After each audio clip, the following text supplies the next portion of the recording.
Caesar was silent. I think it's possible. Considering that our original plan has already failed, the situation can't possibly get any worse than this. There was actually something else that both Leilin and the Dark Magus had not pointed out. When that happened, even if the rank 2 Dark Magus would be able to escape, his sons, Caesar and Giant, would definitely die here. Leilin was, of course, not so daring as to blackmail them so blatantly, but his hidden threat had been understood.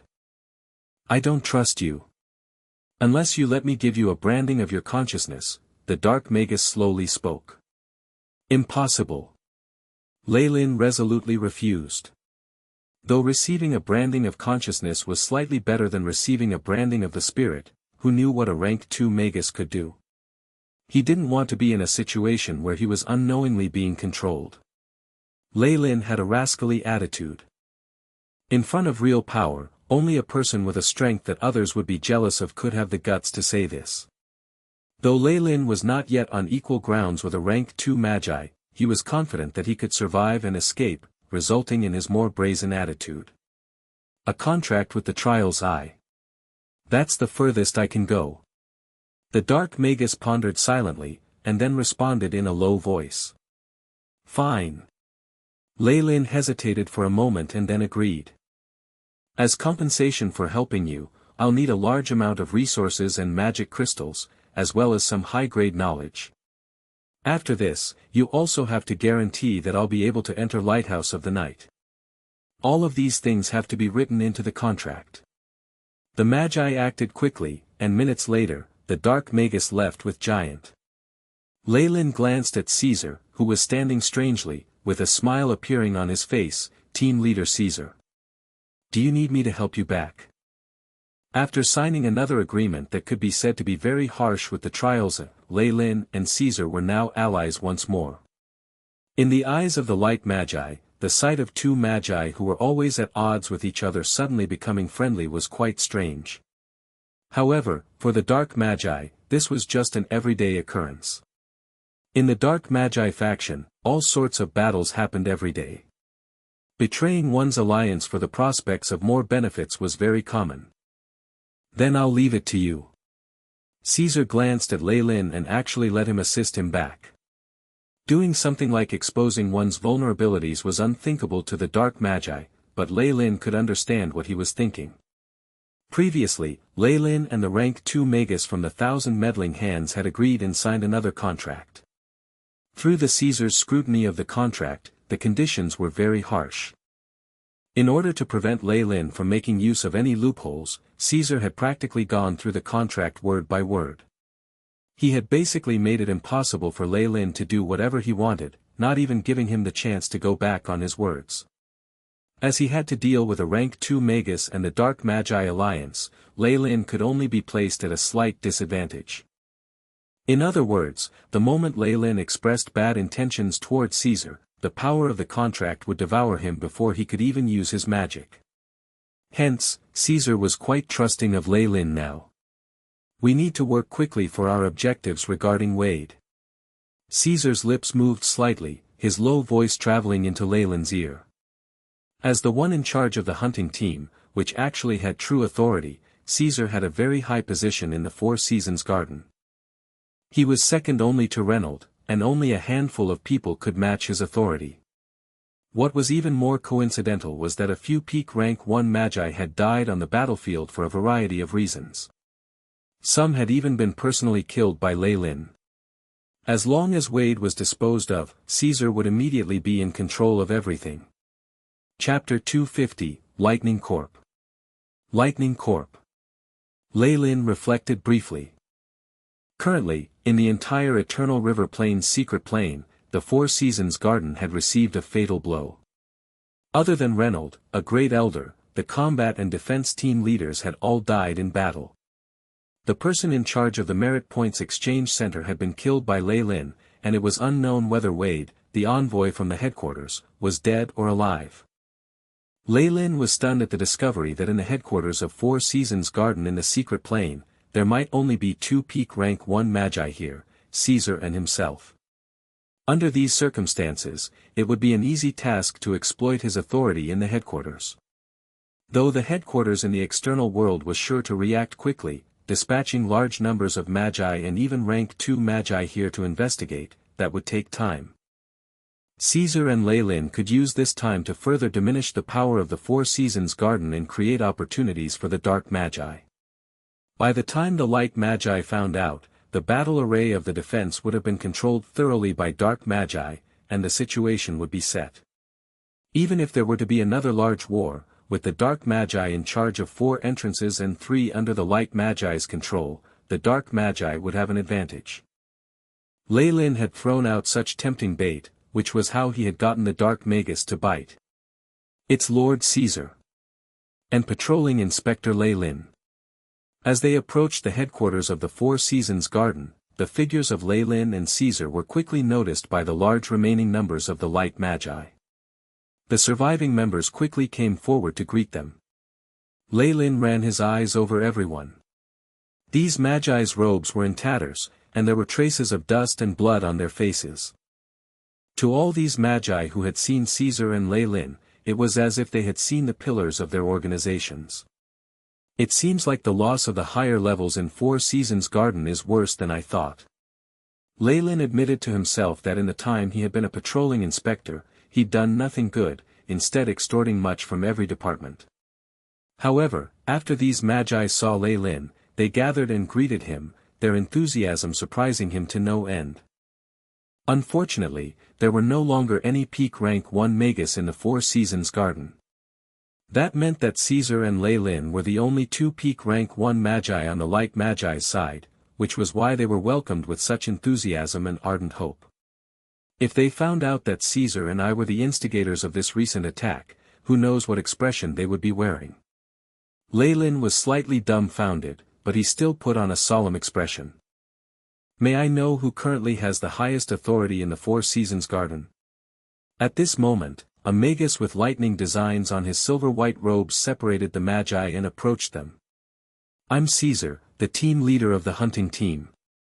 This person here is Magus Leilin, the newly appointed patrolling inspector. Caesar's face was pale as he spoke. We are the Lightning Corps of the Light Magi Alliance. The leader of our corps would like to meet you. The Magus' expression was blank, as if he was incapable of expressing emotion. Not caring about Caesar's serious injuries, he forged ahead and led the way. The surrounding magi of the Four Seasons Garden cowered and did not dare to move forward. Compared to something as large as the Light Magi Alliance, the Four Seasons Garden was just one of many allies. Also, every single member of the Lightning Corps was at least a semi-converted Magus, which would make them equivalent to the elites of the Four Seasons Corps. Their numbers were greater, and the leader was coincidentally a rank 2 Magus, which was something they could not contend against. Leilin shrugged his shoulders, met Caesar's gaze, and walked on. They were naturally familiar with the headquarters here. After walking through an area with destroyed walls, Leilin and Caesar met the leader of the Lightning Corps in a temporary guest hall. Are you Caesar? 19 years ago, we met at Reynold's wine reception. Unexpectedly, this Magus knew Caesar. Caesar quickly bowed in greeting, so it's Lord Dismund. Leilin ducked his head and bowed slightly, chancing a glance at this rank 2 Magus. Dismund had a blue robe draped over his sturdy body, which proudly displayed his chest and bulging muscles. Under his blonde fringe, there was a blue lightning mark on the forehead. What garnered the majority of Leilin's attention was Dismund's eyes. Every time they blinked, slight electric currents flickered. It was rather astonishing. Where did you go? The rank 2 Magus asked right away. My lord. I was previously leading the hunting team in a battle with the Dark Magi, which resulted in many casualties. In the end, even I sustained injuries, and it was thanks to Magus Leilin rushing over that I managed to survive. Caesar began to narrate a story that he had previously made up. The gist of it was that he had been defeated in battle, but had been saved by Leilin in the nick of time. This was a version that he had previously discussed with Leilin, and they had recorded all of the casualties as well. Of course, Caesar was the sole culprit for the annihilation of his own team members, and the two of them had also shifted a few dark Magus corpses from elsewhere to create the illusion of a battle. With a rank 2 Magus helping to conceal this matter, it was a large possibility that they would not be found out. What made Leilin feel relieved the most was that Dismund merely had asked in passing. He nodded, and did not continue with more questions. Though they were all part of the Light Magi Alliance, Dismund was an outsider, after all. These were things that required the Four Seasons Garden to dispatch their investigation team and investigate everything properly. You two peak rank 1 Magi, and also Wade, would be the Four Seasons Garden's final force. Dismund looked solemn. Tang tang. Caesar fell back a few steps, his face full of disbelief. The last force. Does that mean? Lord Reynold. Seeing Caesar's Oscar-worthy acting skills, Leilin was speechless. Although Leilin had appeared to be shocked, his expression was formed with the manipulation of his facial muscles by the AI chip. If not, with his current acting skills, he would have definitely been seen through by Dismund, a sly old fox. No matter how boorish he looked, he was still a rank 2 Magus, and he would not lose to anyone in terms of intelligence or observational skills. In comparison, Caesar's performance was remarkable. No. I don't believe it. Lord Reynold is a rank 2 Magus, and Caesar's eyes glazed over as he kept muttering. Though I also find it hard to believe, this is the truth. Reynold has fallen. I felt the extinguishment of his life force. Unfortunately, I arrived too late, else I would have definitely been able to save him. I'm sorry, Dismund touched his chest, his expression showing regret. As Reynold's good friend, I will inherit his dying wish and carry out revenge on the Dark Magi. This core leader guaranteed. Thank you, esteemed Lord. Caesar's face showed his resolution. After I'm healed, I will immediately apply for missions to take revenge. Dismund nodded, and then clapped his hands. Rumble, the floorboards at two ends of the temporary room split open, and a large, translucent, metallic pillar rose from the middle of the room. The sounds of turning gears sounded from the heart of the pillar. Streams of glowing runes constantly traveled upwards, creating a magical sight. This is the core control of the Four Seasons Garden's defensive formation. There had been a powerful interference, and the procedural spell design also had some issues. Don't worry about that though, as I've already fixed it. Based on the rules stated in the Alliance's proposed laws, I now announce, in my capacity as the leader of the Lightning Corps, the formation of the Four Seasons Garden's Crisis Team, which will be in charge of the defensive and spell formations. The members will consist of Caesar, Leilin, and Wade. If you have differences in opinions, you should decide based on the majority's decision. Dismund spoke as if he were reciting, and circles of light that represented a contract and celebration twinkled around the three of them. Now then, complete the ceremony for the formation genie to recognize its master. Dismund pointed at the metallic pillar in the center of the room. Press your palm on it. The formation genie will automatically record the aura of your spirit and give you authority. Caesar nodded, and then placed his palm on the surface of the metal pillar, closing his eyes and seemingly communicating with a body of consciousness. Moments later, while beaming with admiration, he withdrew his hand. Your turn. Leilin nodded and also placed his hand on the pillar.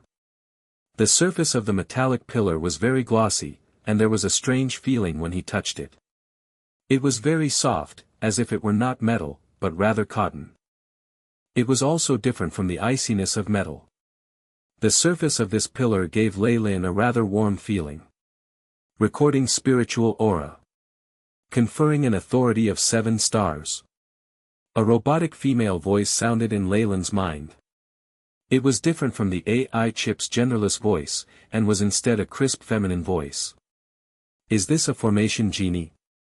Leilin was a little rueful.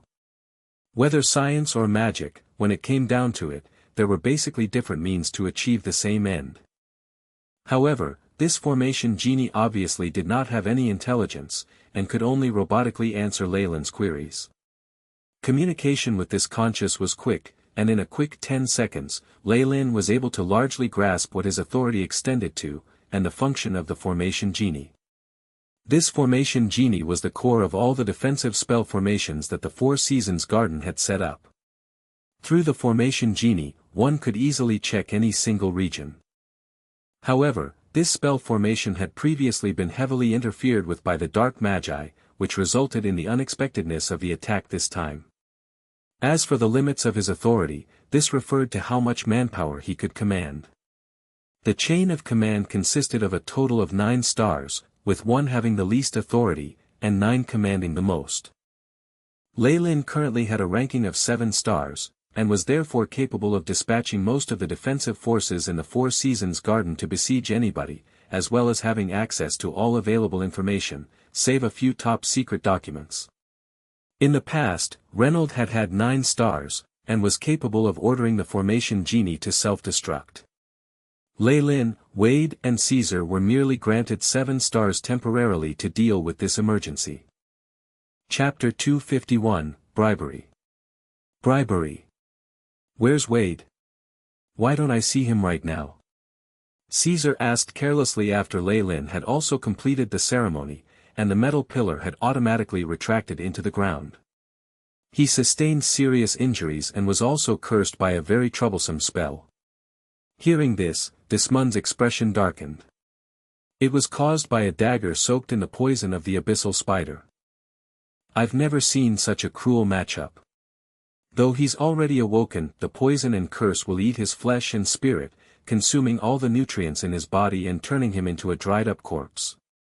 In this situation, I suggest that he return to the Four Seasons Garden headquarters as soon as possible. The high-energy purification pool is there, and the elders may be able to find a solution, but unfortunately. Dismund spread his arms. After receiving news of his teacher's death, Wade has been insisting that he stay behind and return only after the investigation's end. This was troublesome. It would be the best situation for them if Wade had died or returned to the academy after having sustained injuries. For them right now, what had been a 2-man team had now been joined by another, who would be an impediment to them. Find an opportunity and kill him. In Caesar's eyes, Leilin could see a glint of vehemence. After that, Dismund, Caesar, and Leilin chatted for a while about the Lightning Corps being stationed here, and other matters concerning living arrangements. Leilin had never concerned himself with these matters before, so he just shut his mouth and watched Caesar and Dismund speak. After everything was over, Caesar gave the excuse of treating his injuries and brought Leilin into his room. Pooh! A curtain that seemed like a spider web rose in the room, the light covering all blind spots. All right. This is an early warning system that I designed myself. With it around, I'll be able to know even if a rank 2 Magus were to eavesdrop on our conversation. Caesar carelessly picked a chair and sat down. Using the silk of the 8-clawed spider, which is extremely sensitive to spiritual force. What an interesting way of thinking. Leilin surveyed this curtain, eyes flashing with understanding as he sat beside Caesar.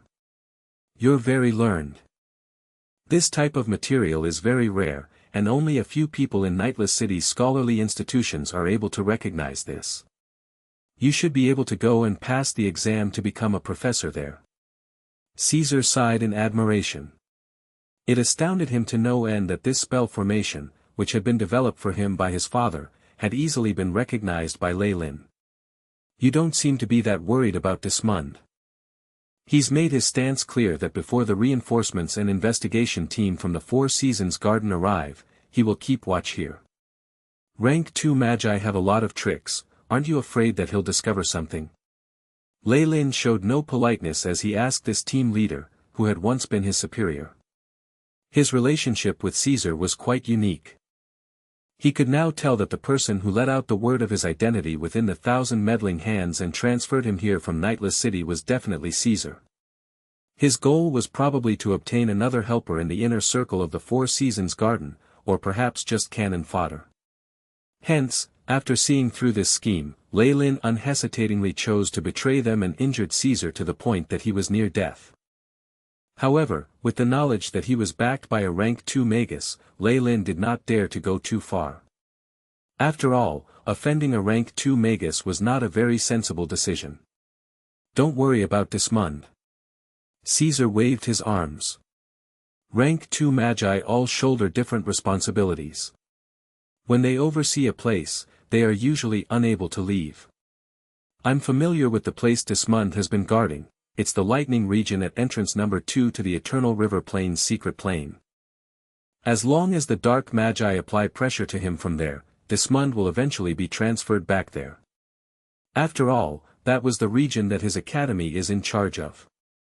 Let's be real here, even if we fall to the enemy, their academy won't really be affected at all, but if entrance number 2 is taken over, their academy will receive a large blow. Caesar analyzed it very logically, displaying his exceptional situational skills and ability to think of the big picture. In order to attack entrance number 2 and put pressure on them, at the very least, a rank 2 Dark Magus has to attack. If only we had someone backing us, Leilin was speechless. Even he was able to come up with such a plan, but he lacked Caesar's background and backing, as to where Dark Magi could be dispatched according to his orders. I'll take care of everything regarding Dismund. Just focus on one person. Caesar turned to gaze at Leilin, his third vertical eye on his forehead blinking. Wade? Leilin touched his chin. Wade was the first Magus from the Four Seasons Garden that he had met. At the beginning, he had even passed the examination with his help. That's right. Dismund is an outsider, after all, and there are many things that he can't do. However, Wade is different. He's an envoy from the headquarters, so he holds a lot of power, and he is also the student of Reynold. He can easily take over the connections and resources that Reynold had, and is a huge obstruction to our plan. Caesar's tone was extremely serious and was practically one of fear. You don't want this plan to ultimately fail either, do you? You've signed the agreement, and the moment things fail, your spirit will self-destruct and leave nothing behind. Caesar's eyes seemed to give out dark rays that shot towards Leilin. Don't worry. I'll silence him. Leilin was silent for a while and then spoke. All right. I've contacted the Four Seasons Garden's headquarters in the external world. The elders are in a frenzy, and the entirety of the Four Seasons Corps will be dispatched here, along with a rank 2 Magus. Caesar also gave more news, 5 days. We have, at most, 5 more days. What he and Leilin needed to do within this time period was to push out Dismund and Wade, and hand over the defensive spell formation and core of the secret plane to the Dark Magi. As long as all of that was done, all entrances to the secret plane would belong to the Dark Magi. 5 days is enough. Leilin stood up and left. As he walked out the door, he turned back and smiled at Caesar. Also, remember. I don't like the look in that middle eye of yours. It's disgusting. Pack. The door slammed shut, and the expression on Caesar's face darkened. Despicable. With a swipe of his arm, the cup, documents, and other items on the table fell to the ground, producing the crisp sound of objects colliding. If not for my 3 spirits in a body still being incomplete, and me needing him to help me in my plan. I'll kill him. I swear on it. Caesar's facial muscles contorted. For him to be defeated by Leilin, who he had looked down upon in the past, was an absolute humiliation. Also, as he was not better than Leilin, and even had to concede in some matters, it was like reopening old wounds and exposing them to the scorching sun. What made him more furious was that Leilin had actually killed the little boy, and had inflicted heavy injuries on Giant. These 2 magi were the other spirits that were part of the trio from his body. Though they had different personalities, it could be said that out of the 3 people, including himself, 1 had been killed and the other 2 had been seriously injured. This hatred was definitely not something that a contract could restrict. Caesar had concealed it well, but Leilin could see through it. It's a pity. So what if he knows? I admit that you're a genius and even the kind that's 1 in a million. But so what? You're now bound by the contract and don't have much time to grow any further. Once the plan succeeds and you lose all your value, I'll retrieve your spirit and torture you for 200 years. I swear on it. Caesar lowered his head and began to laugh, like the murmurings of a patient who was nearing death. Caesar moved extremely quickly, and on just the next day, Leilin heard news of increased dark Magus activity at entrance number 2 to the secret plane. For the sake of security, Dismund had led the Lightning Corps to guard the area again. Though there were many intelligent magi who could tell this was a ploy to lure him away, Dismund still left. For Dismund and his superiors, if the Four Seasons Garden was able to eventually maintain the possession of their entrance, not only would the Four Seasons Garden would benefit, and they themselves would be able to obtain 10 to 20% of the resources. But entrance number 2 was different. There were resources there that they were in charge of, and as long as they took care of the entrance, profits would come in like a wave. Hence, even if there was just a slight possibility, Dismund did not want to risk anything. As for his good friend, Reynold. Too bad. Magi were a bunch of practical people, and a dead friendship was a friendship no more. Without a similar strength and position, this friendship could not continue. After considering both sides of the situation, Dismund made the decision to return. After all, most magi were selfish people. When it came to their own benefits, even rank 2 magi could not resist temptation. However, Dismund still had to put on a superficial front and pacify the Four Seasons Garden members. Leilin strolled around, and the magi who walked past respectfully bowed to him. Whether it was in terms of power or authority, Leilin was one of the core existences in the headquarters within the secret plane. The rest of the magi in Four Seasons Garden could only duck their heads. What was more interesting was that most of the team leaders of those divisions that Leilin had extorted had died in battle. Furthermore, the remaining members of those teams bribed Leilin by sending over even more resources and ingredients as they wanted to shirk their responsibilities. In the past, Leilin had needed to do the work himself, but now, bribes would appear on his doorstep on their own, and they were only afraid that he would not accept it. This treatment was vastly different from before. In this situation, Leilin, of course, accepted all these and promised them blindly to everything they requested. After all, the amount of time he would stay here could be counted in days.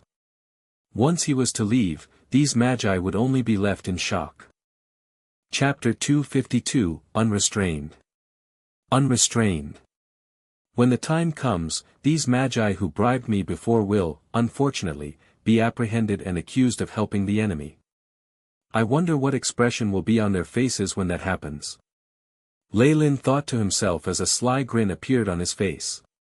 His feet did not stop moving until he came to a building that was still being rebuilt. This had once been the Merit Points Exchange Center, and after having experienced the attack from the Dark Magi, which Leilin had been the leader of, it was now destroyed to a terrible extent. Most of the main structure had been destroyed and, what was even more serious, the huge loss of a few resource-based warehouses. Besides the main warehouse, the greedy magi also went after a few small-scale branch warehouses. There were some slightly valuable magic crystals, and if they had not already been stolen by the dark magi, then they had self-destructed under the protection of their spell formations. In the end, the dark magi who had grown green with envy had even burned up the whole area and torched everything. On the bare surface of the stones in the surroundings, one could also see the burn marks here. Lord Leilin. A light magus who appeared to be the person in charge here quickly came over and greeted him. HN. Leilin nodded. He had never bothered remembering this light magus name, and could only vaguely remember that he was the person in charge. How's the progress of the rebuilding? He asked. Though it seemed as if Leilin had posed the question on a whim, sweat beaded on the forehead of the light magus who was waiting by the side. Over 80% of our main infrastructure has been lost. This is not a large problem with earth elemental magic, but the key issue is that the spell formations have to be remade. This light magus pulled out a white handkerchief from his robes and unceasingly wiped his shiny forehead. I'm not worried about that. When is the latest we can start working again? Leilin stared hard at this Magus who was slightly plump. 3. No, 2 days. At the latest, we'll be able to resume our work in 2 days. The light Magus could feel himself tremble under Leilin's gaze and quickly promised. 2 days. Leilin furrowed his brows and then shook his head. Far too long. I'll give you 2 more magi and 20 acolytes. The progress has to be 20% faster. Yes, my lord. From the aura that Leilin was unwittingly giving off, the light Magus became even more afraid and the sweat on his forehead flowed quicker. He didn't even have time to wipe it off with his white handkerchief as he agreed. Leilin nodded, waved his hand, dismissed the person in charge, and began to stroll around the construction site. Leilin had experiences from an alternate world and was naturally aware that the protection from the headquarters in the secret plane was as good as the rebuilding work after wars in his previous life. There were 2 main points in this operation. 1. Regain the credibility of the administration, and 2. Guarantee the flow of trade. In terms of credibility, even though a rank 2 Magus from 4 Seasons Garden had died, the main organization in the external world was still significant enough that no Magus could look down upon them. There was no issue at all. What was more urgent now was to make the Merit Points Exchange Center operational. From what Leilin knew, contribution points were the currency in this world. In order to make things work in this place via getting many light magi to take on missions to help rebuild the area, what did they need? Merit points. But merit points were a virtual currency that could not be used to trade for material resources directly, and were thus meaningless. With the Merit Points Exchange Center, large amounts of merit points could be given out as the light magi performed specific tasks, which could then be exchanged. This process would allow 4 Seasons Garden to quickly regain their power. For this reason, even under these conditions, Leilin and Caesar quickly transferred a batch of resources over so that the Merit Points Exchange Center could resume operations. Though he and Leilin were dark magi spies, they were extremely cautious, and before they officially took action, they were as dutiful as any other Magus from 4 Seasons Garden. Hence, Leilin would come over occasionally and closely watch the progress of the reconstruction. Caesar was buried in a sea of documents and had to deal with a pile of urgent and frustrating work. However, this was something he himself had instigated, and it could be said that he had caused himself trouble. Leilin looked past the acolytes who were busily using earth elemental magic to create large numbers of stone pillars and bricks and approached a few people who were vigilantly surveying the area. They were all wearing the uniform of 4 Seasons Garden, which had lightning insignias on it. They were members of Dismund's Lightning Corps. Though a rank 2 Magus had left, there was still a vice team leader and 2 large groups staying guard here. They were all official magi who had experienced multiple battles and combined with the formation genie and defensive spell formation. Even if a rank 2 Magus were to attack, Leilin and the others had the confidence that they could withstand the attack for a period of time until reinforcements from the nearby Light Magi Alliance arrived. The system of our defense has been rebuilt. It can't be said to be watertight, but it's no problem if we talk about maintaining our current situation. If not for me and Caesar being traitors. Leilin felt some pity in his heart. To be honest, 4 Seasons Garden had not treated him very badly. If not for the fact that he had little choice, he did not want to betray them either. Compared to the dark magi who would often change their minds, he actually preferred having to deal with the light magi, who kept their promises, even if this was only applicable to those on the same level of strength as them. With Reynold and Caesar pushing him into a corner, Leilin had little choice. Caesar had first let out news of his identity as Thousand Meddling Hands Blood Rogue, causing Reynold to become suspicious of him. Caesar had then assigned him to continuously participate in the battlefield, and wherever it was dangerous was everywhere Leilin would go. It was a pace where he could possibly work Leilin to death. At the end, Reynold had even personally tried to identify Leilin's identity. This was a very dangerous sign, as this implied that the higher-ups in 4 Seasons Garden were already beginning to lose trust in Leilin. Or perhaps, they had never trusted him at all. Hence, whatever Leilin had done till now to increase his strength was for the sake of survival. Now, after his bloodline's second transition and seeing firsthand the strength of a rank 2 Magus from 1,000 meddling hands, he could now somewhat defend himself and escape. It was for this reason that he could temporarily leave this cycle and worry about Four Seasons Garden and others. Leilin was not a heartless person. In a situation where his interests were not affected, he would definitely not mind helping friends and perhaps organizations. Under the name of changing the guards, George and the others have been transferred far behind the front lines, so they should be fine. Dark Magi wouldn't have any interests in a few pitifully poor acolytes. Leilin indifferently pondered. He was pretty much in possession of a third of the power within Four Seasons Garden's headquarters in the Eternal River Plain's secret plane. This amount of power was simply astonishing. But it was certain that he was going to betray them. In order not to implicate George and others, he could only work in a roundabout way. "Are you ready?" At this moment, Caesar appeared like a ghost behind Leilin and asked. "All ready. We can start any time." Leilin nodded. "With us together, he definitely won't be able to escape even with just what the formation genie grants us access to." He and Caesar's conversations were transmitted using spiritual force, and nobody would find out. Wade expressionlessly got up from a bed that had a strange smell to it. His face was stiff as he came before a large crystal mirror. Like a transparent crystal mirror, what was reflected was a person whose hair had withered, facial features sunken and two eyes caved in, much like the corpse of a mummy. The curse on the dagger that had been used in sneaking an attack on him had constantly been eating at his life, causing his external appearance to undergo changes. Wade could be considered a pretty boy in the past, but now, any Magus from Four Seasons Garden definitely wouldn't be able to recognize him. "Teacher."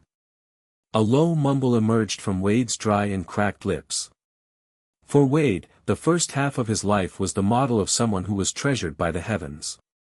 Since he was young, he had been tested to have the first-rate talent in becoming a Magus, and successfully entered Four Seasons Garden without much trouble.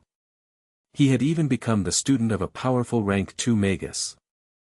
He had then advanced to become an official Magus, and even the bottleneck that happened while he was a semi-converted Magus was easily overcome. However, everything had been destroyed the day before. In what seemed like the blink of an eye, his entire world had altered.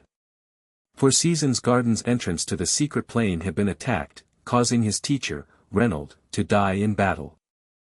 Even he himself had been struck with a curse that had maggots that burrowed into his flesh and bones, and could not be ridden of. This resulted in his current appearance, where he looked like an abomination. "Teacher. I'll definitely avenge you." The corpse-like Wade in front of the mirror let out a low howl and a resolute look appeared on his face. For official Magi like Wade, external appearances were of no concern. As long as he had time, he could slowly choose a look and make changes to achieve it. This curse was directed at his life force and even his spirit. The moment both were diminished, no healing techniques would be useful. Originally, he could have chosen to return to the headquarters in the external world and be treated. With the methods of the Magi there, even if they were unable to heal him, it was a large possibility that they could slow the development of the curse and give him more time to come up with more ways to deal with it. However, for the sake of his teacher, Reynold, Wade firmly chose to stay behind. He had too many questions regarding his teacher's death. There were also a few suspicious points that he needed to make sense with the help of the investigation team from Four Seasons Garden before he would leave.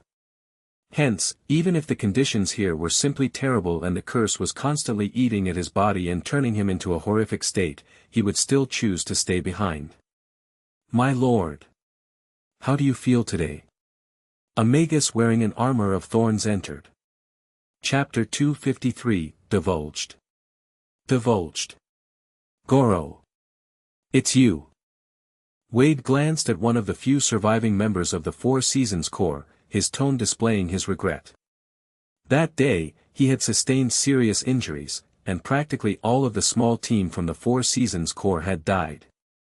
All that was left was Goro. As he had fainted because of the explosion, he had narrowly escaped death. At the sight of Goro, Wade couldn't help but think back to that scene. Explosion. Figures. Green mist. Everything had happened so suddenly that even his secretary, who was also his girlfriend, had died in the attack. Now, even Goro is probably ridiculing me as well. Wade shook his head as he thought, and spoke in a hoarse voice. What's the matter? My lord, I've brought you your breakfast. Goro placed a silver tray on the table, on which were fruit salad, white bread, and steaming hot milk. Thank you. Wade was silent for a while before he spoke. My lord, please be careful. Goro bent his head slightly and quickly left. Wade did not have much of an appetite, but for the sake of his teacher and as well as his own well-being, he still forced himself to go to the dining table. He picked up a slice of white bread, preparing to slather some jam on it, but a slip of paper sandwiched in the loaf caught his attention. Wade retrieved the slip and spread it out. After being in contact with the warmth of Wade's fingers, rows of little letters appeared on the originally white paper. Danger. Dark magi have infiltrated the headquarters and are planning to attack you. Leave immediately. The words were very strikingly written in red. Wade stared hard and immediately got up to set up a few detection and isolation spells. Next, with some astonishment, he focused on the slip in his hands. Like I thought, the Dark Magi's attack was way too ferocious, and they knew too much about our defense system. The formation genie was also interfered with, and could not be used at all. There has to be a spy. Hatred appeared on his face. If not for there being a spy, we definitely wouldn't be in this position, and even Teacher Reynold wouldn't. His fists were clenched tightly, to the point that a few drops of crimson blood flowed out through the bandages on his hands. I'll definitely find you and avenge my teacher. I swear on it. A glint of resolution appeared in Wade's eyes, and he then rubbed the slip of paper in his hands. The paper used is the most ordinary parchment paper. The words were designed to show after coming into contact with my body temperature, so the sender has to be someone I'm familiar with. If he was able to warn me, that means that he's very clear on whatever's happened here, but, who could it be? Face after face appeared in Wade's mind, but he quickly pushed this thought down. It's not the time to think about this. Danger? Does this mean someone is planning on attacking me? Within the headquarters? Wade didn't quite believe it. Poo. Poo. Poo, asterisk. At this moment, explosions sounded in the air, and numerous black needles as fine as cow hair penetrated the air. They were sharp glints in the air, launching towards Wade like raindrops. Really? A green shield of vines appeared, and the numerous thin needles struck the surface and produced sparks.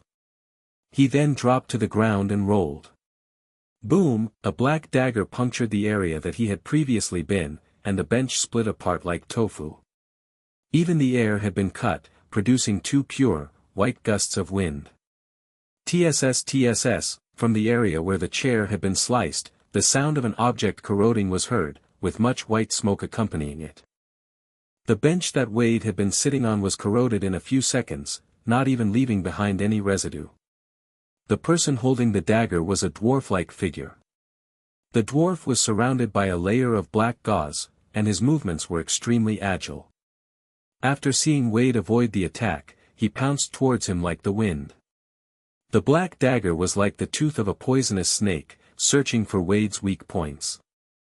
Formation Genie, activate the defense spell formation here, and inform the Lightning Core.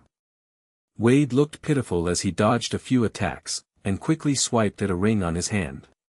Boom, green mist exploded at the scene, and with this chance, he began to yell. Order received. Activating defense at Zone Beep 7. Beep. Received a different command, cancelling out both. Your authority has temporarily been superseded. A robotic female voice sounded by Wade's ear, causing his heart to sink. The Formation Genie had control over a large area, which practically included the entire headquarters of the Four Seasons Garden at the Eternal River Plain's secret plane. The moment he activated the power of the Formation Genie, he would definitely be able to break away from danger and arrest this killer. But now, the enemy was even able to control the formation genie. Didn't this mean that the headquarters was now being controlled by the dark magi? A huge sense of fear suddenly made itself known. Despite the strong defense here, he could not feel any security and rather, felt like he was being caged in. At this moment, the green mist in the room dispersed, and the dwarf-like killer's eyes had a cold glint within them. He seemed to transform into a black hurricane, which swept towards Wade. Tang. Tang. Tang, asterisk. Outside the room, footsteps kept sounding. The guard magi who were outside had heard noises inside and quickly rushed here. The dwarf suddenly flung something, and the dagger in his hand turned into black lightning, streaking across the air and flying straight for Wade's heart. If I weren't seriously injured and cursed, this type of attack, an unresigned expression appeared on Wade's face, and he quickly tried to avoid the attack. Pooh! The black dagger stabbed his shoulder, leaving behind just the handle exposed. Large amounts of fresh blood spurted out, and Wade's face paled as he collapsed. The dwarf quickly ran forward, preparing to deal the final blow. Protect the Lord. At this moment, the door to the room was forcibly kicked open and was turned into wood shavings. A few magi wearing uniforms with lightning designs on them broke in.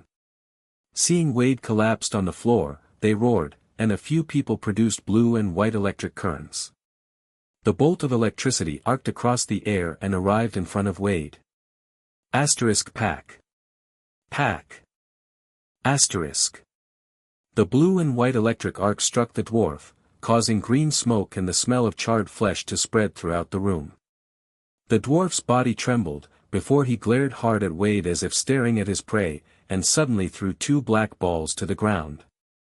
Poof! A large amount of black gas billowed out and concealed the dwarf's figure. After the gas had dissipated, the dwarf assassin had already disappeared. My lord, are you all right? Inform and warn Lord Caesar and Leilin about this. The magi of the Lightning Corps supported Wade and then instructed. Half an hour later, Wade had already moved to another room, his injuries having been treated. However, while he glanced at his surroundings, terror was beginning to engulf him. The assassination attempt just now made him feel like something was wrong. Within the headquarters, an assassin had actually managed to enter without obstruction and suppressed the activation of the formation genie. What did this mean?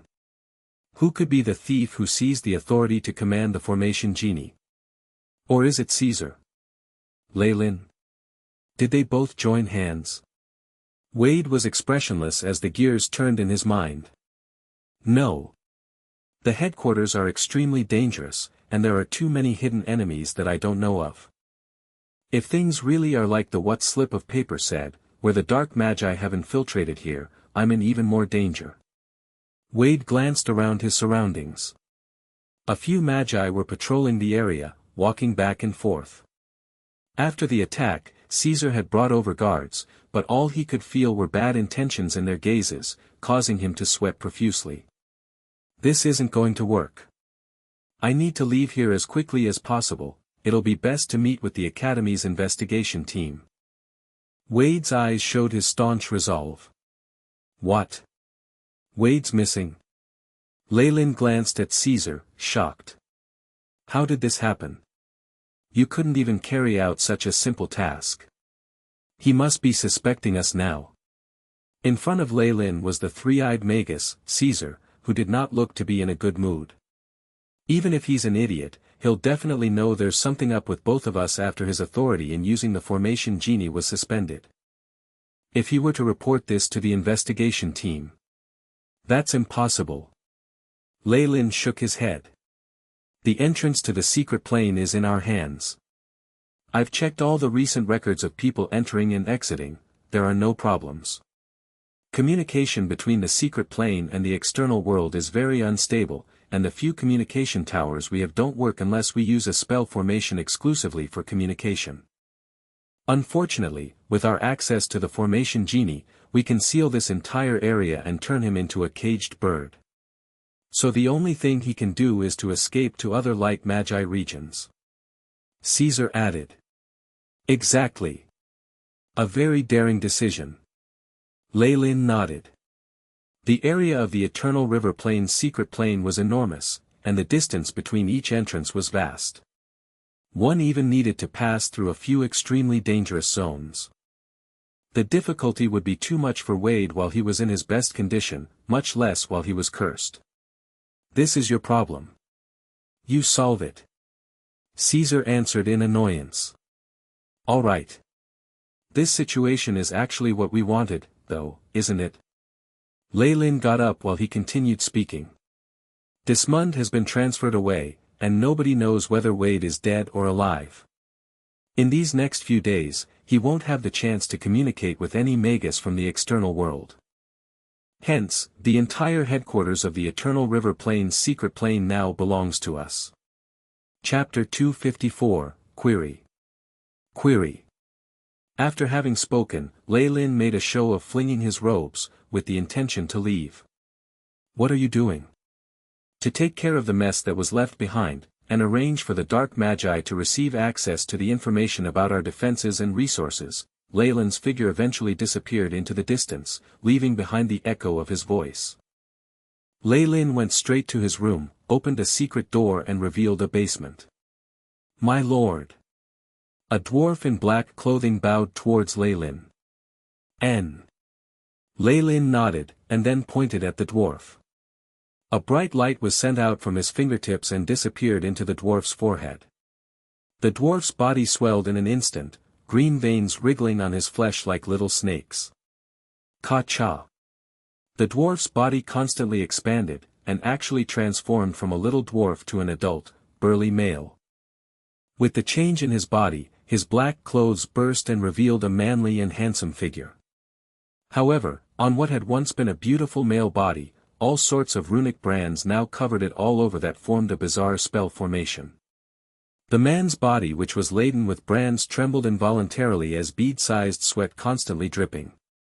From the looks of it, such a transformation was extremely uncomfortable, but the burly man gritted his teeth and did not make a sound. You did well, number 2. Leilin glanced at the burly man and praised him. It's my honor to be able to serve master. This burly man was actually one of the branded swordsmen that served Leilin. With his strength as a branded swordsman, the only way for number 2 to fail in killing Wade, who was already injured and weakened, was according to Leilin's special instructions. Even the slip of paper that warned Wade was arranged by Leilin. I've already helped you.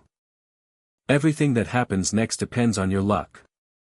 Leilin lightly sighed, his pupils seemed to penetrate the void and see Wade, who was already fleeing. He had gone out of the way to do all this.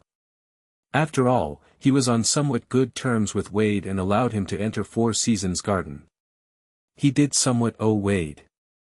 Though Reynold had bad intentions towards Leilin, and Leilin had struck back mercilessly and indirectly caused Reynold's death, this had nothing to do with Wade. Hence, Leilin did not mind letting him off when it was convenient. To take it further, Wade right now still had some talent in being a magus and was not someone Leilin had in his sights. Even if Wade wanted to avenge his father or anything like that, he could just kill Wade. After this act, Leilin believed he had repaid the debt he owed Wade. If he stupidly decided to provoke Leilin, Wade would immediately be killed. There would be no hesitation. In Leilin's mind, there was a very clear line.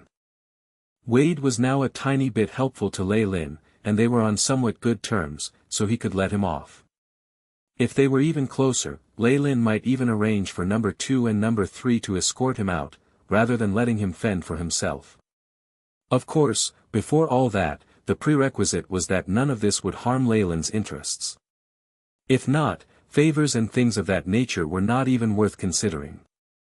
I won't chase after him anymore, but to make sure everything goes well, Caesar will definitely mobilize dark magi from 1,000 meddling hands to kill him. Good luck to you. Leilin estimated that the chances of Wade's survival in the external world were no more than 40%. This was in a situation where his own luck was factored in. However, this was much better than staying behind in the headquarters, where he was sure to die. Hence, Leilin sighed a little and quickly pushed this matter to the back of his mind. and ordered number 2 and number 3 to conceal themselves in order to be his trump cards. Without telling anyone, Leilin came to the region where the core of the formation genie was. Whatever Caesar had ordered him to do, had naturally been disregarded. Did Caesar dare to fall out with him just over such a trivial matter? The core of the formation genie was now situated at the heart of the headquarters of Four Seasons Gardens, not far from what had been Reynold's office. Here, with every step he took, he could see many light magi who appeared quite solemn as they went about their tasks. Amongst these magi, not only were there magi from Four Seasons Garden, there were also a few magi from the Lightning Corps. In Leilin's eyes, the core of the formation genie was just like a generator room essential for the upkeep of the defense spell formation. The defense spell formation that guarded Four Seasons Garden was extremely important, and with the previous attack, the status and need for such defensive mechanisms was elevated by several times. However, it was but a decoration in Leilin's eyes. He was one of the two most important people in Four Seasons Garden now, and not only did these magi not question his being here, but they bowed to him. After sending away the magi outside, Leilin entered the room in which the spirit genie was located. This room was very empty, and wisps of cool air floated about, which caused the temperature to drop. In the center of the room, the metal pillars within what was the main body of the formation genie that Leilin had seen the previous time were standing tall. Usually, this sort of formation genie was a being that had no consciousness and only carried out procedures. It could not compare to Leilin's AI chip, but to be able to construct this thing with magic was something that astounded Leilin to no end. This was the product formed by a rank 1 and rank 2 Magus. Did that mean that rank 3 or 4 magi could use magic and produce artificial intelligence, and even generate life? There was a level of excitement in Leilin's heart, as well as some vigilance. Though he had the AI chip and had a much better start than the other magi, the developed brains of highly ranked magi were comparable to regular computers. His advantage was becoming less obvious, and would eventually be rendered obsolete. However, he was still very confident. Even if there was a day where the advantages the AI chip granted him were evened out, or even surpassed by other magi, he was confident he would accumulate enough power before that happened and would not fear any challenges. With a grin on his face, Leilin pressed the palm of his hand to the surface of the metal pillar. "Welcome, Magus Leilin Farlier, an authority of 7 stars. Please choose the function you require." The formation genie's voice sounded in Leilin's mind, instantly separating a few fundamental modules, which included the monitoring of the spell formation, checking information, alteration of basic runes and so on. Leilin's spiritual force touched the module that allowed him to check for information. Immediately afterwards, a large amount of information appeared in his mind. This formation genie was, in actuality, a massive central computer, with large amounts of information about the magi of Four Seasons Garden, recorded in its database. What he had right now was access to everything except a few absolutely secret documents. Map to the Eternal River Plains secret plane. Distribution of resources. The best missions. Inventory of each warehouse. Backup of academic knowledge. A subdirectory dazzled Leilin as it streamed past his eyes. This was just a newly formed formation genie, and if it were a high-level formation genie that had recorded over 1,000 years of history in Four Seasons Garden, all the information within would cause Leilin's brain to explode. A platform to control data entry has been discovered. Proceed with remote control. At this moment, the AI chip's voice sounded by Leilin's ear. Yes. Leilin nodded. Next, a streak of spiritual force covered the metal pillar. AI chip. Make a copy of the information stored in the formation genie, and establish a catalog for browsing. Leilin ordered. Beep. Mission established. Beginning copy of information. Progress, 1%, 34%. 100%. The AI chip's efficiency was extremely shocking, and the amount it could store far exceeded Leilin's expectations. All the information stored in the formation genie only required a few seconds to be duplicated, and it had not taken up that much space either. It looks like after transmigrating, not only did the AI chip fuse with my spirit, its storage space has also been increased. Even if I were to copy information from a high-level formation genie like the one in Four Seasons Garden that has over 1,000 years worth of information stored within, there wouldn't be any problems. Glee flashed by Leilin's face, and he then commanded, "Search. Rare items column." Instantly after, a picture was sent to the AI chip to be compared with. It was a bizarre honeycomb coal briquette, with many pearls that looked like eyeballs, was dazzling and demonic. This was what Leilin had found after sweeping through the main warehouse of the headquarters of Four Seasons Garden. It was definitely a top-grade item found within the secret plane. Though Leilin had no idea what it was, and there was no record of it in the AI chip's database, the rank 2 Magus Reynold was sure to recognize it. If not, he would not have treated it so preciously and protected it well. With this image, there was sure to be a record of it in the formation genie. As expected, after adding the database from the formation genie, the AI chip quickly produced an answer. The fossil of the flesh from 1,000 eyes starfish. Degree of rarity, level 5S. Place of discovery, Lima Channel in the Eternal River Plains secret plane. Note taker, Reynold. 1,000 eyes starfish. It seems to be an ancient creature. Leilin rubbed his chin and looked through the introduction to its uses. The flesh of the 1,000 eyes starfish contains extremely rich life energy, and can instantly regenerate a broken limb, and even give magi at the brink of death a chance to live. It is also very effective in the strengthening of organs. With just a gram of the flesh of the 1,000 eyes starfish, it can increase the rate of the organ's adaptability by 2 levels. Leilin had a crazed look of excitement in his eyes as he read up to this point. Adaptability of the organ? Doesn't that mean it's useful in the remodeling of my heart?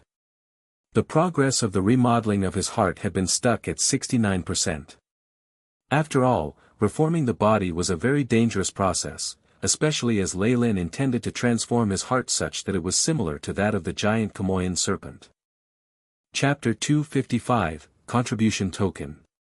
Contribution Token. Even in Leilin's previous life, during the process of transplanting organs, there would always be the possibility of the body rejecting the new organ. It was like this for transplanting between human bodies, and especially so for an exceptionally powerful organ such as the heart of an ancient being that was to be stuck into the body of an ordinary magus. Even with the help of magic, Leilin had to spend large amounts of time to increase the compatibility of his body and the heart. The progress of the remodeling of his heart had slowed considerably. Now, however, the flesh of the 1,000 eyes starfish was actually able to suppress the body's antibodies and increase the rate at which organs adapted to the host body. How could this not get Leilin excited? After knowing the uses of the flesh of the 1,000 eyes starfish that he now possessed, Leilin left the room in a better mood. Soon after, a message came for him. What? Does someone want to see me? And is holding a rank 1 contribution token? Leilin rubbed his chin and asked, who is it? The person who came forward to notify him was a young female magus, who reverently gazed at Leilin. Well, after being transformed by his bloodline, his appearance would be lauded as handsome no matter where he went. Also, for him to have reached the level of rank 1 magus at such a young age showed that he was frighteningly strong. This caused a reasonably large commotion, which resulted in admiration and adoration from many female magi. It's an old, and very, haughty lady. The female magus ducked her head and thought for a moment, and then chose these words. An old, haughty lady. Leilin was stunned, and then a slight smile appeared on his lips. He had already guessed who it was. Bring her to conference room 3. I'll meet her there. The female magus bowed and quickly retreated. Leilin was left behind, looking as if he was deep in thought. From the curse he had planted on Manhwa and Jenna's body, he could somewhat tell what was happening around them. After seeing the curses on Manhwa's body detonate, Leilin had a feeling that the family behind Jenna would try to compromise with him. From the looks of the current situation, this had come true. Come to think of it, the time for the curse to take full effect was nearing. They must have tried all the methods they had access to, and only after having no other way did they choose to compromise with him. What should I ask for this time? Leilin scratched his chin. He did not have any good feelings towards this family that considered themselves above others and was preparing to make them pay a high price and watch them fall to rock bottom. However, to be so arrogant on my territory, a cold glint flashed in Leilin's eyes. 3 hours later, in conference room 3, the piercing screech of an old woman's voice could be heard. I don't care what he's doing, but I've already been waiting here for over 3 hours. No matter what you do, I want to see him now. Immediately. If not, I'll use my contribution token and fire you. I swear on it. Crash. Next, the sound of glass breaking could be heard. The female Magus who had notified Leilin ran out, her expression unhappy. That darned old lady. Is she commanding just because she has a contribution token? One day. The female Magus cursed under her breath. All of a sudden, a shadow loomed over her, revealing the figure of a Magus. Lord Leilin. There's a guest who wants to see you. She was shocked and immediately bowed, her cheeks rosy red. I understand. Leilin restrained his laughter with great difficulty, and the female Magus walked into the room looking a little dazed. He had purposefully taken a longer period of time to come over here so that she would calm her anger. However, for people like her, whose spirit had affected her neurotic characteristic, time was not going to change anything. Didn't I say to call Leilin over? Conference room 3 was very large, with a few long leather sofas and a few tables in the middle. This was where guests could comfortably sit, have a drink and chat.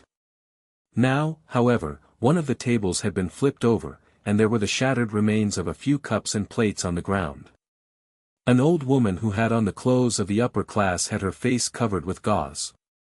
She wore black gloves and held on to a small bag, her temper foul. Upon seeing Leilin, she was at first stunned, and then hatred shot out of her eyes. The old woman's chest constantly heaved up and down, as if trying to suppress the fury in her heart. Then, with a haughty accent, she spoke, Leilin, is it? You actually dare to offend our noble Bautelli family. This is an absolute sin. However, the Mother of Power and Peace is benevolent and merciful. Now, confess to your wrongdoings and cure Jenna. I can even consider lightening your sentence. While she spoke, she acted as if she was being noble to him by allowing him to repent, as if he had committed a huge sin that required her forgiveness. Hold on.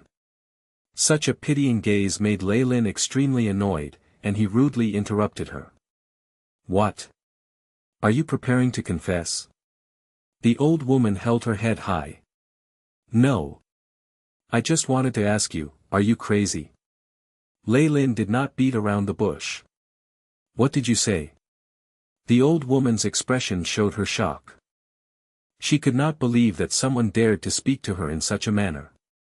If you didn't hear it clearly, I'll say it again. Leilin's voice rose a couple of notches. Are you crazy? You actually dare? The old woman pointed at Leilin, the joints in her fingers turning white and trembling in her anger. You actually dare to speak to me, the current wielder of power in the Bautelli family, in such a manner? You even dare tarnish my family's reputation? Hell forbid. I'd even been so kind as to hope that I could pardon you. Oh, powerful and merciful Mother of Peace, please forgive my stupidity. Stop. Leilin did not wish to listen to this any longer. He was now clear of the situation. Jenna's family, which was the Bautelli family, must have a family illness of craziness. I'm just going to say one thing. Only I am able to undo the curse on Jenna's body, and she is very important to you. After trying all available methods, you had no choice but to come here and ask me for help. Since you're here to ask for a favor, you must first have a good attitude. Leilin raised a finger. If not, you can only watch as Jenna dies. Such an unrestrained way of speech seemed to pierce through the old lady's pretense of being honorable, the redness on her face quickly dying away, and leaving her looking pale. I knew it. There's no use in bargaining with sinners like you because you'll just try to make use of us. The only thing awaiting you is eternal death. The old woman incessantly muttered. The anger in his heart stirred. However, immediately after, his facial expression slightly changed and he calmed down. At this moment, the old lady took out a gold token that was the size of her palm, swaying it in front of Leilin and grinning proudly. See this? This is a rank 1 contribution token my ancestors received from the Four Seasons Garden. It makes me a noble here, and if I choose to use it, the Four Seasons Garden has to fulfill one of my requests. I wonder if I want them to expel you, what would happen? So the reason why you were this unrestrained was because you have a token. Leilin suddenly felt the urge to laugh. Not even counting the fact that he was planning to leave the Four Seasons Garden, he did not view them very highly in the first place. However, this old woman seemed to be banking her hopes on the Four Seasons Garden, and used it as a method to threaten him. Whatever it is, you now have two choices. The first is to obediently admit to your wrongdoings and come back with me to cure Jenna. The second is to be banished from the Four Seasons Garden, and eventually, be chased down and killed. A victorious smile emerged on her face. Leilin was speechless as he glanced at this old woman, suddenly finding her a little pitiful. The Four Seasons did have such a rule, and the rank 1 contribution token in her hands was also authentic. Unfortunately, she was a few days late. If she had arrived here a few days earlier, she might have been able to use the power of this token, and, with the Four Seasons Garden to suppress him. But now. Leilin looked at the token in her hands. That's right. She probably still doesn't know about us being attacked, Reynold's death, and me taking over. The attack had been classified as top secret, and the Four Seasons Garden entrance to the secret plane had even been sealed for a period of time. It was impossible for regular magi to know about this.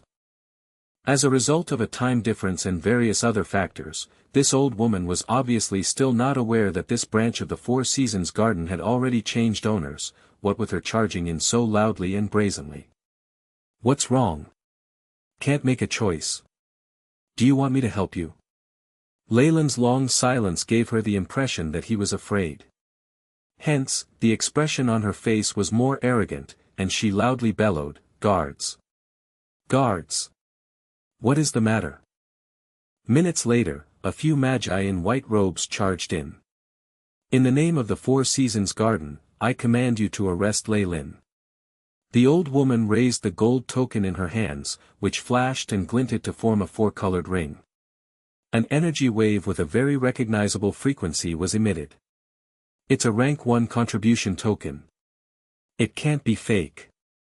The guard magi glanced at it, bowed to greet the old woman. She nodded, still exuding arrogance. "Capture him." She pointed at Leilin. "Him." A few guard magi looked at the old woman, then at Leilin, finding this situation difficult to handle. "What's wrong?" Her voice was piercing, to the point that one wanted to close their ears. "Do you wish to go against an age-old agreement?" Chapter 256, Threats. Threats. I guess I should let you know. Seeing this old lady acting like this, Leilin suddenly found her quite pitiful and lost the urge to play with her any further. He waved at the few guards. "You may return first." "Yes, my lord." The guards gave Leilin a deep bow, appearing as if a heavy weight had been lifted off their shoulders, and quickly dashed out of the room. "Wait. What did they call you?" "My lord. Aren't you just a regular Magus from the potioneering team? Aren't you also ostracized?" The old woman spoke agitatedly. She could feel that things were beyond her control, as if a stone had lodged deep in her heart. "It seems like you've investigated me quite thoroughly. Unfortunately, I've climbed up the ranks a little faster than that." Leilin spread his hands, a mischievous grin on his face. Was he merely fast in climbing to this position? He had practically flown here. First, by killing large numbers of dark magi, he had obtained the position of the vice team leader of the hunting team. With his battle achievement of killing Marb, he had been named the patrolling inspector of the headquarters. In theory, he was just as powerful as Caesar, the leader of the hunting team. After the attack of the Dark Magi and Reynold's death, he had seized a third of the power within this branch of Four Seasons Garden. But wait, there's more. After chasing Wade out, the authority he possessed had increased to 2/3. His position was infinitely nearing the chairman with this much power. This old woman only had a rank 1 contribution token, which was useless against a team leader, much less Leilin. Next, the smirk on his face vanished, and his expression turned solemn. Formation Genie, record this down. This. Ahem. This person who holds the power in the Bautelli family overstepped her authority and ordered for my arrest, with a rank 1 contribution token. I hereby announce that she be stripped of the authority and the contribution token in her hands. Wang, magical light brightened in the middle of the room, and the walls were filled with a ring of wandering illuminated runes. Recorded. Verifying. Verification complete. Removing authority from rank 1 contribution token. A robotic female voice was heard, and the rays of light from magic suddenly flashed outwards. The old lady seemed to be scared silly by such a strong energy wave. If all the spell formations around them exploded in one go, her body would simply vanish. The colorful magic rays did not attack her, but transformed into a hand the size of an adult, grabbing the rank 1 contribution token in her possession. Then, the fingers exerted force. Asterisk kacha. Kacha, asterisk. The sound of an object breaking sounded. A web of cracks spread across the surface of the entire token, and under the hopeless gaze of the old woman, it turned into little bits of dust. TSS, the magical light receded after destroying the token. Even the spell formation on the wall vanished. The old woman was now like a duck grasped at the neck, unable to utter a word. She naturally knew the amount of authority needed to be able to order the Formation Genie to destroy a rank 1 contribution token. That was something only the chairman was able to do. Could it be that this young man had already advanced to become a rank 2 Magus, and had become the chairman of the Four Seasons Garden? This world was just too crazy. The old woman supported her head, feeling as if she was dreaming. How is it? Do you have any other trump cards? You can try using them. Leilin crossed his arms, staring icily at this old woman. Her heart fell. Her family was now not in a very good position. This token, which was something their ancestors had left behind, was the last resort, but had been rendered useless without properly being made use of. She herself would even be in trouble upon returning. What do you want? Her voice was hoarse as if she had aged by 10 years. She bent her back, and then released the pride from her tone, completely defeated. What do you want? Leilin sounded innocent. Your granddaughter came up to me, saying I'm the main cause of a war and wanted to purify me. I was forced to strike back and gave them a lifeline when I could have simply just killed them. I'm already being very kind, and now you even want to threaten me. Leilin was indeed the victim in this affair, except for the fact that he had retaliated with just a little too much strength. Jenna is the seer of our generation. Her predictions can't be wrong. The old woman persisted. Leilin was exasperated but calmed his heart.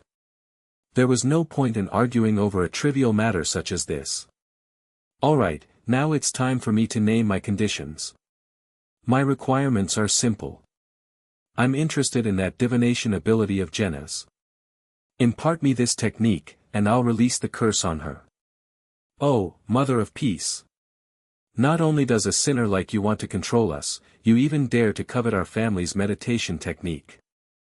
She clutched her chest as if she was on the verge of going crazy. Is it a meditation technique? Or even a high-grade meditation technique? Leilin was suddenly very interested. Don't even think about it, you monster.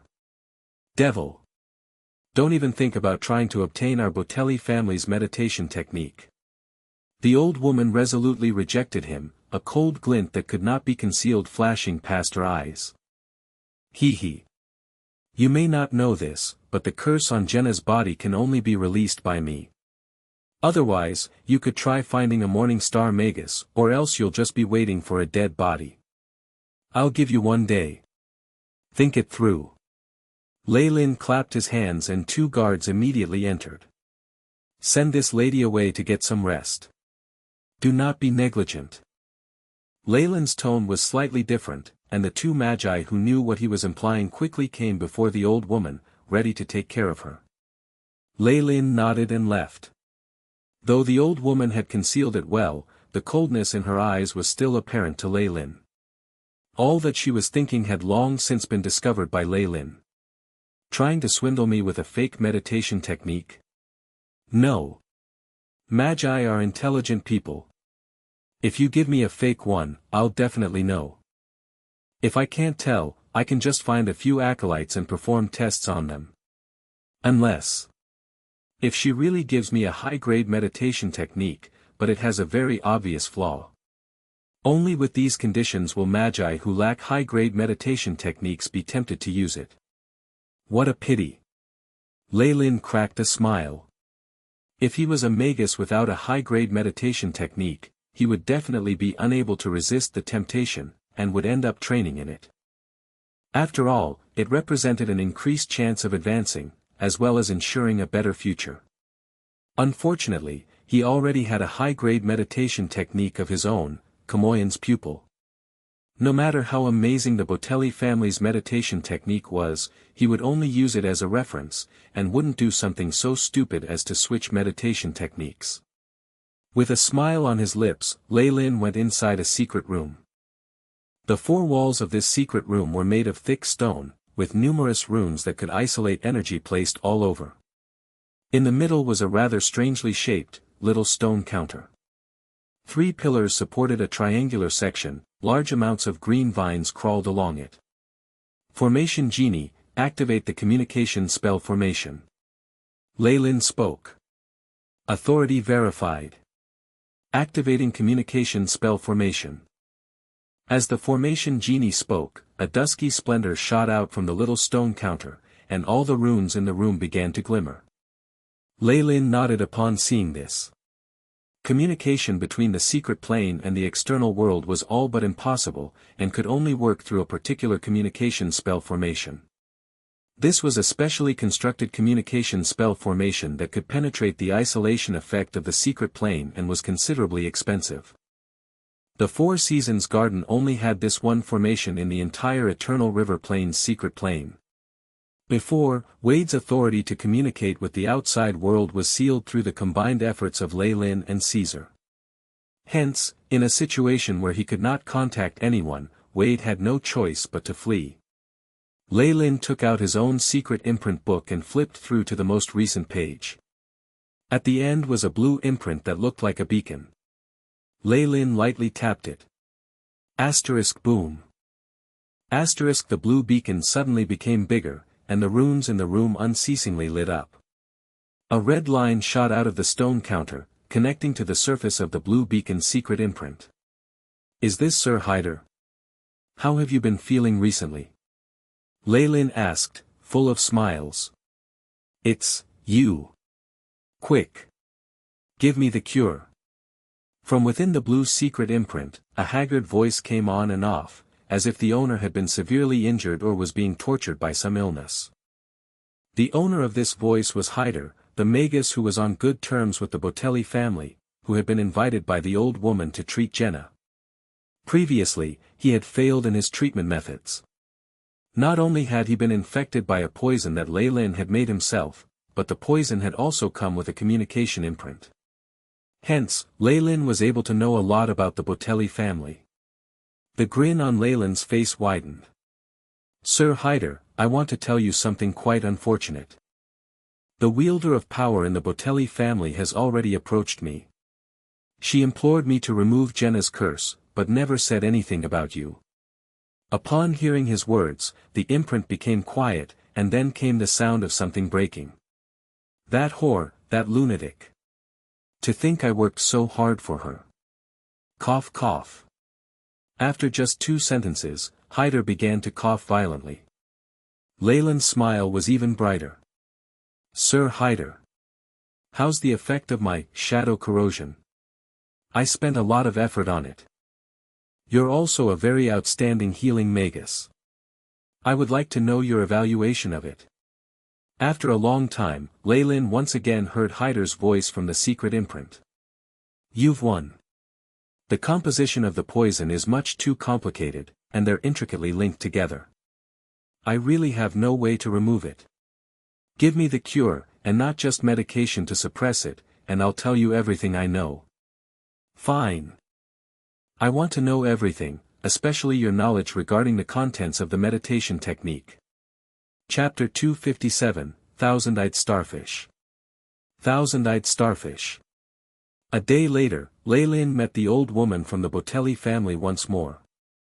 This time, however, she looked to be pale and in a bad state, as if she had not rested well.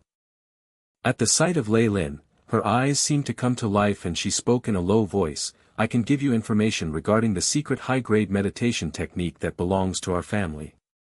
However, I want to make this clear first. This technique is incomplete, and there are stringent limits and restrictions applied to those who train in it. If you were to forcefully train in it, there are sure to be residual effects. That's my problem. Just give me the meditation technique, and I'll give you the solution to releasing the curse. It's as easy as that. Leaning against the comfy back of his reclining chair, Leilin's fingers were crossed as he calmly spoke. Fine. But we will first need to make a contract with the presence of the trial's eye. The old woman straightened her back. Of course. I don't trust you either. Leilin nodded. Let's start. A moment later, the old woman took what she wanted and left. Leilin was left on his chair, fiddling with a light golden crystal ball, and looking to be deep in thought. What an interesting meditation technique. He had briefly looked through the contents of the meditation technique the old woman had given him. Due to the contract under the watch of the trial's eye, she did not dare cheat him, though Leilin had found out she had pulled a few tricks as well. For instance, she had either exaggerated or understated a few facts. Based on what Hyder had said, male magi in the Bautelli family who had forcefully trained in this high-grade meditation technique had all died after going mad. However, all that was written here was that there would be after-effects that would affect one's mind. The old woman had also exaggerated the effects of training in this meditation technique, distorting the fact that one could catch glimpses of some vague fragments of the future into one being able to see the future. Upon seeing the frightening effects of a high-grade meditation technique that could aid one in seeing the future, most magi would not hesitate to train in it. They would then fall into the old woman's trap. How clever, but that's it. Leilin assessed as he played with the crystal ball that had information about the meditation technique recorded within it. As the meditation technique the old woman had given him was real, it complied with the trial's eye contract. There were only a couple of small changes that she made to the results and side effects, which would not cause the trial's eye to retaliate against her. However, in Leilin's eyes, whatever she did was just a joke. However, the fact that there is an ability to predict the future is quite alarming. Through the spiritual force from the supernatural world, one can sense fragments of what's to happen in the future. Leilin rubbed his chin. He had briefly looked through the technique, through which, with training, magi could practice and form a unique type of spiritual force. With the extension of this spiritual force, one could then gain information and see images relating to the future. In general, the results were astounding, but unfortunately, the technique was incomplete. AI chip, how's the scanning and recording process going? Leilin asked inwardly. Beep. Information on Sacred Flame, a high-grade meditation technique, has been recorded. Inputted into database, meditation techniques. Classified information as 5 stars. The AI chip intoned.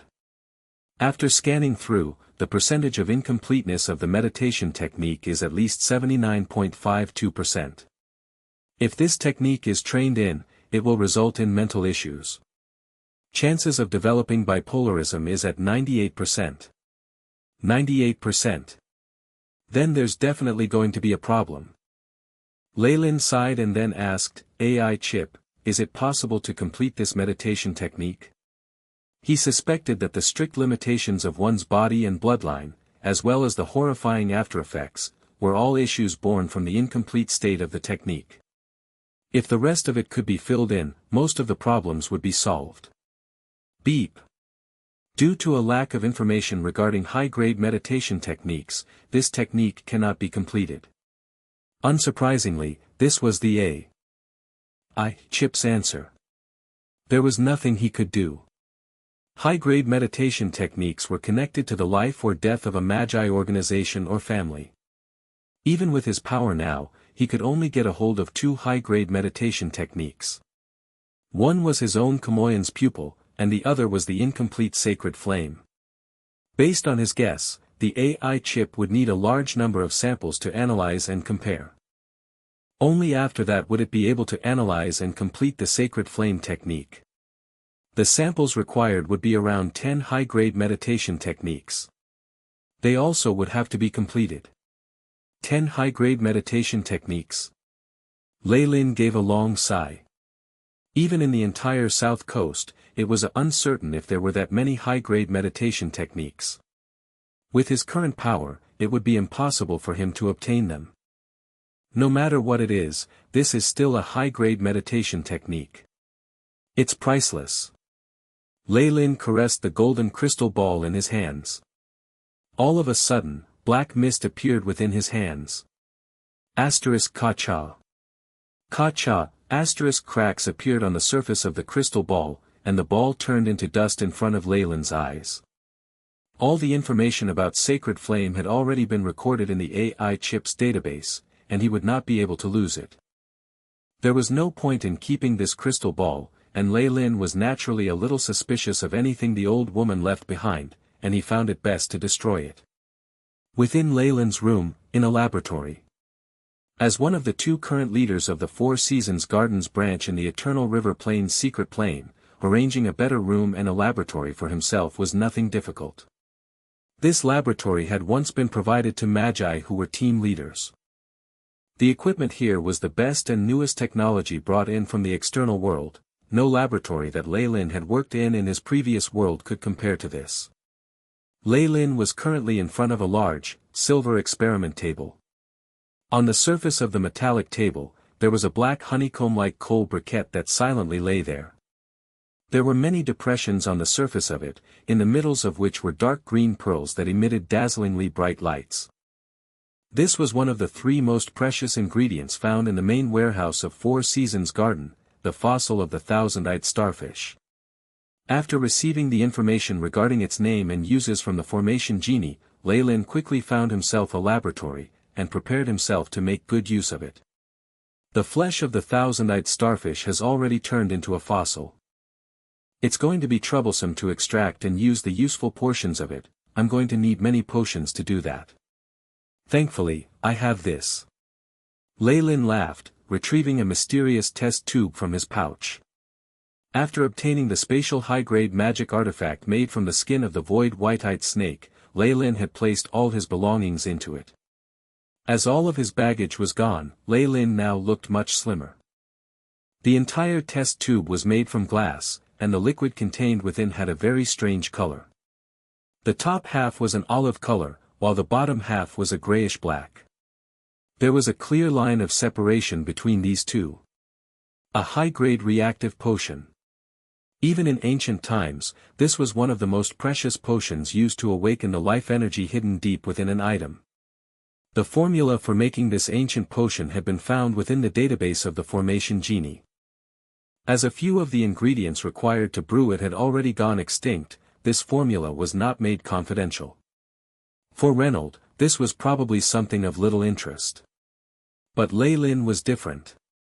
The resources he possessed through looting and extortion were plentiful, and he was easily able to gather the required ingredients. As for the ingredients that were extinct, fortunately, Leilin had them. While he was still a level 3 acolyte exploring the Dylan Gardens, not only had he gained the high-grade meditation technique and the Book of Giant Serpents, he had even obtained a few extremely precious plants. These ingredients were much too precious, so Leilin could not bear to use them. He kept all of them after going through some procedures to keep them fresh. Now, however, after obtaining the formula to make the high-grade active potion, he suddenly came to the realization that the few ingredients that were known to be extinct were, in fact, plants that he possessed. This was simply too lucky for him. Now that he had gathered all the ingredients, coupled with the fact that Leilin himself was a highly accomplished potion master, brewing the potion was a very simple task. Along with Leilin's chance, the test tube opened up like a flower, and a putrid stench spread around the room. Drip by drip, Leilin carefully positioned each droplet onto the green pearls of the thousand-eyed starfish. Leilin's movements were extremely careful, smearing the amount evenly on every pearl. By the time the last of the olive-colored potion was used up, the fossil suddenly began to squirm. Awaken! His eyes flashing with excitement, Leilin's lips moved as he softly murmured. He had used the ancient Byron language, which seemed to draw power from the supernatural world. Wang wang. Invisible strength wrapped the thousand-eyed starfish within, and the potion evaporated and emitted black and white gases. The black and white gases merged in the air, forming the multiple black and white eyes. Whoosh! With what sounded like a big wave, the flesh of the thousand-eyed starfish constantly trembled, layers of rock falling off of it. *TSS. Green eyes blinked open, those olive pearls in the depressions were actually the eyes of the thousand-eyed starfish. Begin deep heating. Preset temperature at 1548 degrees. Complying with Leilin's voice, two large, mechanical arms suddenly rose from under the table. They were extremely shiny and seemed to be made of metal, but at the joints, there were traces of the slight movements that were reminiscent of real flesh. The large arms scooped up the thousand-eyed starfish and placed it into what looked like a furnace. Chapter 258, Accomplishment. Accomplishment. Prepare the centrifuge. Beginning cooperation. Leilin shut his eyes, and black threads shot out from between his brows, connecting to the various apparatus in the laboratory. Kacha. Kacha, asterisk. The light flickered, and the apparatus in the laboratory were activated. Any instrument that had a measuring function began to show numbers and pointers on gauges moved. With the threads of spiritual force, Leilin worked on purifying his spiritual force and began the complicated separation process. 2 hours later, Leilin looked at the half-finished product on the table and nodded. On the surface of the table was a piece of pink flesh. This had been the fossil of the thousand-eyed starfish. Leilin had fully expended the life force within it and had gotten rid of all the olive-colored eyes.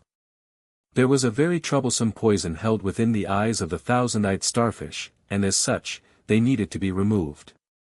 The thousand-eyed starfish currently seemed to have returned to its original state, the tender flesh having a gleaming luster, as if it had only just been dug out, and was still covered in a layer of liquid. Yes. The separation operation was very successful. All that's left is the last step.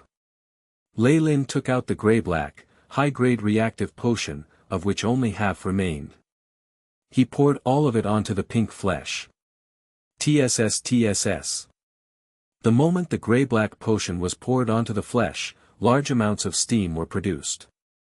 Through it, one could see the pink flesh decreasing in size at a rate that could be seen with the human eye. The flesh seemed to shrivel up and turn black. Leilin expressionlessly used up all the liquid, and then chanted some ancient incantations. Woo woo woo, these incantations were ancient, with a very boundless aura. It sounded like countless conch shells being blown at the same time. Blue waves of energy were like sweeping tides, wrapping around the flesh of the thousand-eyed starfish. After the blue light dissipated, all that was left was an object the size of a longan. The object was gray in color and even had lines that characterized muscle. It looked like salt-cured meat that had not been properly preserved.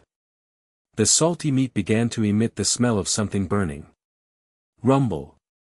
Upon smelling this, Leilin actually couldn't help but swallow his saliva, a distinct look of longing appearing from the depths of his heart.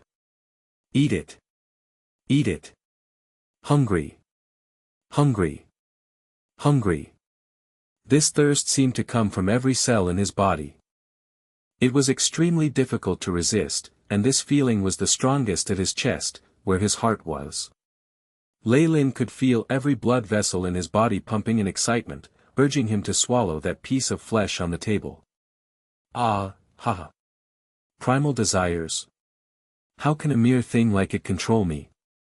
Leilin's eyes turned a little red, and even his hands began to tremble. However, he did not choose to consume the flesh of the thousand-eyed starfish right away. He first used the AI chip to analyze its composition and nature in detail. During this whole time, the meat in his hand was a huge temptation for him. However, even though every cell in his body shook with excitement, his expression stayed the same, as if he was unaffected, as cool and grim as a glacier that had existed for thousands of years. In his previous life, he had already developed an extremely staunch willpower. No matter how fierce and deadly the temptation, he could still control and stabilize his inner desires. Recorded composition of this object. Saved in folder, material type ancient creature, thousand-eyed starfish. The AI chip replied. Only after the stream of data finished working did Leilin gobble down Longan-sized meat. Asterisk boom. Asterisk. Like a bomb that had exploded, his entire body was paralyzed by lightning, like a drunkard who had abstained for years and once more had fine liquor, or like a traveler who was on the verge of death from his thirst and had finally savored the sweet taste of spring water. Leilin felt as if his body was floating, lying on the peak of white clouds. There was joy coming from every cell in his body. An exceptionally sweet and refreshing feeling spread from his mouth and down his throat. The flesh of the thousand-eyed starfish first went to his stomach. Gastric fluid rushed forward, and in just a few seconds, digested it completely.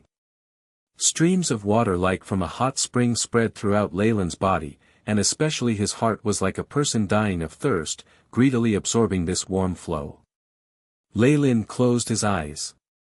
He felt as if he was naked, flowing along a warm and comfortable large river. A droplet of something moist suddenly rolled down his face. It was exceptionally sweet, exciting his taste buds to the extreme to the point that he unconsciously began to tear up. For him, who had a physique that far exceeded that of a regular person, it was basically impossible for him to react in such a way, but the flesh of the thousand-eyed starfish was able to do it. I'm afraid such a taste might make one addicted. Leilin exclaimed in satisfaction. The process of consuming the thousand-eyed starfish was just too comfortable and pleasurable. The stimulation of one's body and mind was definitely enough to make any regular human addicted.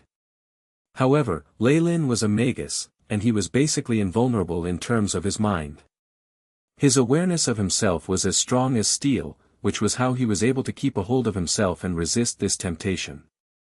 At this moment, the robotic voice of the AI chip was heard. Beep. Detected that the essence from the flesh of the thousand-eyed starfish has entered host's body. Determined to be useful to host body. Beginning absorption. In that moment, Leilin retreated 2 steps. He could feel the rate at which he was absorbing the hot stream increase by another level. At the place where his heart was, it was practically a black hole which steadily absorbed the essence. Beep. Host body has absorbed flesh of the thousand-eyed starfish. Rate of modification of host body's heart has substantially increased. The AI chip began to work hard, the screen in front of him changing rapidly.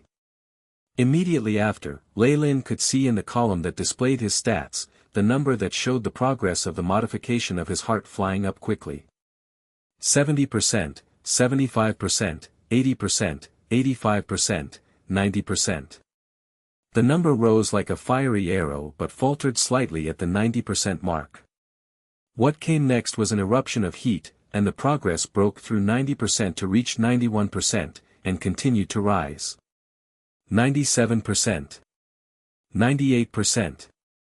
99%. 100%. When the modification of his heart reached 100%, Leilin suddenly felt faint, as if he had been pounded on the head with a large metal hammer. Asterisk bang. Bang. Bang, asterisk. His heart, surrounded by purple-red light, seemed to stop for a while. Next, his heart began to once again pump with a huge amount of force. Asterisk bang. Bang. Bang, asterisk. This force was extremely powerful, to the point that people would be able to hear his heart beating from outside Leilin's body. Blood that held hints of purplish red began to form at his heart. Through his arteries, they were transported all over his body. The purplish red blood, which had a slight chilling quality to it, formed a stark contrast with the heat from the flesh of the thousand-eyed starfish. Leilin suddenly felt an overwhelming orgasmic feeling coursing through his body.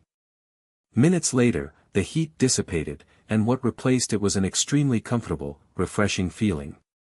Beep. Modification of host body's heart is complete. Detection of an increase in all body stats. Beginning recalculation of data. The sound of the AI chip's voice was heard, and Leilin found the column with his stats being refreshed again. Beep. Leilin Farlier. Rank 1 Warlock, Bloodline, Giant Kamoyan Serpent. Strength, 21.1, Agility, 14.4, Vitality, 27.9, Spiritual Force, 85.6, Magic Power, 85, Magic Power is in synchronization with Spiritual Force. Elemental Essence Conversion, 99%. In a moment, a feeling of extreme power spread and seeped into his limbs and bones. After modifying my heart, it means that I have achieved a fusion of the deepest level with the bloodline of the giant Kamoyan serpent. Now, it is replacing my blood. In the future, if I have children, they will automatically inherit this warlock bloodline. Leilin seemed to sigh, and looked at his stats once again. Although my strength and agility did not increase by much, my vitality had increased by a large amount, which makes sense. The physical body is a carrier for the mind and spirit. With a rise in spiritual force, it would naturally require an even more sturdy body to support it. From Leilin's perspective, the body was like a glass, and the spiritual force was like the water in it. The bigger the glass was, the more water and thus, spiritual force it could contain. Conversely, no matter how much water there was, it would be useless if the glass was not large enough to hold it. It might even cause the glass to break. Hence, many official magi would think up ways to strengthen their body to adjust and balance their powerful spiritual force. However, what shocked Leilin the most was the rise in his spiritual force and elemental essence conversion. Spiritual force actually went up to 85.6, and elemental essence conversion is even more terrifying. It actually rose to 99%. I think even ancient elemental beings would just be at this level. With these results, I can try my hand at advancing to become a rank 2 warlock. Leilin sighed in contentment. The requirements for a warlock to advance was largely similar to a magus, with the only difference being requirements in the bloodline. Leilin's current bloodline was directly from the ancient creature, the giant Kamoyan serpent, so there was definitely no problem at all. The conditions to advance to become a rank 2 magus was for one's spiritual force to reach 80, and one's elemental essence conversion to be above 80%. These were the basic requirements to be promoted to be a rank 2 magus.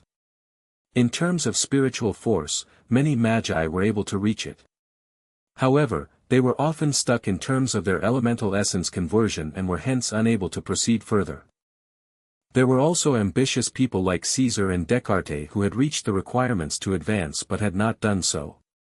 They wanted to push their elemental essence conversion to above 90% to build a stronger foundation and pave the way for their future. Not only had Leilin currently exceeded the basic requirements in spiritual force, but his elemental essence conversion had even reached the shocking number of 99%. Besides ancient elemental beings that were made of elemental particles, there was nothing that could have a higher percentage than this. Leilin was a being made of flesh and blood, rather than elemental particles. To be able to reach 99% was basically reaching the extremes of his limits. He was extremely clear about this and did not look to increase it any further. With the bonus from my bloodline, all of my body's stats far exceed that of a regular Magus. Now, my elemental essence conversion has even reached 99%. Even in the entire South Coast, I doubt that there's a rank 1 Magus who's stronger than me. Leilin was extremely clear of his ranking. Chapter 259, Preparation. Preparation.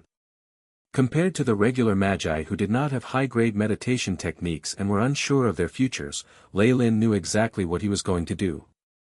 Over a long period of time, regular magi would need to search for or create a rank 2 spell that was compatible with the spell model they had chosen when they had become a rank 1 Magus and then try to solidify their sea of consciousness within it. This would, of course, all be done after their spiritual force and elemental essence conversion had achieved a certain level. This was all a matter of luck. Even if one were able to succeed by chance, the two spell models could result in disharmony and wear and tear, having an adverse effect on the power of a rank 2 Magus. But Leilin was different. He had a high-grade meditation technique. Every time he advanced, he would generate an innate spell that completely suited his body. What he needed to do now was raise the level of his meditation technique, and train till Kamoyan's pupil went up to another level. Only then would he be able to be promoted to a rank 2 warlock. For magi who trained in high-grade meditation techniques, as long as they reached a certain level, the technique would automatically push and help a magus to advance at a rate far faster than regular magi. I've already reached the basic requirements for Kamoyan's pupil to advance to the second level. Next, I'll have to gather spiritual force and produce immense energy to make a breakthrough in Kamoyan's pupil. Information regarding breaking through the second level of Kamoyan's pupil flashed by Leilin's eyes. This is a process that requires constant accumulation. With my current condition, this would need around 2 or 3 years. However, with some special methods, such as burning up large amounts of spiritual force, for instance, the process can be quickened. Leilin serenely closed his eyes, seeming to emit dangerous rays of light. Time passed slowly, and it was soon night. The sky was filled with clouds blocking the moon and they had no intentions of moving. In the Eternal River Plain's secret plane, it was immersed in darkness. Magical lights began to light up, connecting together like pearls as they brought light to the Four Seasons Garden headquarters. However, even if they used large amounts of light magic, in a huge area like that the headquarters occupied, there would still be much darkness and many shadows. Beside a flower terrace, dark figures emerged from the shadows, one after another. All of these figures were wearing black robes with traces of blood on them. The smell of blood on their bodies was so strong that it did not seem like it could dissipate, and their eyes showed no sense of human emotion, all there was a pure desire to kill and vent. How is this? It's the Magi army from the Dark Magi's headquarters. They're not that different from the Light Magi, are they? Leilin and Caesar stood aside. This time, they had used their authority to transfer the patrolling Magi away, personally removed the defense mechanism here, and welcomed these people. Caesar grinned at Leilin. They're not bad, and are perhaps a lot stronger. Leilin sucked in a huge breath. Due to the harsh environments they lived in, they had to have great battling prowess. In general, being able to live until now was only possible with their own 2 hands. The army trained by the Light Magi had also gone through arduous and bloody battles, but the only way in which they surpassed the Dark Magi army was in their cooperation. In terms of individual battle power, they could not compare. It's been already 2 days since the previous attack. We only have 3 more days before the investigation team from headquarters arrive. It'll be troublesome when that happens. Caesar's expression revealed his discontent. How about Wade? Haven't you taken care of him yet? He's concealed himself quite well. The people I sent to search for him haven't discovered anything yet. Leilin waved his arms, looking helpless. He won't be able to flee out of the secret plane anyway, so he won't leak any information. 2 days later, it won't matter even if he meets up with the investigation team. Let's hope so.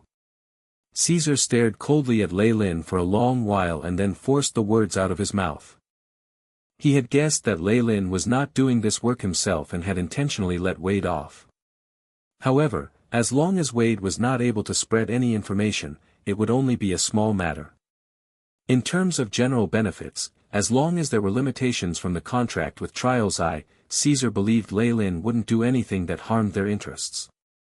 After all, if this operation failed, it was impossible for Leilin to return to Four Seasons Garden. Instead, he'd become a fugitive. Isn't it too conspicuous to bring over all these people? What's going to happen if we get found out? Leilin looked at the line of dark magi trailing behind Caesar and asked, a little worried. The light magi from headquarters were no fools. With the lightning core around, every single action either he or Caesar took was susceptible to scrutiny, and if they were discovered to have dealings with dark magi, they would immediately be stared closely at. There's no other choice, we have no more time. In at most 3 days, or 2 days at best, we need to bring in enough people and transfer the authority to control the defense system to them. Caesar's face was stern. I can temporarily arrange for them to stay in a few abandoned laboratories and warehouses. They're going to leave in a day or 2 anyway, so we don't even need to prepare a lot of food or water. Hide in the western warehouse. I've already minimized the patrolling officers and sentries there. Here's the map of the changing of the guards and the warning systems. Caesar instructed the dark magi behind him, and passed a piece of parchment paper to him. The leader took it silently, and with a fling of his robes he turned into black smoke and left with the dark magi behind him. The entire process was extremely quiet, displaying the results of the dark magi's training. Leilin was extremely aware that during the past few days, Caesar and himself had abused their own authority and brought several batches of dark magi into the headquarters of Four Seasons Garden. Due to the chaos after the attack, as well as he and Caesar helping to cover up this plan, not a single Magus had discovered that something was amiss. By the time the authority to command the formation genie was transferred, the dark magi would cooperate with those in the external world. Even if all the official magi within the secret plane now, as well as the 2 large groups from the lightning core were gathered, they would still be powerless. Leilin sighed deeply and closed his eyes. He could already imagine the confusion and puzzlement on these magi as they died. Tomorrow, you'll come with me to unseal the core body of consciousness of the secret plane. After the attack, Dismund added another seal, and without enough authority, the formation genie will fight back. Caesar's face was grim. In the contest to seize the gate, what was most important was obtaining the core body of consciousness belonging to the gate into the secret plane. As long as this was in their possession, they could control the platinum gate outside and prevent light magi from the external world from entering. It could be said that the key to seizing control of the secret plane was the core body of consciousness. After Dismund had reinforced the sealing spell formation, just Leilin's or Caesar's authority was not enough to undo the spell formation and retrieve the body of consciousness. Only if they worked together would they have enough power to do so. This was why Caesar was so tolerant of Leilin. Don't worry. This has already been stated clearly in the contract, so I can't go back on my word. Leilin turned to look at Caesar. What's more important is what I requested of you. How has the preparation for that been coming along? When he had made a contract with the rank 2 dark magi that the trials I had bore witness to, Leilin was also able to gain some benefits. He had requested for a large amount of resources that were only available to certain dark magi regions, high-grade academic knowledge, research information, and even a promise that allowed him to enter Lighthouse of the Night. Lighthouse of the Night. That was the holy land for dark magi.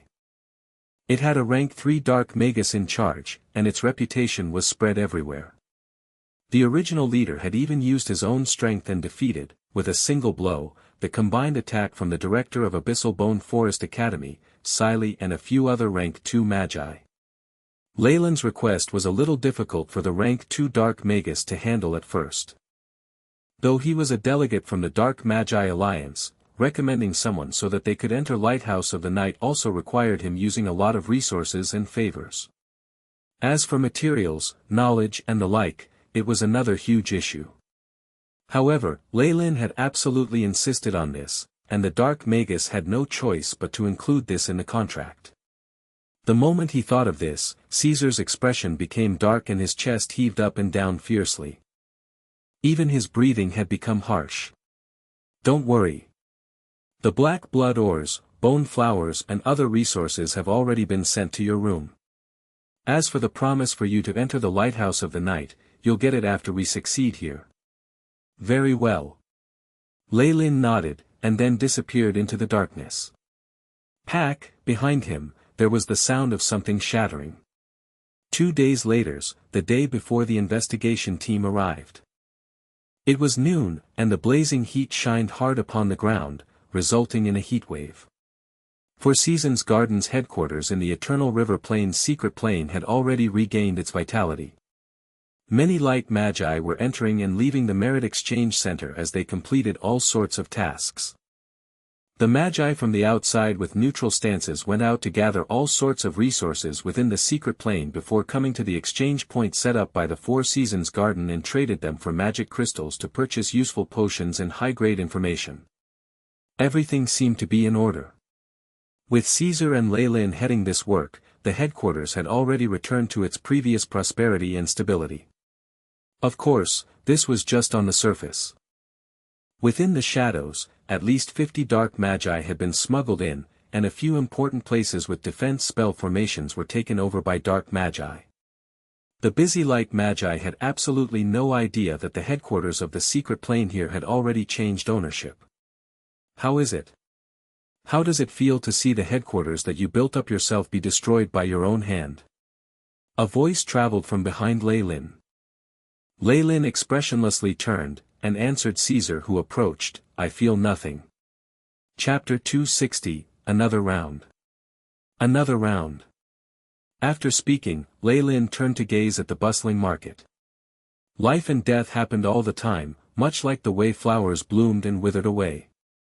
Everything was being transformed in front of his eyes. Nothing in the world can escape the decay of time. This is why I'm so set on seeking eternity, which is something I live by. Leilin sighed deeply in his heart. The rebuilding of this market was not entirely without reason. At the very least, Leilin had gained quite a bit of experience from managing it. In the future, if he ever needed to take charge of an area where magi gathered, he knew he could do it much better than before. Seeing Leilin's expression, Caesar snickered inside without showing anything on his face, then let us begin as quickly as possible. Someone will move the core body of consciousness today. All right. Are we finally going to make a move? Anticipation flashed in Leilin's eyes, as they walked side by side as they left. Caliste wore the robes unique to magi from Four Seasons Garden, and ambled over to the region he was in charge of. Along the way, acolytes stood by the road and bowed to him. He walked past them expressionlessly, and occasionally nodded aloofly. This is it. Respect. Reverence. This is what it feels like to be an official magus. As someone who had just been promoted to be an official magus, Caliste had yet to adjust to this situation. Such treatment that was reserved for those who were more powerful than the regular human had him feel a little intoxicated. However, all these thoughts vanished after seeing the large hole beside the fort. At the outer layer of the headquarters of Four Seasons Garden, there was a huge hole. This was the masterpiece done by the Dark Magi in their previous attack. Leilin and Caesar had ordered for people to mend this, but it had yet to return to its original state. As he looked at the light magi and acolytes who were carrying out construction work, Caliste felt as if all the wounds had been reopened as they sniggered at him. This huge wound was a disgrace to all the magi of Four Seasons Garden. Those darned dark magi. One day, Caliste's complaints and curses suddenly stopped as he recalled the insane power the dark magi had displayed. For a magus like him who had grown up in a safe environment, every movement from the dark magi, which were filled with bloodthirstiness and violence, made him feel a little stifled. In this condition, even those who were of the same rank might lose quite badly. If they attack once again, will I be able to do anything? Caliste was filled with self-doubt. After all, it was his luck that had allowed him to survive while other, more powerful, light magi had died in battle. Ha! I don't care anymore. There's still the lightning core, large-scale defense, and amplification spell formations here, as well Lord Caesar and Lord Leilin. With this level of power, there's definitely no problem for us to hang on for 1 or 2 more days. Besides, the people from the headquarters are going to arrive tomorrow. Caliste exhaled slowly. Asterisk boom. Asterisk. At this moment, green flames suddenly streaked across the sky like a meteor, a tail of light following behind it. Shio, accompanying the flames was the piercing sound of friction with the air. Pack, green flames rumbled as they exploded in the middle of the sky, forming the image of a green skull. This is, the symbol of the dark magi. Caliste's voice became hoarse, his expression displaying his disbelief. Enemy attack. The patrolling magi bellowed, and layers of black magical beasts charged forth like a tide. The biochemical army of the dark magi. This is an army made out of cannon fodder, formed due to the radiation and poisoning of beasts in the secret plane. The real enemy is still behind. Activate the defense formation and notify the 2 lords. Atop the watchtower, a Magus who seemed to be the leader of a team icily roared immediately. Activate the heavenly fire spell formation. Magi on the ground are to prepare wind spells and fire rain scrolls. This little leader was obviously the commander of a zone, and he immediately began to seek permission from the formation genie with his spiritual force. Formation genie. Activate the energy amplification spell formation again. The targets are all magi of 4 Seasons Garden. The energy amplification spell formation was a large-scale spell formation that would cover the entire area of the headquarters at the secret plane. It could cause magi who were semi-converted and below to have their power to increase by 10%. Received request, verifying authority. He could hear the emotionless voice of the formation genie in his mind. Verification failed. Spell formation will not be activated. However, the formation genie's next words seemed to throw him down into the abyss. What? It didn't go through. The commander's face changed and he fiercely smashed the stone railing beside him. Asterisk pack. Asterisk a huge chunk of green stone fell. It happened again. There's a traitor. He turned his head, glancing in the direction of Reynold's office. Is it Caesar? Leilin? Or both of them? Magi were not fools in general. The failure to activate the formation genie could be said to be a fluke the previous time, but it had happened again. The scope of people he suspected had been made smaller, and no amount of concealing would work. Caesar and Leilin did not bother doing that either, as they were already prepared to leave 4 Seasons Garden. Leader, what do we do? The female Magus behind him asked anxiously. Let's go. This Magus looked at the beast horde that was going to arrive soon, and then the platinum gate of the secret plane a distance away. He gritted his teeth and made his choice. The situation now is extremely dangerous, and there are also traitors here. The casualties here will definitely be more than the previous time. If you want to survive, leave with me. Immediately. Now. The leader quickly explained. He was deemed to be very trustworthy in this team, and a few members chose to leave with him. The rest stayed behind. At this point, those who chose to stay behind were completely loyal to 4 Seasons Garden. The expression on this commander's face changed, becoming icy as he led his team members and broke away from the beast wave. Before leaving, he turned back to look at 4 Seasons Garden's defensive line. Though the ranged spell formation of the formation genie could not be activated, there were still a lot of defense magi who chose to stay behind. Hailstones, storms, flashes of lightning and thunder, and fire raining from the sky could be seen on the defensive line. I'm sorry. This leader apologized in his heart and immediately turned to leave. Magi were a bunch of logical and practical people. The team leader was very clear that the enemies were very aggressive in their attacks, and they even had a highly ranked spy to provide support. The magi of Four Seasons Garden here would not end up well. As the defense magi battled with the army of magical beasts, immense energy waves swept through Four Seasons Garden. In a second, Four Seasons Garden was in chaos once again. Wandering magi with no affiliation thought back to the previous time this happened and quickly chose to leave. Acolytes were as powerless as ants in this situation, and they could only wail in hopelessness. On top of that, a few magi also took the opportunity to conduct some illegal activities, and in a short period of time, the sound from quarrels, wails, and on top of that, the roars from magical beasts coupled with the aura of magic traveled throughout the region. How terrifying! Oh, Four Seasons, did my nightmare reappear? Too terrifying. It's too terrifying. Caliste mumbled away. As a defense magus of Four Seasons Garden, it was his duty to protect his homeland. However, his legs were becoming jelly and started to shift backwards. Boom! At this moment, half a body, from which the other half had been ripped off by a beast, fell from the sky. As the corpse dropped, it sprayed a rain of blood that covered his entire face. Ah! Caliste's facial muscles twitched, and he no longer hesitated to run in the opposite direction.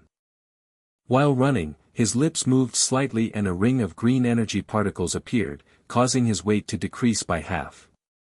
A layer of dense earth armor also emerged on his body. I'm sorry, while Caliste dashed off wildly, he apologized in his heart. Boom!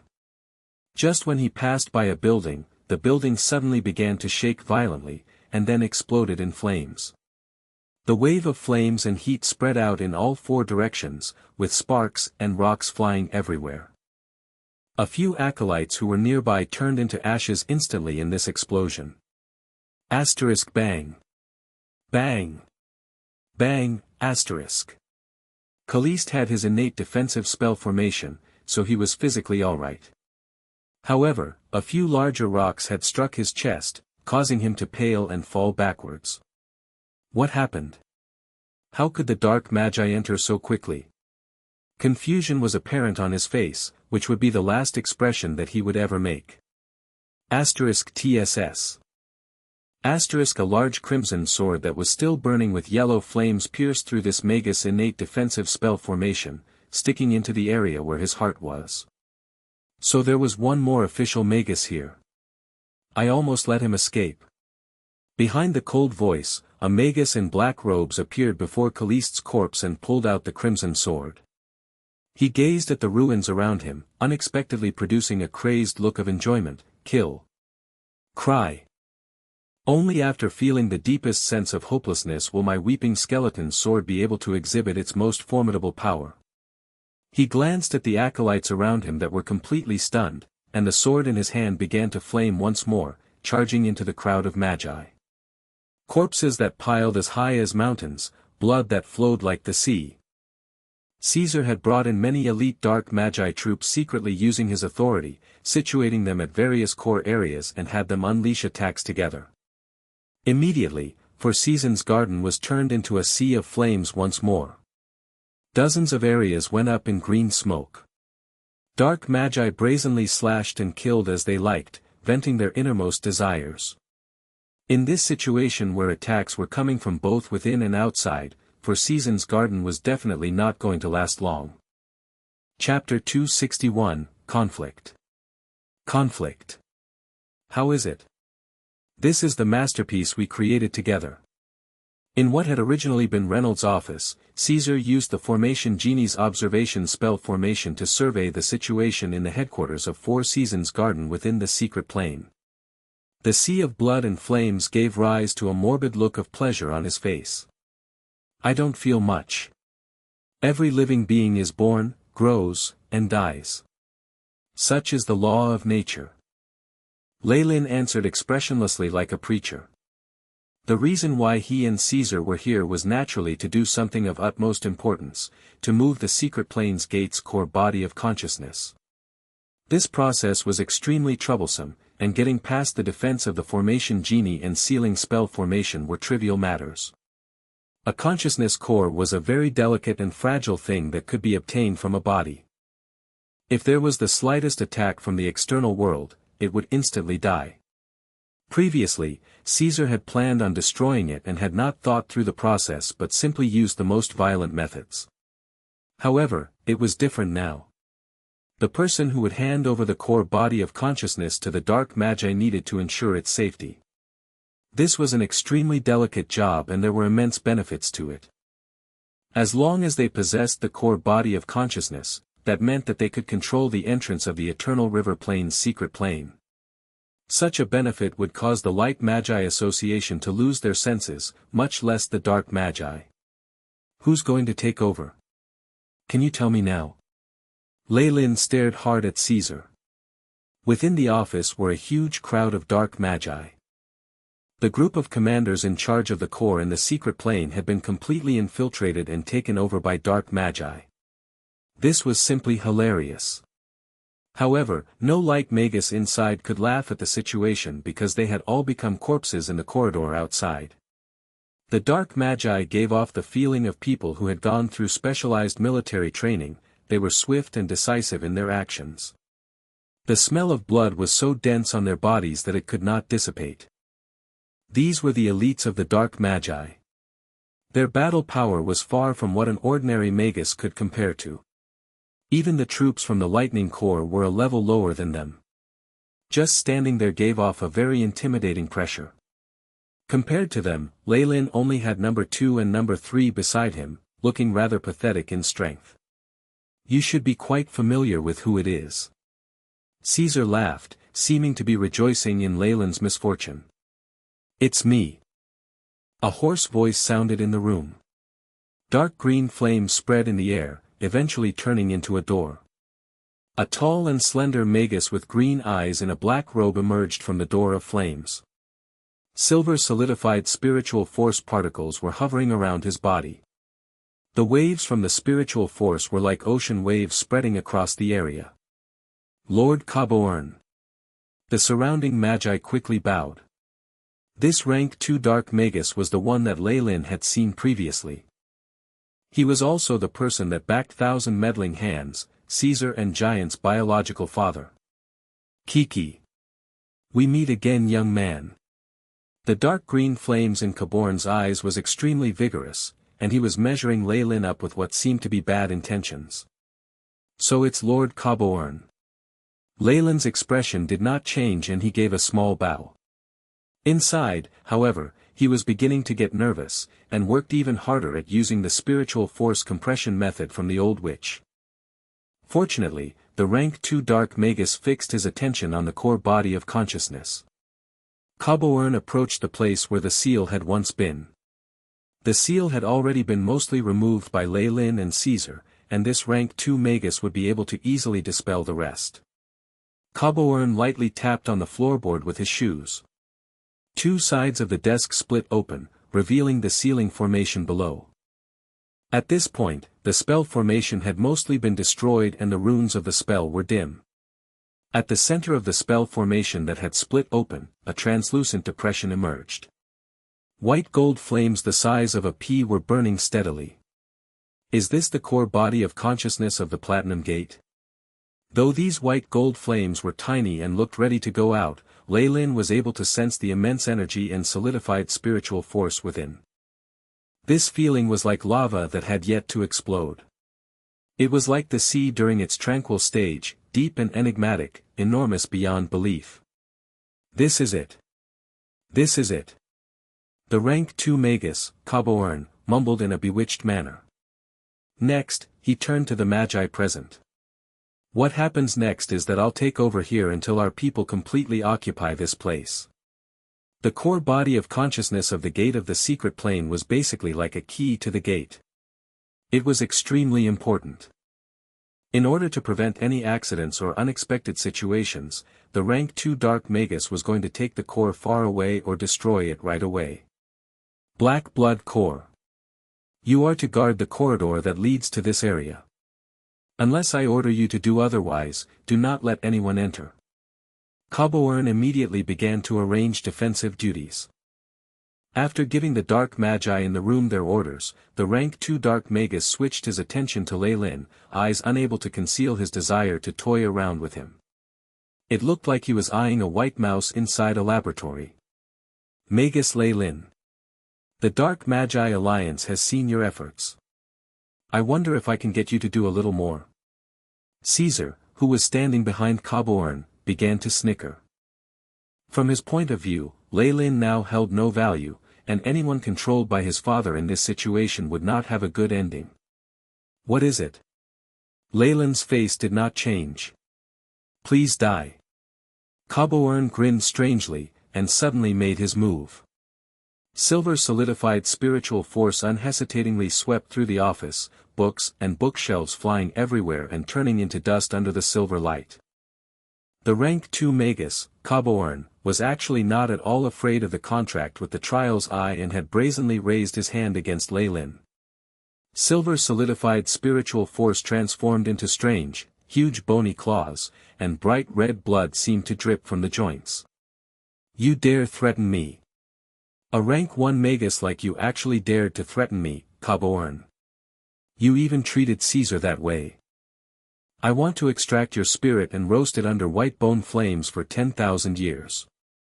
Cabourn roared. Schwa. Leilin's expression was solemn as he faced a rank 2 magus who was going all out against him and in peak condition. A layer of dense black scales emerged on his body. At the same time, the defensive layer from the fallen star pendant formed on his body, turning into a phantom set of armor. Leilin immediately entered his strongest defensive state. *1. Brownish-yellow gravitational spell formation appeared in front of his chest, instantly covering an area of over 100 meters. A gravitational power of more than 40 times stronger than normal descended.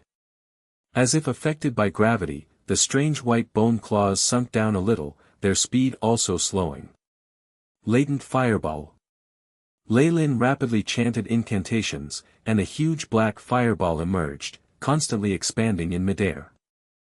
2 blood-red eyeballs were formed, as well as a blazing tongue that emerged from its mouth. A huge serpent blazing with black flames hissed as it went forward, mercilessly colliding with the strange white claws. Rumble. An immense explosion swept through the office. Cabourn was alarmed and immediately swung his arms.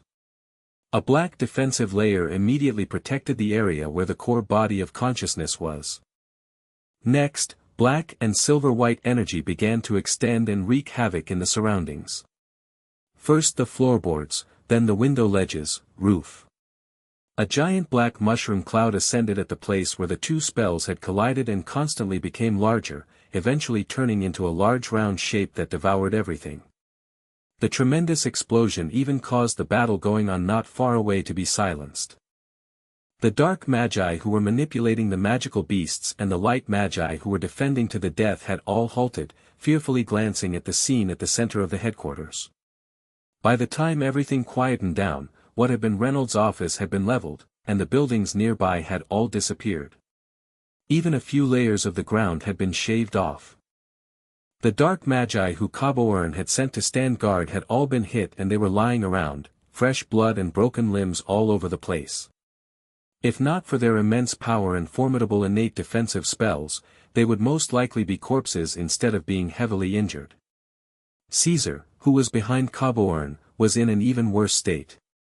He had been swept by the immense energy to over 100 meters away, buried in a pile of ruins. It was unknown whether he was still alive or dead. Leilin staggered backwards, paling. Behind him, number 2 and number 3 had lost their robes, revealing their firm muscles and the runes branded onto their bodies. Cabourn raised a bony finger and pointed it at Leilin, his expression full of disbelief. Though he had split his attention to taking care of the core body of consciousness, he had spent 70 to 80% of his power on the white bony claws, and Leilin had actually been able to take it on. Compared to a few days ago, he was now able to exhibit his full strength. He had not held back at all. To think that this level of attack had been taken on by Leilin. Had he reached the level of a rank 2 magus? Cabourn was speechless. Looks like my guess was right. You still have a way to evade the contract made with the trial's eye. At one side, Leilin fell back and stared hard at Cabourn. For him, there was only one Magus, Cabourn, who would be able to threaten him. Everyone else could be disregarded. Though Leilin and Cabourn had signed the contract with the trial's eye, how could he, who liked to engage in wordplay, actually believe in it? Chapter 262, To Inform. To inform. It wasn't as if there was no way to undo the contract with the trial's eye. The last time, 1,000 meddling hands had given Leilin the solution of the nefarious filthbird feathers which had destroyed one side of the contract. What made Leilin more uneasy was that this liquid had come from the hands of Cabourn, this rank 2 Magus. Though it was impossible to find another solution of the nefarious filthbird feathers, for magi like them, they did have ways to achieve a similar effect. After all, the people behind 1,000 meddling hands was the Dark Magi Alliance, which had at least a rank 3 Dark Magus in charge. If Leilin actually believed in that contract, then he must be a fool. Caesar in front of him was a very good example. He was a Magus of 4 Seasons Garden that was highly regarded. The force of the contract on him must be even stricter, and yet he had been able to betray 4 Seasons Garden without the slightest hesitation. He must have used some method to break away from the effect of the contract. Hence, though they had stated in the contract that they would not attack each other, Leilin did not take this to heart. Just as expected, the rank 2 Magus had outrageously attacked him after obtaining what he'd wanted, not caring about the effects of the contract. This meant that he had destroyed his side of the contract. Fortunately, Leilin had been wary of this rank 2 Magus from the start and been able to improve his strength after modifying his heart. Only then was he able to take on the attack. How? How were you able to retaliate? How are you able to break away from the influence of the contract? Cabourn first disregarded his shock at Leilin's strength, and first asked this question. The contract with the trials I was not something to be made light of, otherwise it would not be used so extensively. Besides its mortal enemy the nefarious filthbird, there were few other ways to deal with this sort of contract. Even he himself needed guidance and help from the rank 3 Magus in charge of the Dark Magi Alliance and paid a large price to eliminate the limitations of the contract on his end. The meaning of eliminating the limitations of the contract on his end was to remove the effect of the trial's eye on him, while Leilin would still be bound by the contract. In other words, he could attack Leilin, but Leilin would not be able to strike back. The moment he did, the trial's eye would punish him. It was because of this that he had been so fearless and brazen in wanting to eliminate this untrustworthy factor first. However, the powerful effects of trials eye did not work on Leilin. How could this not surprise him? Could it be that Leilin also trained in some magic that is similar to 3 souls in a body? Cabourn was beginning to realize that he could not fathom this young Magus. His son, Caesar, had used the special effects of 3 souls in a body that allowed Caesar to violate the contract with 4 Seasons Garden. He had died once, and after the effects of trials I had completely disappeared, he had come back to life and thus evaded the power of the contract. Cabourn did not think Leilin had any rank 3 Magus aiding him, and the only other way for this situation to happen was that he trained in some ancient techniques. Fools! Cabourn glanced around coldly, and then coldly hummed. Due to the immense explosion, they had exposed themselves entirely to the light magi. There were already a few wandering light magi that wanted to investigate and find out what was happening. Their surroundings had turned into barren land, and only the place sealing the core body of consciousness had a layer of black energy guarding it. A few magi wearing the uniform of the lightning core had quickly made their way here. The leader was someone Leilin was extremely familiar with. It was the vice leader that Dismund had left behind, who was a formidable peak rank 1 Magus. The lightning core. What an eyesore! Cabourn let out a roar as if he had some animosity towards them, and he moved his arms forward, withering breath. A ring of silver-gray stream was generated between his hands, and like a tornado violently revolved towards the lightning core. This stream seemed to have an immense corrosive effect and produced long, deep tracks on the ground. In an instant, it arrived before these magi. TSS TSS. The stream charged towards a lightning core Magus. With a strange expression on his face, he suddenly began to wither. In the blink of an eye, this powerful Magus had turned into a dried-up corpse and collapsed to the ground. Kiki. Cabourn laughed in a way that sent shivers down one's spine, and the silver-grey tornado killed the magi one by one. It then pounced towards the face of the vice-leader, who was struck with hopelessness. The rank 2 Magus, Deathbringer Cabourn. Lighting's fury. The vice-leader of the Lightning Corps obviously recognized Cabourn and roared, raised his metal arm and struck towards the tornado. With his movement, 2 large balls of lightning appeared in front of his fists. The huge lightning fists brought with it thunder, flames, and inexhaustible fury, and hissed as it pounced towards the silver-grey tornado in the air. Unexpectedly, the 2 lightning fists charged into the tornado and somehow completely disappeared without even having produced a sound. Pooh! The vice-leader paled and coughed out black-red blood that emitted some grey gas. Kiki. Ever since I suffered a loss the previous time, did you think I wouldn't research your lightning magic? Cabourn could not stop with his strange laughter, and the huge tornado continued to howl as it sucked this man in. Woo-woo. The tornado constantly revolved where it was, and in a few seconds, dissipated, revealing the scene within. Pack, a spotlessly white skeleton fell the moment the tornado disappeared, which cracked in many places before turning into powder. What had been the vice team leader had had his flesh and blood stripped from him. Even the life force in his bones had not been let off. Cabourn was able to take care of the lightning core in a single blow. Such fearsome power intimidated the light magi nearby, and the magi of Four Seasons Garden unhesitatingly turned to leave quickly.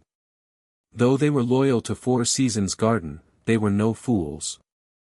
A person able to kill a peak rank 1 Magus had to have reached the level of a rank 2 Magus.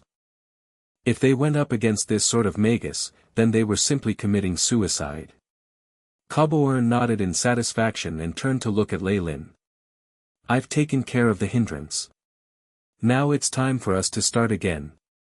Leilin had been standing quietly while Cabourn had attacked and slaughtered the members of the Lightning Corps. Nobody had an idea of what he was thinking about.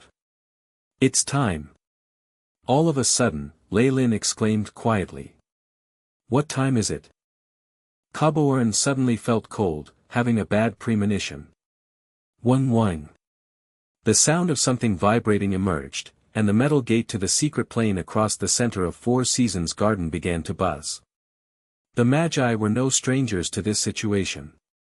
This had happened just once before, and this was when a rank 2 Magus had brought in a whole army of Magi through the gate of the secret plane. TSSS. Blue electric currents swept along the metallic gate. What had been a cloudless blue sky suddenly dimmed, and dark clouds appeared. A pair of large hands formed out of lightning charged in through the gate and swept through the dark Magi around. In an instant, the dark Magi who had been brazenly plundering and looting turned into ash with shock still apparent on their faces. What followed the large hands was a blond, burly man with a lightning symbol on his forehead that gave off eye-catching rays. Dismund. Cabourn gritted his teeth as he forced out this name. Next, he gave Leilin a withering look. Did you do this? Within the Eternal River Plain's secret plane, the only person who was so clear about their plan and was able to communicate with the external world was Leilin. What Cabourn just could not understand was how this would benefit Leilin. What he had done was enough for the Light Magi Alliance to kill him hundreds of times. Even if he disclosed this information, he would still not be let off lightly. In addition, Leilin had offended both the Dark and Light Magi, so there was no way he would be in a good situation. However, Cabourn did not have any time to think about this. Dismund looked at the scene around them, shocked, and blue rays of light floated from the bodies of what had been the Lightning Corps, launching into the mark at Dismund's forehead. This burly man was immediately overcome by fury. Cabourn, you despicable maggot. A cowardly fool that only knows to run. I'll definitely twist off your head and trample it for 10,000 years at my Parliament Hall. Dismund roared and covered himself in blue lightning. Ka-cha! A tremendous lightning bolt split open the heavens and, in a straight line, landed on Dismund's hand, turning it into a weapon that looked like a pike. Shio! Dismund's figure streaked across the sky and appeared before Caborn. Repulsive. Caborn's eyelids blinked rapidly, and 2 lines of silver-gray tornadoes shot out from his hands. Large tornadoes thundered and combined into a larger tornado that wrapped him within. Like a lightning god, Dismund charged into the midst of the tornado, and one could vaguely see 2 figures wandering within. The violent tornado floundered around at will, and any Magus which came into contact with it instantly turned into a withered corpse or was burnt to ashes by stray lightning bolts. They're finally gone. Leilin glanced at the 2 rank 2 magi that were fighting and revealed a smile of relief. Though he had already modified his heart and was indefinitely closer to the world of a rank 2 Magus and could be said to be the strongest rank 1 Magus in history, he was still a rank 1 Magus. There was still a huge divide behind him and a rank 2 Magus. Though he had been able to take on an attack from Caborn, but if they were to continue battling, he was only confident in his abilities to escape. This was something that was simply unacceptable. Chapter 263, Activation. Activation. Though there were a few issues, everything is mostly going to plan. With a smile about his face, he walked towards the ceiling spell formation that Caborn was protecting. Leave this place. All of a sudden, a familiar voice traveled to his ears. The instant he heard this voice, 10 black figures appeared and surrounded Leilin. Leilin was very familiar with the leader. It was Giant of the 1,000 meddling hands. His legs had been regenerated, and the mist about him was denser than ever before. Beside him, Caesar had been rescued and was full of dust. He looked to be in a sorry state, and stared hatefully at Leilin. Leilin, you dare betray us. You dare betray the honor of us dark magi. Stop. Leilin was a little speechless as he interrupted Giant's speech. Aren't dark magi a group of creatures that only look up to benefits? Since when was there anything about honor? He glanced at Giant, who looked pale. If you want to seek revenge, tell me. Don't bother with the pretense. Giant paused, his face turning red. Yes, I want to seek revenge.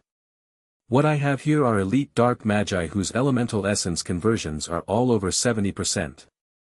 I admit that you're strong, but as long as you're not a rank 2 Magus, you definitely won't be able to survive the attack of so many of us magi. Giant pointed at the dark magi around him. You actually dared to kill little boy and treat me this way. His facial muscles began to twitch. Being defeated so thoroughly by Leilin was the worst kind of humiliation for him. Ah! I want to kill you, peel off your skin, and make it my carpet. Giant roared. Your threat is absolutely lacking in creativity. Leilin heaved a tiny sigh. Even though he was encircled by so many dark magi, he still had the mood to scan his eyes over the situation in the Four Seasons garden. Even number 2 and number 3 behind him seemed to be influenced by him, and were not the slightest bit worried. With the addition of the Lightning Corps, the complete defeat of Four Seasons Garden's end seemed to less certain. The dark and light magi had now broken into countless smaller groups and were battling. In the heart of it all was the large tornado, within which Dismund and Caborn were fighting. The tyrannical tornado turned everything, whether it was magi or buildings, into powder in an instant. At the heart of the tornado, 2 figures could be seen rapidly exchanging blows. Lightning currents were scattered everywhere, sometimes penetrating through the tornado and causing large numbers of casualties. It's really chaotic. Leilin sighed, seeming to pity Caesar and Giant while he looked at them. Leave immediately, and I might even let you off. Are you trying to humiliate me? Caesar and Giant spoke at the same time. Though they had seen how formidable Leilin was, they did not think that Leilin would be able to survive the joint attack of so many magi. Naturally, they thought of Leilin's words as a bluff. Giant was even more angered, and he waved his arm. Attack! Immediately, All the dark magi around him attacked. Corrosive curses, exhausting hand, toxic clouds, acid lightning, ice bolts, and all sorts of insidious spells turned into colorful rays of light that hurtled towards Leilin like a wave. Every single attack had an offensive power of at least 45 degrees. This level of attack was something a peak rank 1 Magus would definitely be unable to handle. Without even being able to flee, they would be seriously injured and die under this joint attack. However, Leilin was different. After the successful modification of his heart and the mixing of his bloodline with the bloodline of the giant Chamoyan serpent, he was infinitely close to a rank 2 Magus, despite not yet reaching that point. It could be said that he was the strongest peak rank 1 Magus in history. Shadow Domain. In the face of such an attack, Leilin loudly chanted an incantation and made a weird sign with his hands, and then pressed them to the ground. Wang, a strange ring of black quickly extended everywhere with Leilin in the center, instantly covering hundreds of meters. This was a domain-type attack which Leilin had come up with by studying shadows. Though the effect could not compare to true domain-specific magic, its power was still rather similar. In the Book of Giant Serpent, the great Magus Serholm had once mentioned that magi of high ranking had a skill that could affect large areas. They were able to control a large territory and suppress the innate skills of any Magus with a lower ability than them, causing the power of lower-leveled magi within the area to become weakened. If a Magus was of a high enough ranking, they could even come up with their own laws within the domain. It could be said that in one's own domain, a highly ranked Magus was basically a godly existence. Leilin obviously had yet to reach that level.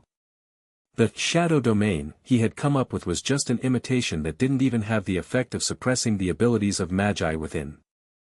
All it did was amplify his own attacks, but this also represented his ambition. Shadow Domain. Rank 1 area attack effects, instantly produce a shadow domain of 100 mx 100 m, within which the host body's agility is increased by 30%, rate of recovery of spiritual force is increased by 10%, and resistance to elements is increased by 10%. Duration, 5 minutes. Consumption, 15 spiritual force and 15 magical power. In the blink of an eye, darkness consumed the dark magi beside Leilin. All types of magical attacks soundlessly vanished after the appearance of the shadow. Not a single wave of energy was produced. Immediately after, like a fish in water, Leilin seemed to become the devil king of the night. He began to harvest the lives of the magi within the domain. The low and horrifying shrieks of exclamation was heard in the darkness. In just 10 or so seconds, the shadows in this area pulled back and returned to Leilin's feet. The dark magi who had surrounded him were in a state of shock, their emotions frozen on their faces. Poo. A stream of air blew past, and a sound was heard. A Magus in front of Leilin exploded into foam. Poo. Poo. Poo. Poo. As if causing some chain reaction, the dark magi exploded one by one, turning into pulps of human flesh. Bright red blood mist pervaded this area. Within the blood mist, there were still two figures that were not dead. They were the Caesar and Giant, who were parts of a single spirit that had been split into different bodies. They were now full of wounds that looked like they had been caused by metal slicing against their flesh, blood dyeing their clothes as they collapsed into an unconscious heap. Leilin was still not a rank 2 Magus after all, and did not want to attract Caborn's attention. If Caborn ever decided on giving up on his current opponent, and decided to cause him trouble, it would be a huge headache for him. Hence, Leilin had chosen to leave them alive. Latent Fireball. Seeing the dark magi elites having been taken care of in an instant, whether it was the dark or light magi, nobody dared to provoke Leilin, and they came to a tacit understanding, leaving the area right away. They left this place to Leilin. Leilin came to the place where Caborn had set up the black layer, and raised his hand, a black fireball the size of a fist appearing in his palm. Go! Leilin made a tossing motion, and a black fireball streaked through the air, colliding against the layer and beginning to burn. Drops of black liquid melted on the layer, and were quickly evaporated. Leilin's control over his spiritual force was now extremely refined. In his hands, the latent fireball was able to have an immense destructive force, and even attack while not making any sound and limiting its power. P. Asterisk.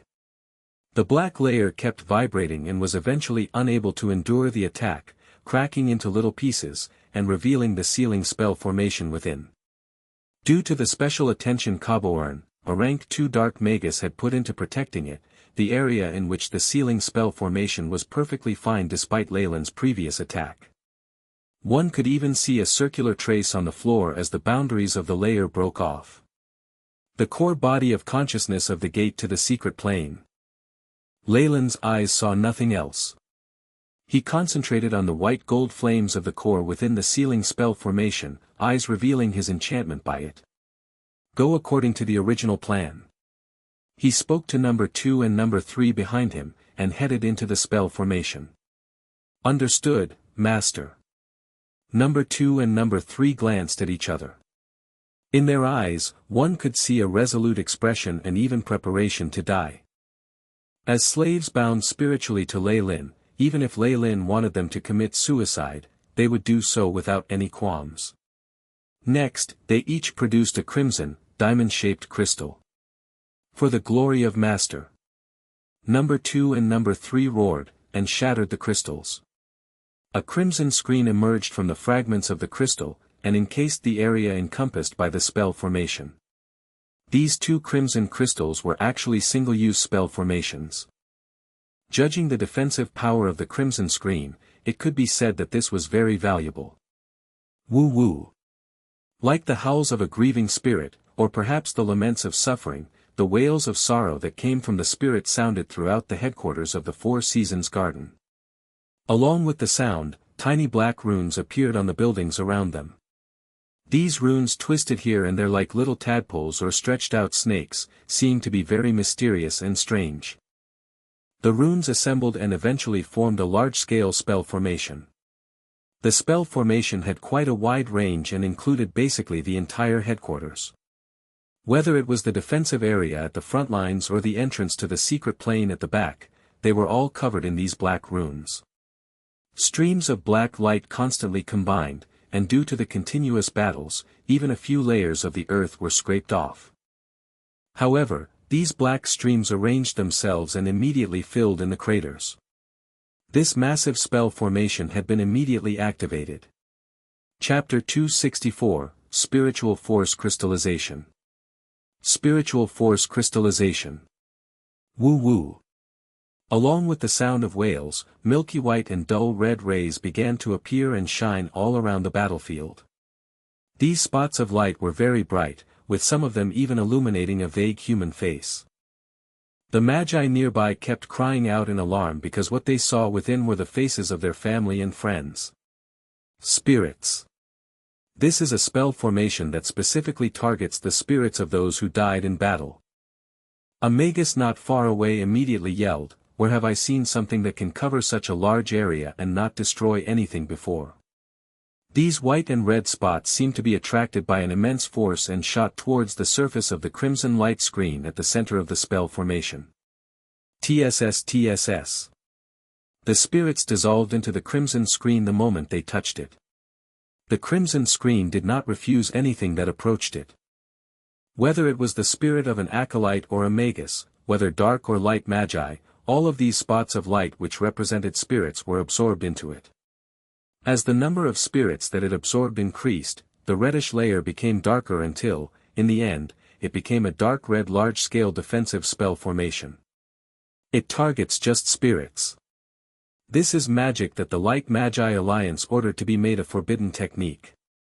It even dares to gather the spirits of magi. This is simply blasphemous. The eyes of a magus with a snowy white beard turned red.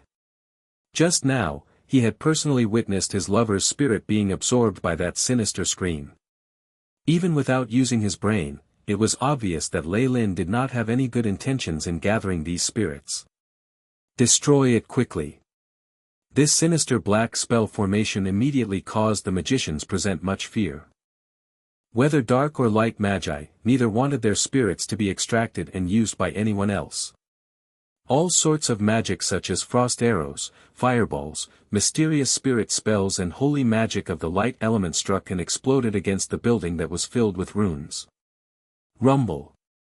Under the joint attack of the magi, the building was quickly reduced to ashes, but the black runes were like brands deeply etched into the air.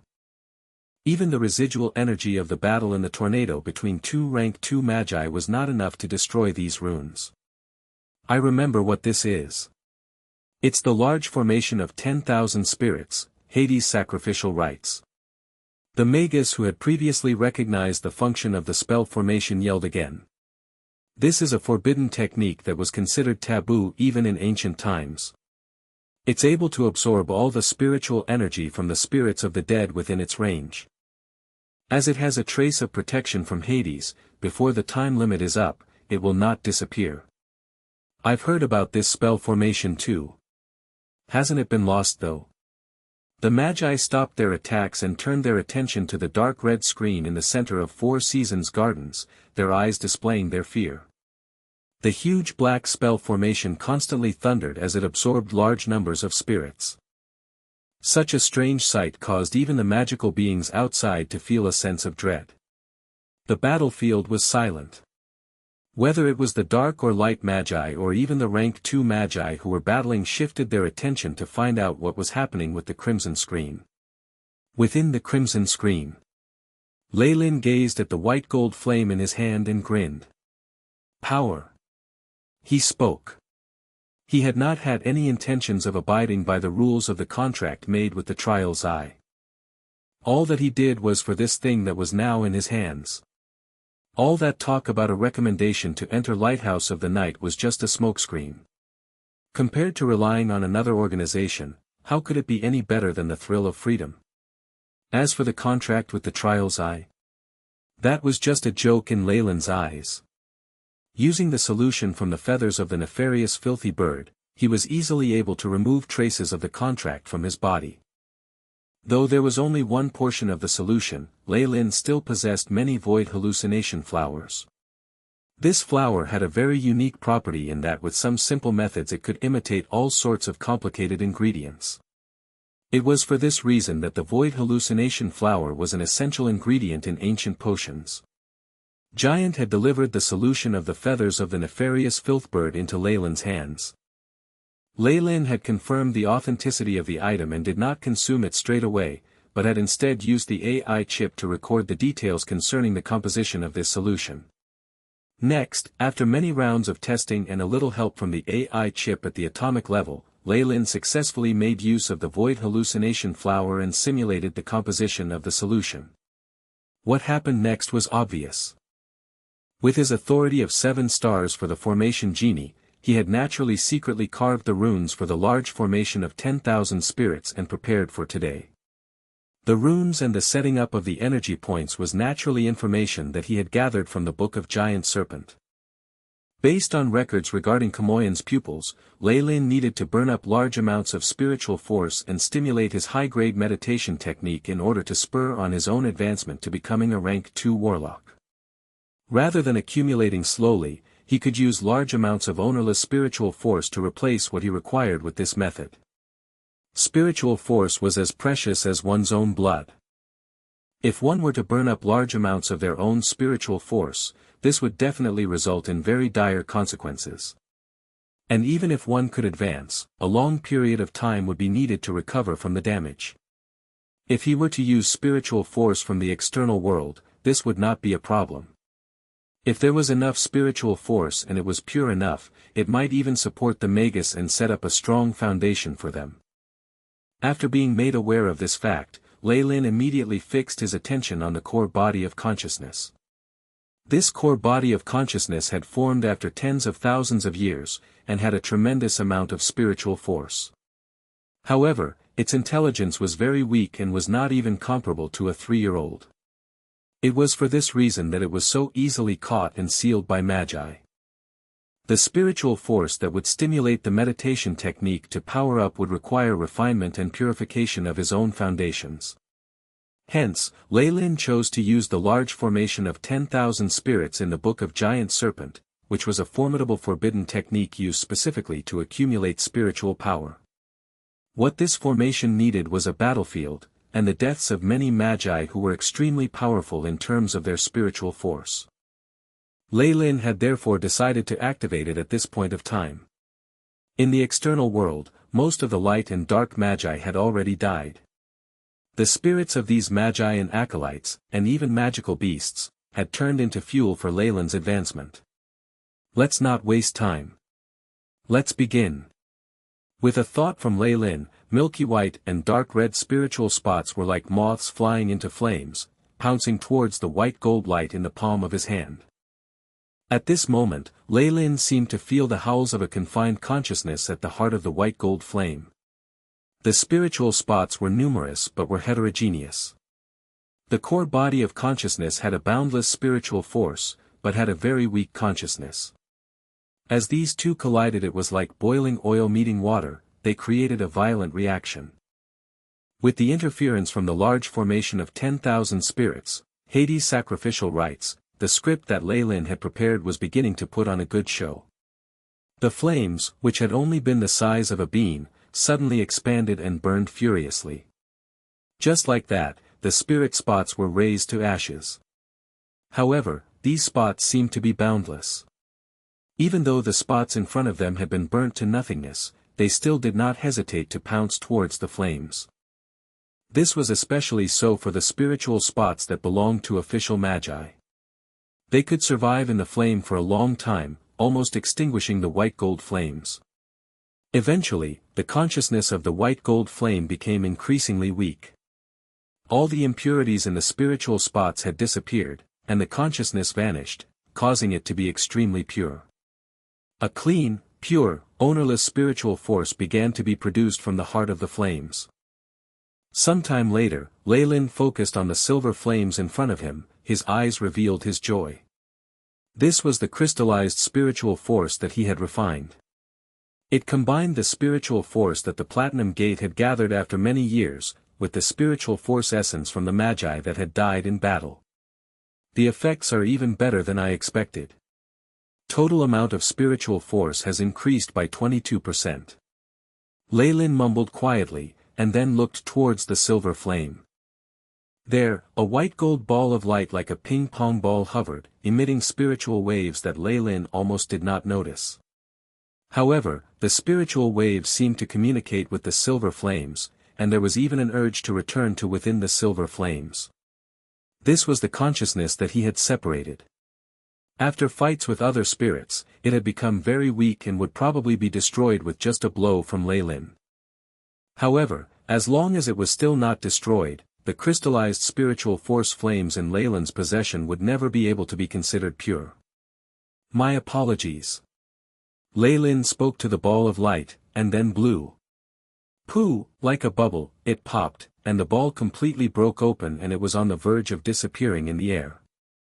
With the destruction of the core body of consciousness, the crystallization of the silver flames in Leilin's hands were transparent, like a totem of flames created using crystal.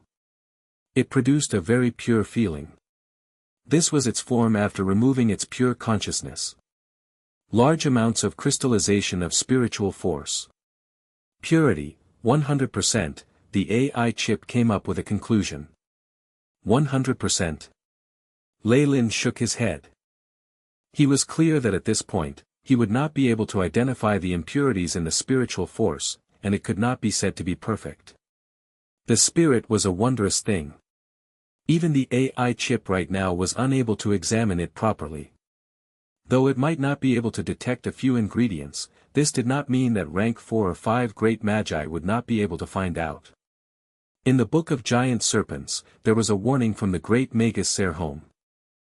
This spiritual force seemed to be very pure, but in actuality, there were still a few spiritual marks left behind and could not be absorbed. Otherwise, the road ahead would be difficult, and might even cause residual effects. Chapter 265, Self-Destruct Runes. Self-Destruct Runes. However, I don't want to absorb it, but to use it as a single-use stimulant to level up the meditation technique. Leilin chuckled and reached for the crystal in the heart of the flames. Asterisk 1. Asterisk. The spiritual force crystal glistened as it turned into a large silvery flame that engulfed Leilin within. Where the crimson light screen formation was. The magi outside would naturally not know what happened in here, but at this moment Leilin destroyed the secret plane's core body of consciousness. Whine, whine, whine. The giant metal gate of the Four Seasons Garden headquarters creaked loudly as various runes on it dimmed. Right after, large cracks began to appear on the surface of the gate. Ka-cha, ka-cha. The noise produced from the giant metal gate was akin to that of ice cubes melting, as chunks of the gate began to melt like lava and rolled to the ground. Under these circumstances, even the two rank 2 magi inside the tornado stopped fighting and directed their gaze towards this scene. Finally, with the faces of the dark and light magi showing their disbelief, the gate collapsed and produced a large amount of grime and dust. The secret plane's entrance has self-destructed. Damn it! That Leilin must have destroyed the core. Kaboern, who was in the tornado, charged at the crimson light screen formation. As for Dismund, his eyes gleamed as he remained rooted to the spot, not planning to stop Kaboern. At this moment, outside of the crimson light screen formation, number 2 and number 3 brandished their metal greatswords, which were even larger than they were. The brands on their bodies shone resplendently, and surrounding them lay the bodies of countless magicians. All these were magicians who had foolishly rushed forward earlier to stop Leilin from harvesting the spirits from both dark and light faction. However, under the two branded swordsmen's teamwork, they were all slain here. Branded swordsmen had always been one of the stronger classes in ancient times. This could clearly be seen from the mighty battle prowess stemming from number 2 and 3. Regular semi-converted magi were not their match at all. Even if those magi were a tad stronger, under the combination of the instantaneous spell casting innate to their bodies and their battle techniques, the magi were still easily disposed of. Formidable physical qualities with an expert fighting technique, combined with instantaneous spell casting abilities, have granted number 2 and number 3 the title of meat grinders on the battlefield. It required at least a peak rank 1 Magus to finish both of them. However, how rare was a peak rank 1 Magus? Previously, Leilin had already swept the battlefield clean of the peak rank 1 magi.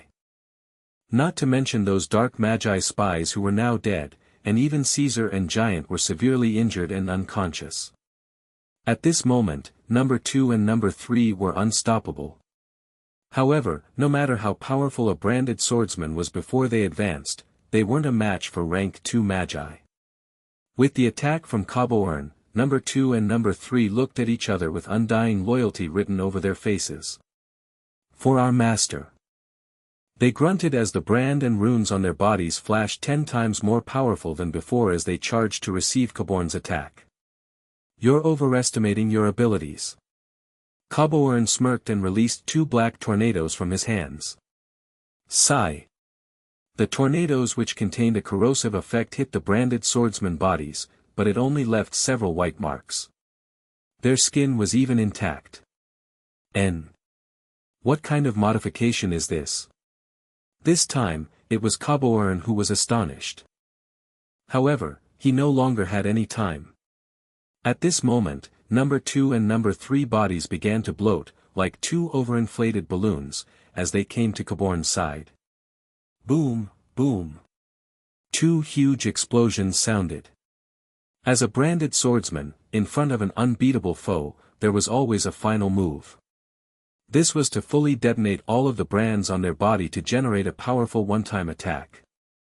In theory, this attack was to use the life force of the branded swordsman, the energy particles attracted by the runes, and even the spirit that would be detonated all at once.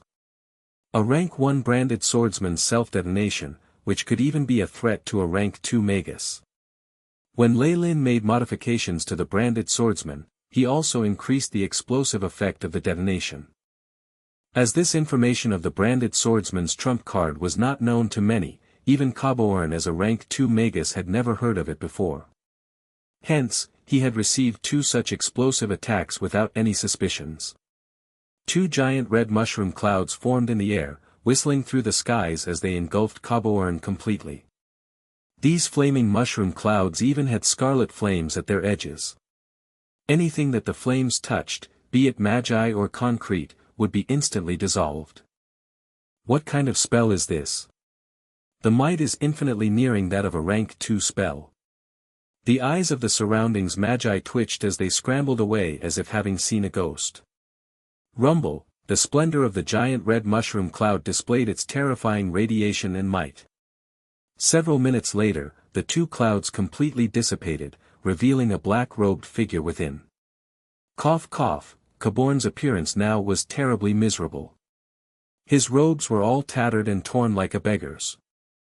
Especially noteworthy was his left hand, which was in an unusual angle with evident traces of burns. It seemed like the effects of the self-detonation of number 2 and number 3 were substantial. Damn it!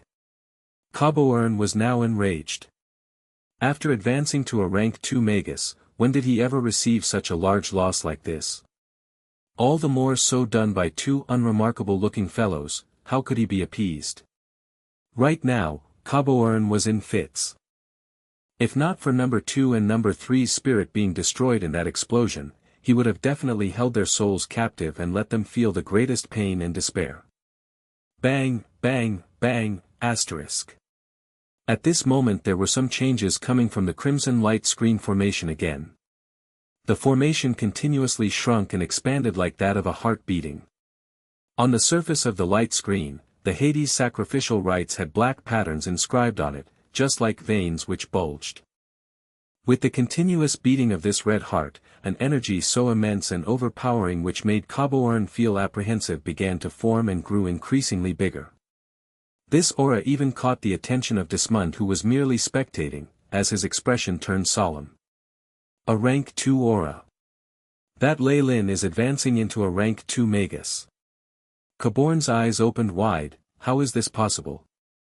However, he was extremely clear that no matter how Leilin reached this stage with the advancement requirements, he could not let him advance, no matter what it took. Cabourn retrieved several items from his robes as he chanted an incantation. Along with the incantation, layers after layers of energy waves emanated from Cabourn's body. It's a rank 2 spell. Several magi who were looking on at a distance exclaimed in shock. At Cabourn's level, casting rank 1 spells was almost instantaneous and required no chanting. However, once he was to use ingredients to aid him in spell casting, there was only one possibility. He was going to use a mighty rank 2 spell. In the South Coast, a rank 1 spell model was extremely difficult to acquire.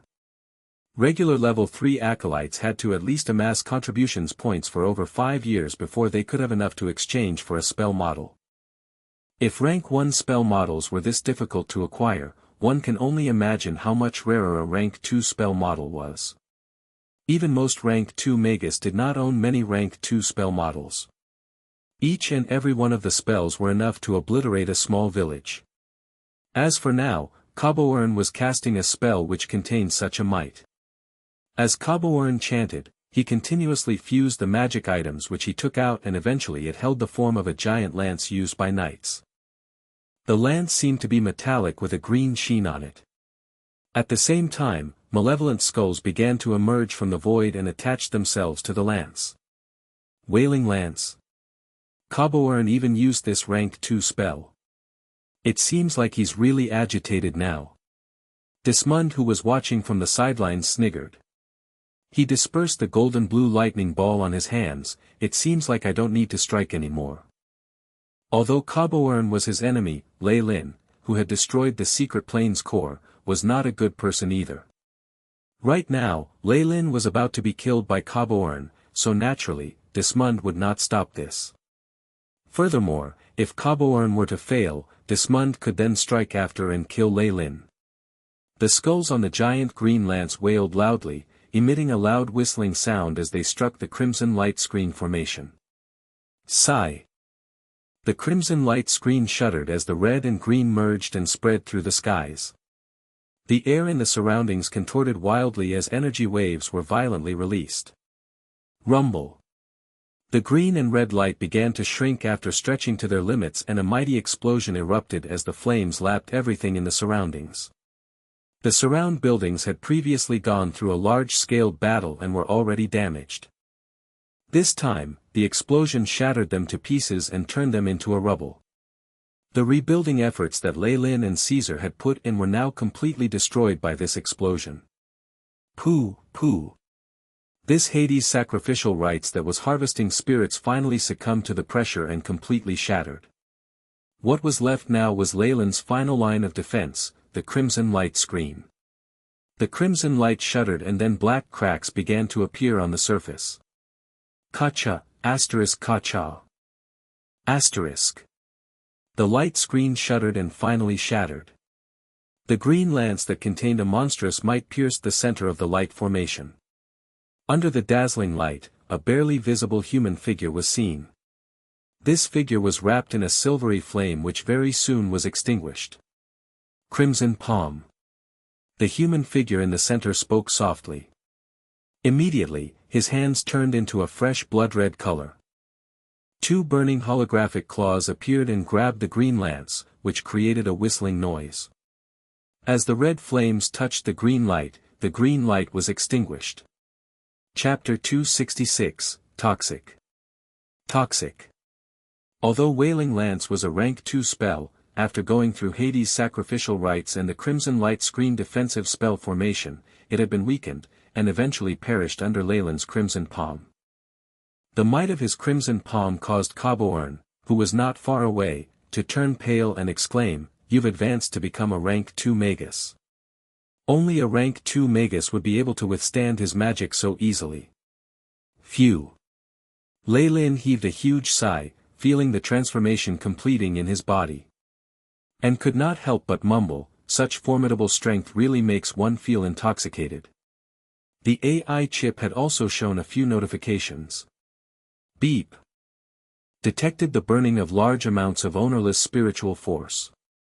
Kamoyan's pupil in the process of advancing, host body's high-grade meditation technique, Kamoyan's pupil, has risen to the 2nd level.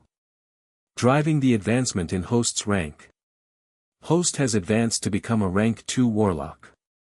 Rank 2 innate spells have been generated. Modifying host body's sea of consciousness. Beep. Host has advanced to become a rank 2 warlock. Stats have been substantially increased. Recalculating data. Next, the AI chip refreshed and displayed his new stats. Beep. Leilin Farlier. Rank 2 Warlock, Bloodline, Giant Kamoyan Serpent. Strength, 21.1, Agility, 14.4, Vitality, 27.9, Spiritual Force, 104.3, Magic Power, 104, Magic Power is in synchronization with Spiritual Force. Leilin took note of the large changes within his sea of consciousness. His red sea of consciousness had now expanded by a huge amount, but the core essence in the middle had experienced the most changes. Originally, there had been a prismatic crimson crystallization of his spiritual force. This was Leilin's foundation as a warlock, and all sorts of complicated runes were carved onto it. These runes were like little black snakes seemed to be formed from nature, and made up his 2 rank 1 innate spells. Currently, within the crystal, another smaller prism-shaped crystal had been produced. It looked exactly like the outer prism except for the size. It looked as if a tinier version of the original crystal had been placed inside of itself. The only difference was that the runes on the surface of the inner crystal were different from the runes for Leilin's innate spells on the outer crystal. These runes formed even more formidable innate spells. If one peered at the 2 crystals from the outside, they would observe that the runes on the outer and inner layer were integrated to create an image of a crimson symbol-looking rune. This symbol was very mysterious, and seemed to contain some terrifying strength that could communicate with strange entities from the underworld. However, as it was not complete, it could not exhibit its strength. This was the innate spell that completely suited Leilin, something that was only possible for those who had high-grade meditation techniques. As these spells perfectly complemented him, they would not have any negative effects. If he were like a regular magus, the runes and imprint would clash, and the two layers of the core essence would not be able to stabilize.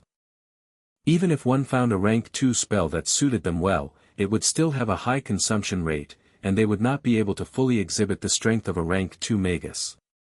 However, Leilin did not have to worry about this.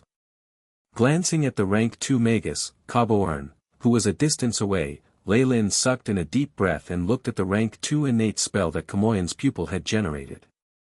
Toxic Bile. This was the name of the rank 2 spell that Camoyan's pupil had formed. After sensing the information emitted from the crystal in his sea of consciousness, Leilin was left a little speechless. Looks like it's another ability from the modification of the body. This probably has to do with awakening the poisonous nature of the giant Camoyan serpent. Every time a high-grade meditation technique advanced by another level, it would generate an innate spell for the magus. However, the magus would have no choice in this method, and likewise, Leilin had no choice but to accept it. However, the innate spells produced by these high-grade meditation techniques were extremely powerful and would not leave Leilin disappointed. At this point, the AI chip had finished organizing all the information regarding toxic bile, and displayed it in numerical form. Toxic Bile, Rank 2 Spell. The ancient giant Camoyan serpent possessed terrifying toxic abilities, and its mature form could even corrode the void. Through modification of their bodies and bloodline, ancient warlocks were able to transplant this ability into their own bodies. Prerequisites: modification of heart to that of giant Camoyan serpent to 100%. Effect: through neurotoxins let out of any part of the body, carry out an area of effect attack that attacks all living beings. Consumption: 10 spiritual force, 10 magic power. As a rank 2 magus, the consumption of his spiritual force and magical power were simply both to a degree of 10. This was obviously because it was an innate spell. In addition, Leilin had needed to modify his heart, and had cultivated his body to be able to use this power, causing him to be even more expectant for the power of this rank 2 spell. I'll use you as a guinea pig. Leilin glanced at Cabourn, who was not far away, and the spiritual force in his sea of consciousness rushed out, the twice-layered core essence flickering with dim light. Leilin could feel from deep within that in his body, the purple-red blood of the giant Camoyan serpent was congealing inside his gallbladder. Following the consumption of energy and spiritual force, a mysterious liquid was produced. This liquid could disseminate to all parts of Leilin's body and be secreted from any pore on his skin. With a single thought, the poison from the giant Camoyan serpent spread through the air. Mysteriously enough, when his rank 2 innate spell, Toxic Bile, was used, there was no energy fluctuation, nor was there any special scent or color. It concealed itself very well. From the time Leilin broke through to rank 2, to when he used Crimson Palm and let out Toxic Bile, only a few seconds had passed, and even the magi outside had not been able to react. Opposite to him, Cabourn looked at Leilin, who had just emerged, the expression on his face complicated. First was regret, then pity, and then fear and the will to kill him. Leilin Farlier. To be able to advance to rank 2 before reaching the age of 30 means that you're a genius found only once every 1,000 years in the South Coast. But today, you destroyed the gate to the secret plane and have committed an unforgivable sin. We dark magi shall judge and punish you. Cabourn spoke righteously, finding an excuse for him to kill Leilin. The more potential Leilin had, the more danger he posed to Cabourn. Currently, Leilin had just advanced to rank 2, so other than his own innate skill, he would surely not have a rank 2 spell. This was the best opportunity to eliminate him. Dismund, who had originally come to watch the show, now slowly walked behind Leilin upon finding out he had advanced to rank 2. Together with Cabourn, he surrounded Leilin. After seeing the strange methods Leilin had used to advance, Dismund had become fearful of this newly advanced rank 2 magus. He did not mind joining hands with Cabourn if it meant that he could take care of Leilin. For a moment, the magi of both factions were extremely coordinated. The two rank 2 magi surrounded Leilin, while the other dark and light magi encircled him as well. It seems like they aren't afraid of death. Glancing at the official magi who had encircled him, Leilin was expressionless, though he was sighing inside. The degree of power of a rank 2 spell was at least 80. An attack of such a level was basically fatal to any rank 1 magus.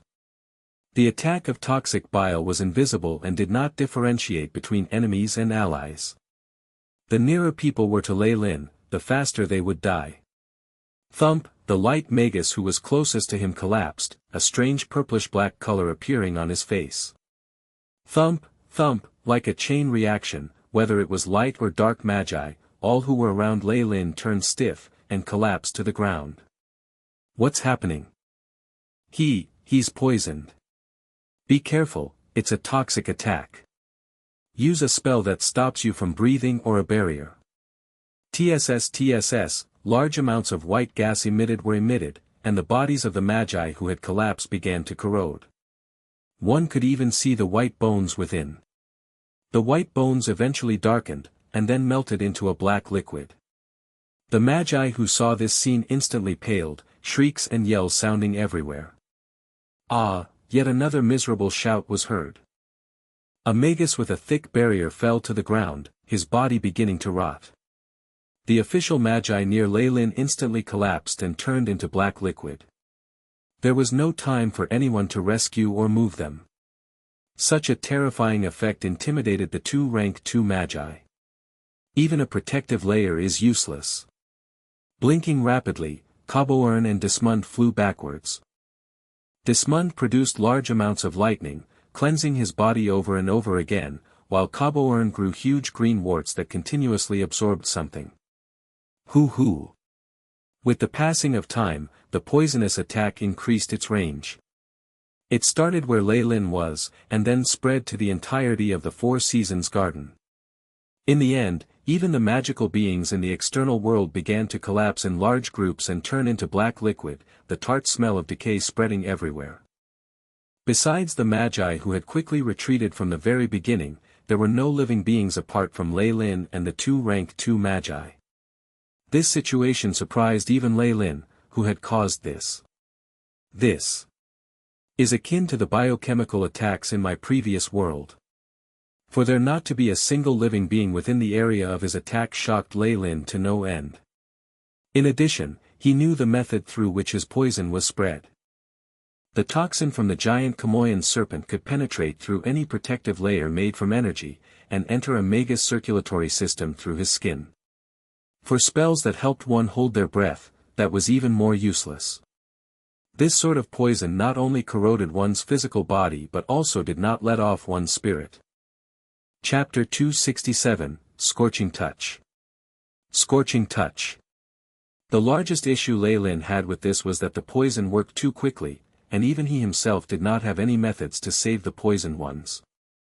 The poison from the giant Chamoyan serpent was not simply a neurotoxin. Some ancient sinister thoughts and intentions had been mixed within, which made it difficult to dispel. The reason that Leilin was not afraid was because after modifying his heart, he was now considered to be partially a giant Chamoyan serpent. Naturally, he would not be affected by his own poison, but it would be too difficult for him to save someone else. Based on his estimations, even a rank 3 magus would find it nearly impossible to deal with this poison. Perhaps only a rank 4 Morning Star magus would have a solution to this. Looks like I can't use this ability as I like. It can only act as a trump card. Leilin forced a smile.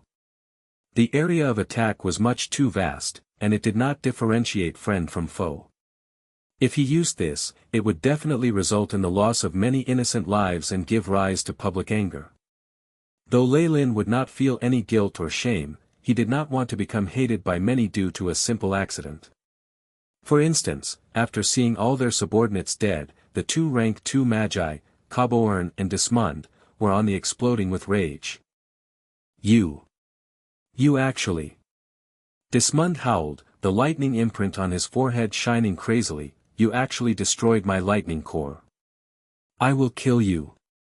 He had brought all the elites of his lightning core here. On top of that, he had left 2 large armies here. In other words, Leilin's toxic bile had utterly decimated his subordinates, which caused Dismund's eyes to turn red. A violent aura undulated around his body. Compared to Dismund, Cabourn was dealing with this situation much better. After all, he was a dark magus, and was used to massacres. No matter how many of his underlings were killed, it wouldn't affect him.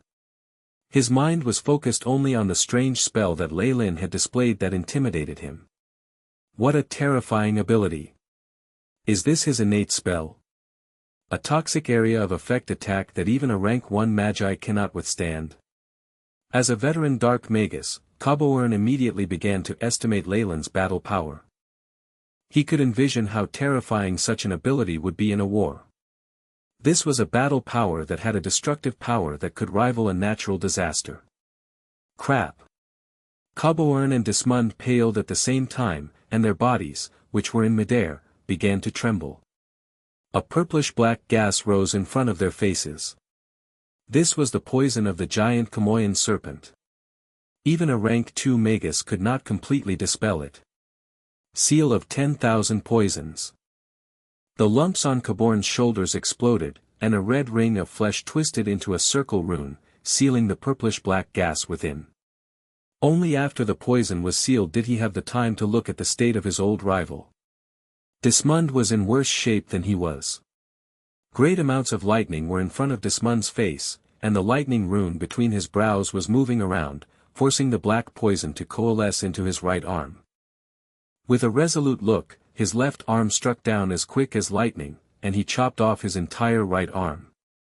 Though magi could use all sorts of methods to regenerate their limbs, their battle power would be largely diminished if they had just lost an arm. Old fart, how are you? Cabourn and Dismund were old rivals, and in front of Leilin, whose strength was scarily powerful, these two had joined hands to oppose this enemy. It's nothing. Dismund huffed. A ring of lightning flashed by his wounds and immediately stopped the bleeding. It's just that I can only use 70% of my peak strength. How about you? A little better than that. I can exhibit 80% of my strength. Any more than that and my seal will lose effectiveness. Cabourn forced a bitter smile. Leilin actually dared to kill my kin. I will definitely kill him. Under Leilin's all-encompassing toxic attack, Giant, and Caesar, peak rank 1 magi who were seriously hurt and in a coma, were obviously not spared. In addition, since the little boy who Leilin had previously killed did not come back to life, Caesar's 3 spirits were all dead. In other words, he had really died. Cabourn was Caesar's father, and was not on good terms with Leilin. In this situation, he had another grudge, which was for the death of his son. It looks like we need to work together. Dismund looked grim. I have no idea how that freak trains. Cabourn and Dismund inched a little closer to each other. Sigh. Leilin sighed at this moment and approached Cabourn and Dismund. Kill. Leilin initiated the first attack, and huge black fireballs filled the sky like large stars. At this point, Leilin's conflict with these 2 rank 2 magi could no longer be resolved peacefully. This fight would only end when one side was completely eliminated. After being promoted to a rank 2 magus, the might of the rank 1 spells that Leilin used had also obtained a huge boost. The latent fireball now held a power that was more than several levels stronger than when Leilin had used it while being a rank 1 warlock. Huge waves of black fire streaked through the sky, almost evaporating the molecules in the air into nothingness. He's only just advanced and has yet to record the spell model of his rank 2 spell. Beware of his poison innate spell. Cabourn and Dismund exchanged glances. One person produced tremendous amounts of lightning, while the other sent out grayish-black tornadoes that charged towards Leilin. Lightning, tornadoes, and black flames mercilessly collided against each other. Silver spiritual power split the air, giving rise to a huge spiritual force maelstrom. Under the manipulation of solidified spiritual power, the rank 2 magi exhibited magic that far exceeded the might in rank 1 magi, reducing the Four Seasons Garden's headquarters into rubble. 3 large silver hands that were over 10 meters long wrestled like giants from ancient times. Toxic bile. This fight continued for over 10 turns, and with a glint in Leilin's eye, a formless ripple of poison dashed towards the two opposite rank 2 magi.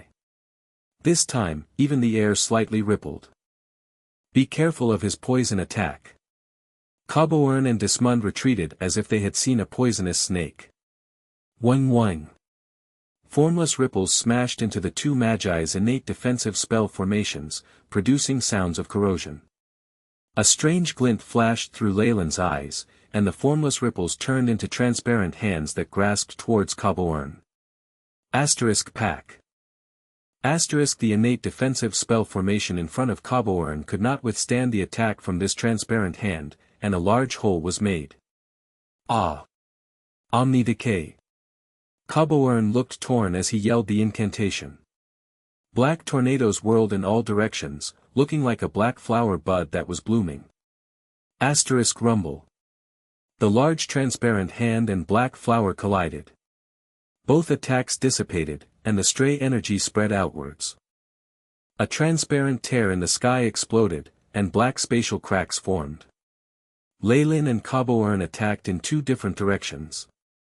At this moment, a sinister smile flashed in Leilin's lips. With a wave of his hand, a large amount of red powder spread into the air like a red cloud of fire, scorching touch. Two lines of fiery energy shot out, and in an instant, they streaked through the air and appeared before Cabourn. The energy fluctuations from the attack caused Cabourn's face to change, rank 2 magic. How can this be? Hasn't he only just advanced? Pooh. The two fiery streaks drilled through Cabourn's lower abdomen and right shoulder, creating two large wounds that had been charred black. The reason why Leilin had been in a tussle with these two rank 2 magi was to stall for time, so that he could analyze the rank 2 spells in the Book of Giant Serpent. After obtaining the Book of Giant Serpent, Leilin had received 3 rank 2 spell models. However, while he was still a rank 1 warlock, the AI chip had been unable to make anything of them. Only now, after his advancement, could the AI chip finally analyze these spell models. Leilin chose a fire elemental offensive spell and ordered the AI chip to analyze it. With the powerful calculative abilities of the AI chip, the spell model was finally analyzed, and the information was sent to Leilin's mind. Thunder Tempest. Upon seeing his ally injured, Dismund immediately charged out to help. A powerful storm of lightning surged up like a wave and swept towards Leilin. Chamoyan Scales. Leilin steeled his expression, and fine black scales appeared all over his body. After advancing to a rank 2 warlock, the scales on Leilin's body emitted an even deeper black luster, and there were even incomplete patterns on the surface of the scales, which vaguely formed dark elemental rune barrier. The barrier instantly shaped into a huge, solid black runic shield that situated itself in front of the tempest. Leilin did not care for Dismund's attack from behind, and his eyes turned into amber vertical pupils that stared straight at Cabourn, who was quickly retreating while spitting out blood. Eyes of Petrification. From Leilin's amber vertical pupils, 2 lines of petrification rays caught up to Cabourn, who was in the middle of retreating. Cabourn let out blood-curdling screams and covered his eyes, from which a layer of ashen-white stone skin began to extend. The power of a rank 2 warlock was even more powerful than a rank 1 magus, and the 2 rank 1 innate spells Leilin originally had received a huge boost. Even a rank 2 magus was affected. Leilin's speed increased rapidly, and in an instant, he caught up to Cabourn, who was still fleeing. There was no trace of emotion in his eyes. The fiery red scorching touch was casted again. 3 fiery streaks combined and became as thick as a person's arm, and penetrated through Cabourn's brain. Bang. Cabourn's head exploded open like a watermelon, and red and white cerebrospinal fluids and blood dripped all over the ground. Boom! The large black shield shattered, and lightning leaked through the cracks and headed towards Leilin. TSS. Blue lightning exploded behind Leilin, and he turned pale. Chapter 268, Obliteration. Chapter 268 Obliteration. Now, it's your turn. Leilin turned back, coldly staring at Dismund. Days later, shocking news spread throughout the south coast. The Dark Magi had attacked the Four Seasons Gardens headquarters once again, and all the Magi there had been completely wiped out. The entrance to the secret plane had been destroyed, and even the rank 2 Magus who had come to provide support had died in battle. What made this news even more shocking was that in this battle, even the Dark Magi who had attacked had not garnered any benefits. Not only had the leader, Taboo, died, even the elites of the Dark Magi had been completely annihilated too. After the battle, Leilin's name was spread far and wide. As someone who had killed off 2 rank 2 Magi and even destroying the entrance to the secret plane, Leilin was now on the wanted list of both the Light and Dark Magi. Any rank 2 Magi held immense power in the south coast, and were highly regarded. A rank 2 Magi going solo and not bound by any restriction, and who also possessed the terrifying ability to control a battle. Leilin's existence was now one feared by many highly ranked Magi. His nickname as the Demonic Poison King began to spread. In a region called the Land of Eternal Light, a castle-like building that was upside down was somehow standing upright. The defensive runes on the surface of the building constantly flickered. This was where the Bautelli family, who were rumored to hold divination abilities, resided. Though their power had declined in the past few hundred years, they still retained some of the power from when they were at their peak. Beside the gate to the castle were 2 strange stone guards. In front of the gate were 2 statues with large swords plunged into the ground. These 2 statues were over 10 meters tall and 2 to 3 meters wide. Whether it was their appearance or weapons, they gave off an intimidating aura. Within the castle, in a basement filled with white chilly air. It was filled with translucent blocks of ice. At the center of the cold room was a transparent ice coffin. With a pair of hands placed on her lower abdomen, a girl of noble blood and an elegant temperament was quietly lying within. Though Jenna was still in a coma, the curse on her body was already beginning to spread. Black lumps of flesh and veins constantly spread. On Jenna's face, black gas would not dissipate, and it looked something like little snakes constantly spiraling. With these snakes attached to her, Jenna's eyelids kept moving and she looked to be in immense pain. It had been almost a month since Leilin had set up the curse, and it was already on the verge of completely exploding. Without a cure, Jenna would likely end up like Manhwa, who had turned into a set of dried-up bones. Boom. The door to the ice room was pulled open, and the old woman who had met with Leilin walked in. Jenna, the guide of our generation. Based on the will of the mighty Mother of Peace, you shall continue to exist in this world. The old woman mumbled, and then placed a blood-red key on the freezer. Wang wang, red rays were emitted from the key and began to seep into the ice coffin. The red light covered Jenna's body in an instant. Under the illumination of the red light, the black gas on Jenna's face began to vanish. The terrifying might of the curse waned at a rate that could be seen by the naked eye. The talisman to undo the curse provided by Leilin is effective, as expected. The old woman looked at the freezer that was emitting red light, and her expression brightened. After having traded to Leilin the incomplete high-grade meditation technique that was inherited generation to generation in exchange for the talisman, she was able to rush back before the curse completely exploded. Leilin Farlier, you sinner! You shall be punished and judged by the Mother of Peace. The old woman made a few hand signs and prayed in a low voice. Drip. Drip. Droplets of blood-red liquid formed from the key and penetrated through the layer of ice, and dripped onto Jenna's pale, snow-white neck.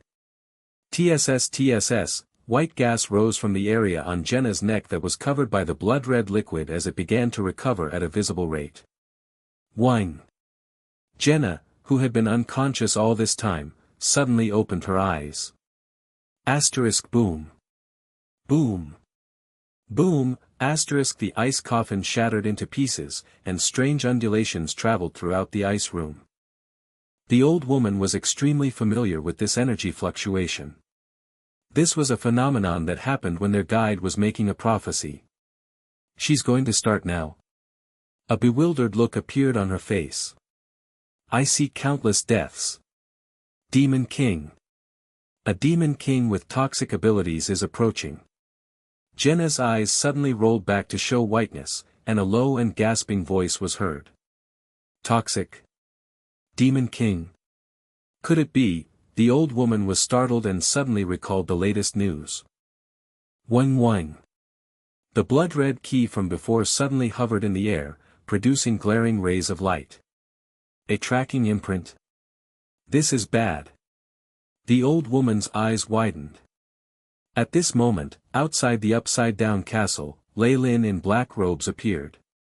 Is this the rumored upside-down castle? It really is quite strange.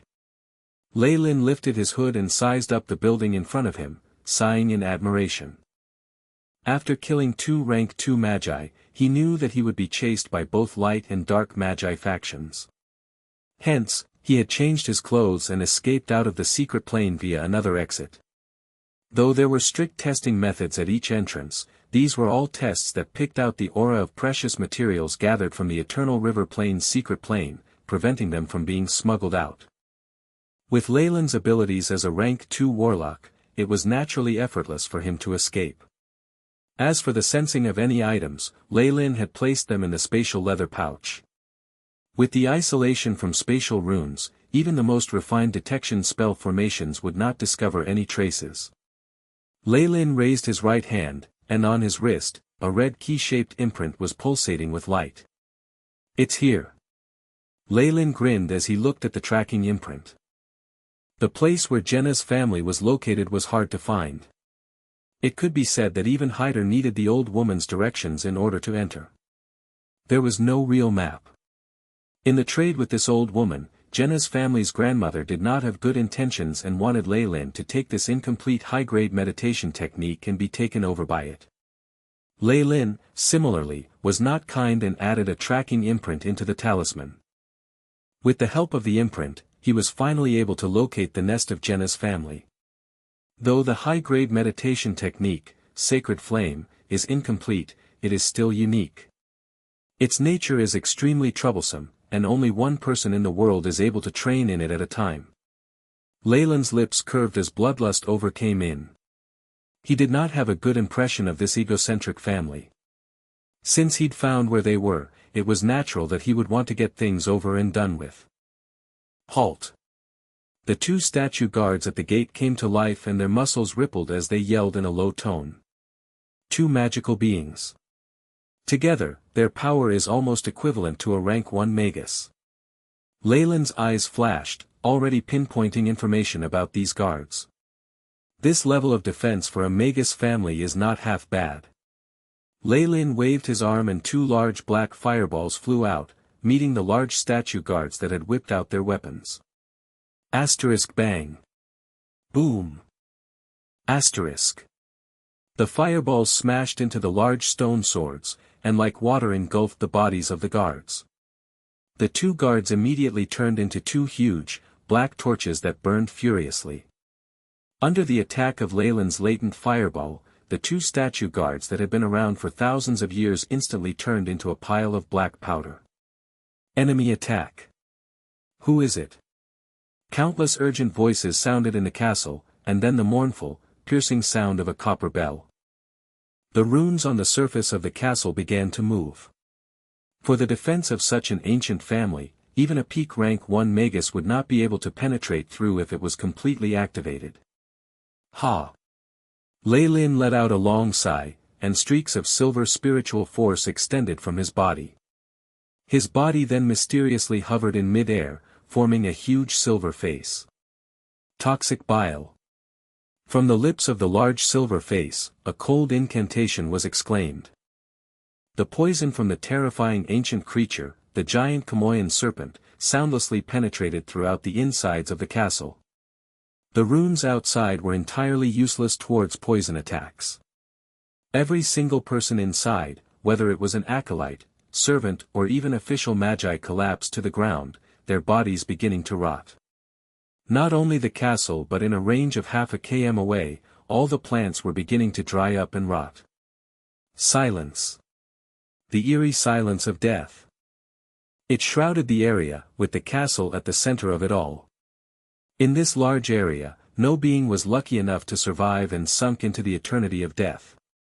Bang! The old grey gate that was still full of patterns had an ancient aura that silently toppled. Under the corrosion of the poison, not only the defensive formation, but even the building itself was affected by the destructive force. In the granite that seemed to be extremely solid, there were hundreds of thousands of little holes that were the result of the corrosion. The entire building swayed and looked on the verge of falling. Leilin felt as if at a light push, the entire castle would fall with a huge rumble. In the corridor that was filled with a putrid smell, rotting corpses were everywhere. Leilin followed the tracking imprint and advanced further, finally reaching the ice room that was far into the castle. He entered the ice room filled with chilly white gas and saw the two corpses. The old woman had died extremely painfully, holding test tubes that held all types of antidotes. Of course, there did not seem to be any use in it and her flesh was still rotting.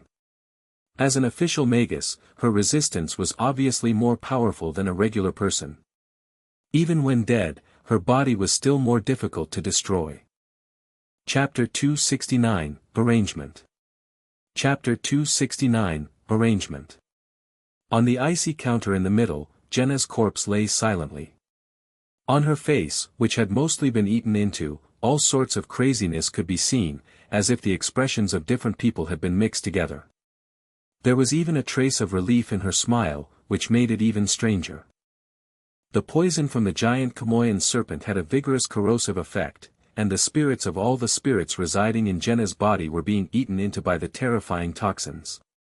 How pitiful! After obtaining the high-grade meditation technique, Sacred Flame, Leilin had used the AI chip and simulated the characteristics of this meditation technique. Gathering generations of ancestors and keeping it in the body of descendants, this high-grade meditation technique was something even dark magi would find furtive and terrifying. In addition, Jenna, who was the host body, would become schizophrenic and turn into a pitiful state.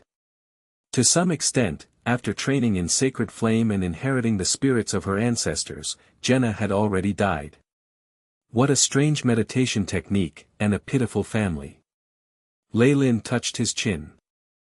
The properties of Sacred Flame caused him some hints of fear.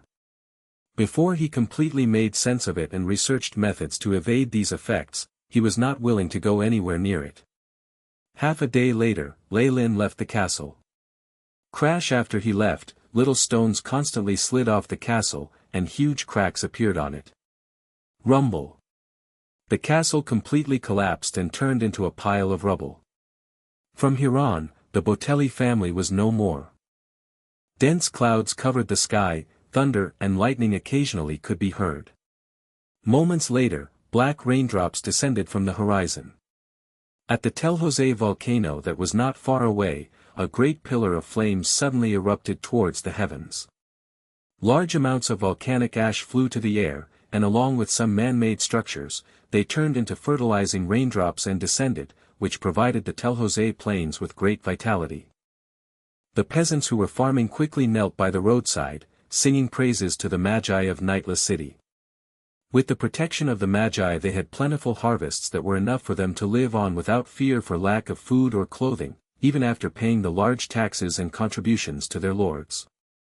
A large black handsome horse streaked through the rain, and one could vaguely see the figure of a young man. Hawk!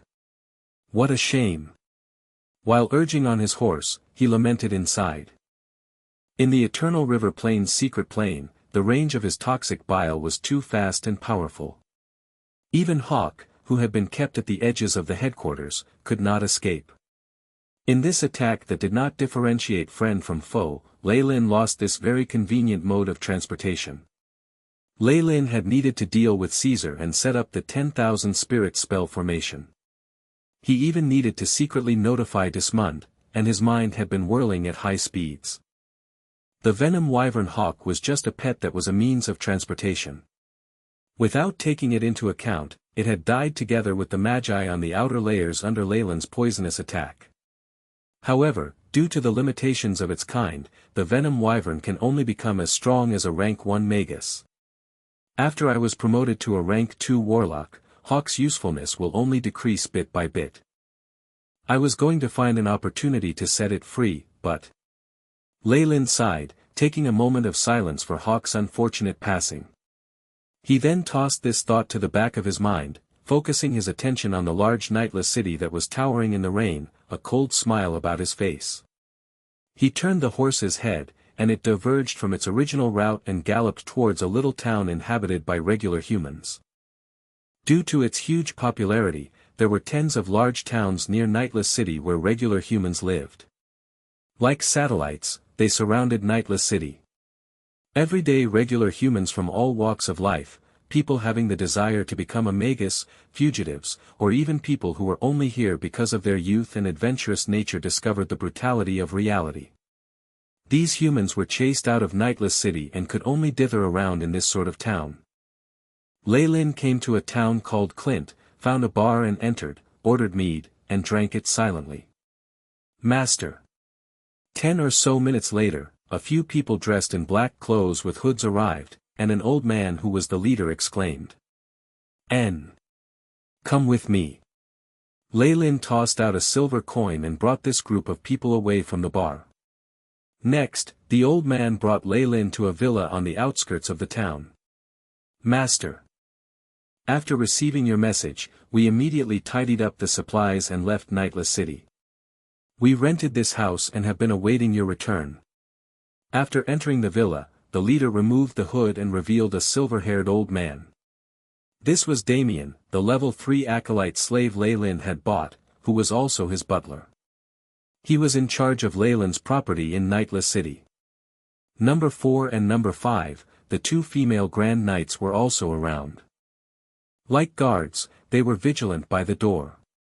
The first time he had met the boy and accepted Thousand Meddling Hands' mission to be a spy, Leilin had a bad feeling about the whole situation and passed down the order for Damien and the rest to leave Nightless City as soon as possible. Upon hindsight, his initial decision was the correct one.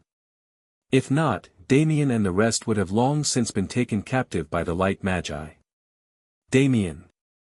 Number 4. Number 5. Can I trust you? Leilin looked grim. Master. Your wish is our command. Hearing Leilin ask this so seriously, Damien and Number 4 and Number 5 immediately knelt on one knee, chanting the reply. They were slaves spiritually bonded to Leilin. Like Number 2 and Number 3, they could not disobey even if Leilin wanted them to kill themselves. Good. Now, I want you to cross the Death Channel and return to my hometown, the Chernobyl Islands, and protect my family. Understood. Damien and the other two immediately agreed. I want you to leave inheritances on Chernobyl Islands, and make an oath that your students will continue this mission, till the end of the world. Leilin's voice became hoarse. Understood, Master. The three spiritually branded slaves trembled and bowed their heads lower. Good. Leilin nodded. With a wave of his hand, 3 black streaks flew from his hand and entered the foreheads of the 3 people. *TSS. The spiritually branded slaves immediately grimaced, hands tightly grasping the ground.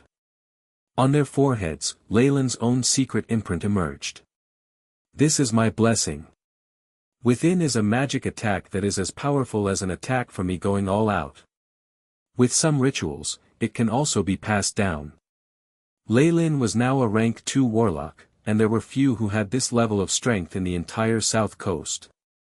Just an attack would cause an official magus to be seriously injured, or even die. The secret imprint had even more uses. The south coast had a few magi who were proficient in divination, such as by astrology and making prophecies. With this imprint, they would be mostly immune to these spells. Just Leilin's current might as a rank 2 warlock meant that ordinary divination methods were useless against him. Magi were a source of terrifying radiation and pollution, and this was even more potent for a rank 2 magus. Leilin could feel that he was like a constant energy furnace, constantly emitting frightful energy undulations that even caused the air to distort. At a certain level of strength, even the external world would be affected. If there was anyone who wanted to make a prophecy about Leilin right now, an ordinary rank 2 Magus was far from enough. At least a rank 3 Magus who was proficient in divination would be able to do so. With the protection from the imprint, the three of them could find a place to find and take care of the Farlier family. Leilin did not bank on them being able to withstand the attacks from dark and light magi. All he wished for was for them to safeguard and defend the Farlier family from dangers in the Chernobyl Islands.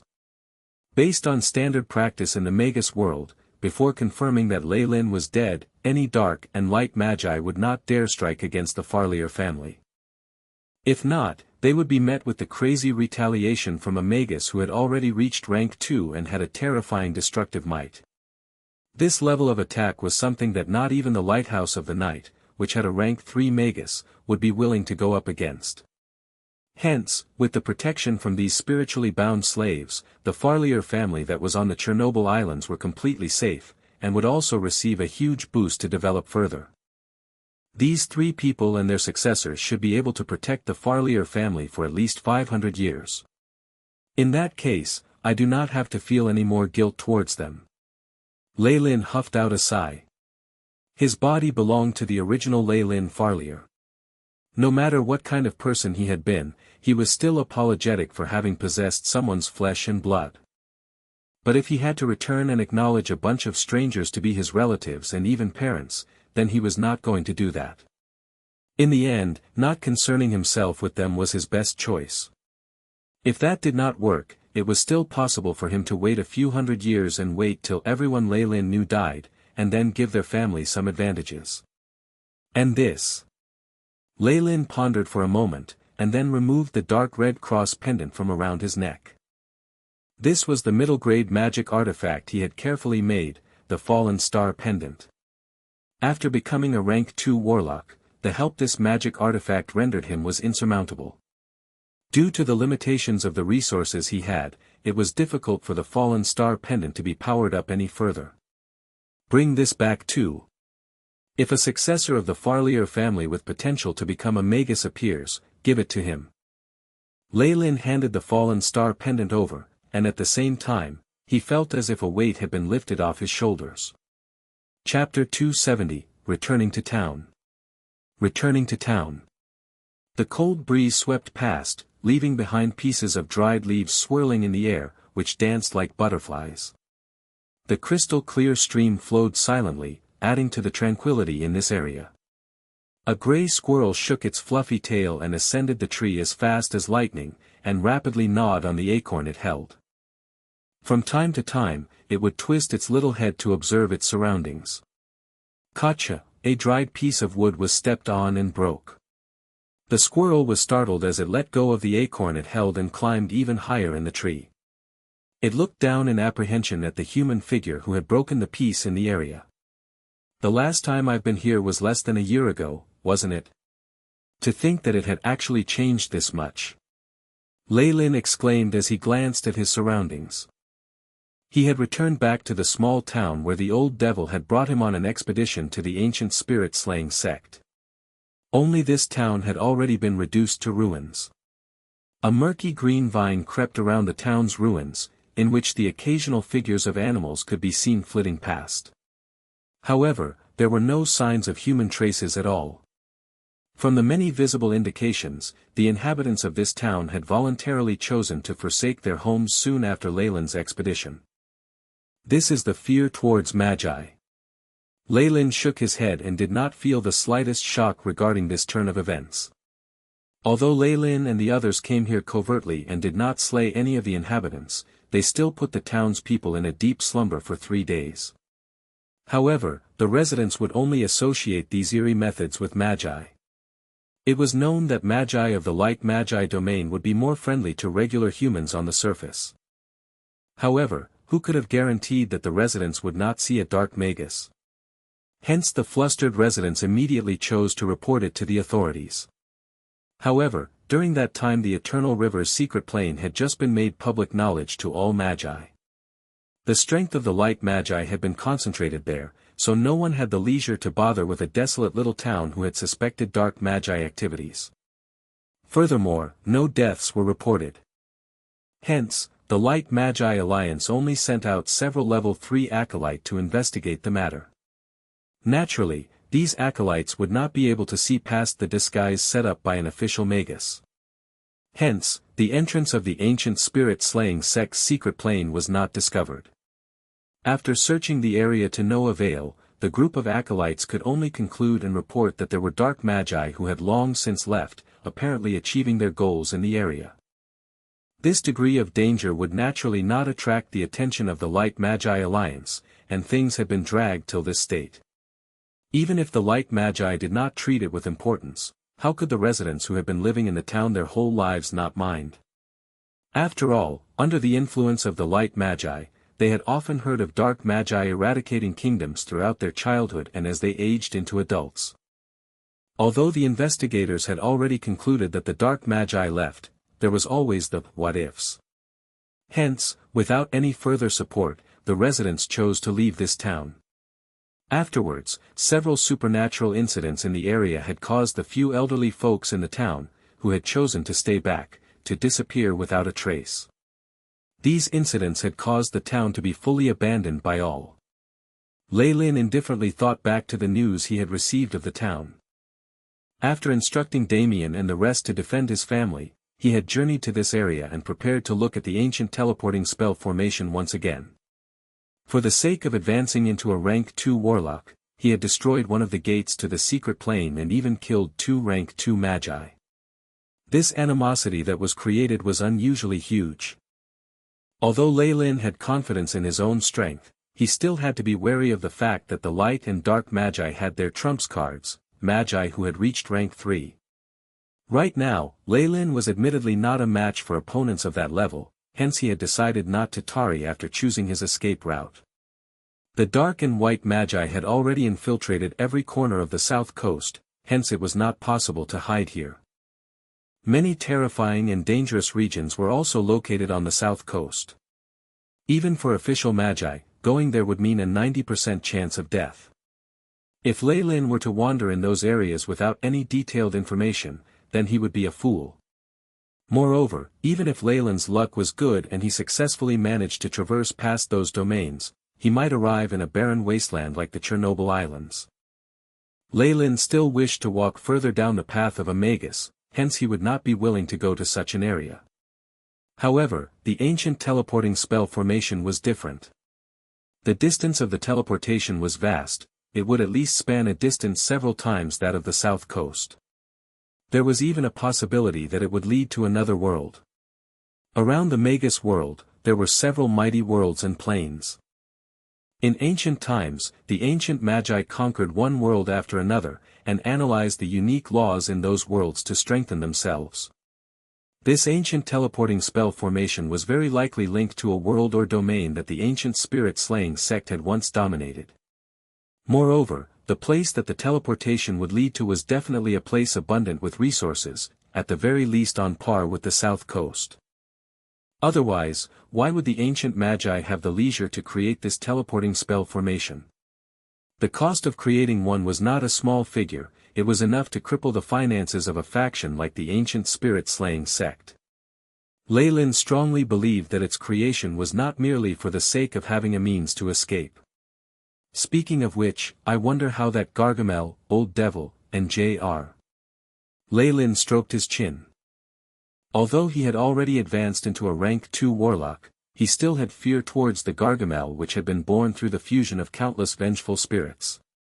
After all, it had been sealed for God knows how many years by the sect, and actually had the strength of a rank 2 magus immediately upon its return. One must know that the black Horal snake back in the Dylan Gardens had regressed from a rank 3 magus into an acolyte's level after such a long sealing period. According to Leilin's estimation, the Gargamel inside the secret plane had at least reached the strength of a rank 4 magus before it was sealed. In ancient times, magi of these levels had another term coined after them, Morning Star Magi.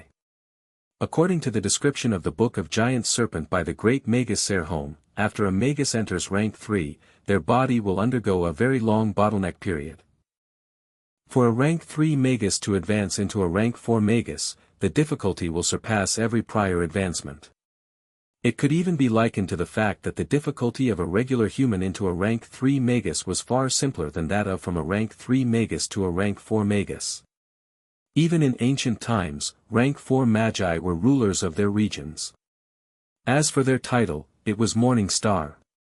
What was a morning star? High above in the sky. Unparalleled.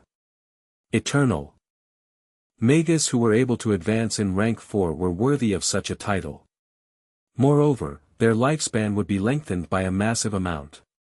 Even living to 1,000 years old was just child's play.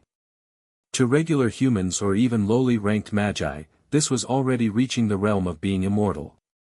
At this level, magi would really be able to control the devastating powers of flipping mountains and burning seas. It was ineffective to use a sea of people to fight against such power. Just one of them would rival the existence of an army of lower-leveled magi. It was a totally different idea from the Lightning Corps. Magus armies back in ancient times had at least tens of thousands of official magi, including several tens of rank 2 magi. As for captains and vice-captains, rank 3 magi were definitely the ones who held these posts. If the Lightning Corps was of a standard like this, Leilin would have long since been dead. However, a Morning Star Magus could obliterate the forces of the ancient Magus army. The Gargamel which Leilin had seen before had already undergone a long sealing period. However, upon its return, it had the strength of a rank 2 Magus. The strength it had before must have at least been that of a Morning Star Magus. To put it bluntly, such an existence could kill Leilin with just a finger. If not for several sources of information which had confirmed the departure of the Gargamel from this area, Leilin would have never dared step foot in here again.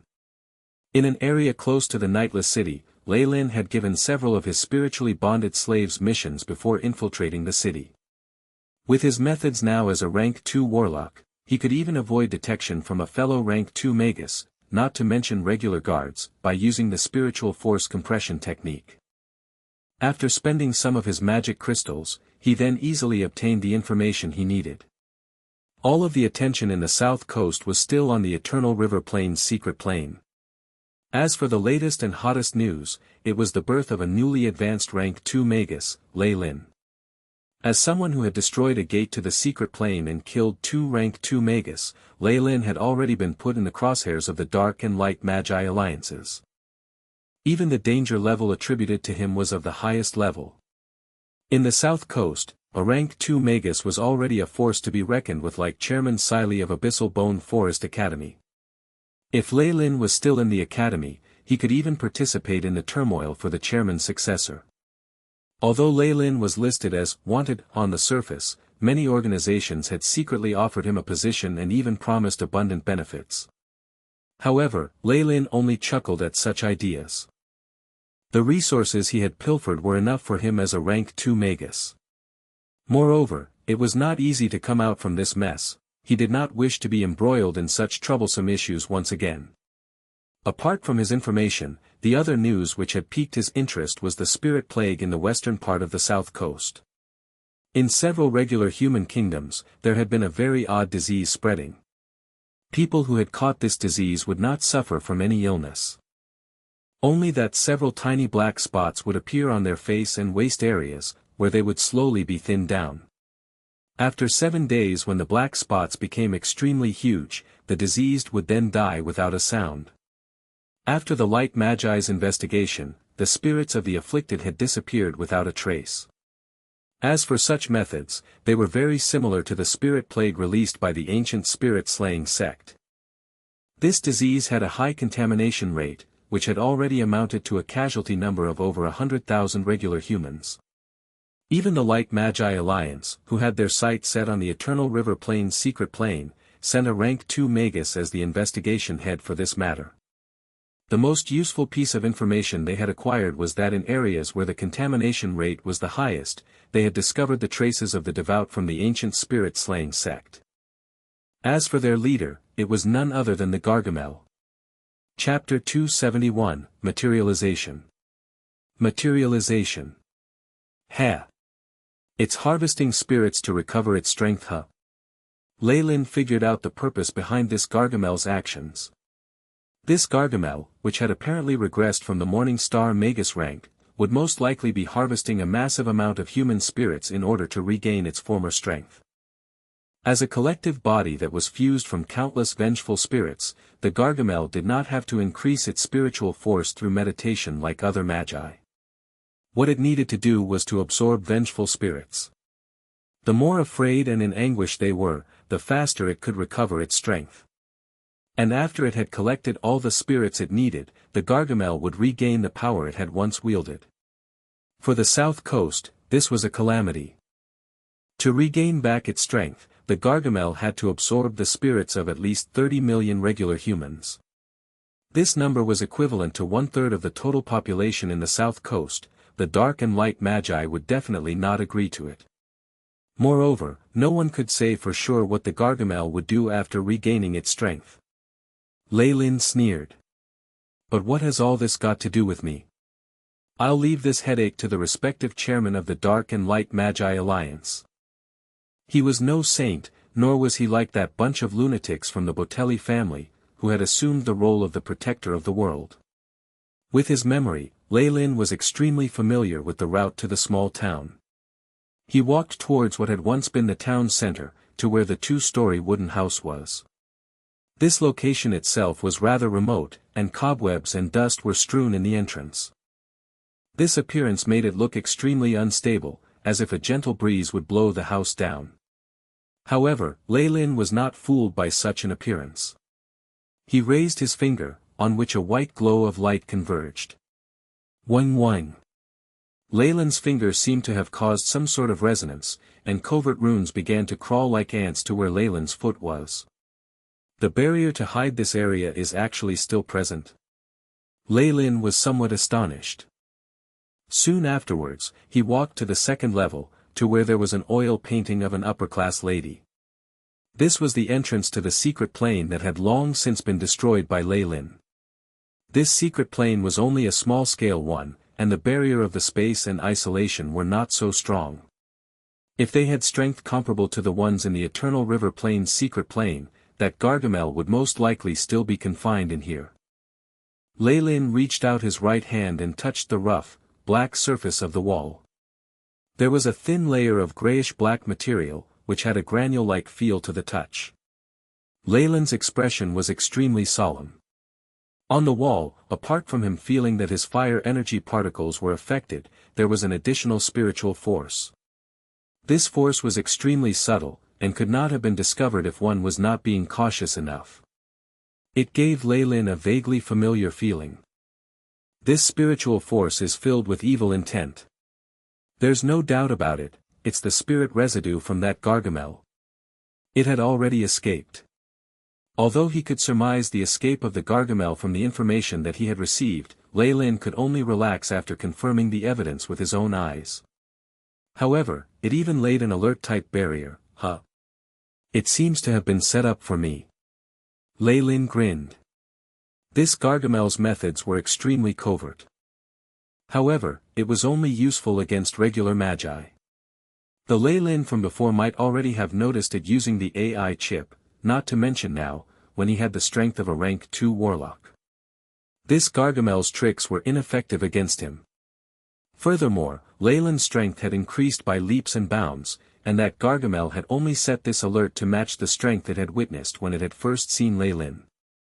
Hence, such a miscalculation could occur. AI chip. Scan. Leilin ordered. Very soon, a layer of scanning ripple that only Leilin could see was on the field. After Leilin advanced into a rank 2 Magus, the AI chip seemed to have received a very large improvement. The task of scanning was completed in an instant. A concealed type of spiritual force was discovered, determined to have been left behind by a rank 2 creature. The type is attributed to that of an ancient spirit's barrier of the second form, Finalizing, the AI chip's voice intoned. In the database of the AI chip, there was an immense collection of pictures and information. Furthermore, after Leilin had gained control of the headquarters of the Four Seasons Garden in the secret plane, he had obtained all of the data that were available to him, and had saved it inside the AI chip's database. Right now, Leilin could be said to be a true scholar, an existence that was extremely rare on the south coast. A silver thread of spiritual force released a unique glow that was filled with a strong yet mysterious quality. It stretched out from between Leilin's brows and spiraled in midair, before writhing into the shape of a rune and imprinting itself onto the wall. Ka-cha, as if something had been shattered, the alert-type barrier that the Gargamel had left behind was completely destroyed. With Leilin's current strength as a rank 2 warlock, the act of breaking such a barrier was extremely easy, and would not raise the awareness of the other party. The might of the materialization of spiritual force is definitely not ordinary. The corners of Leilin's lips curled up as he felt the firmness and power of his own spiritual force. A rank 2 Magus had definitely reached a higher realm than a rank 1 Magus. Between the levels, not only did they have superb control over the modification of their own body and obtain various types of power, but they could then choose from the various paths and specializations and walk further down the path of their own specialization. However, there was one ability that all rank 2 Magus had to cultivate in. That was the materialization of their spiritual force. This process was to materialize a faintly discernible spiritual force from nothingness using energy particles. This type of materialization could only be performed after having their elemental essence conversion reach at least 80%. The materialization of the spiritual force using energy particles far surpassed the might of regular spiritual force. It was also one of the criteria needed to advance into a rank 3 Magus. Breaking through to a rank 3 Magus required a minimum amount of spiritual force, and also a certain threshold where a rank 2 Magus could materialize their spiritual force. Right now, Leilin was only at the starting point for the materialization of his spiritual force, but he had already discovered the benefits of using such materialized spiritual force. Spiritual force was, in fact, a catalyst for spells. After increasing in power through the use of a spell model and conversion, it would draw from the energy particles in the surroundings. Right now, the spiritual force, which was acting as the catalyst, had been strengthened. No matter which spell was cast, its might would be increased. Hence, the power of a rank 1 spell from a rank 2 Magus would far surpass the one that a rank 1 Magus had cast. Fortunately, I made preparations to overcome the isolation of the secret plane. After expelling the Gargamel's spiritual force, Leilin looked at the already broken entrance, and sized up the surroundings, before withdrawing various items from his spatial pouch. Through several past instances of extortion and plundering, Leilin had amassed a huge cache of resources that would even leave a rank 2 Magus gaping. The insatiable bottomless pouch was almost filled with stocks of various ingredients. Hence, setting up a spell formation was not a problem. Leilin's movements were extremely quick as he withdrew many different colored gems and other bizarre items from the pouch and placed them on the floor. He also used a silver powder to draw out a triangular magic symbol on the floor. Shwa shwa shwa. Leilin's right hand turned into claws. And several crucial spots in the spell formation were hollowed out to form the necessary shapes. Soon after, he crushed the gems and energy jewels on the floor with his left hand. Kacha. Resplendent layers of light slowly spread out from the energy nodes of the gems, and like water, they slowly filled up the boundaries of the formation. The spell formation seemed to have come alive, and it began to tremble, emitting beams of light. Large amounts of visible distortion began to appear in midair above the spell formation. Tiny specks of red light seemed like fireflies as they flickered within these distortions. What's next is the localization of the secret plane's position.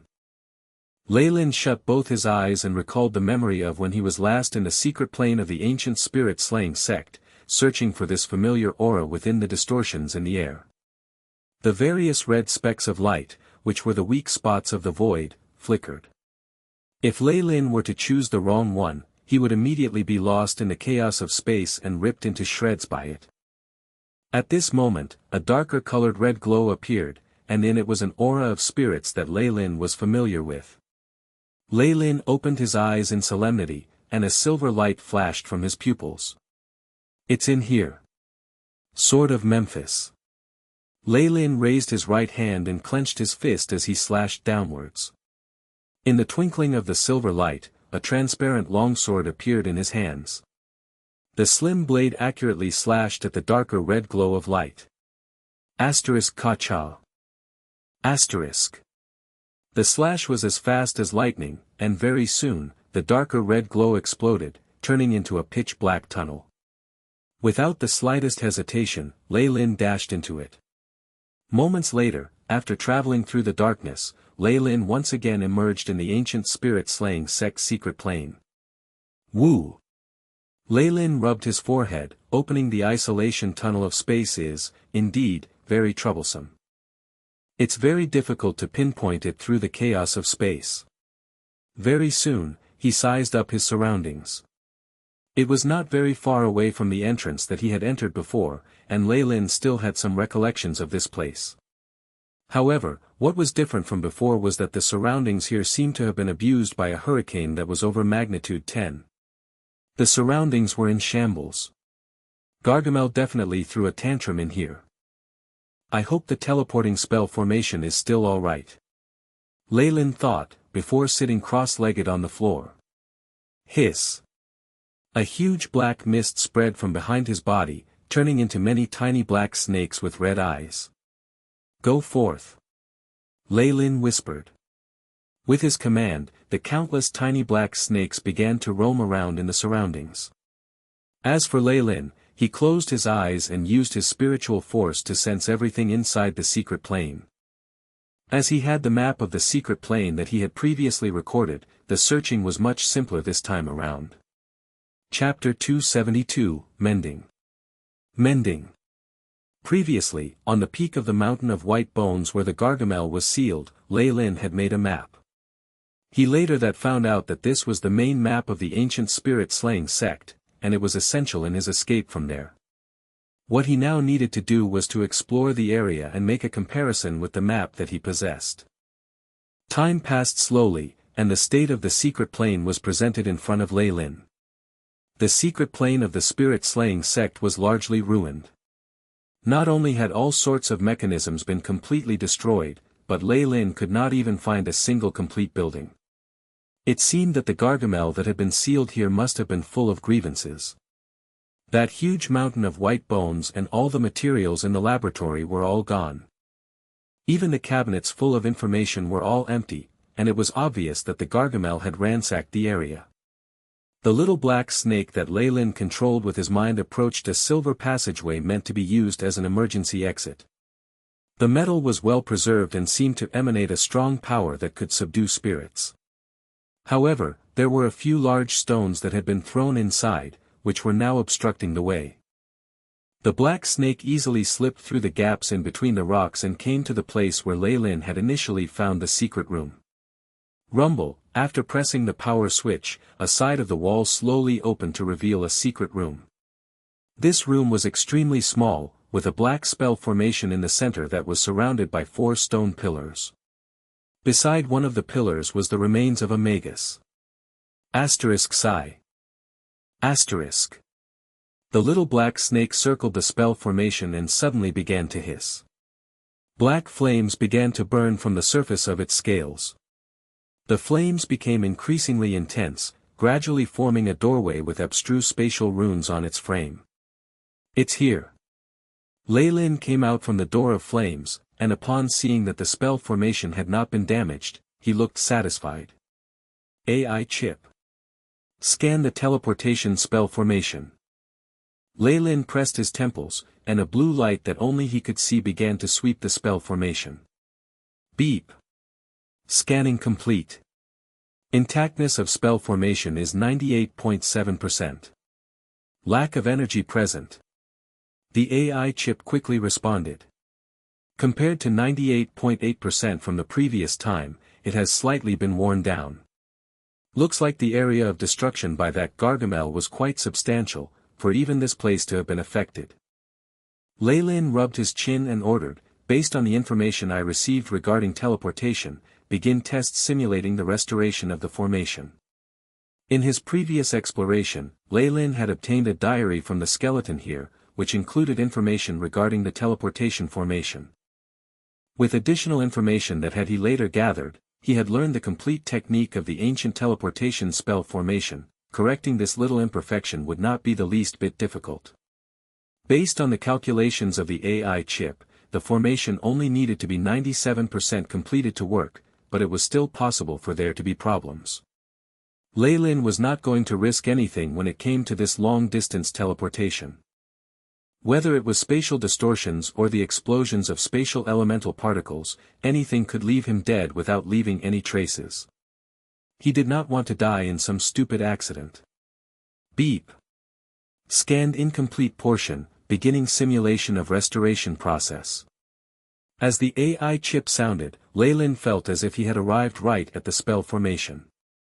His fingers slid like the most precise surgical scalpel as he mended the teleportation spell formation. The runes carved onto the spell formation were extremely dense and complicated. They were more than 10 times tinier than a strand of hair, and Leilin himself did not have the confidence that he could do this in one try and without errors. However, with the aid of the AI chip, his every movement was filled with grace and fluidity. In less than an hour, he had already completed mending the few areas that were incomplete. Wang, the blue light disappeared, and Leilin returned to normal. The feeling he had just experienced lingered in his mind. In front of him, the black teleportation spell formation still retained its original state without any signs of change.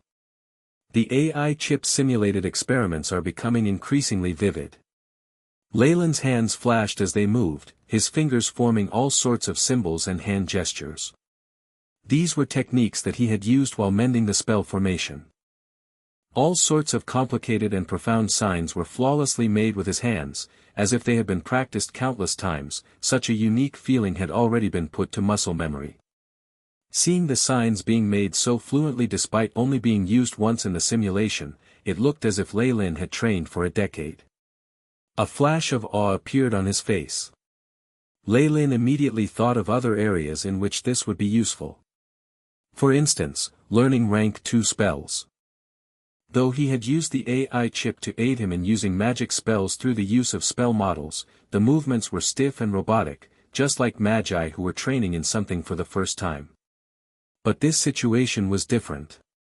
If he used the AI chip simulation, his manipulation of his spells would reach a whole new level. Though this was just a short simulation, Leilin now had a rather in-depth knowledge regarding the teleportation spell formation. Though he might not be able to set it up, simple maintenance was not a problem. Leilin approached the side of the spell formation.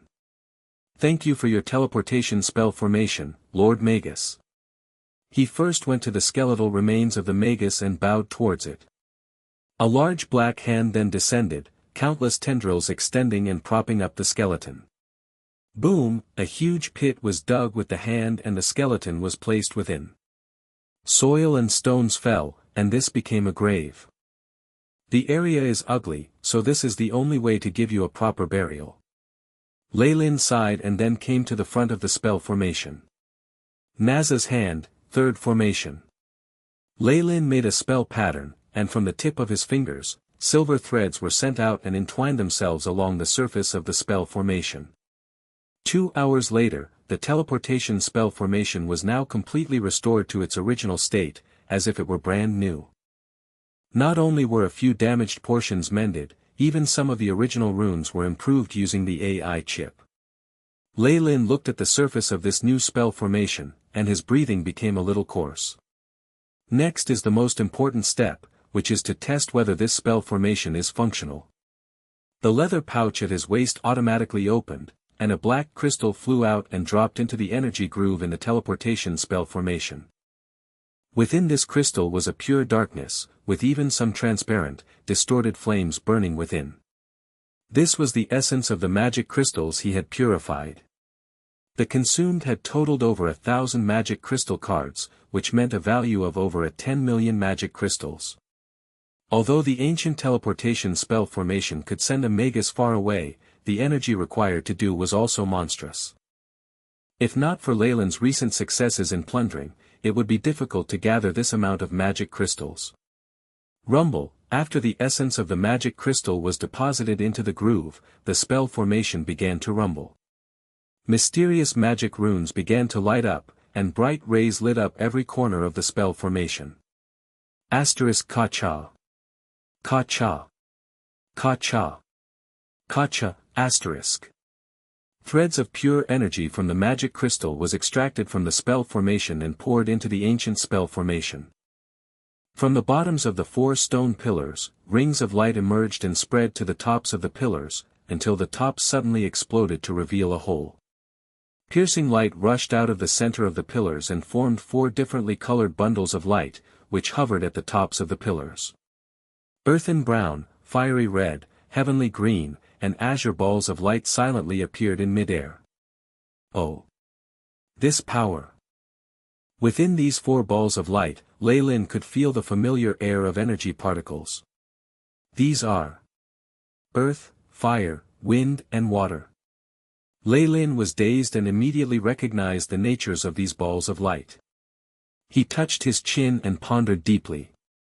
In a few ancient schools of thought, there had once been a concept that earth, fire, wind, and water formed the foundations of the world. From the looks of it, the spirit-slaying sect also held such a thought. Activate! Leilin exclaimed loudly, using a language that he had never utilized, which was full of a cryptic and ancient aura. This was the Turian language that the spirit-slaying sect used. After recording information regarding this with the AI chip, Leilin had effortlessly learnt this language. Wang wang.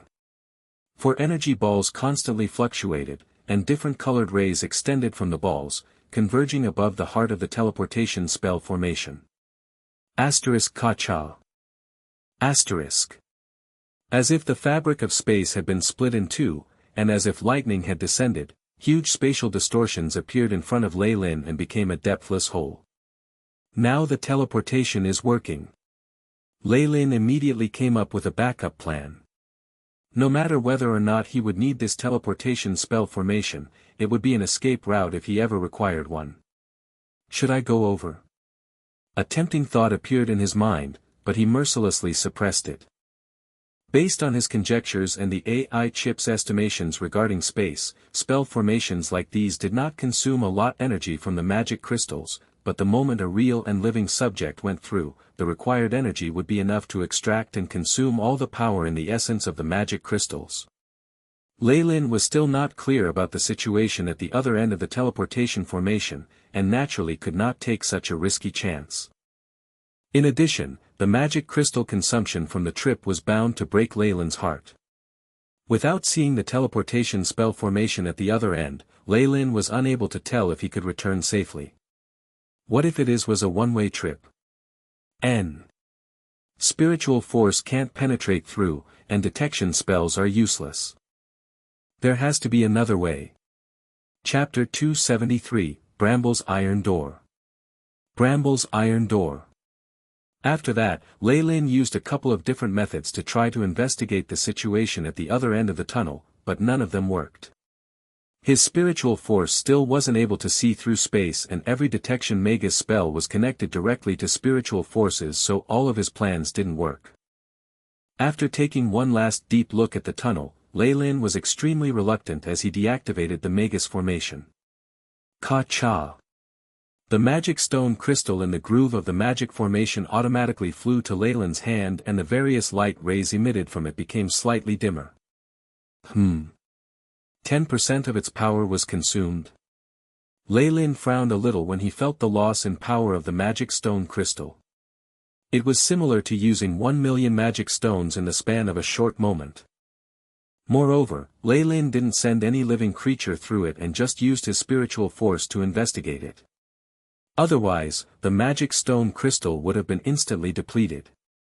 In this case, I must use something like a puppet or spirit slave that can automatically move by itself so that it can head in to check it out before being summoned back. Leilin rubbed his lower jaw. Following this thought, he did not hesitate any longer to leave the secret plane of the spirit-slaying sect. As he was leaving, he purposefully set a formation at the entrance to replicate the scene before he arrived as much as possible. Even though he could observe from various signs that the Gargamel would not be able to break through to the interior emergency pathway, Leilin did not want to take the risk. With the help of the AI chip's meticulous calculations, even if the Gargamel were to personally come here, it would not be able to discover anything. This meant that his personal safety had greatly increased. After laying down the formation, Leilin left the place. Bramble's Iron Door, located in the western part of the south coast, was a large-scaled Magus market. The reason why this place had this name was due to an enormous iron door that was completely covered with thistles and thorns that was nearby. Behind it was a medium-sized Magus's secret plane. In the south coast, the secret planes were mostly controlled by the various large magi organizations, and this particular resource secret plane was being controlled by the Wandering Magi Alliance, Iron Crown. Since the Dark and Light Magi had suppressed them both openly and secretly and, after having experienced countless suppressions, many Wandering Magi who were sitting on the fence had finally chosen to rebel against the major alliances. This Iron Crown was a power that had been formed from Wandering Magi. In this location, numerous Wandering Magi grouped together, took charge of the nearby domains, and even controlled a middle-scaled secret plane. Even though the middle-scaled secret plane could not be compared with the Four Seasons Garden's large-scaled secret plane, it was still extremely rare and precious. The existence of the Iron Crown was like a torch in the dark. It attracted the various Wandering Magi and acolytes from the various lands of the south coast and constantly expanded. However, it was to this point only. Since it was a Magi alliance and controlled the management and contract agreements, the Iron Crown had always been weaker than the powerful Magi alliances. When it dealt with the outside world, it always kept a neutral position. Moreover, it only recently had flourished to the point to being just slightly stronger than the Abyssal Bone Forest Academy. Furthermore, the Dark Magi organization Abyssal Bone Forest was only ranked as a mid-tier power. It was also unknown what the higher-ups of the Dark and Light Magi organizations were thinking. Perhaps they couldn't be bothered to make a plot to share that piece of land and just allowed the Iron Crown to continue existing. This place had also turned into an enormous bazaar for all Magi. Since the Wandering Magi kept a neutral position, it had become the South Coast's irreplaceable free market. No matter if it was a Dark Magus or a Light Magus, non-affiliated Magus or one from an alliance, all Magi had free entry to this place. Since the Iron Crown watched over this area, the security could be said to be great as there were no terrible incidences that happened, which resulted the rapid creation of a good reputation. Leilin climbed to the summit of the mountain and looked with an elated gaze at the unfortified gathering city within the flat plain not far from his position. Is that the Bramble's Iron Door? Its scale is almost comparable to the Nightless City. He took advantage of his high altitude and surveyed the area. He could see flat summits and large infrastructure gathered together. It seemed to be like a spider web that was expanding outwards from the numerous pathways. Moreover, what made him feel amazed the most was that the gathering city unexpectedly did not have fortified walls or guards. Leilin could casually see various Magi moving about in various transportation devices as they moved in the gathering city in all directions. Leilin had not felt this kind of atmosphere when he was in the Nightless City. When the Iron Crown was first founded, it was born from blood and flames. Initially, the 13 Wandering Magi had their hands covered with the blood of the Dark and Light Magi in order to run this place and to enable a place for the Wandering Magi to live.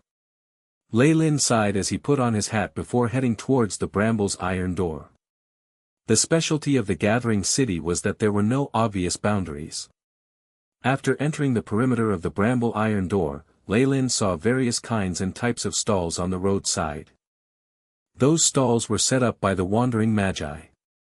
Leilin could also see acolytes, Magi, and even humans that were mending the stalls. It seems that this place isn't inferior to the Nightless City. I wonder if I'll be able to obtain the materials that I need here. Leilin thought to himself that his motives in coming here were to gather information, to replenish the ingredients he used most often, and to test his luck on whether he would be able to find any detection spell models. If it really was not possible to obtain them, then he would purchase a few puppets or spirit slaves to explore the plane. Leilin walked without a destination in mind, but his gaze suddenly focused. At the side of the main road, a group of Magi gathered and they appeared to be looking at some form of public notice. Various images and words were shown onto an enormous black wall so that Magi from a few hundred meters away would still be able to see it. The words were blood red with the words, "Wanted List," written in large. Below the words, pictured of the magi, their danger levels, and bounty rewards were mentioned. Leilin had seen this before in Nightless City, but here, he was the top on the wanted list and was described to be incredibly dangerous. His valiant achievements in his life up until this point in time were recorded, including the fact that he killed 2 great rank 2 magi. What made Leilin astonished was that currently on the wanted list his picture had shifted a position as he was replaced by an unfamiliar Magus. It seems that during the period that I disappeared, the South Coast has experienced some major events. Leilin was a little curious, so he walked forward to see the words that were being shown. In the South Coast, the majority of the wanted people were people that gathered souls, such as a black Magus that committed crimes including slaying cities and eliminating countries. Once a rank 2 Magus entered the board, it would definitely be enormous news. A rank 2 Magus would be counted as a big shot that oversaw an area on the South Coast. There was not any news about such a person being wanted within the past few hundred years. The rank 2 magi on the wanted list had always been those few and there wasn't any news that they made a blunder and were caught. Moreover, in this few short months, there was unexpectedly 2 rank 2 magi on the board, instantly attracting the gazes of numerous magi. That was right. The person that was positioned in front of Leilin was a rank 2 Magus. Leilin squeezed to the front row to read up on that Magus. Alistair Farron, rank 2 Magus. Title, Solitary Wolf. Crimes: during an exploration, he had killed the tree protector Ailken from the same faction, resulting in 3 army squads of the Light Magi Alliance to be annihilated, and vast resources from the Eternal River Plain's secret plane to be stolen. Risk level, extremely high. If any Magus has any news regarding his locations and report it to a member of a nearby Light Magi Alliance, they will immediately be rewarded with 1,000,000 magic stones as their reward. Killing the target will enable them to earn 1,000,000,000 magic stones or resources and rewards of equivalent value. In the image on the wall, Alistair had a mix of gold and white hair and was a youth which was smiling candidly. His eyes expressed the intelligence that he had accumulated from the passing of time. He had an extremely peculiar personal charm and a scholarly temperament. After becoming an official Magus, Magi were able to undergo local surgery to change their appearance. Rank 2 Magi were able to undergo more extensive flesh and body alterations. Since Alistair could kill 2 level 2 Magi, he definitely would be at least at the rank 2 Magi's level. After all, he definitely would not be young since not everyone could be as perverted as Leilin, who could succeed in breaking through to being a rank 2 Magus level before he was 40. As a matter of fact, when he broke through to the rank 2 Magus level, the entire Magi realm of the South had viewed him as an unprecedented genius. According to what the Abyssal Bone Forest Academy had said, they were extremely regretful of their initial actions. However, there were 3 level 2 Magi. They seemed to be the guards of the Magi of the Light Magi's Alliance at the Eternal River Plain's secret plane. It looks like something major has happened there again. Leilin rubbed his chin as he was extremely interested in the Eternal River Plain's secret plane. It was vast and had everlasting resources. It wasn't something that ordinary ancient Magi organizations could establish. According to Leilin's hypothesis, those who built it should be an alliance with a few Morning Star Magi. Moreover, the secrets in the secret plane still had a lot of areas to be investigated. It was to the point that it was unknown which Magi organization had created this secret plane. Currently, the Dark and Light Magi were also unable to give an accurate answer. From the circumstances that made rank 2 Magi to fall out with one another and even kill each other, including the high rewards that were to be given out by the Light Magi Alliance, there should be a remarkable incident that happened in the Eternal River Plain's secret plane. Leilin's lips curled up into an interest-filled smile. He wore his cap as he re-entered the crowd. After a short moment and spending sufficient magic stones, Leilin received a report that he had wanted. Chapter 274, Information Gathering. Information Gathering. An important treasure. What is it? Leilin had now changed his appearance to that of a middle-aged man. As he stared hard at the human figure made entirely out of black fog, discontent appeared on his face. We don't know either, but it's definitely extremely valuable and has to be very tempting for rank 2 magi.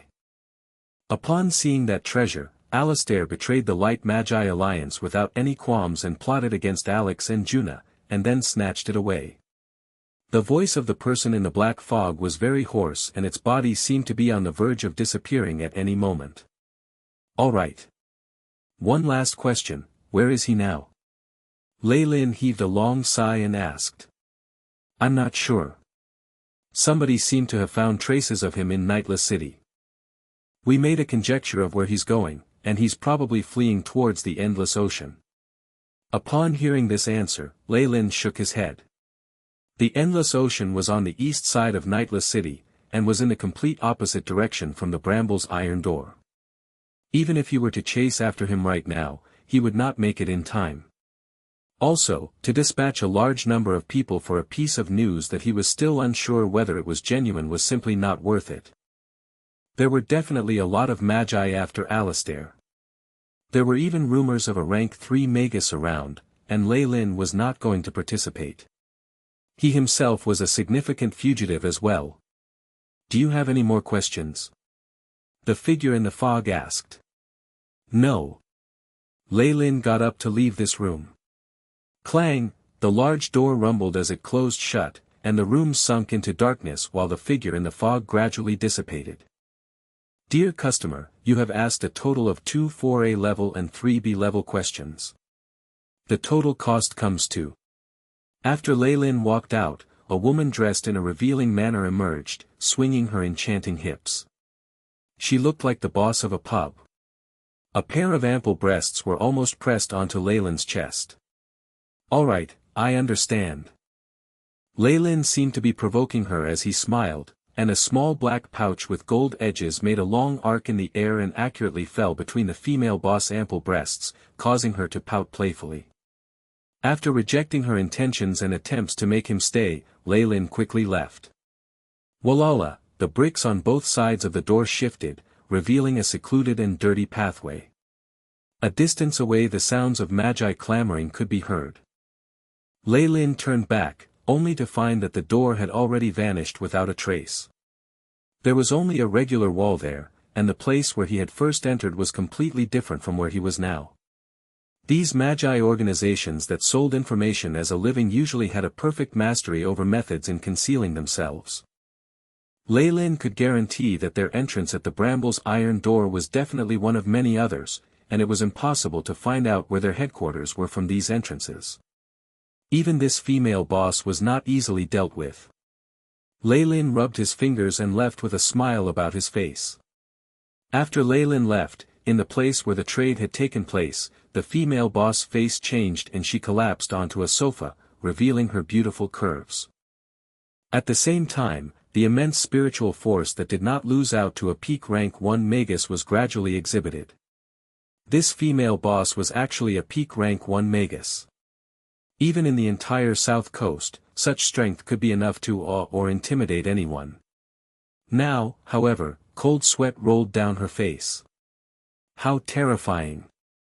This spiritual force, the female boss patted her chest, fear still lingering in her heart, he's definitely a powerful rank 2 existence. Why is he here?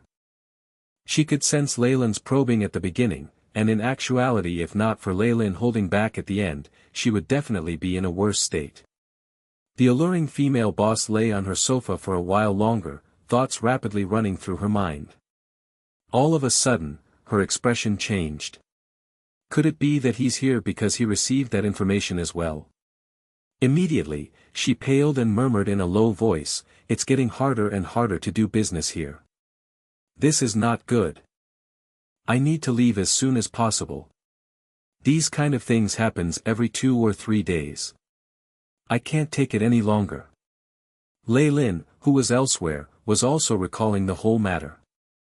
Strictly speaking, this matter did have a connection to him. After he had destroyed one of the gates into the secret plane, some mechanism seemed to have been triggered and resulted in the mysterious changes in the Eternal River Plane's secret plane. A huge ruin had appeared at the heart of the secret plane. Overjoyed at the unexpected good fortune, the dark and light magi broke out in battle and, after much difficulty, settled on an agreement and developed this place. The light and dark magi had put in a lot of effort in their exploration. These were the remnants left behind by the Magus who had created the secret plane. If there was a possibility of gaining some inheritance, then who wouldn't jump at the chance?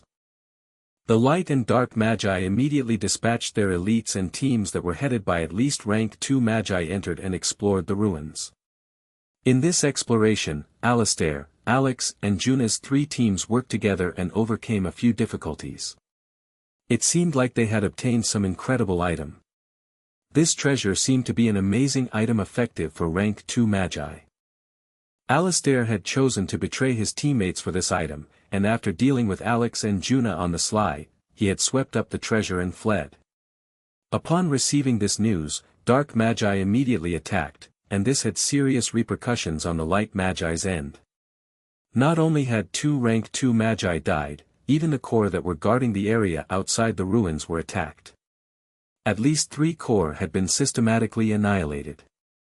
Ever since that matter, the dark and light magi in the south coast were in a tense situation. Though the light magi had had the upper hand previously, it was not as if the dark magi were completely powerless. The difference in their might was not very big.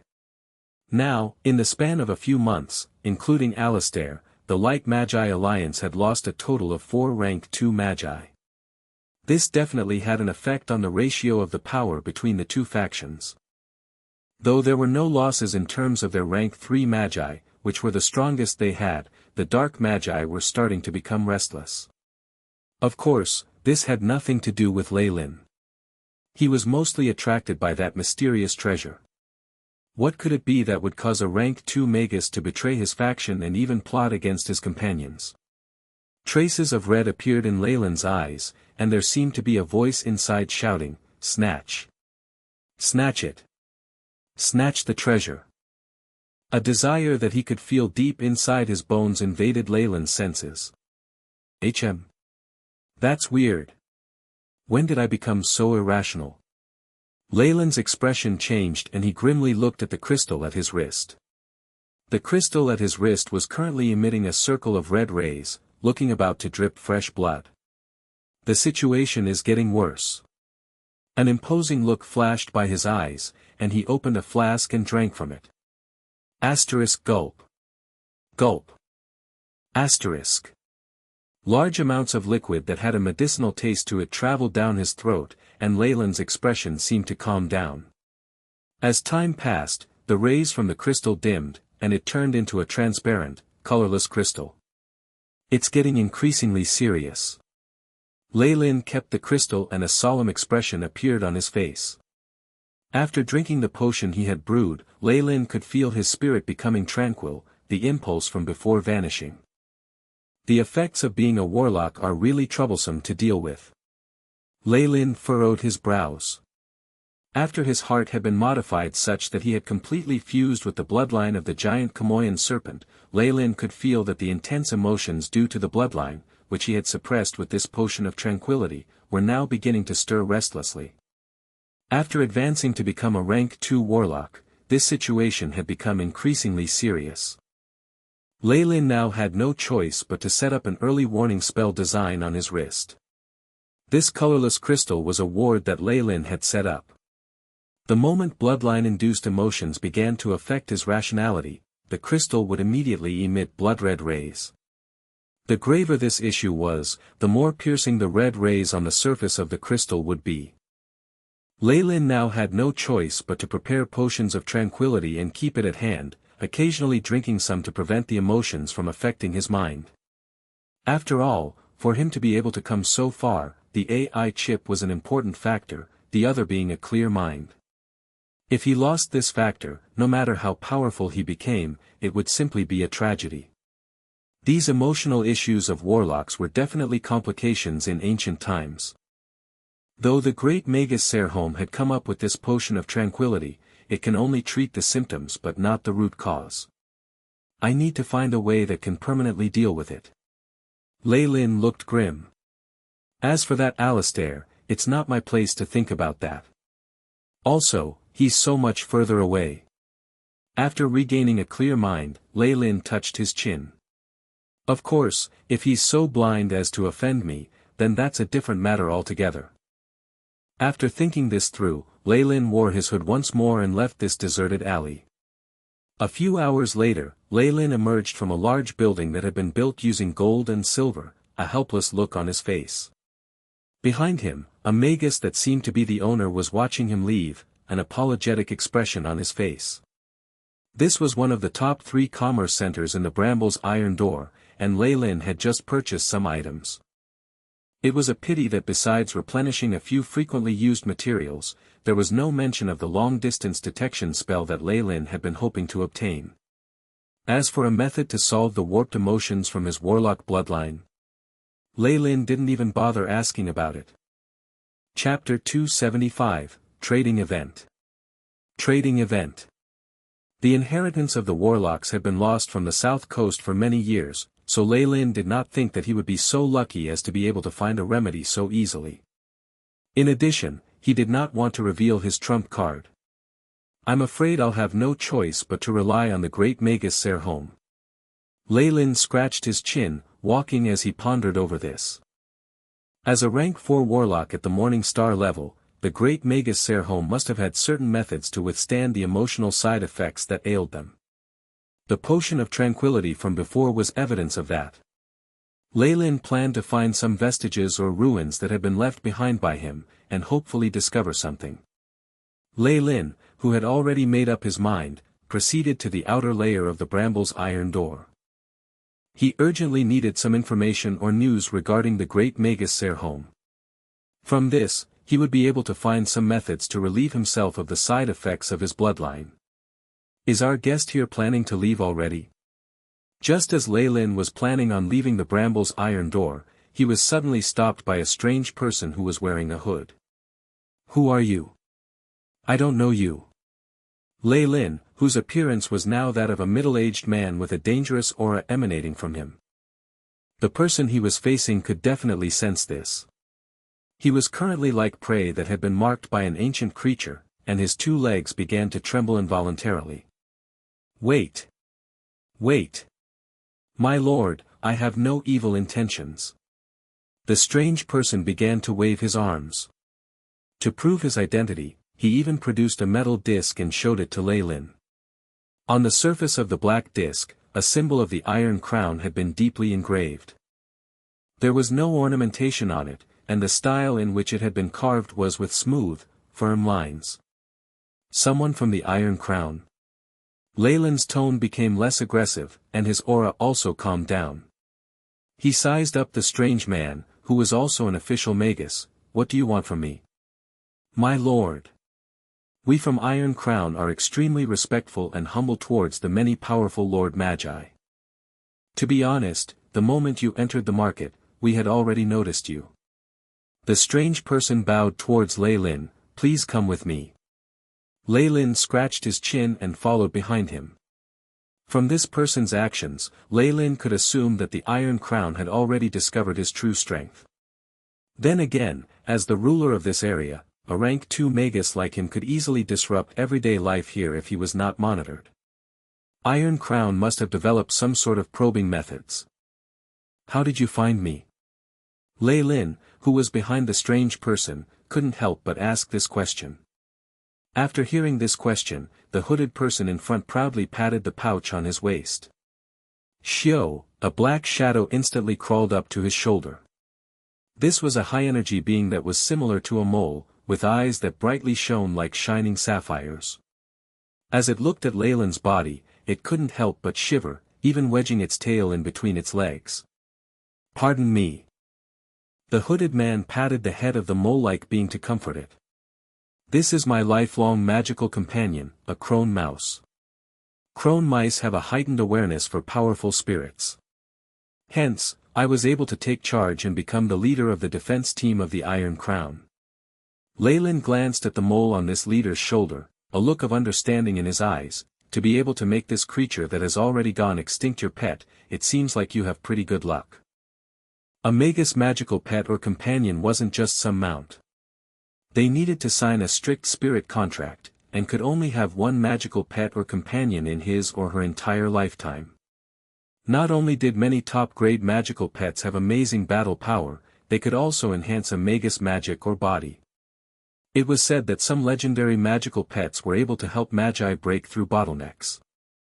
Leilin had been looking for a magical pet that was completely compatible with him, but alas, such a thing was difficult to find. One could only depend on their luck, and as a result, Leilin still had yet to make a decision on his pet. The crone mouse completely lacked the ability to fight, and did not have any special abilities that could increase the might of one's magic or his resistance to spells. Its meager ability to sense things was basically useless.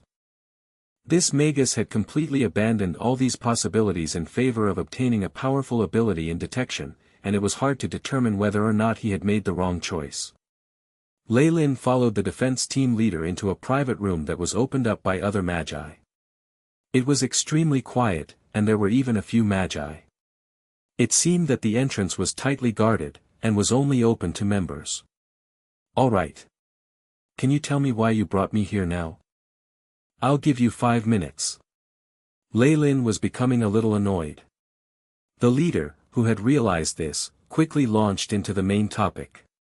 "If I'm not wrong, you must already have stepped into the realm of rank 2, right?" The team leader seemed to be probing as he asked. Upon seeing Leilin admitting to this by staying silent, he straightened even more in his excitement and bowed once again. In the South Coast, rank 2 magi were the absolute highest level, and were the leaders of large-scaled academies or the wielders of power in families. No matter where they went, they would enjoy treatment that was reserved for honored guests. "O revered Lord rank 2 Magus. We of the Iron Crown have recently been holding a small trading gathering between highly ranked magi. Seeing that you did not look very satisfied, I was hoping you would be able to obtain what you wanted there." The leader began to explain, and a look of understanding shone in Leilin's eyes. In general, though the resources on the South Coast were quite plentiful, this was only so for acolytes and regular magi. The moment one was promoted to become a peak rank 1 Magus or even a rank 2 Magus like Leilin had been, it would be difficult to find a market that could meet their needs. Hence, trade meetings that were held by individuals, in which only magi of a certain level were invited, became mainstream. Many magi resumed their habits of using material items to make trades after being promoted to a higher ranking, exchanging items for what they needed with magi at the same level of strength as themselves. Before, Leilin lacked power, and was not qualified to participate. Now, however, he had been especially sought out and invited. "Is this a trading event organized by the Iron Crown? When is it? Where will it be?" Leilin questioned. He already had plans to take a look there. Meeting with other magi at the same level of strength as him would be extremely helpful to him, and in this sort of setting, the appearance of amazing items was almost certain. "We are extremely honored to have you participate." Seeing that Leilin had agreed, a hint of joy appeared on his face. With both hands, he then passed a black card to Leilin. "The trading event will be held 3 days later, and the address is on the card. When the time comes, you'll just need to bring the card and reach the place on time. In addition, the sages of the Iron Crown would like to have a long talk with all who are at least rank 2 magi before the trade meeting. You'll definitely not be disappointed." This leader provided more news, which seemed to be the most important part of this invitation. A meeting with them? Leilin was surprised. The sages of the Iron Crown were naturally not those who started the organization, but they had the strength of at least peak rank 1 or even rank 2 magi. Without this much strength, the Iron Crown would long since have been destroyed countless times over by magi who harbored bad intentions towards them. "May I know what it is about?" Leilin fiddled with the black card in his hands. It was made out of some crystal and was cool to the touch. There were even rings engraved onto it that connected to form an intricate pattern that formed a large metal sword. I can't really reveal the details, but I can tell you that it has to do with the incident at the Eternal River Plain's secret plane. The leader of the defense team smiled, but Leilin began to get nervous. The incident at the Eternal River Plain's secret plane. Was my identity revealed? Beneath his clothes, black scales protruded through Leilin's skin. However, he quickly reacted, and asked without changing his expression, "Are you talking about Alistair?" "Yes. He's the lord who betrayed the Light Magi Alliance." At the mention of Alistair, this leader's tone was still one of reverence towards a rank 2 Magus, causing Leilin to nod inwardly. Of course, this had to do with his neutral stance. If this leader was a Light Magus, he would not call him a lord, or else he would be punished by the enforcement team. Interesting. Very interesting. After coming out of the private room, Leilin touched his chin, and a smile appeared on his lips. He quickly disappeared into the throngs of people. After finishing up this business, this defense leader politely encouraged Leilin to partake in the services provided here, which he did. It must be said that these places that were catered to service highly ranked magi were truly different, whether it be in terms of food, liquor, women, or anything else. Whatever Leilin could think of, they could provide, and the quality was also first-rate. For large organizations like this, any rank 2 Magus was worth roping in. In addition, Leilin was extremely unfamiliar to them, which had piqued their curiosity. The Iron Crown obviously did not dare look into his background, though some sorts of observations and investigations were definitely underway. However, Leilin paid this no mind. This middle-aged man that he currently looked like was completely different, and there was absolutely no information regarding him. By the time the Iron Crown might have found anything out or linked him to anything, he would probably have been long gone. But Alistair? Leilin suddenly felt as if this was fate. He had already been prepared to let this man go, but somehow, he was nearby Leilin again. He's thought to have fled towards the endless ocean, but in actuality, he escaped towards the west. He's a little shrewd, but that's it. The diversion made by a rank 2 Magus was not so easily seen through. From Leilin's guesses, there was probably a rank 3 Magus involved. Chapter 276, Entry. Entry. After having lived in the south coast for so many years, Leilin now had a basic knowledge of the situation there.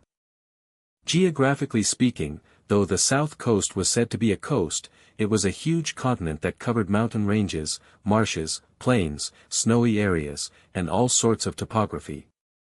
There were even a few concealed, savage ruins that even official magi did not dare explore. The largest population on this continent consisted of the native people.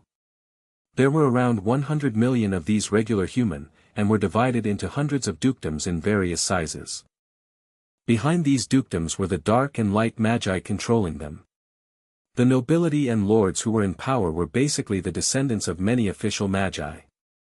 Every once in a while, large magi organizations in the south coast would test the spirit and talent of these noble families and recruit them to become acolytes. They would provide them with knowledge for them to continue governing for generations. Though these academies would also bring in peasant acolytes, the percentage was very low. Only those of exceptional talent would be considered, and most of the times, their lives could not be guaranteed.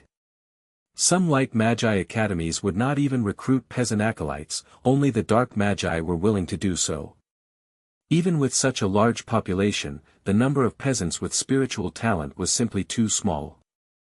Out of over 10,000 plebeians, only one would be lucky enough to be born with talent to become an acolyte and a magus. Even amongst them, their talent was nothing exceptional. If one talked about 3rd or 4th grade aptitudes, one really needed quite some luck. Hence, a lot of academies and schools disappeared not due to enemy invasions, but from not being able to find a successor. This resulted in the gradual diminution of their power and their eventual demise. The dark and light magi both divided their powers well and forbid the recruitment of acolytes at certain boundaries. Due to their conflicting ideas about management, the population that was under dark magi jurisdiction and their prosperity could not compare to the light magi. Hence, the method of recruiting acolytes from outside their region became another way for dark magi organizations to gain more acolytes. In Abyssal Bone Forest Academy, this was also the case.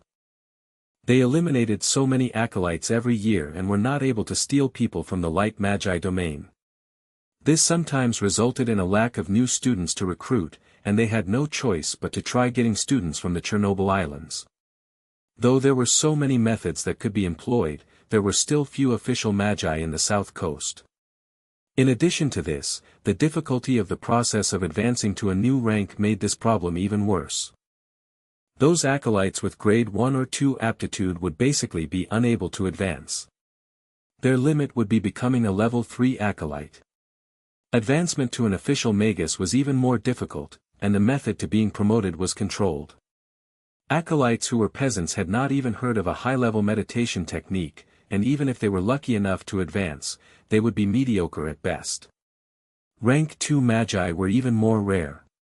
In the entire south coast, there were only less than 100. For this reason, the light magi alliance's might was diminished after the loss of 4 rank 2 magi, and caused the dark magi to be stirred up. If it was said that a rank 2 magus was the highest level that could lord over rank 1, then rank 3 magi were basically the real owners of the entire south coast. Based on what Leilin knew, rank 4 morning star magi had virtually vanished, and rank 3 magi were truly the ones in control. This was so much so that of all the rank 3 magi who had had notable achievements, there were less than 10, and every one of them were leaders at the level of magi from the Lighthouse of the Night. From Kamoyan's pupil and descriptions from the Book of Giant Serpent, after a magus entered rank 3, one would awaken a lot of mysterious abilities. The difference between rank 3 and rank 2 was like that between heaven and earth. If he was pursued by a rank 3 magus, no matter what preparations Alistair had made, then all of them would come to naught.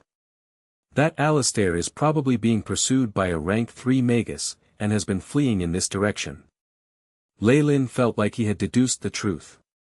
That scamming and actually dared to fool me with false news. If I ever see them again. When comparing the Inn and Iron Crown, Leilin was naturally more inclined to believe that local tyrant.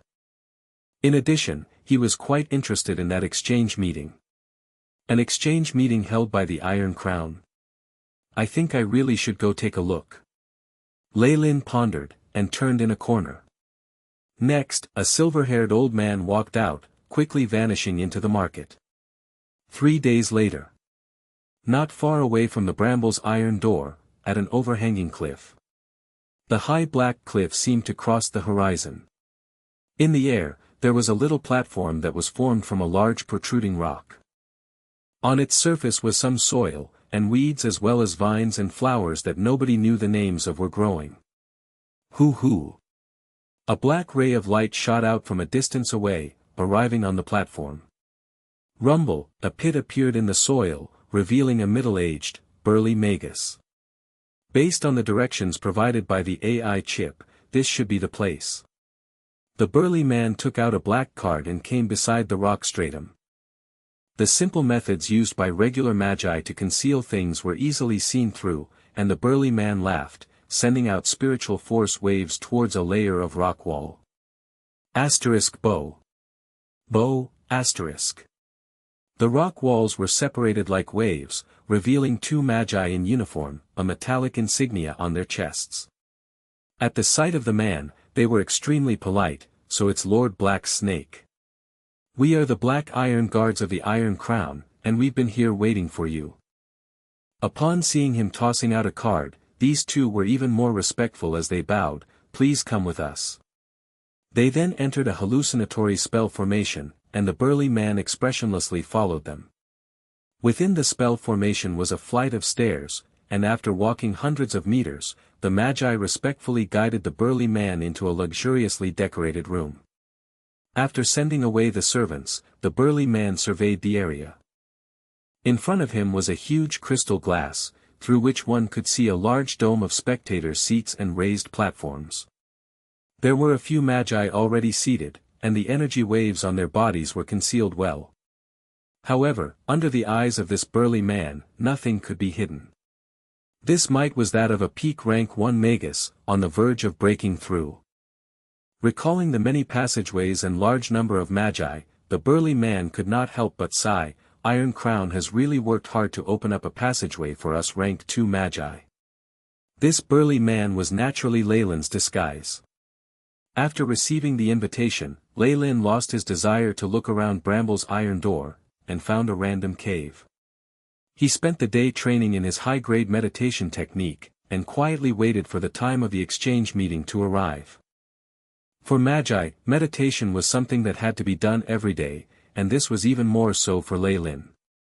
Kamoyan's pupil was a meditation technique that was extremely compatible with him. Every time he meditated, he could feel his power increasing bit by bit, and this speed was basically astonishing. Based on his estimations, his current speed was several times faster than those rank 2 magi that also had high-grade meditation techniques. The reason had already been analyzed by the AI chip, and it had to do with his bloodline of the giant Kamoyan serpent. After his heart had been remodeled, Leilin thoroughly fused with this bloodline. The mysterious strength held within was beginning to be activated by Kamoyan's pupil, thus increasing his strength. Each high-grade meditation technique had a different nature. As a magus trained more, this could even increase a magus in a certain area, raising one's elemental resistance or even creating a mysterious ability. In Leilin's eyes, a high-grade meditation technique like Kamoyan's pupil allowed one to modify one's body and strengthen it through training. A magus body would draw closer to that of the ancient giant Kamoyan serpent. As for that incomplete sacred flame, a magus would train and produce a special spiritual force. It did not have any uses other than to extend into the extensive consciousness of the continent, and from the huge amount of historical information, pick out useful fragments and get some premonition. However, this ability had a large amount of uncertainty, and were sometimes ineffective. The technique was also incomplete, which Leilin found to be a pity. Behind the crystal glass covering, there was a comfortable white sofa, as well as a communication device that was covered in runes beside it. Leilin sat without a word, dull silver spiritual force instantly connecting with the communication device, and instantly understanding the way to use it. This was a communication device, which was also used to send the quoted price to magi. Magi could manipulate their spiritual force to proceed with all sorts of exchanges, and avoid being recognized by people they knew. The south coast was not that big, and there were plenty of rank 2 magi who held resentment against each other. If they were to flare up and fight, then Iron Crown would definitely be in a difficult position. Hence, they did not dare hold this exchange meeting at the headquarters, but rather set up this place. For rank 2 magi, Iron Crown was even more eager to please. On the little table beside the sofa, all sorts of snacks and fruits were placed. Some of them even had the ability to increase spiritual force and the effects of meditation, and their value was something that would even cause regular official magi to become green with envy. All these items were silently displayed here, letting Leilin pick as he pleased. Metal-leafed fruit. Leilin easily picked out an apple that was emitting a metallic luster, and bit into it. The metal-leafed fruit was truly the specialty from the secret plane that the Iron Crown controlled. It had the ability to condense spiritual power and increase the effects of meditation, and was highly sought by some official magi. However, Leilin almost could not feel any effects. After advancing to become a rank 2 warlock, most of these resources that were useful to rank 1 magi had lost their effectiveness. For items like this, the Iron Crown special product, it was only a means for him to quench his thirst. Chapter 277, First Glimmer of Dawn. First Glimmer of Dawn. Asterisk ding ling ling. Asterisk. Accompanied by ringing sounds, an old magus suddenly appeared on the high platform. His golden attire looked extremely formal. Beside him were 2 female servants, who were more attractive than him, holding silver plates. They displayed something that looked like a root and showed it to the magi below. Surrounding them were multiple projections of enlarged images. The devil's antenna is an object retrieved from the body of a beast that had the strength of an official magus. It has been well preserved within a liquid, and its worth is from 200 to 500,000 magic crystals. It's a pity that it's of no use to me anymore. Leilin merely scanned the item that appeared on the platform, and immediately lost interest. Before the trade meeting begins, is there a need for this auction? How pointless. Though Leilin found it boring, the item on the platform seemed to be extremely attractive to the rank 1 magi below. The shouts of people haggling could be heard, and the auction was extremely lively. The items on auction by Iron Crown could be said to be of good quality and quite inexpensive, making them highly sought after by the rank 1 magi. Magic artifacts, high-level slaves, precious materials, knowledge, and even potions that could increase one's spiritual force were displayed one after the next, allowing the magi below to compete with them and choose. These were obviously not attractive to the rank 2 magi. Neither Leilin nor the other rank 2 magi in the VIP rooms shouted out a price. Leilin simply closed his eyes and rested, using the AI chip to simulate the spell models of rank 2 spells. Though the spell models of the 3 rank 2 spells in the Book of Giant Serpents were already in his head, he had realized the other uses of the simulation methods of the AI chip while mending the teleportation spell formation. Through the AI chip simulations, he could actually accelerate his own understanding of the activation and firing of these spells, allowing the once robotic movements to be more agile. This was a function that the AI chip did not have before and was something that had been created after his advancement. With this function, Leilin's understanding and manipulation of rank 2 spells could almost surpass that of rank 2 magi who had been accumulating knowledge over many years. However, the number of rank 2 spell models that I have is just too small. Leilin practiced Scorching Touch once more and furrowed his eyebrows. A rank 2 Magus would usually be backed by a powerful organization that would have no lack of spell models as they would have been accumulated over time. However, Leilin was different since he was now going solo. The difficulty of this path was exacerbated by the strict regulations for rank 1 magi in the south coast, which were even worse for rank 2 magi.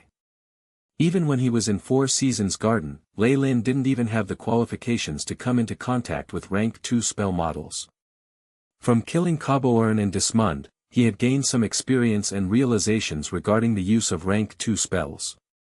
However, what he lacked was the most important thing, spell models. Leilin only had these experiences as a reference. It's not quite possible to buy this sort of thing using magic crystals. Perhaps if I lie low for a period of time, I can try to use other methods. As the auction went on, some items that could attract rank 2 magi began to appear, and some prices were shouted from several VIP rooms. At this moment, the announcer's voice from below attracted Leilin's attention. Middle-grade magic artifact, Saber of the Dawn. This is a saber found in an ancient ruin, and it is said that its previous owner was a mighty branded swordsman. Starting price, 5 million crystals, or any precious materials of the same value. Leilin opened his eyes, and through the transparent glass screen, focused on the platform below. At this moment, there was a dull gold metal long sword put on display by the servants behind the announcer. This long sword was around 1.5 m long and 2 fingers wide. For branded swordsmen, such as number 2 and number 3 who used swords that were the size of regular humans, this was merely pocket-sized. However, a hint of glee appeared on Leilin's face. On the surface of the long sword of the Rays of Dawn, there were some strange runes which were quite similar to the runes he had branded onto the bodies of number 2 and number 3. Looks like it's the real deal. He nodded, and a slither of spiritual force quoted a price through the communication device, 5 million magic crystals. A middle-grade magic artifact naturally was not so valuable, but this long sword was evidently worthy enough to do research on, which garnered the interest of the rank 2 magi. Quickly enough, a price was quoted from a VIP room not far from Leilin, 5.5 million. Leilin's face darkened and he looked towards that VIP room. It was a pity that he could see naught but a blurry shadow. The glass in the VIP rooms had naturally been processed. Guests could see outside through the glass, but people on the outside could not see anything inside the room. 6 million. Leilin immediately increased the price. Other than the magic crystals he possessed, he also had materials he had obtained from the secret plane and the wealth of 2 rank 2 magi. This would obviously cause rank 2 magi to be jealous, and it was natural that he could be so generous. As if able to sense Leilin's resolution and immense wealth, the rank 2 magi nearby stopped raising the price and this long sword became Leilin's. The guest at VIP room 7, please take note. Our staff is bringing your auction item to do the exchange. Please prepare magic crystals or items that are of similar value. News traveled through the communication device, and after just 5 minutes, an expressionless man brought the servant who had been holding the silver plate to Leilin's room. May I know where this long sword was created? After the delivery, Leilin's eyes flashed as he questioned them. My apologies. This belongs to the client and it is our duty to keep this a secret for him. Though they were speaking to a rank 2 magus, the staff still rejected Leilin's demands. This exhibited their manners and professionalism. Very well. Leilin nodded and waved for these 2 people to take their leave. Next, he picked up the long sword on the table, and gold rays shined in Leilin's hand. A regular middle-grade magic artifact could no longer satisfy the needs of a rank 2 magus. What was more useful was a high-grade magic artifact or even a magic device. However, Leilin had no desire to use it. He was merely interested in the runes on this long sword. AI chip. Scan and record the runes, and then compare it with the runes of the branded swordsman. Leilin thought in his mind. Beep. Recorded runes, now comparing with the runes of the branded swordsman. The AI chip loyally intoned. Right after, Leilin received the results. Similarity to fire elemental branded swordsman runes recorded by host body is 67.1%. Similarity to foundation metallic runes, 34.2%. Similarity to basic sharpness, 13.9%. Estimated to be the runes of the weapons of the branded swordsman. Estimated time required to perfect and alter, 294 hours. Like I thought. Glee appeared on Leilin's face. The information he had on the branded swordsman was extremely limited. Even with the AI chip perfecting and supplementing information, he was still only able to gain the fire elemental runic spell formation suitable for males. As for the runes for other elements and the weapons suitable for branded swordsmen, he had no clue at all. Now, with the appearance of this long sword of the rays of dawn, Leilin could finally see some hope. He also had another thought. The fallen star pendant, which was a magic artifact that had accompanied him all these years, was beginning to be unable to meet his needs. He had hence sent it back to his family. He now lacked an offensive-type magic artifact. Perhaps, he could carve these branded runes on a magic artifact by imitating those on the long sword and create a weapon that was meant for him. Leilin touched his chin and pondered over the feasibility of this plan. While Leilin scanned and analyzed the sword in his hands, a few magi were quietly discussing in the VIP room that had been competing with him for this magic artifact. Torp, why aren't you quoting another price? It's just 6 million magic crystals. That's nothing to you, right? A female in purple gold magus robe spoke to a red-bearded old man, a bewitching aura surrounding her. The magic crystals aren't much, and I don't actually want that magic artifact that much. I just want to analyze the runes on it, and I'm sure this kind of special magic artifact has very strict requirements for users. I've even come to suspect that those who aren't branded swordsmen will be unable to use this long sword. The ancient branded swordsmen have already vanished from the south coast for thousands of years. It's not worth it to spoil our plans for this item. The red-bearded Torp touched his beard. You are truly a master blacksmith. To be able to glean this much information from just a look, the woman seemed to be in awe and then continued unworriedly, I keep having this feeling that the plan is much too hurried. Will he really come? Don't worry. He'll definitely be here. The red-bearded Torp spoke with conviction, we've put out bait this time that is definitely irresistible to him. In order to use that item more effectively, he'll definitely come. That's great. The woman patted her chest, and then glanced at Leilin's room with some conjectures in mind. Say, do you think he's inside? Should I sound him out? Don't do it. Torp immediately stopped her. Don't act rashly. If it really is him, would he dare be so bold as to compete with us? Besides, offending an unfamiliar rank 2 Magus would probably be unfavorable to us. Hee, I'm just joking. You actually took it seriously. The woman giggled coquettishly, and her figure disappeared into the darkness, leaving behind the old man who looked to be in a difficult position. On the platform, the last item on the public auction was sent out. The announcer went on, the auction has ended, and we will now enter the segment of the exchange meeting. Those who wish to leave may exit through the passages at both sides. Asterisk rumble. Asterisk along with his words, the large doors at two ends of the hall opened loudly. Chapter 278, Bait. Bait. Many rank 1 magi left the hall on the first floor through the two doors. Though they did not know much, from the serious atmosphere that emanated through the hall after the announcer's words, they felt as if they were being pushed down by a mountain. Hua la la. The masses dispersed quickly and in an instant, only a few rank 1 magi were left in their original seats. On the second floor where the VIP rooms were, not one Magus left. Boom, the doors closed, and the solemn atmosphere shot up to the extreme. Oh. Is it starting? With a smile about his lips, Leilin watched the center and prepared for a good show. All right. Let's start with me. From a VIP room on Leilin's far right, there traveled a very robotic voice that was neither male nor female. It had obviously been heavily processed. I have one portion of the potion Sea of the Ocean.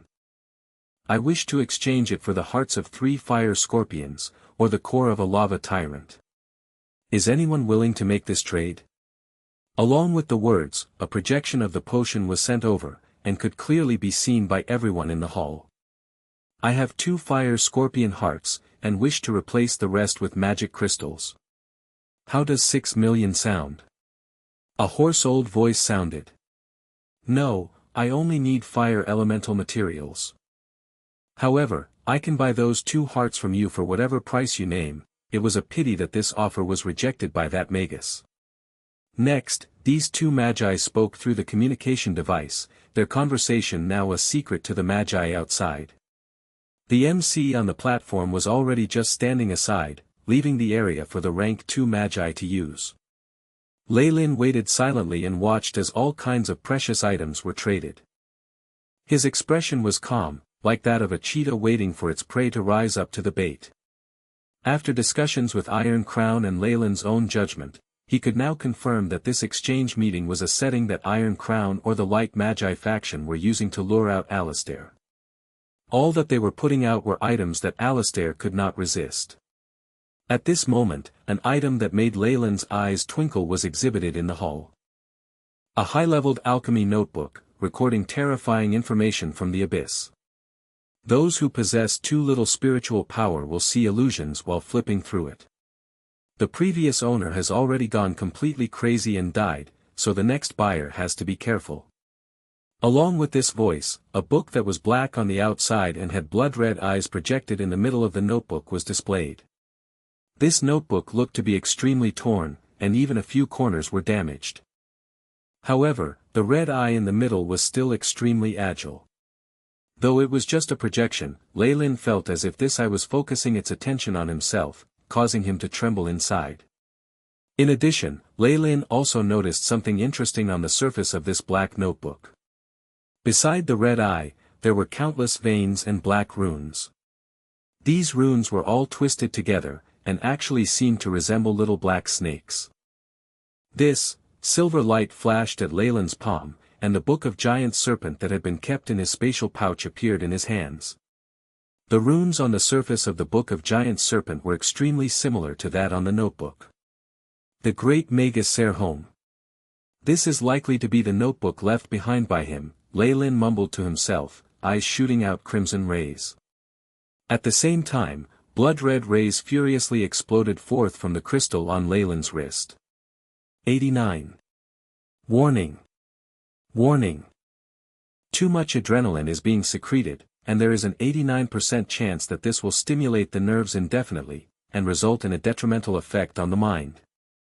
The AI chip sent out blue words before Leilin. How? How troublesome. Leilin roared lowly, and then loosened a black water flask from his waist and gulped deeply. The water that had the potion of tranquility mixed inside calmed the impulse that had risen in Leilin. At this moment, the sounds of people quoting prices out there could be heard again and again. It was evident that this notebook that recorded information about the abyss had garnered the interest of many rank 2 magi. After advancing to become a rank 2 magus, a lot of magi who did not possess high-grade meditation techniques had lost their direction.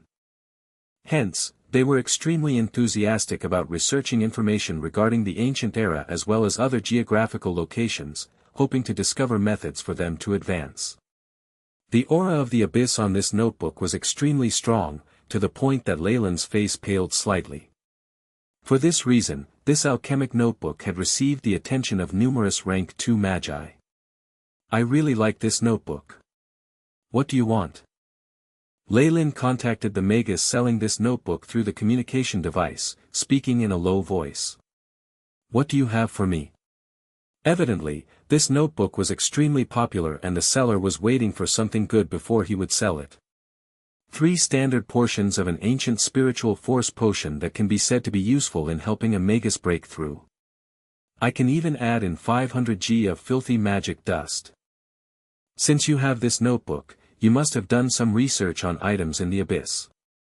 This filthy magic dust is a precious ingredient that came directly from the abyss. Leilin thought for a moment and immediately showed his bottom line. The Tears of Mary potion was now of little use to him.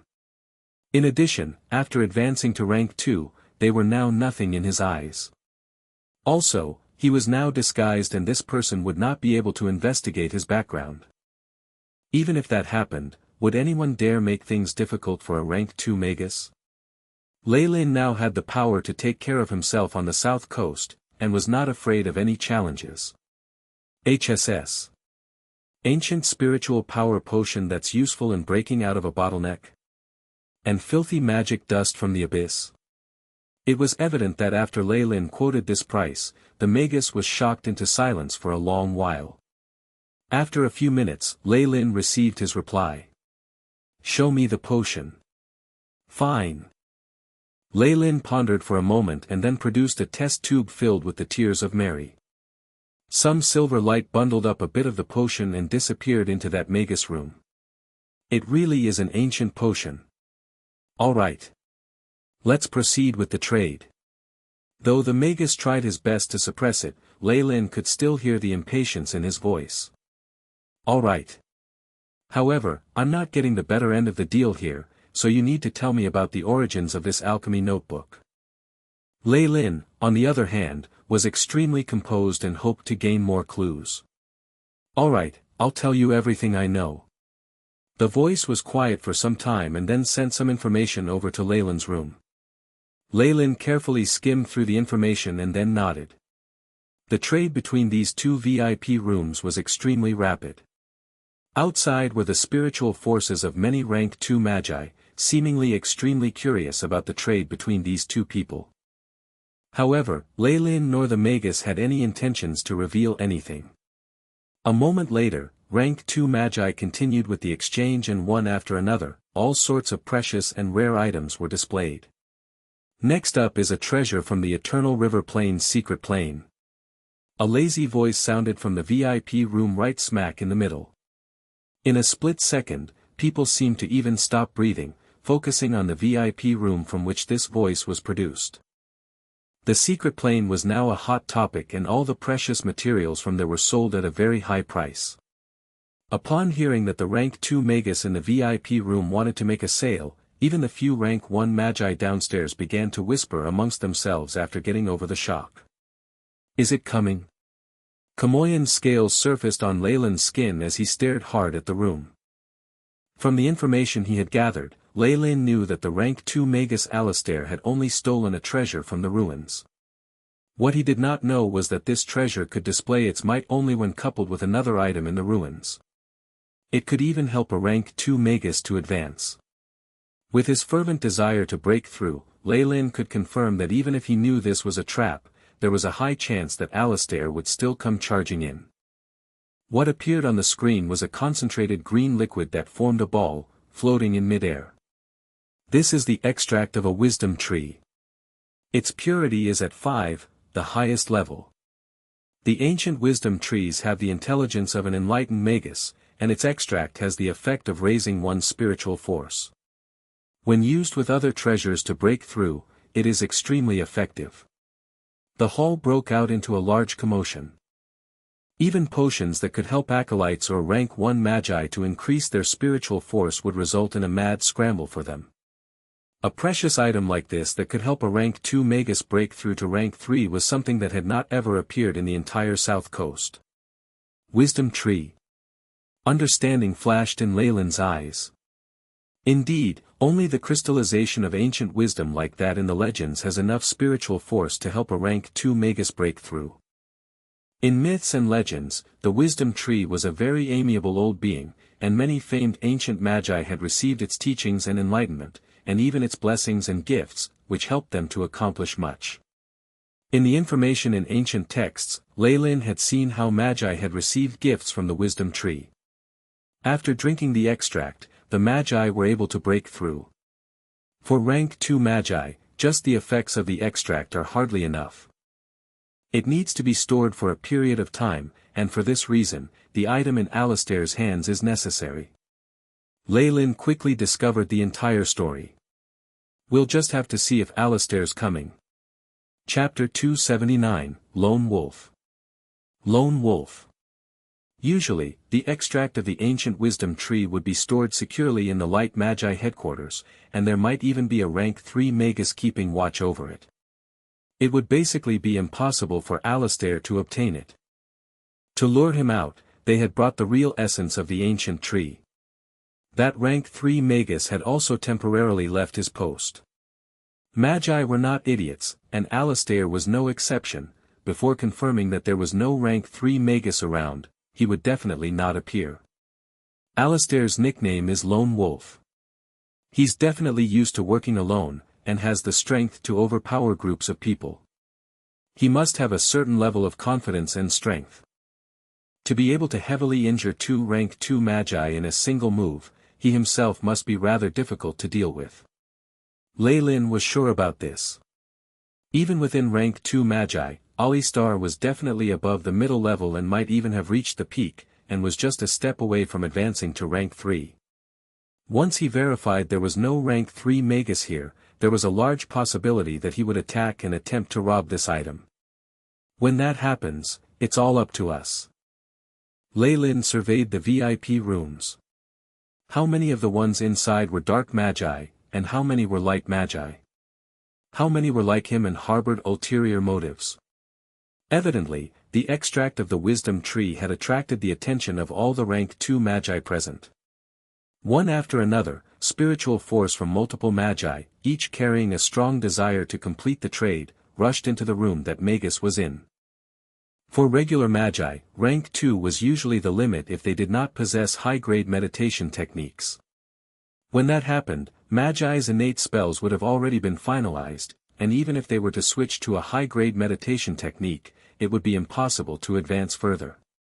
To forcefully alter a crystallized core consciousness that had already taken shape required a method that did not exist in the South Coast. There were rumors that it could be found in another world or in the central continent, but this was not something that magi in the South Coast would ever have the chance to come into contact with. Hence, the essence of the wisdom tree that could provide enlightenment and help a rank 2 magus raise their spiritual force was their only hope to being promoted to rank 3. They were willing to pay any price for this. While rank 2 magi in the VIP rooms were fiercely communicating by way of their spiritual force, a voice broke the silence. 100 million magic crystals, and 50 standard portions of the crystallization of spirits. This voice used no spiritual force and was instead shouted from one's throat. The place where this voice originated made Leilin even more surprised. It was actually from a rank 1 magus on the lower level. Interesting. He's just a rank 1 magus, but he dares to stick his hand into this contest between rank 2 magi. Leilin sized up the magi who was shouting with interest. There was a certain set of rules in private trade meetings like this. Rank 2 magi formed their own circles, and it was impossible for rank 1 magi to participate. This rank 1 magus actually dared to speak so loudly. If he didn't have outstanding might, then it meant there was a huge organization backing him. Or could it be, that their target had appeared? Leilin focused his attention on this rank 1 magus. He was of average build and donned a black robe. His face wasn't able to be seen, but under the gazes of numerous rank 2 magi, he was still able to maintain his composure. This Lord rank 2 magus did not specify any materials, and only stated that the person who can give the most valuable materials will obtain it. I wonder, is what I'm offering of the highest value here? For lower ranked magi, having the attention from rank 2 magi was like being a weak, frail rabbit that had been dropped into a pride of lions. Most magi would long since have been scared stupid, yet this rank 1 magus was still very calm. How is it? Can you confirm that it's Alistair? In the room of the magus that Leilin had vied with for the rays of dawn, the lady asked the old man, Torp. I can't tell for sure. The old man, Torp, who had a red beard, stroked his chin. His attire is extremely unfamiliar, and I don't feel the aura of anyone I know. Out of all the people who were invited here, we have the least information about him.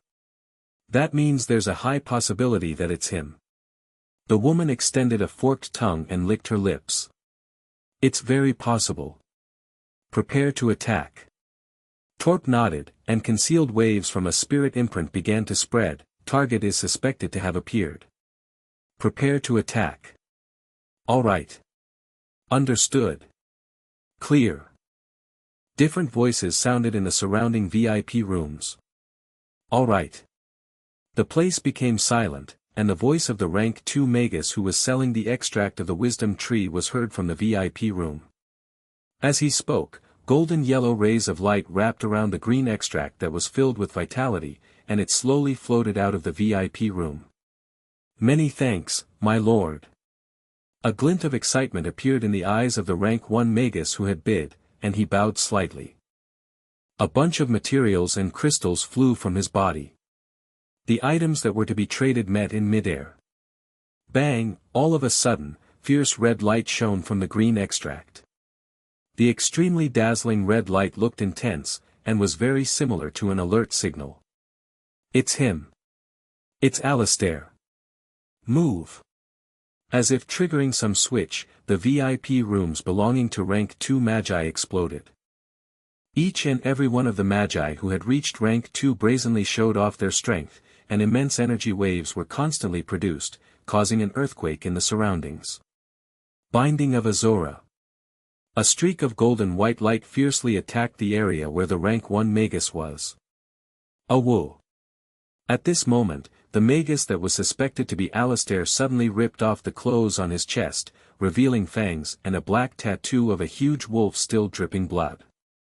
With his roars, a large black wolf leaped out of the magus' chest, its large and sharp claws reaching forward. Bang, golden yellow binding lights were smashed by the giant claws and were rendered to bits of gold light that quickly dispersed. The totem of the giant wolf. It can't be wrong, this is Alistair. More magi charged out of the VIP rooms, streaking towards the rank 1 magus like sharks that had found their prey.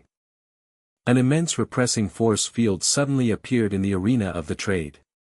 The wandering rank 1 magi that had been on the first level quickly retreated, looking pitiful as they left. Some were even more unfortunate, the powerful spells of rank 2 magi having brushed past them and causing serious injuries. Damn it! I shouldn't have come here. A black figure had been caught by the intense red rays and could only dodge pitifully, their body charred over. The figure's hood was pushed back, revealing the face of the black figure. Surprisingly enough, it was the lady boss who Leilin had seen before, specializing in selling information. Damn it! Damn it! Are the leaders of the organization stupid? Everyone here is a rank 2 magus. They hid this information from the other magi and wanted me, a puny rank 1 Magus, to coordinate with their plans and go into the lion's den. Did they want me dead? Asterisk bang. Asterisk at this moment, the sparks from a huge green fireball brushed past and crashed into buildings behind her. There was even a corroded crater from the aftermath of the attack. The female Magus was stunned for a second and then ran for the door without looking back. Damn it, do whatever you want. I don't care anymore. Compared to a rank 1 Magus, the spells of rank 2 magi may not be as flashy, but the strength within were like mountains or seas. Just brushing against an object would cause it to turn to dust. Ka-cha. Numerous black figures that were like ancient savage beasts pounced out from the surroundings and sealed all the entrances from which Alistair could escape. Amongst these magi were white-haired elderly, grand and dignified ladies, as well haughty gentlemen in formal attire.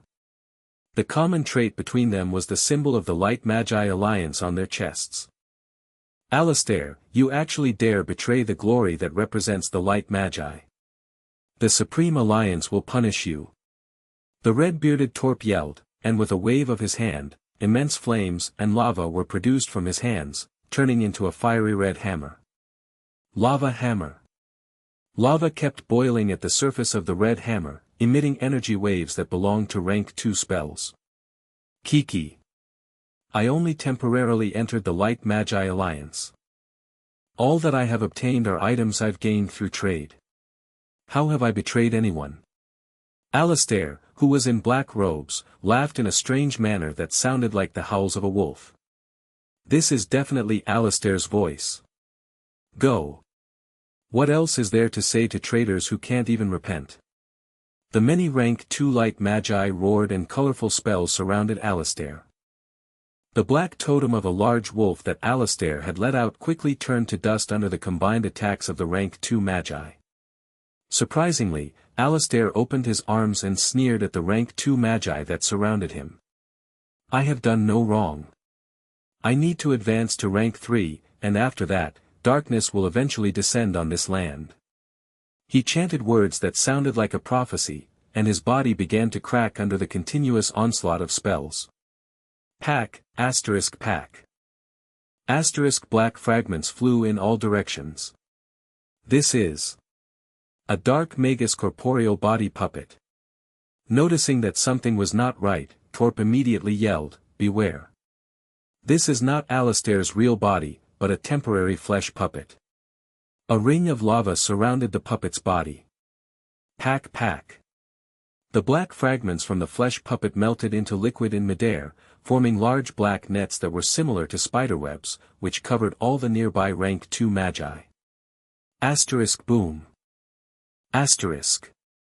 The roof of the exchange hall shattered, and a Magus that looked exactly the same as the flesh puppet from before emerged from the rubble and dust. He howled at the Magus who was selling the extract of the wisdom tree. A woo. Faced with the wolf howl, that Magus' eyes seemed to glaze over, and he seemed to have been temporarily stupefied. The howl of the lone wolf. Alistair's unique mental attack. The rank 2 magi who were trapped let out expressions of immense hatred. Chapter 280, Rank 3. Rank 3. However, it was too late. With a sly grin on his face, Alistair suddenly transformed. Muscles bulged, and thick, coarse fur that was characteristic of wolves covered his body. Fangs grew, and there was even fur on his face. Even his ears had turned into those of a wolf. He threw himself forward, and in that moment, he turned into a werewolf. Pack, sharp wolf claws twisted in the air, and a rank 2 Magus head was smashed into pieces. Red and white brain juices spilled all over the ground. The large werewolf did not stop and fished out a vial of green liquid from the corpse. His eyes revealed craziness along with his elation, and he was prepared to jump and leave the area. Alistair. At this moment, the announcer, who had retreated to the sidelines, suddenly stood forward. Under white rays of light, the announcer's body underwent a huge change. His face became elongated, and a white beard dragged across the ground. An overwhelming, tremendous, and unparalleled spiritual force descended onto the area. Giant tree. As the old man spoke, a huge plant suddenly grew from the center of the platform. The thick vines on the tree constantly extended, even crushing firm rocks into powder. The huge tree blocked the entrance at the top, giving the werewolf no routes to escape. Awu, the werewolf that Alistair had transformed into, howled at the old man. A rank 3 light magus. Leilin, who was in a VIP room, widened his eyes in surprise. This was the first time that he had seen someone at the most powerful rank amongst the light magi. A rank 3 magus was the absolute peak in the south coast. They were indomitable powers that controlled both the dark and light magi. The moment this light magus attacked, magnificent and splendid life spells ignited within the auction area. The wooden tables and chairs seemed to grow lives of their own, spores growing on their surfaces and turning into vines and plants. In that instant, the entire area turned into a green plant heaven, with the giant, ancient tree right in the center. It reigned like an emperor, standing tall and unyielding. When plant-type spells reach this level, it's already touching the surface of being a domain. Leilin, who had the guidance of the Book of Giant Serpent, had foresight that far surpassed all the rank 2 magi present. He was able to recognize how remarkable this rank 3 magus was. But, plant type. This somehow feels very familiar. Dark energy particles exploded in Leilin's hands, and the green plants in the VIP room instantly turned to dust. This rank 3 spell immediately made him think of Reynold, the rank 2 magus from Four Seasons Garden. Whether in terms of spells or aura, they were much too similar. Could it be that this rank 3 magus is Reynold's mentor or relative? With this thought, all of Leilin's plans to participate disappeared. In the auction hall, there were very few magi who had chosen to just observe without lifting a finger. There were 2 or 3 magi in VIP rooms that still maintained their silence, not planning to do anything. Alistair had dared to utilize a flesh puppet to hinder the light magi, even risking his life to steal the essence from the wisdom tree. Furthermore, he had almost succeeded. Leilin could not help but be in awe at his decisiveness and patience. It was a pity that with the suppression by a rank 3 magus, any plans were all in vain. No matter how well Alistair was able to deal with rank 2 magi, he was definitely not a match for a rank 3 magus. Kacha. Kacha, Within the boundaries of the green plants, the large black nets of mucus were quickly broken through by the many vines from all sorts of plants. The rank 2 magi that struggled free quickly assembled behind the rank 3 magus and secretly dispersed, trapping Alistair, who had turned into a werewolf, in the middle. The furry werewolf in the middle kept howling at the magi, a cunning look glinting in his eyes. Something's wrong. Leilin suddenly found an issue. Alistair, who was being surrounded, was much too calm about his current situation. Grab him. The rank 3 magus whose beard reached the ground seemed to have noticed something. His brows furrowed, and he quickly commanded the magi behind him. Bang. Bang. Bang. Bang. Several streaks of translucent magic arrows cut through the skies and produced whistling sounds, causing several magi's heads to explode. Bang. Bang, a few light magi immediately collapsed. What's going on? The light magi around quickly retreated, all sorts of innate defensive spells flashing and appearing on their bodies. Unfortunately, this was all useless. The translucent arrows seemed to possess some terrifying magical power, and even the defenses that rank 2 magi spent all their energy on could not withstand them at all. Greta Abyssal Arrow. Fedlon, it's you. The rank 3 light magus roared in surprise, and green rays of light were produced from the foliage. Under the green rays, the green vines turned into large hands that seemed to break through space and appear in front of the translucent arrows, canceling each other out. The light magi that had survived stuck close to the rank 3 light magus, surveying their surroundings fearfully. You dark magi actually dare betray the contract with the Alliance. Aren't you afraid of punishment? The rank 3 old light Magus seemed to know his opponent's identity and immediately exclaimed. Hee hee. Light Magi, the contract with the Alliance, they've long since become things of the past. From here on, darkness shall unify the continent. Along with the strange laughter, a dark green figure suddenly appeared within the auction hall. After the figure appeared, green fluids and light rays began to take over half of the area, competing with the plant domain of the light Magi. There were immense energy waves emitted from the body of the dark green figure that were on par with a rank 3 Magus. Hoduk, my old friend, isn't it obvious? The continuous betrayal and fall of rank 2 Magi implies that there's a large issue with your light Magi's values. Only dark Magi are qualified to rule the south coast. The dark green figure seemed to be narrating some sort of insignificant issue, but the faces of the light Magus who heard this immediately underwent a violent change. With the huge temptation of the Eternal River Plain's secret plane, as well as the continuous damage dealt to the light Magi alliance, the dark Magi finally decided to break this fragile balance and bring war to the rest of the south coast. Come out. Shwa shwa, as the dark Magus spoke, a few figures suddenly appeared in the middle of the hall.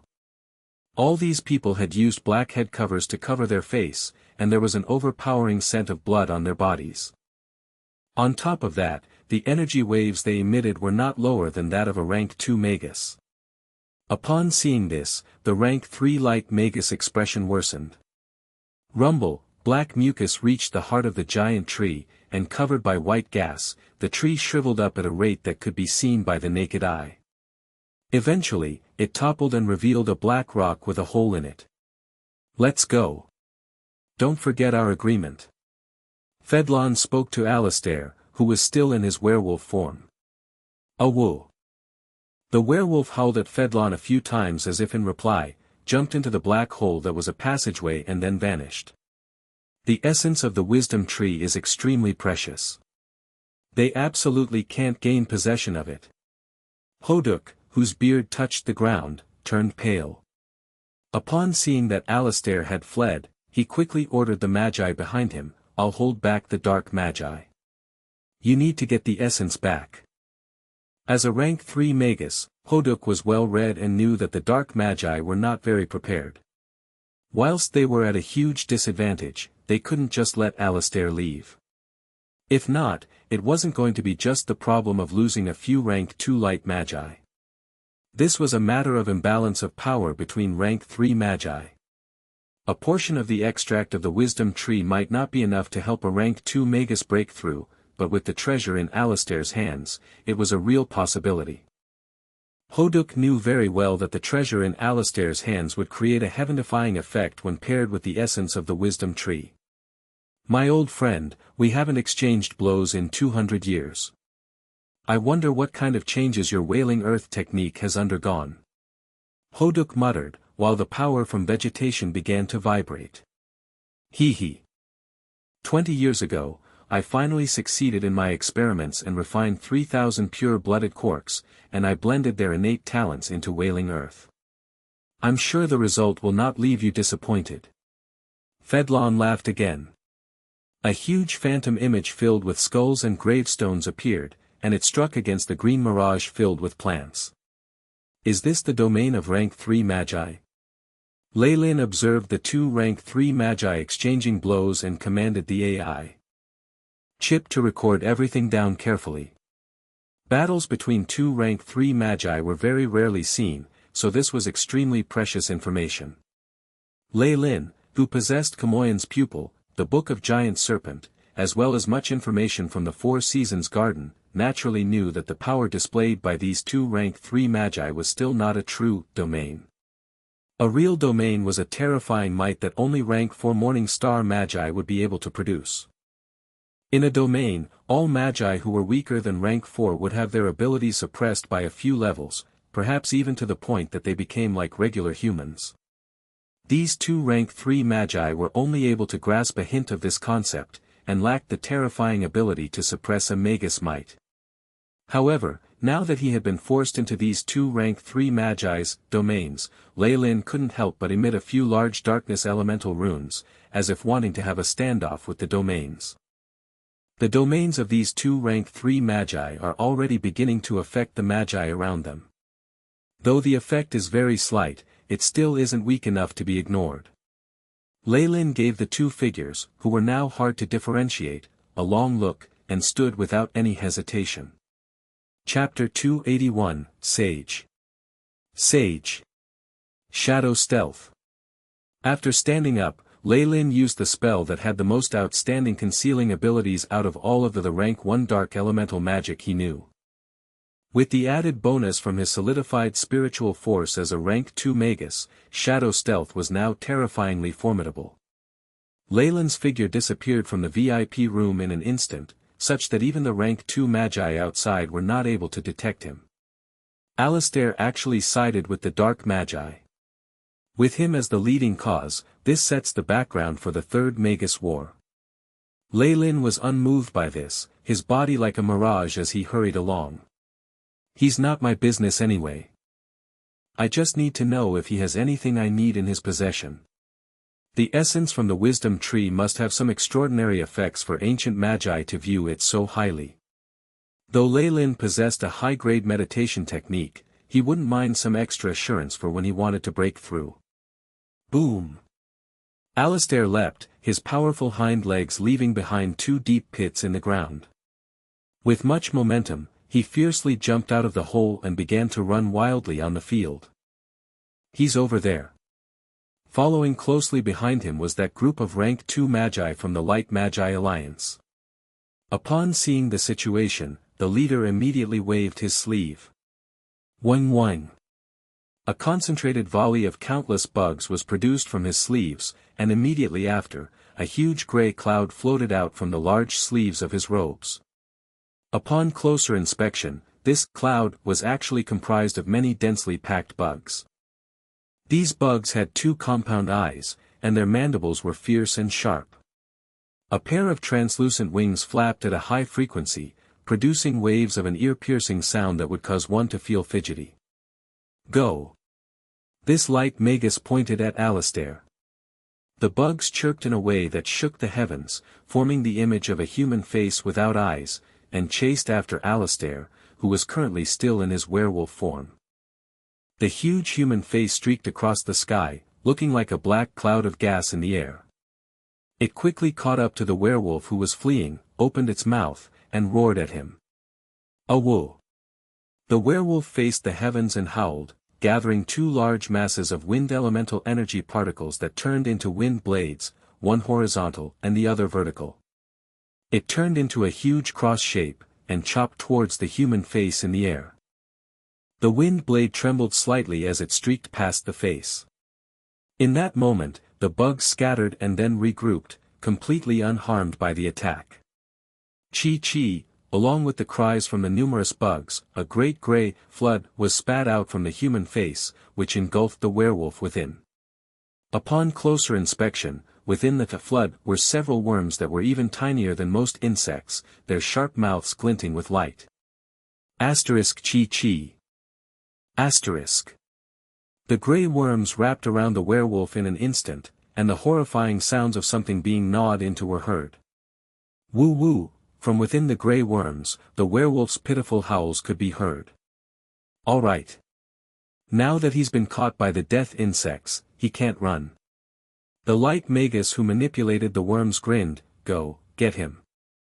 Steal the treasure and essence of the wisdom tree. As expected from the death bug manipulator, Jajon. The rank 2 magi following him exclaimed in admiration and hastened towards their target. At this moment, a beautiful melody from a recorder traveled from some distance away. The formless sound waves swept through the area, and swarms of grey bugs fell one after another. Boom, the surface of the earth cracked open, and 2 rank 2 magi donning the robes of the dark magi rushed out, accompanied by 2 huge white fireballs striking the human face in the air. Ah, the human face emitted a sound similar to the shrieks of a female, and the face then began to distort. In merely a couple of seconds, the face was shrouded with white flames, and large groups of death bugs dropped. It looks like you've long since sided with the dark magi. The huge face formed out of bugs seemed to be connected to the spiritual force of the light Magus. After it had been burnt through, he visibly paled. However, he cared not about his injuries, and instead focused his attention on Alistair, who had escaped from the attack of the worms. The werewolf was now in a pitiful state. More than half of the pretty fur on his body had disappeared, revealing patches of pink skin and flesh. On his body were some very large wounds, revealing muscle tissue that had been severely damaged. One could even see bone. Chi. The blood vessels and muscles visible on the wounds constantly wriggled, and layers of flesh covered the injury and stopped the flow of fresh blood. At areas which were barren of fur, a fine layer of fur began to grow.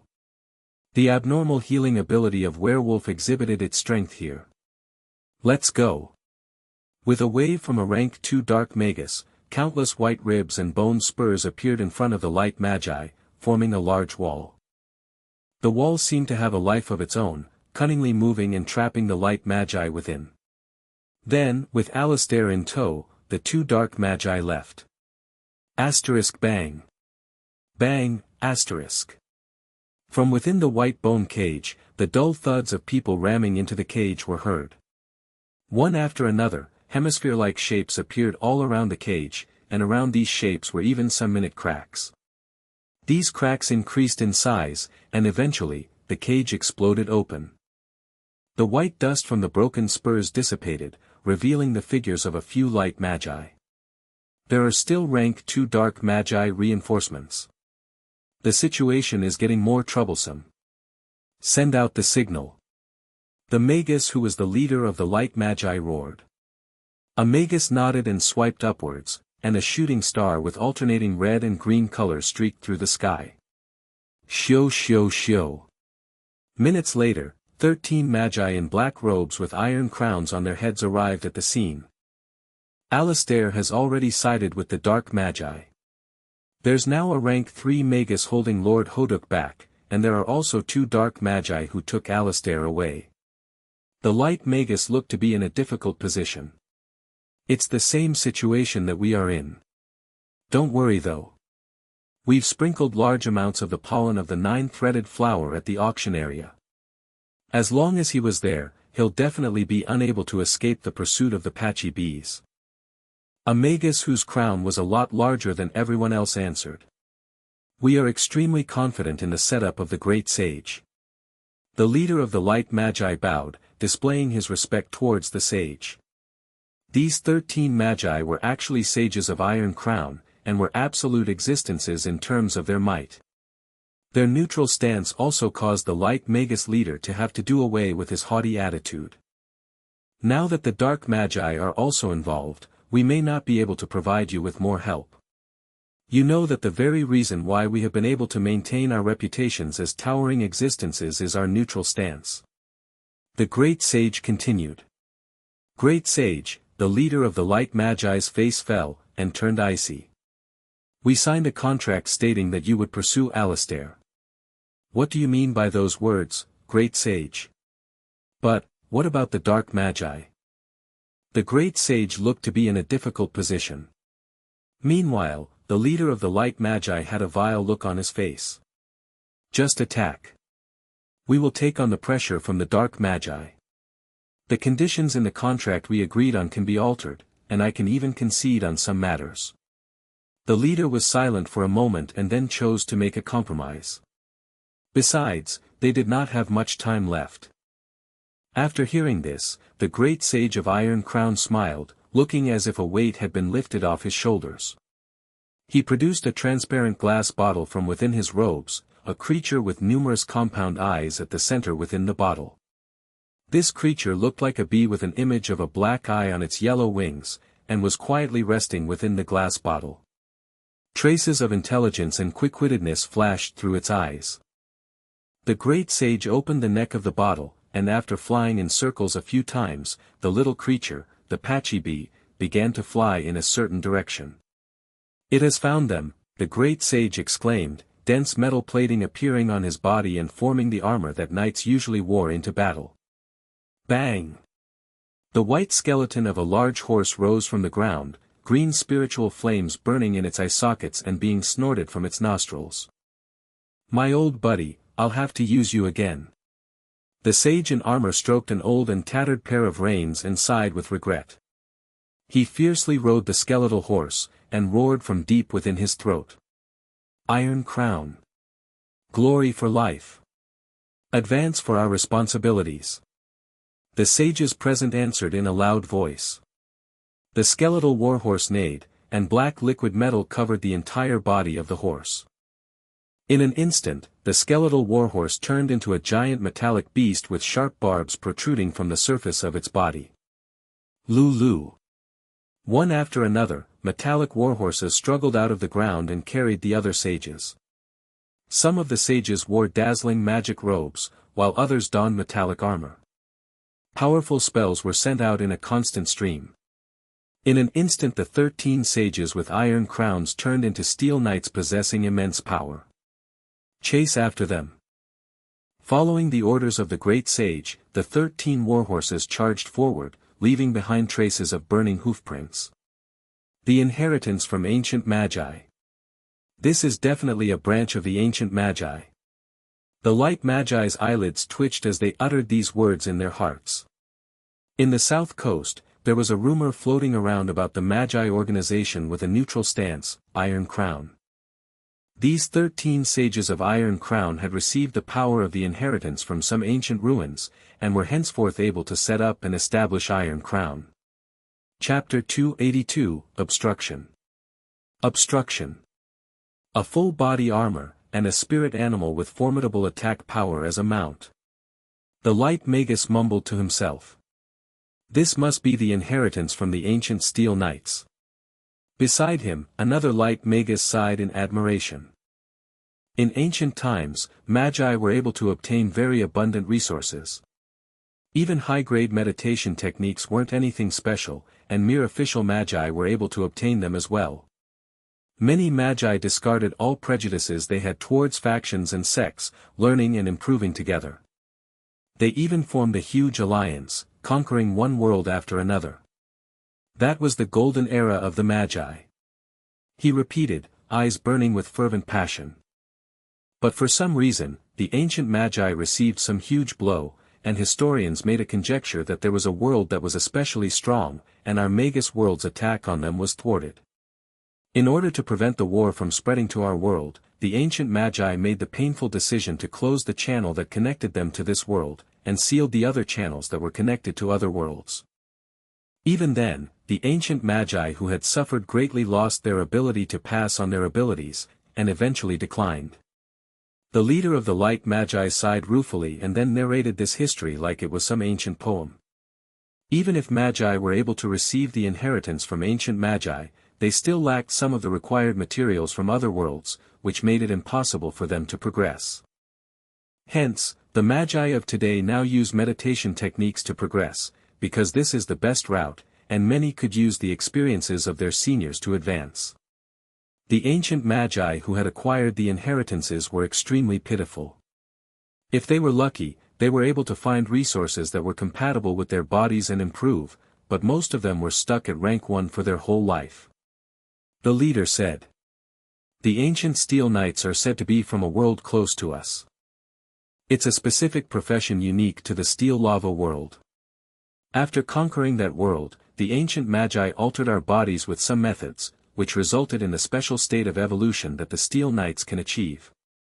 Without an enormous amount of luck, their strength will stay at this point forever, so you don't have to envy them. What should we do now? Should we proceed at a faster pace?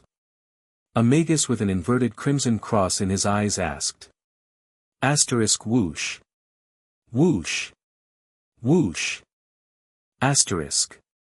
While traveling, the rank 2 magi used their minds to continue their conversation. With the help of their solidified spiritual force, their thoughts were processed at a rate many times faster than that of a rank 1 Magus. With just a wave of spiritual force, large amounts of images and words could be contained within. No. We're going to slow down. With a cold glint in his eyes, the leader of the light magi slowed. Just let those iron-crowned steel knights charge at the front lines.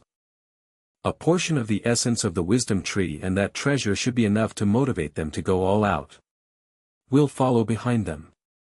The leader exclaimed coldly. This was actually a ploy. The steel knights were well aware that the light magi might take advantage of them by following them behind, but under the temptation of the treasures, they still chose to pursue their targets. As for the contract with the light magi, if they really managed to obtain treasure, the light magi would pay a large amount for it anyway. These steel knights were very confident in their abilities. They were sure that they would be able to end the battle before the light magi arrived. Alistair and the dark magi who were fleeing at the front also stopped at this point. In front of them, a figure suddenly appeared out of thin air and blocked their path. This man looked to be extremely plain, and if he were ever to be in a crowd, he would be difficult to be picked out. However, he had the unique energy waves that belonged to rank 2 magi, causing the three's faces to change. Hand over the essence of the wisdom tree and the treasure you possess. The middle-aged man sounded extremely haughty, taking a large gulp from the flask at his side and looking unperturbed. The 2 dark magi behind Alistair became extremely annoyed. So what if this middle-aged man was a rank 2 magus? They had 3 magi who had reached rank 2. Whoa. Alistair's answer was extremely simple, howling at Leilin. His face, which had already turned into that of a half-wolf, produced an angry expression as he pounced towards Leilin. Pu, while running, he opened his mouth and 2 balls of giant wind elemental energy particles flew towards Leilin like explosives. Meanwhile, the werewolf seemed to transform into wind and hid in the intense draft, approaching Leilin like a hurricane, his sharp claws filled with an iciness and bloodlust. The second stage of beast transformation. Leilin focused on the werewolf who was nearing him, blue lights occasionally flashing in his eyes. With a sweep of his right arm, red powder spread in the air. Scorching touch. 2 streaks that brought about intense heat penetrated the wind elemental energy balls and shot towards the werewolf. Whoa. Alistair howled repeatedly, his body constantly changing directions. However, the 2 lines of scorching torch seemed to have a navigation system and turned a circle in the air, blocking the werewolf's path. Based on the drills from the simulations performed by the AI chip, the way in which Leilin was using the scorching torch was similar in familiarity to one who had been analyzing it for decades. He had even researched and created a few tiny tricks that were uniquely his. Woo! The werewolf tried his best to dodge the attack on his chest, but instead, his right arm was directly struck by the red ray of light. Alistair howled, a furry arm with a claw on it flying away. Bind! Leilin stretched his arms forward, and slight shadows formed 2 black figures that twined around Alistair, who had now lost an arm. Come help! Bang! Under the pester of the shadows, Alistair was forced to undo his werewolf transformation and roared, producing the voice of a human. The 2 dark magi with him exchanged gazes, and suddenly made their move. A bald magus placed his hands on the ground, chanting a few mournful-sounding incantations that sounded like the howls of a spirit seeking vengeance. Chi, a black thorny bone spur forest suddenly emerged from the surface of the ground. Whether rocks or plants, they were all penetrated through by these black bone spurs. The thorny bone spur forest increased in area, its blackness approaching Leilin. Bow. Bow. The 2 black figures were pierced by the bone spurs, but it did not hurt even a hair on Alistair's body. Siley, you did well. Another dark magus laughed, and the black rod in his arms extended. Spirits laying silent in the weeping abyss, come back to life. A green fireball suddenly formed in front of the black rod and exploded, turning into starry specks that shot into the bone spur forest. Ka-cha. Ka-cha. The black bone spurs Leilin had summoned forth levitated, forming thousands of large skeletal soldiers holding bone nail hammers and white giant hatchets, charging towards Leilin. A combination spell. Leilin cried out involuntarily. Within rank 2 spells, if the spells displayed by two magi were similar in terms of their effects, there could be a combo effect if they utilized secret methods that allowed them to combine attacks. This type of magic would then be called a combination spell, and its power far exceeded that of regular rank 2 spells. However, there were few rank 2 magi whose body and spiritual force were at a similar level. The conditions for releasing this type of magic were very harsh, and there was only a small number of magi who fit the requirements. Leilin never imagined that he would get to see this. Asterisk bang. Asterisk. The large white nail hammer slammed down, bringing with it the ear-piercing sounds of an explosion. The air nearby seemed to have its pressure sucked away by the strong wind, and Leilin momentarily felt suffocated. Estimated might of target's purely physical attack, 90 degrees. The AI chip provided in time. Leilin dodged the hammer, and a red layer appeared on the surface of his body. Purely physical attack. Does that mean there's still a magical attack? GGA. At this moment, a large skeletal soldier that saw Leilin escaping opened its mouth. Multiple white bone spurs flew powerfully like white raindrops, covering all the areas that Leilin was planning on retreating to. Rumble, the white bone spurs slammed into the layer on Leilin's body and then exploded. The immense energy waves wreaked havoc on the red layer, and the rays flickered inconsistently, illustrating its difficulty in withstanding this attack. GGA. Behind that skeletal soldier, large groups of soldiers began to shoot out spurs as well. Asterisk Kacha. Kacha, asterisk. Under their attacks, the red protective layer on the surface of Leilin's skin shattered loudly. Asterisk bang. Bang, asterisk. Large amounts of black, densely packed scales appeared as his body was thrown a long distance away by the undulations from the explosion. Yellow rays flashed as the shape-shifting effects were destroyed, revealing Leilin's true appearance. Latent fireball. Scorching touch.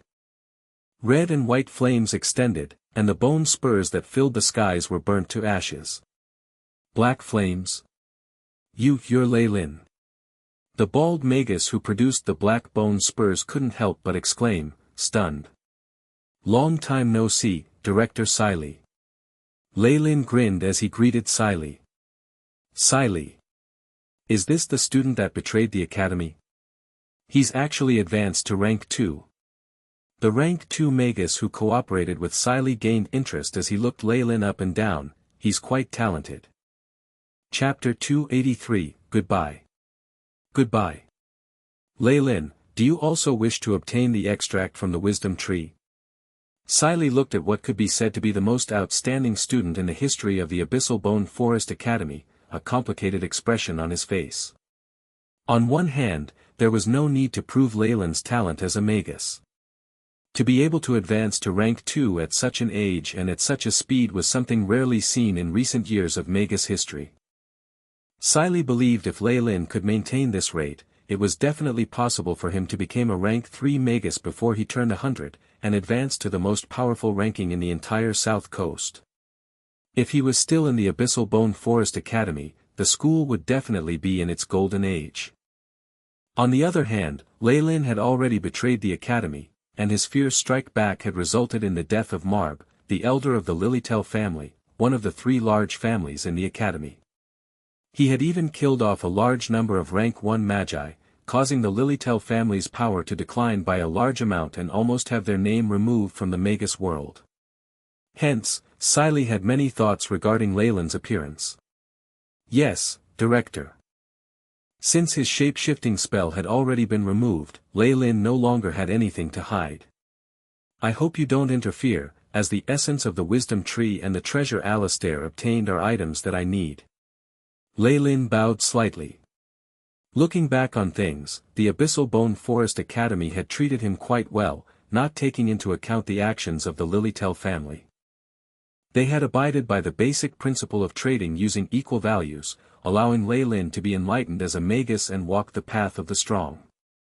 Hence, unless there were some special circumstances, he did not wish to exchange blows with Leilin.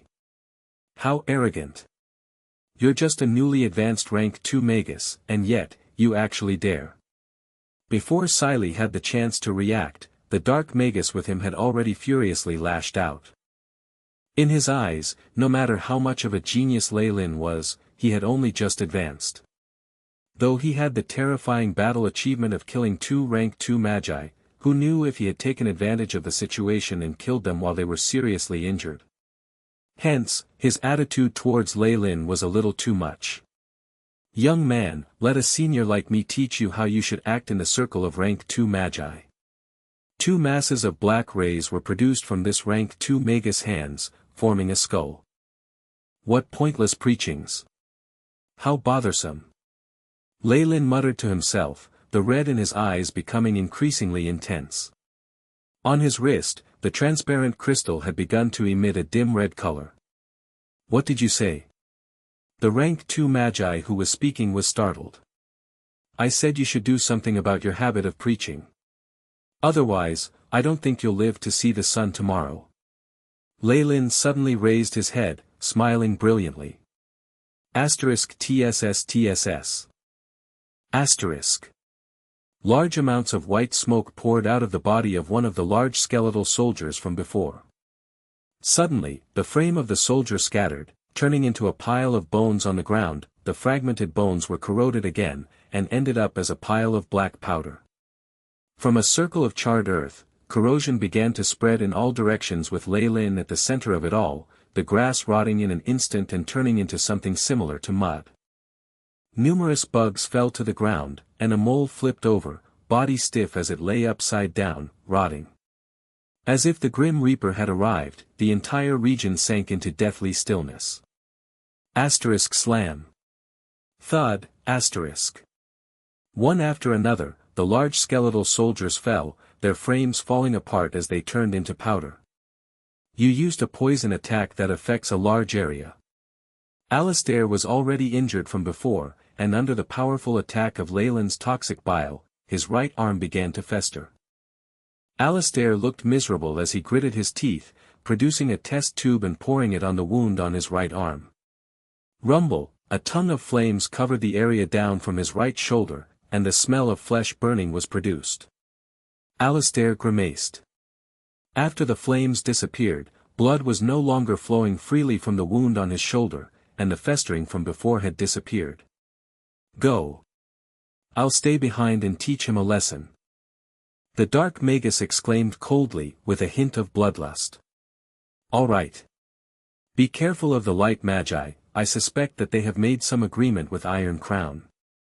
Alistair quickly replied, moving to ride a magnificent flying carpet that appeared from his body. All of a sudden, his eyes glazed over and he fainted. Bang! Alistair's body hit the ground. There were mysterious black patterns that looked like snakes slithering on his face. Even the flame potion from earlier was unable to deal with the toxins. What ferocious neurotoxins! It can lie dormant before it completely flares up. This is bad. The expression of the dark magus who found Leilin a nuisance changed vastly. Immediately after, a pitch-black gas surrounded his body. The toxins of the terrifying ancient beast, the giant Kamoyan serpent, began to corrode his body and spirit. I told you before. You can't stop me. Like a grim reaper that had descended to earth, the phantom image of a huge python appeared behind Leilin as he headed straight for Alistair, who was in a dead faint. After taking the essence of the wisdom tree from his lap, Leilin went through the pouch on Alistair's waist, and dug out a crudely made wooden cup. The surface of this cup was an aged dark yellow, with the unique lines of the ancient tree. It also produced the slightly sweet smell of vegetation. Though the appearance was nothing spectacular, Leilin could feel a very ancient and aged aura. Even if it was an inanimate object, the cup still gave off a feeling of intelligence. This is a wooden cup made from the bark of the wisdom tree. Leilin touched his chin. The reason why he was so sure was that besides the AI chip's tests and his own conjectures, the essence of the wisdom tree he now possessed was beginning to emit a slight green luster, which was a huge indicator. Asterisk bow. Asterisk. Leilin relaxed his right hand, and the green bundle of light disappeared into the wooden cup. Like ice melting, the extract of the ancient tree and the wooden cup fused together. The cup was instantly covered by a layer of green light, and the inside of the cup was filled halfway with a transparent liquid. This liquid emanated an aura of vitality and intelligence. Leilin sniffed the liquid for a moment and felt his mind clearing. The usual myriad of thoughts that went through his mind kept appearing, and the questions that he had been faced with while training began to be solved, causing him to feel more open-minded. Is this enlightenment? Joy appeared on Leilin's face, and a layer of light from his hands sealed the cup. The ancient wisdom tree. It truly is the crystallization of ancient intelligence. Just breathing in a little resulted in such a dramatic effect. What will happen if I use it all? A fiery look appeared on Leilin's expression, and with a flash of silver light from his hands, the wooden cup and the essence within disappeared. Unexpectedly, the person who had been a student has already surpassed me. Leilin was also surrounded by a layer of black gas. While glancing at Leilin, a bitter smile appeared. With the corrosion from the toxins, neither he nor his partner was able to exhibit even 70% of their true strength. Even if they worked together, it would still be difficult to win against Leilin. The dark Magus who did not like Leilin had long since fled, body flashing with the energy waves of spells used to dispel toxins. Unfortunately, the black poison became denser, and did not seem to be able to be removed. At the thought of what he had said, this dark Magus' face turned red. Thankfully, his face had been completely obscured by the black gas, so nobody could see what sort of expression he had. Seeing Leilin holding the target of their mission, this dark Magus had all sorts of thoughts and his lips twitched, but in the end, he didn't say anything. Leilin's might far exceeded his expectations. He was basically at the level of the elite within rank 2 magi, and he or Leilin were unable to handle him by themselves. Attempting to fight may incur the hatred of their opponent, as well as cause more unnecessary deaths. Dark magi were very shrewd people. Even if he was able to hold on to the essence of the wisdom tree, there was no way he would have the chance to use it for himself. Why would any dark Magus risk their lives for it then? Leilin naturally did not know about the complex thoughts running through their minds. Based on experience, however, he was largely able to guess their train of thought. Hence, after nodding briefly towards Leilin, he turned to leave. Asterisk step. Step. Asterisk. The sounds of the hoof steps of horses constantly sounded, and from the horizon a distance away, a team of steel knights appeared. Though there were just 13 people there, the knights were like a flood of steel that was charging towards them. It's the 13 sages of Iron Crown, who formed the Steel Knight squad. Leilin gulped, since when did they work together with light magi? Or was this just a simple dispatchment? At this point, he couldn't help but chance a glance at Leilin. Their target could only be Leilin, who had stolen the essence. Lulu. 13 giant steel beasts that spewed out flames and had green light in their eyes stopped before the group. They fanned out and surrounded the magi. Asterisk Ka-cha. Ka-cha, asterisk the leader's helmet automatically opened, revealing the face of the great sage. Who has the essence of the wisdom tree? He looked around with suspicion. Their target, Alistair, was now collapsed on the floor, and nobody knew if he was alive or dead. There was a high possibility that the essence had been divided amongst the magi here, or had been stolen. He naturally did not recognize Leilin, who had only just showed up. What made him the most annoyed was that all of the magi present were staring at him the way they would a dead man. Chapter 284, Prowess. Prowess. What's going on? The great sage was surprised, and all of a sudden, his body lost all its strength. Asterisk boom. Asterisk multiple steel creatures fell to the ground, the spirit flames in their black eye sockets died out. In a few seconds, they turned into dried-up bones once again. "Old friend." The great sage wailed sorrowfully. His connection with his steed had been completely severed. In other words, the spirit of his companion of many years had been destroyed and no longer existed in this world. "Who is it?" His eyes turned red. That dark Magus and Siley turned in the same direction to look at Leilin, who had a helpless look on his face. "It's you." The great sage's face began to twitch. "You wretched trash. You dare. How pointless." Solidified blood-red rays shot out of Leilin's eyes, and the red light on his wrist was now extremely intense, to the point that it hit its limit. Bang! The early alert warning system crystal exploded, turning into sparkling powder. Shadow domain. Toxic bile. Total blackness filled the entire region, and behind Leilin, a large number of shadows that looked like snakes forming the terrifying features of a devil king. The large shadow was like a beast that swallowed everything as it spread, the terrifying sounds of corrosion and the low huffs of those meeting the face of death sounding at the center. Bang! A moment later, the black shadow disappeared, leaving the 13 sages with no light in their eyes as they collapsed. Even the spirits in their bodies had been eaten through by the poison. Demonic Poison King. It's Demonic Poison King Leilin.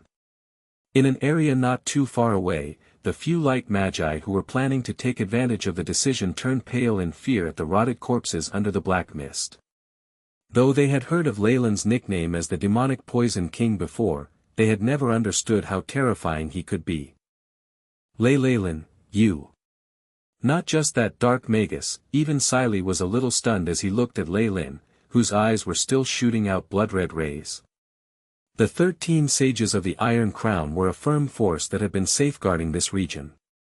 Every one of them had the strength of a peak rank 1 Magus, and their leader, the Great Sage, was even at rank 2. Siley knew that if he were to be trapped by this group, things would very troublesome. Even fleeing would be an issue. The terrifying vitality of the spirit beasts was something that magi who developed their strengths based on spells were unable to contend against. Now, however, this little group of steel knights that had been around for hundreds of years had died, just like that.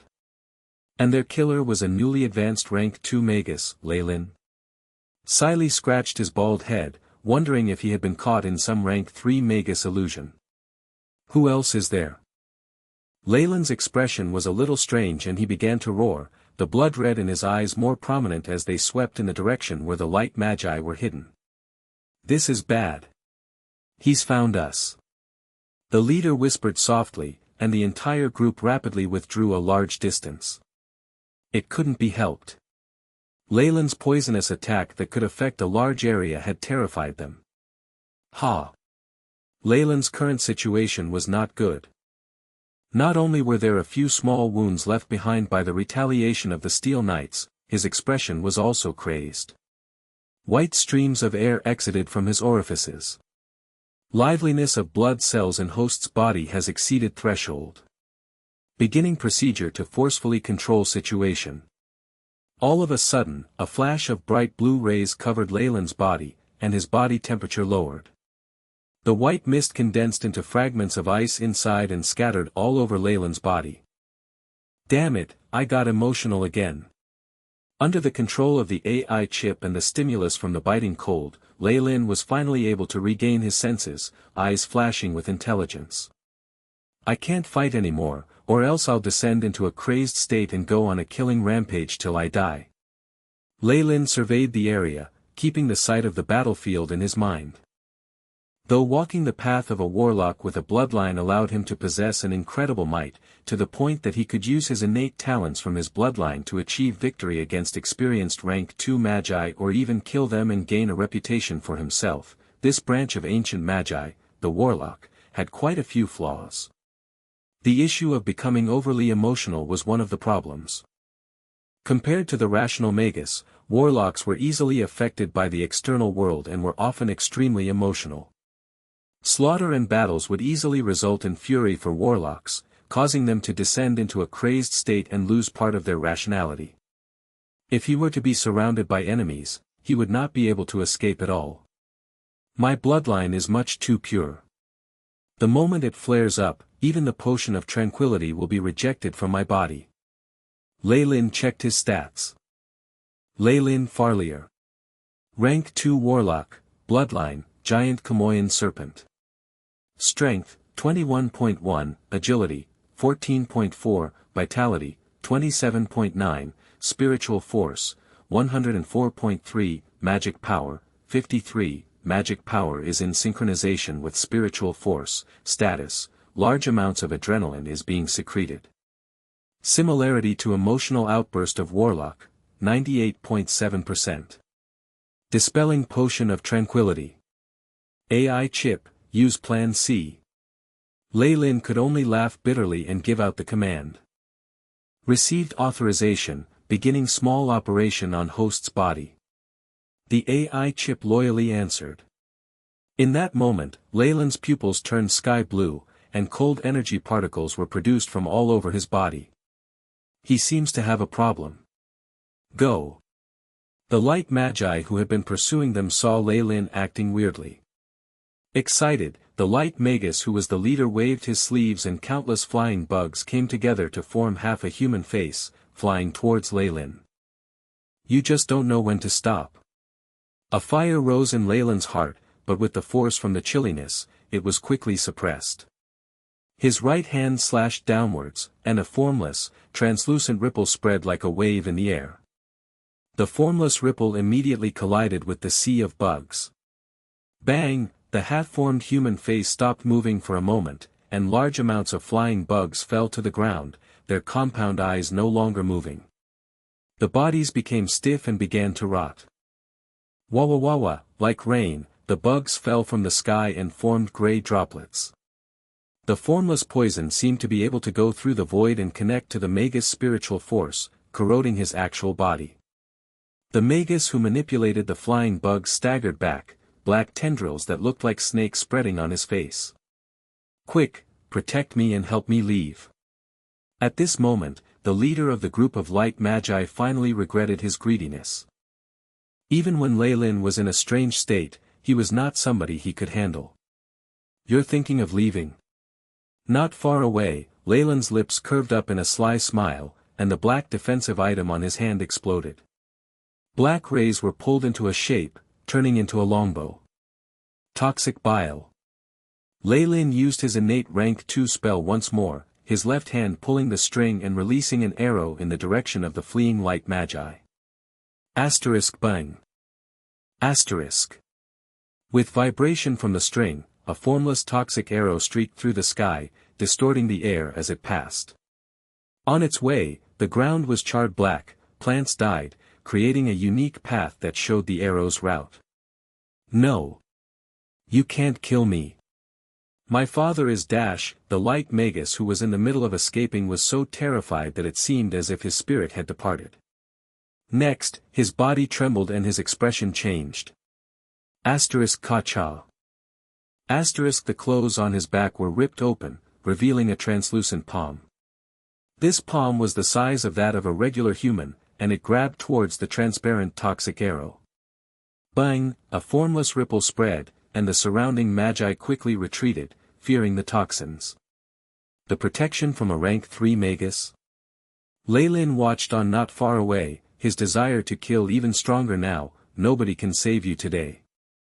He pulled the string again. BZZ. Along with the sounds of vibration, the toxic arrow that had been at a deadlock with the transparent palm exploded, forming countless tiny arrows that went flying in all directions. TSS, the translucent palm exploded in such a manner that there were numerous holes in it, which caused it to break down. From within, the roar of an old magus could be heard. With an expression full of disbelief, that light magus stiffly collapsed. On his back, a large wound from the explosion had been inflicted. His innate defensive spell that he had been so proud of had not been the slightest bit useful. You actually killed him.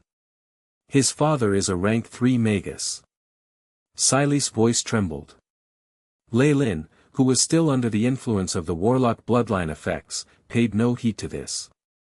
He turned, cold glaze piercing as he focused on Leilin. Leilin quivered, suddenly remembering that his life was still in the hands of his opponent.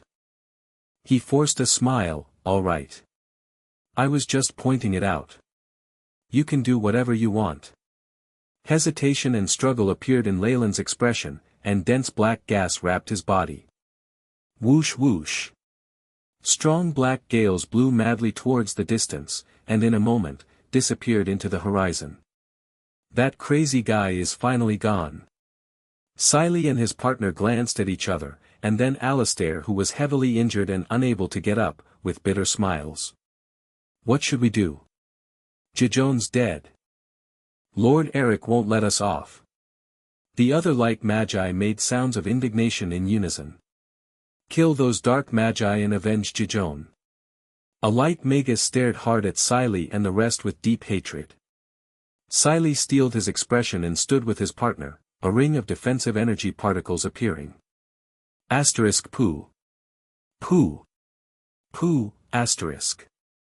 In that instant, the looks on the faces of the magi present changed. The fierce toxins suddenly flared up. In the havoc that Leilin had wreaked previously, the magi present had somewhat been affected by the toxins of the giant Chamoyan serpent, and this was difficult to remove. The light magi had been affected by the attack towards Jijon, and their injuries were even more serious. The two groups of people exchanged gazes, and eventually decided on leaving in a huff, rather than clashing. Chapter 285, The Chase. The Chase.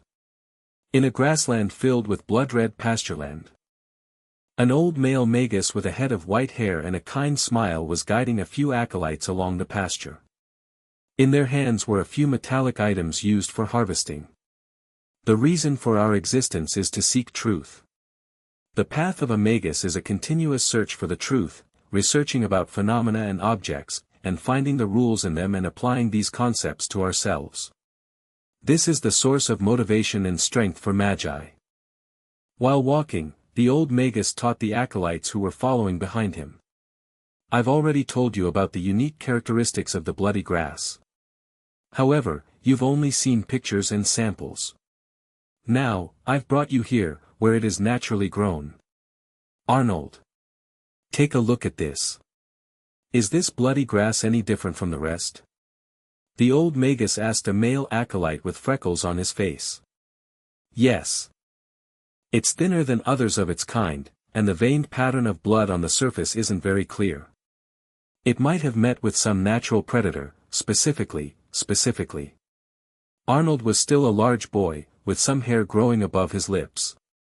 He walked ahead and extended his right hand towards the bloody grass, wanting to take a closer look. Shio! In that instant, a red shadow shot out from the bloody grass, heading straight for Arnold's face. Ah! Arnold staggered and fell back, alarmed. Pack! A black flash of light was shot out from the old magus' hands, striking the shadow down. It was a red beetle-like organism with gray spots on its back. Its sharp mouth let out cold glints, its teeth that were half the size of its body still moving. This is the sawtooth beetle, the natural predator of the bloody grass. It loves to gnaw at the roots of the bloody grass. If it is cultivated by hand, one must patrol every day and eliminate this sort of insect. Arnold. You didn't even perform the most basic defense before observing the grass. This carelessness will cost you your life in the future. The old magus shook his head and then headed off into the distance. Arnold turned a little red as he rubbed his head, quickly stood up and caught up. Hey, big guy. You really are lucky. The spiral sawtooth attack of the sawtooth beetle is something even level 2 acolytes might not be able to take on. If not for Mentor, you would now be a cold corpse.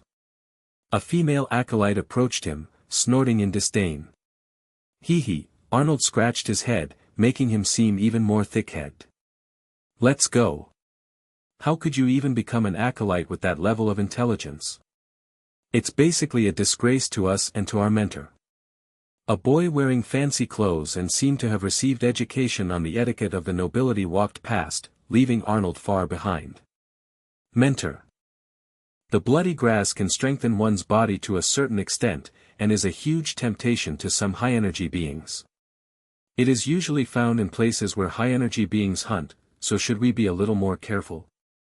The acolyte of nobility ran in front of the old Magus. You're on the right track, but I've already scouted the area. The only high-energy being here is just a gale-shackled weasel, which is about the limits of what you are able to handle with your abilities. The old Magus nodded, praising him. Though bloody grass can strengthen the body to a certain extent, its poison is too strong for us humans. It needs to be processed before it can be turned into a potion. Your mission now is to harvest enough bloody grass to brew a standard portion of body-strengthening potion, as well as remove the poison within. The old Magus began to issue the task. Understood, Mentor. A few acolytes immediately brought out their apparatus and separated, with the old Magus at the center so that he was able to help every one of them in time. Good. Seeing this, the old Magus nodded in satisfaction. Shio, a sawtooth beetle shot out of the bloody grass, brushed past Arnold's face and scared him so much that he fell. Ha! Look at that idiot. Mentor had already demonstrated that there could be beetles hidden in the bloody grass that looked less healthy, and yet you still try to harvest it. The acolyte of nobility coincidentally walked past. He raised his hand and chanted a few syllables, and a corrosive ball shot out, putting an end to the beetle before mocking him relentlessly. Look! I've almost gathered the required amount of resources, and you haven't even filled the bottom yet. The acolyte opened his bag and proudly showed it to Arnold. Don't bother with him. Levi, come help me. The roots of this bloody grass are too hard. The girl from before hummed in dissatisfaction. All right, I'll be right there. Levi quickly cast Arnold away, approaching the girl and being particularly attentive to her. Though they were still children, the youngsters of the South Coast usually matured early. There were already indications of this early on. Upon seeing this, the old Magus reminisced, this is youth. He mumbled to himself, producing a pipe with golden decorations on the surface and beginning to smoke. White circles of smoke were constantly puffed out and appeared in the air. However, while he was recalling the past, a slight tremble of the ground began. Ha! This is... The old Magus immediately put out his pipe, this peculiar situation immediately arousing his interest. In the next few seconds, the tremors became more intense till the ground began to shake substantially. From a distance away, a group of strange beings, such as two-headed wolves, four-legged mutated elks and all sorts of high-energy beings, normal beings, carnivorous and herbivorous animals banded together that formed a wave that was hard to avoid. At the very front, the old Magus even found a few large terrifying beasts that gave him a sense of danger. Assemble! Assemble here! The old Magus yelled, his voice a little hoarse from his nerves. What the hell is going on? The acolyte of nobility, Levi, raised his head and stared at the scene, stunned. All of a sudden, he was drowned by the large numbers of sawtooth beetles that flew out from the bloody grass. The girl with him could not escape the fate of death either, the sound of flesh and blood being gnawed on constantly being produced. The group of beetles were like gray spots constantly rising from the bloody grass, forming a cloud that entered the wave. What's going on? Why are there animals fleeing from danger in this season? Is there some extremely dangerous being chasing after them? The old Magus wondered to himself, not even sparing a glance at Arnold who had been running pitifully. Shio. Asterisk.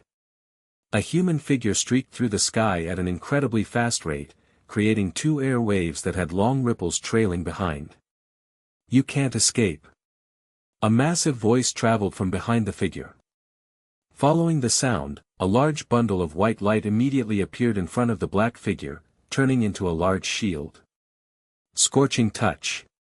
With a wave of his hand, two streaks of red rays shot out from the shadow and created two large holes in the shield. Under the constant shimmering of the white rays, the shield quickly returned to its prior state. Under the hindrance of the shield, the black figure stopped, revealing the appearance of a young Magus. He had black hair, his features handsome yet sinister. Behind him, a line of white light brought with it immense pressure as it burst towards him. Wang, a formless energy boundary dissipated in all directions with the light at the center. A fantastical land of light and beauty suddenly descended upon this region. This is the domain of a highly ranked magus. It's a rank 3 magus. The old magus gaped, his eyes on the verge of popping out. Who in the world is he chasing after? Is it also a rank 3 Lord Magus? The rays dissipated, revealing the figure of a blonde magus. Poison King Leilin. You dare kill my blood. Even though Jejone was just trash, our family name must not be tarnished. Countless rays were emitted from his body, forming a huge pike made of countless other pikes. Heavenly Pike. The large numbers of pikes shot towards Leilin like raindrops. Toxic bile. Leilin spread his arms and a wave of toxins rippled towards the pikes. TSS, a large amount of white gas sizzled out, and the sounds of corrosion was produced from the pike formed of heavenly rays. It quickly began to fill with holes. However, though the pike's power seemed to have been weakened, it still charged towards Leilin. Chamoyan scales. From the surface of Leilin's skin, countless black scales with incomplete runes on it emerged. The black light exploded from the scales, forming a huge shield in front of him. Kacha. Kacha, asterisk. The pike penetrated the shield with black runes, focusing on Leilin's body and created a large number of sparks. An unnatural flush appeared on Leilin's face, and he retreated. While flying backwards, he waved fiercely. Latent fireball.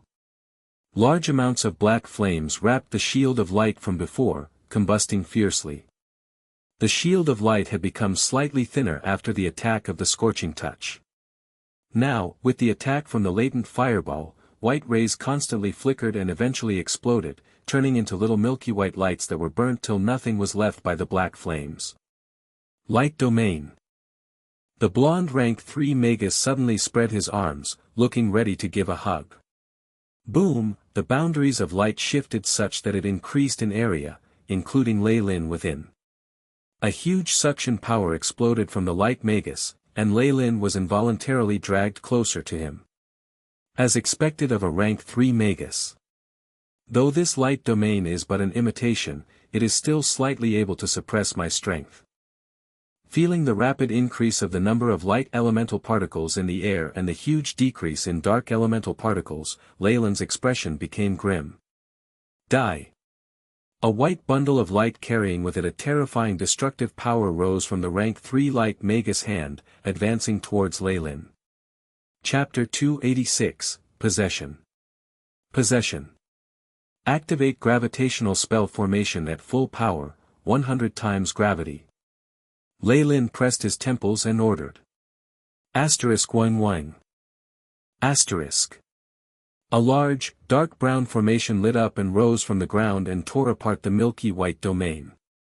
The light magus was stunned for a moment, the ball of energy in his hands changing its course and missing Leilin. An ancient spell formation. When did he set that up? The light magus saw the terrifying formation that spanned for kilometers, shock apparent in his expression. I'll take advantage of this. Suction spell formation. An inverted, L-shaped rune brightened on Leilin's body, and as if he was being sucked in by a black hole, he turned into a black streak and vanished. What an interesting little guy. It's a pity that all your methods are useless against me. The light magus calmly looked in the direction in which Leilin had fled, and suddenly laughed, shooting a glance at the old magus from the corner of his eye. He turned into a ray of light and quickly left the area. Poison. Then he should be the demonic Poison King Leilin, whose name has been going around. I wonder which faction and organization that rank 3 magus is from. The old magus mumbled to himself in a daze, not noticing the look of envy in Arnold's eyes. Boom, a black shadow slammed into the spell formation, the powerful suction spell formation smashed to pieces. Leilin let out a long sigh, a rank 3 magus is someone I can't deal with yet. In the beginning, under the influence of his emotional state, Leilin had killed off Jane, who had a powerful backing. Under his enraged state, he had not even taken the most basic protective measures. When he had killed Jane, the death mark from a rank 3 Magus was left on Leilin's body. All magi usually had this method. For Leilin, a mark from a rank 2 Magus basically had no effect on him. However, the mark from a rank 3 Magus was evidently not so easily dealt with. Leilin forced a smile and took a look at his sea of consciousness. Within the crimson sea was a little, maggot-shaped, milky white ray of light. While Leilin was not paying attention to it, it would expand. A large amount of time and spiritual force would be needed to wear down and expel this mark. This was the best solution provided by the AI chip, but Leilin would be found by his opponent every so often. There was not enough time to deal with this. After a few battles, Leilin had a better understanding of his own strength. In his current state, he was a terrifying existence to rank 2 magi who were lucky enough to rank up. With a high-grade meditation technique, as well as a powerful bloodline, Leilin's advancements in rank as a warlock always brought immense benefits and increases in strength. However, for similar rank 2 magi who also possessed high-grade meditation techniques, the gap was not so obvious. In my current state, I am considered an elite amongst rank 2 magi. However, in the face of any rank 3 magi, I have no confidence at all. Even being able to escape would depend on my luck. Leilin shook his head and walked out. In front of him was a small, desolate little town, with dust, rubbish and all sorts of vines growing on the ground. No. The mark on my body is constantly emitting waves to track my location. No matter where I am on the south coast, I'll easily be found. I need to go to a place far, far away, to the point that the distance can interfere with the mark's transmission of information. Leilin's eyes showed his resolution. This was the desolate town where the ancient spirit-slaying sect's secret plane had been. If this really doesn't work out, I can just use the teleportation spell formation and leave this place. If I'm quick enough, he won't be able to find out about this place, and I may still be able to return. If the Magus did not find out about this secret plane, Leilin could remove all traces of the mark, and then confidently strut back into the south coast. The moment the entrance to the secret plane was found, no matter how much Leilin did not want to do so, he could only hold back the pain of having to abandon this place, destroy the teleportation spell formation there, and leave this place forever. I didn't think I'd need to use my last resort so soon. Leilin laughed bitterly, and from a spell formation at the villa, entered the secret plane. While going through the spell formation that went through the void, Leilin moved his hand and a red ray disappeared into the wall. I haven't been able to obtain probing spells or spiritually branded slaves. If I'm going over, I'll need to do it myself. Though I've already ascertained that the teleportation spell formation is alright after checking with the AI. Chip, gambling like this really leaves a sour taste in my mouth. Leilin furrowed his brows and came to the secret room in the narrow pathway. Though he was sure that the teleportation spell formation was fine, the state of the surroundings around it might not be alright. What he could confirm, though, was that the other side of the spell was in a place that was very far away. As long as he escaped and broke the connection between the two spell formations, he would be able to break away from the chase of the rank 3 Magus. I'll take a look over there, and if it really isn't a good environment there, I can still come back. Leilin consoled himself. Pooh! All of a sudden, a bright, milky white beam shot out from Leilin's body and up into the sky, heading upwards in a straight line as if penetrating the hindrances of the secret room. Leilin covered his head and staggered back. In his sea of consciousness, that milky white light was spreading outwards, and no matter how Leilin used his spiritual force to obstruct it, it was of no use. Leilin seemed to see a blonde rank 3 Magus rushing towards him. The time he takes to detect me has shortened. He's found this place. Leilin's expression turned grim. I'll have to use my last resort and completely give up on this place. Not only that, even the teleportation spell formation had to be destroyed as well. If not, the Magus could give chase through the spell formation.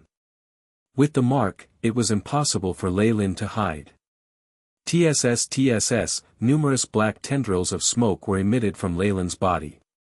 Meanwhile, in his sea of consciousness, a vast amount of red rays charged towards the milky white spiritual force and encircled it, temporarily isolating it from external influences. Rumble. The secret plane began to shake as if there was a powerful existence attacking the area from outside. Alric is attacking the secret plane. Leilin grit his teeth as the crimson ring on his finger exploded. The alert spell formation that the Gargamel had set up on the wall had been damaged by Leilin in the past. However, the moment the red rays shone, it began to work once more, and a hidden spiritual force traveled through a special path. Walala. In an area surrounding the little town, the grass and soil flipped over, and a strange corpse crawled out. This corpse was shriveled up and small, and resembled an old woman. Moreover, it had a couple of deformities. Not only were there 2 extra arms and legs, there was also a young face growing at the back of the head of the old lady. It looked like a body that was shared by 2 people. The alert system set up by Master has been activated. The only person who can find this place has to be Leilin. Wisps of green light shot out of the old woman's eyes. It has to be him. Leilin. The offering that escaped. The young woman's face behind the old lady opened her eyes. Yes. If not for him, you would have gained a body of your own and not have ended up in this state. The old woman grit her teeth, a deep-rooted hatred apparent in her eyes. She was Old Devil, the female Magus who had conducted secret dealings with Leilin in Nightless City. She had tried to use him as an offering to the Gargamel in the secret plane, in order to allow her daughter, Jay, to regain her physical body. Unfortunately, due to Leilin's escape, her wish had been realized with a strange method. Somehow, the Gargamel had forcibly induced half a corporeal body onto the old woman's body, and had placed Jay's spirit within. It could be said that Leilin had played a very big part in causing the 2 of them to end up in this way. I want to kill him. Old Devil roared. Have you forgotten Master's orders? He's an offering for Master, so only Master is qualified to enjoy him. Jay's eyes, behind Old Devil's head, suddenly glazed over as she muttered. No. I wouldn't dare offend Lord Gargamel. The old witch quickly knelt down and begged for forgiveness. Then say your prayers, and report the happenings here to the great Lord Gargamel. Jay closed her eyes after speaking, and the next time she opened them, she seemed to have turned into another person. Mother. My illness seems to be getting worse. After implanting the spirit, the Gargamel had mixed in a few things into Jay's spirit, and had set up a core of consciousness that would oversee the old witch. Old Devil, whose daughter was being controlled, had no choice but to submit to the Gargamel. Oh, great Gargamel, home of all spirits. You are the master of all, as well as the beginning and ending of all. Please listen to the prayers of your servant. The old witch took out something like a communication device and chanted a long verse of prayers from a scripture. Wang wang. After Old Devil explained the current situation, the communication device began to vibrate. Yes, Lord Gargamel. It will possess me. The old witch was stricken with fear, but her body involuntarily knelt to the ground. After the modifications, her body was now no longer her own. A powerful spirit that was brimming with evil thoughts used a special method to rush out of the communication device and possessed the old witch's body. Old Devil's body trembled violently, her eyes rolled back, and white foam frothed at her mouth. Finally, her body was wrapped up in a black spiritual body and turned into a large, black, human figure. On the figure's face, there was a mask of a devil's skull with a horn on it, which looked immensely strange. Chi. The Gargamel that had possessed Old Devil's body made a sound and charged towards the secret plane. Chapter 287, Teleportation. Teleportation. Oh. A unique, diseased spiritual force, and spiritual power full of hatred and resentment. You are a Gargamel, the main cause of the plague in the West. The rank 3 light Magus, Alric, immediately identified the Gargamel. Chi. What came in response was a loud roar from the Gargamel. The human figure with a bone mask waved his cape, and a great number of crazed and indistinct spirits pounced towards Alric, many of which began to self-detonate in midair. Rumble. The power of the explosion of spirits brought with it toxins of an ancient plague, causing Alric's face to change as he staggered backwards. Light of Saints' glory. He shouted, like a bishop not at all afraid of death, his face radiating with a dazzling light. A large amount of milky white, divine light was produced from Alric's body, and the silhouette of a large building that commanded respect appeared behind him. The moment these spirits met with the sacred light, black gases emerged from their bodies, and their crazed expressions became peaceful. Afterwards, with their faces full of tranquility and smiles, they threw themselves towards the building behind Alric. It really is the Gargamel, with a body constructed of resentment. The light Magus roared, and like a madman, rammed into the huge figure. The divine, milky white cleansing light and the black power of loathing offset each other. At this moment, Leilin was currently placing a black, magic crystal into an energy slot. Rumble, the teleportation spell formation came to life, rings of light brightening and 4 energy balls that represented earth, fire, wind and water hovering on top of the 4 stone pillars. The red, yellow, green, and blue lights came together, sparkling brilliantly all this while. I never expected the rank 3 Magus to come so quickly. Luckily, I made some preparations. Leilin looked at the spatial passage that was forming, and heaved a long sigh of relief. He had anticipated that the rank 3 Magus would follow him. After all, every once in a while, the rank 3 Magus would use the mark to detect his position, not giving Leilin the slightest chance to rest or remove the mark. To give himself more time, Leilin immediately thought of the Gargamel. It had obviously remembered Leilin, and had determined that Leilin would definitely return to the secret plane. Hence, it had set up a secret alerting spell formation at the entrance. However, with Leilin's powers of detection, this was very obvious, and the spell formation had been temporarily damaged and sealed by him.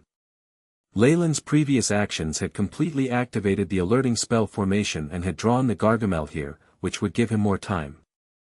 Since the rank 3 Magus was from the Light Magi Alliance, how could it just let the Gargamel, a body formed from resentment, go? In addition, the Gargamel was directly responsible for the recent huge plague in the West. From the looks of it, everything was going according to plan. A pitch-black spatial passageway that emitted silver rays of light was constructed from nothingness on top of the spell formation. I need to leave this place, and I don't know when I'll be able to return. Leilin turned back to look at this region, suddenly feeling reluctant to leave. No matter what, this was the place that he had grown up in. The memories of this place had already been branded into his heart. If the other side was a place with terrible conditions, and if the rank 3 Magus was unable to find this place, Leilin might even make use of the teleportation spell formation on the other end and return. However, it was evident that this was no longer possible. Leilin had no idea how long it would take for him to use his own strength to return instead of using the teleportation spell formation. Goodbye, South Coast. Leilin murmured. Rumble. Just as he put one foot into the teleportation passageway, a rumble sounded out, and everything around him began to shake, as if there was a magnitude 10 earthquake. Voila! The roof of the secret room was torn open, and boundless amounts of sacred light flooded in. Leilin. Don't even think of running. Alric roared, bearing terrifying injuries from spirits detonating themselves on his body. The Gargamel was an ancient being after all, and its might even reached the thresholds of the level of a morning star Magus. Though its power had not fully recovered and it was merely using a borrowed body, it was still able to cause some trouble for Alric. An ancient teleportation spell formation. Upon seeing the spell formation with its 4, glimmering, colored lights, he shouted. As a rank 3 Magus, he had lived a few centuries. How could he not know what an ancient teleportation spell formation represented? That signified another continent with endless resources and boundless benefits. Stay here. Auric's eyes turned red as he approached the ancient teleportation spell formation. He could give up on anything for access to this teleportation spell formation. He roared, two large arms made of sacred light grabbing towards Leilin. However, Leilin merely gazed at Auric coldly, and two words came out of his mouth. Too late. Rumble. A layer of Chamoyan scales covered Leilin's body, and with a huge leap, the silverish spatial passageway swallowed him. TSS, after teleporting one person, all the energy of the spell formation was sucked dry, and the various rays of light dimmed. The passageway disappeared. No, seeing the spatial passageway, which was gradually closing like a beast's mouth, Auric shouted. Asterisk whoosh. Asterisk he appeared in front of the teleportation spell formation, fishing out a high-grade energy crystal and throwing it into the energy slot. Quickly. Activate. Though Auric did not know the Turan language, he still had other methods. Under the solidified milky white holy rays that wrapped up the spell formation began to work. With large amounts of effort on Auric's end, the spell formation worked at twice the speed that it had with Leilin. Faster. Faster. Faster. However, Auric was still not satisfied, and kept inserting his immense spiritual force into the spell formation. He knew very well that the moment Leilin reached his destination, he would immediately destroy the spell formation at the other side. When that happened, they would be on two different continents, and his revenge for his son, as well as the benefits from the teleportation spell formation, would come to naught. All he needed now was a little bit of time. With the urging of Auric, a rank 3 Magus, the spell formation worked quickly, and rings of energy constantly ascended. Once again, a pitch-black passageway opened up. Exactly. That's how it should be. Auric mumbled, eyes full of excitement as he watched the spatial passageway begin to open. Whang, bang. However, just as it was about to completely open, the teleportation spell formation suddenly halted, the lights turning dim and the space cracking. The passageway then disappeared. This situation meant that Leilin had already destroyed the spell formation on the other end. Damn it! Auric roared, milky white holy light that could be seen by the naked eye emitting from his body and destroying the items in the secret room around him. Next, a light beam struck the teleportation spell formation, turning it into a huge crater. Without the spell formation on the other side, this spell formation was merely a decoration. He obviously wouldn't leave any chances for Leilin to make use of this spell formation again. Despicable. Repulsive. Damn it. Auric yelled, the pain of being on the verge of gaining something only to lose it right after feeling like a poisonous snake devouring his soul. Chi. At this moment, with the wails of spirits that had departed unjustly, the secret plane of the ancient spirit-slaying sect began to shake.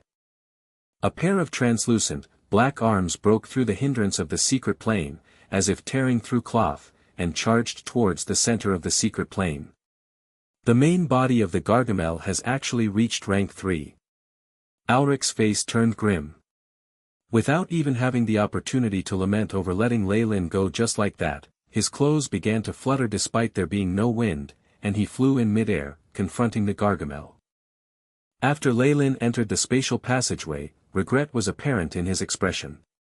The immense spatial power was like several hundred tons of seawater pressing against him from all directions and tearing his body apart. Chamoyan's scales constantly produced crisp explosive sounds, as if about to crumble under this power. If that happened, Leilin, who no longer had an innate defensive spell, would turn into minced meat in the flow of space. I miscalculated. I overestimated my own body's capabilities and the defense of Chamoyan's scales. Leilin's expression was serious. This is a spatial passageway connecting two continents. The pressure within is something that not even rank 2 magi are able to withstand. There must have been some method used in ancient times to avoid this, but I haven't found it yet. This can't go on. Leilin saw his Chamoyan scales contracting, so he produced a red test tube from his pouch and smashed it. Puff. A defensive layer formed from the red potion appeared on the surface of his body, and it began to vibrate for a while. After only 3 seconds, it shattered. A middle-grade defensive potion can only withstand this for 3 seconds. Leilin was expressionless as he produced another potion. As a potioneering master, he had tens of different types of defensive potions in his spatial pouch, which would be enough to last him for a long time. Bang. The layer formed by the potion cracked, and was then quickly replaced by another layer of defense. Leilin constantly went through his reserves to withstand this. Finally, the potions were completely used up and a large pressure was once again put on Kamoyan's scales. Leilin shouted in a low voice, spiritual force and magic constantly being consumed as incomplete black runes that formed a full-body shield was produced from his scales. Ka-cha. Ka-cha. After being in a deadlock for a period of time, Leilin's spiritual force was exhausted and the defense of the Kamoyan scales shattered into pieces. A tremendous pressure began to tear Leilin's body apart. Chapter 288, Injury. Under the pressure of the space tearing, the sounds of bones cracking were constantly produced from Leilin's body, and fresh blood spurted out like a stream. Alert! Host body is currently in critical condition. Estimated time until cells completely fall apart from the pull of space, 8 seconds. The AI chip projected a paragraph of red words in front of Leilin's eyes. This is happening even with the sturdiness of my body. What method did ancient magi use to deal with the power of space? Leilin's expression suddenly turned sinister, his veins all popping out and his eyes turning red. Just as the AI chip counted down to the last second, the silver rays of light dissipated to reveal a pitch-black cave. Leilin's mind jolted and he rushed towards the cave. As if penetrating a shapeless water membrane, Leilin arrived in a physical world, and the immense pressure from space vanished. That was close. It was all a blur in front of Leilin's eyes. With all his strength, he drew a red line and destroyed the runel on the spell formation beneath his feet, and went into a dead faint. Drip. The stalactite above him in the cave constantly dripped light red droplets that fell on the ground, producing a rhythmic sound. Leilin's eyelids flickered and he opened his eaves. Ugh! He held on to his forehead, feeling the pain that was all over his body. AI chip. Check my current stats. Leilin immediately spoke inside. Leilin Farlier. Rank 2 Warlock, Bloodline, Giant Kamoyan Serpent. Strength, 15, 21.1, Agility, 4, 14.4, Vitality, 19, 27.9, Spiritual Force, 0.01, 104.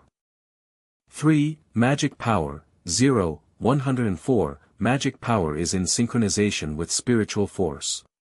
Status, serious injuries all over body, exhaustion of Spiritual Force. The AI chip quickly intoned. At the sight of his condition, Leilin could only force a wry smile. As he had underestimated the dangers of spatial teleportation, he had not made enough preparations. This trip through the spatial passageway had almost cost him his life. Not only had his overall stats decreased, even his spiritual force had been nearly completely exhausted. This state would probably spell the end for regular magi. However, Leilin had a shocking vitality, and was even able to maintain his consciousness. I really got seriously hurt. Alric, I will return one day. A cold glint appeared in Leilin's eyes, and he shifted his gaze to his waist. Seeing that the black leather pouch was still there, a look of relief appeared on his face. This spatial leather pouch was a high-grade magic artifact. Though it did not have any offensive powers, its own defense was extremely startling, and with the spatial runes on the surface protecting it, it was not the least bit damaged. Thankfully this was the case, if not all of Leilin's assets would have vanished into thin air. Any regular magus lucky enough to survive my injuries would also require a large amount of time to restore their strength. Their strength might even go down a rank from the injuries. Leilin checked the state of his body. Though there were serious injuries all around, he could feel a cold stream of air full of life and vigor being sent out from his heart. With his blood being pumped to all parts of his body, the stream of air within began to help heal his injuries. Though this process was very slow, the good thing was that this was a continuous process. The regenerative abilities of a warlock's bloodline are this powerful. A hint of joy was seen in Leilin's eyes. With the potions that I currently possess, I can even further increase the speed of my healing. With this thought, he expended a great deal of effort to raise the only limb that he could move, his right arm, and took out a red healing potion from the pouch. He used his teeth to remove the cork and began to drink in huge gulps. Rumble, a pink layer of light encompassed Leilin. Due to the effects of the layer, the horrifying injuries on his body began to recover at a frightening speed. Ka-cha. Crack, from Leilin's body, the sounds of bones hitting each other could constantly be heard. The muscles on his face constantly twitched, and he huffed through his nose, even his breathing was becoming more serious. After a few minutes of this, the pink layer on Leilin's body dissipated. Pack. Leilin soared into the sky, and from his previous position of half-sitting on the spell formation, he was now standing upright. All of my external injuries have now been healed. Though the internal injuries are a lot more troublesome, they won't affect simple movements. Leilin exercised his 4 limbs, did a few motions that were standard in night drills, and furrowed his brows. No. With my body, I can only withstand the movements equivalent to that of a preparatory knight. If not, it would affect the recovery of my internal injuries. In other words, before his injuries were completely healed, Leilin could only use the strength and speed of a preparatory knight. Leilin touched his skin, retrieving armor from his pouch and putting it on. His magus robes had been torn apart by the pressure of the space, and they had long since turned into what looked like a beggar's rags, hanging from his body while being full of holes. Leilin simply tore his old clothes off. After inspecting his body, Leilin focused his attention on the sea of consciousness within. The state within was even worse. As a large amount of spiritual force had been used, his sea of consciousness even showed signs of drying up. The crimson color had turned dimmer, and there wasn't even a hint of silver spiritual force.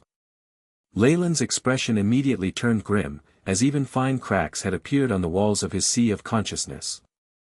If his sea of consciousness shattered, it wouldn't be as simple as falling in rank. Upon seeing a little white ray still stuck in a corner in the sea of consciousness, Leilin's face turned even darker. This was the mark that Auric had left on Jijon's body. After Leilin had killed Jijon, this mark had transferred itself to Leilin's sea of consciousness, sticking like a piece of sticky candy. No matter what Leilin did, it just would not disappear. The only way to deal with this sort of mark was to use large amounts of spiritual force and slowly wear it down. Though it was from a rank 3 magus, they were currently a huge distance apart, and without boosts from the original magus, the mark would not be able to persist under Leilin's spiritual force. However, this required a lot of time, which Leilin did not have. Now, however, it seemed like this was the time to deal with this thorn in his side. Leilin sat down cross-legged, recalling the core information regarding the high-grade meditation technique, Kamoyan's pupil. Meditation in your spirit.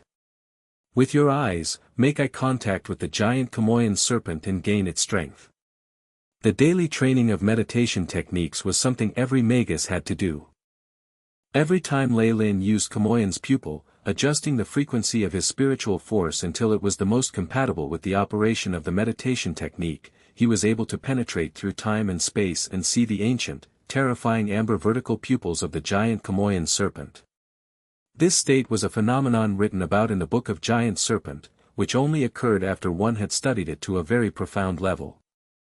As Leilin meditated to a deeper level, the crimson rays in his sea of consciousness gradually grew stronger, and traces of silver spiritual force welled from the bottom from his sea of consciousness, refilling the dried-up spring with new vitality. In the dark cave, spots of dark red light fluttered in the air like fireflies, and entered Leilin's body. This entire process was silent, but the terrifying apparition of a giant serpent appeared behind Leilin. The huge body kept rotating, becoming more and more substantial physically. After one round of meditating, Leilin had regained half of his spiritual force, and a look of satisfaction appeared on his face. As expected of a high-grade meditation technique. Whether in terms of rate of improvement or recovery, it's the best on the South Coast. It's a pity that there are only 3 levels. Worry appeared on Leilin's face. Though Kamoyan's pupil was a high-grade meditation technique, of all the inheritance he had gained from the great Magus home, there were only 3 levels of information. The level of a high-grade meditation technique and a Magus rank corresponded to one another. In other words, unless he could find the rest of the information regarding Kamoyan's pupil, his spiritual force would be at a standstill due to the lack of a meditation technique. Based on the information that the great Magus home provided, the second half of Kamoyan's pupil should be on the central continent. Where exactly am I right now? Leilin stood up, surveying his surroundings. I'll go out and take a look. Hopefully, this is the central continent. Before anything else. AI. Chip, are there any remedies for the damage to my sea of consciousness and the mark by the rank 3 Magus? Leilin inquired in his mind. Large amounts of data, images and graphs flashed past, and the AI chip worked at an extremely high speed, quickly giving an answer. Based on host body's requirements, as well as comprehensive calculations of current conditions, this is the best solution. Solidify large amounts of spiritual force in host body's sea of consciousness, until all damage is healed and the mark completely disappears. Solidify large amounts of spiritual force. Leilin was surprised. This meant that before all his injuries were recovered, he would always need to solidify a portion of his spiritual force in his sea of consciousness, and would not be able to use that part at all. In that case, his overall strength would largely diminish. How much do I need to solidify? Leilin glanced at the cracks that were constantly expanding in his sea of consciousness, face falling while he asked cool-headedly. Requires 51.2% of host spiritual force. The AI chip quickly answered. In other words, before completely taking care of all damages, I can only use the strength of a rank 1 Magus. Leilin stroked his chin. Chapter 289, Baron. Baron. To heal the damage done to my sea of consciousness, as well as dispel the mark from Alric, half of my spiritual force can't be used during this period, right? Leilin stroked his chin while contemplating. A moment later, he decided. Let's start. Asterisk wang wang. Asterisk. The moment he gave the order, silver spiritual force in his sea of consciousness clung on to the nearest cracks at the edges, and then crystallized and solidified. The silver crystals covered about half of the sea of consciousness, and within the crystal, the milky white spot was frozen, like a little worm frozen in amber. After solidifying about half of his spiritual force, Leilin realized that the fine cracks in his sea of consciousness had stopped expanding after having been reinforced by the solidified spiritual force. He heaved a huge sigh of relief. This way, he had completely dealt with the troublesome parts of his body. The price he had to pay for this was that he could only use the strength of a rank 1 Magus. After stabilizing his injuries, Leilin was now in the mood to survey his surroundings. It was rather dim, with some moss that gave off some faint light, which allowed him to see just a few meters away. Everything else was just pitch black. This must be somewhere within a cave. I wonder what direction leads to the outside. Leilin gave a long sigh and took another look at the teleportation spell formation. The spell formation here was the same as that in the ancient Spirit Slayer sect's secret plane. However, a rune at one of the corners had already been destroyed by Leilin. Leilin believed that if he was the rank 3 Magus on the other end, if he was not going to personally keep watch, he would destroy the spell formation at the other area. Hence, this teleportation spell formation would not be able to be used for a long period of time. On one end, the setup by the magi of the Spirit Slayer sect was very simple. There was only the spell formation in the cave, and other than that, there was a very long and narrow passage that seemed to be carved out from the stone walls. Night vision. Leilin used a support-type acolyte-level spell on himself. A black glint flashed in his eyes, and darkness no longer hindered his sight and he took his surroundings in. The dark elemental particles here are very dense. It seems to be more than in the south coast. While using this spell, Leilin could tell the large difference between the two continents. If it was said that the concentration of dark elemental particles in the air in the south coast was 1, it would be at least 1.5 or even up to 2 here. AI chip. Test the concentration of elemental particles in the air and make a comparison with that in the south coast. Mission established. Beginning collection of data. Generating comparative diagrams. Quickly enough, the AI chip transmitted 2 different pie charts to Leilin. In the pie chart, the ratio of colors that represented different elemental particles had various percentages. These were all presented in front of Leilin clearly. On the right is the average data found on the south coast, while the one on the left is the newest data. Leilin compared the differences between the two. The newest set of data revealed that the concentration of dark, shadow and death, as well as other negative energy particles, rose to about 2 times that of in the south coast. The positive energy particles such as that of light, plant and life were a little lower. Also, the concentration of earth elemental particles is quite high, while fire and water are quite meager. Leilin touched his chin, looking thoughtful. In other words, there is approximately the same concentration of elemental particles here as in the south coast, though the composition is a little different. The concentration of negative elemental particles is almost equal to that of a small-scale secret plane, while the positive elemental particles are only like that of the Chernobyl Islands. Leilin made a few conjectures and took a few large steps forwards, entering the long and narrow stone passage. This passage was quite long, and only after 10 or so minutes of strolling did he reach the end. At the end of the passage was a large stone door. Calling it a door might even be a stretch. From what Leilin could tell, it was just a large rounded rock that was blocking the exit. Through the chinks in the rock, Leilin could hear the faint sounds of wind entering.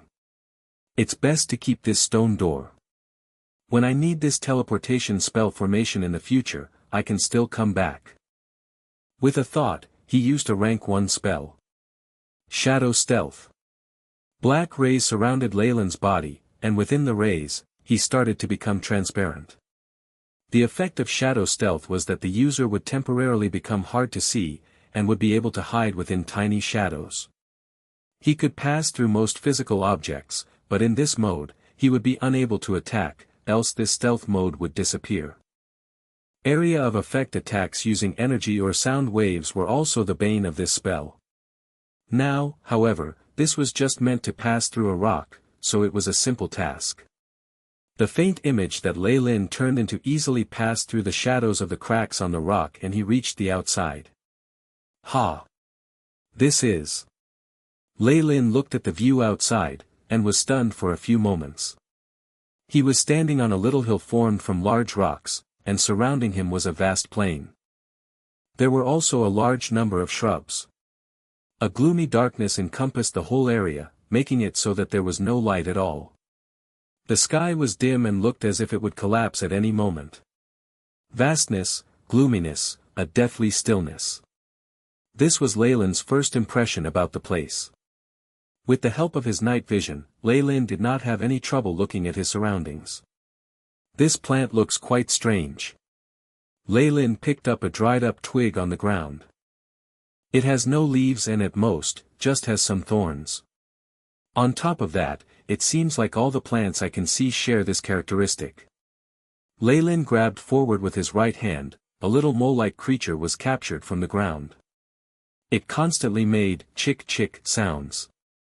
Its eyes are small and don't seem to serve much of a purpose. It also looks like it has albinism. This is a mutation from not being able to get sunlight for a long period of time. Leilin mumbled to himself, clearing up his doubts. Pack, he tossed the mole aside and pushed himself into the sky using a dull, red light. Leilin kept ascending, and he could feel pressure on his head. Finally, after who knows how long, Leilin reached the end. This was a large rock rampart. It had a metallic sheen to it, which made it look like the canopy of heaven. So the top of this place is the earth's crust. Leilin descended slowly, his expression still revealing his shock. This is a subterranean world. On a plain made entirely out of rocks and moss.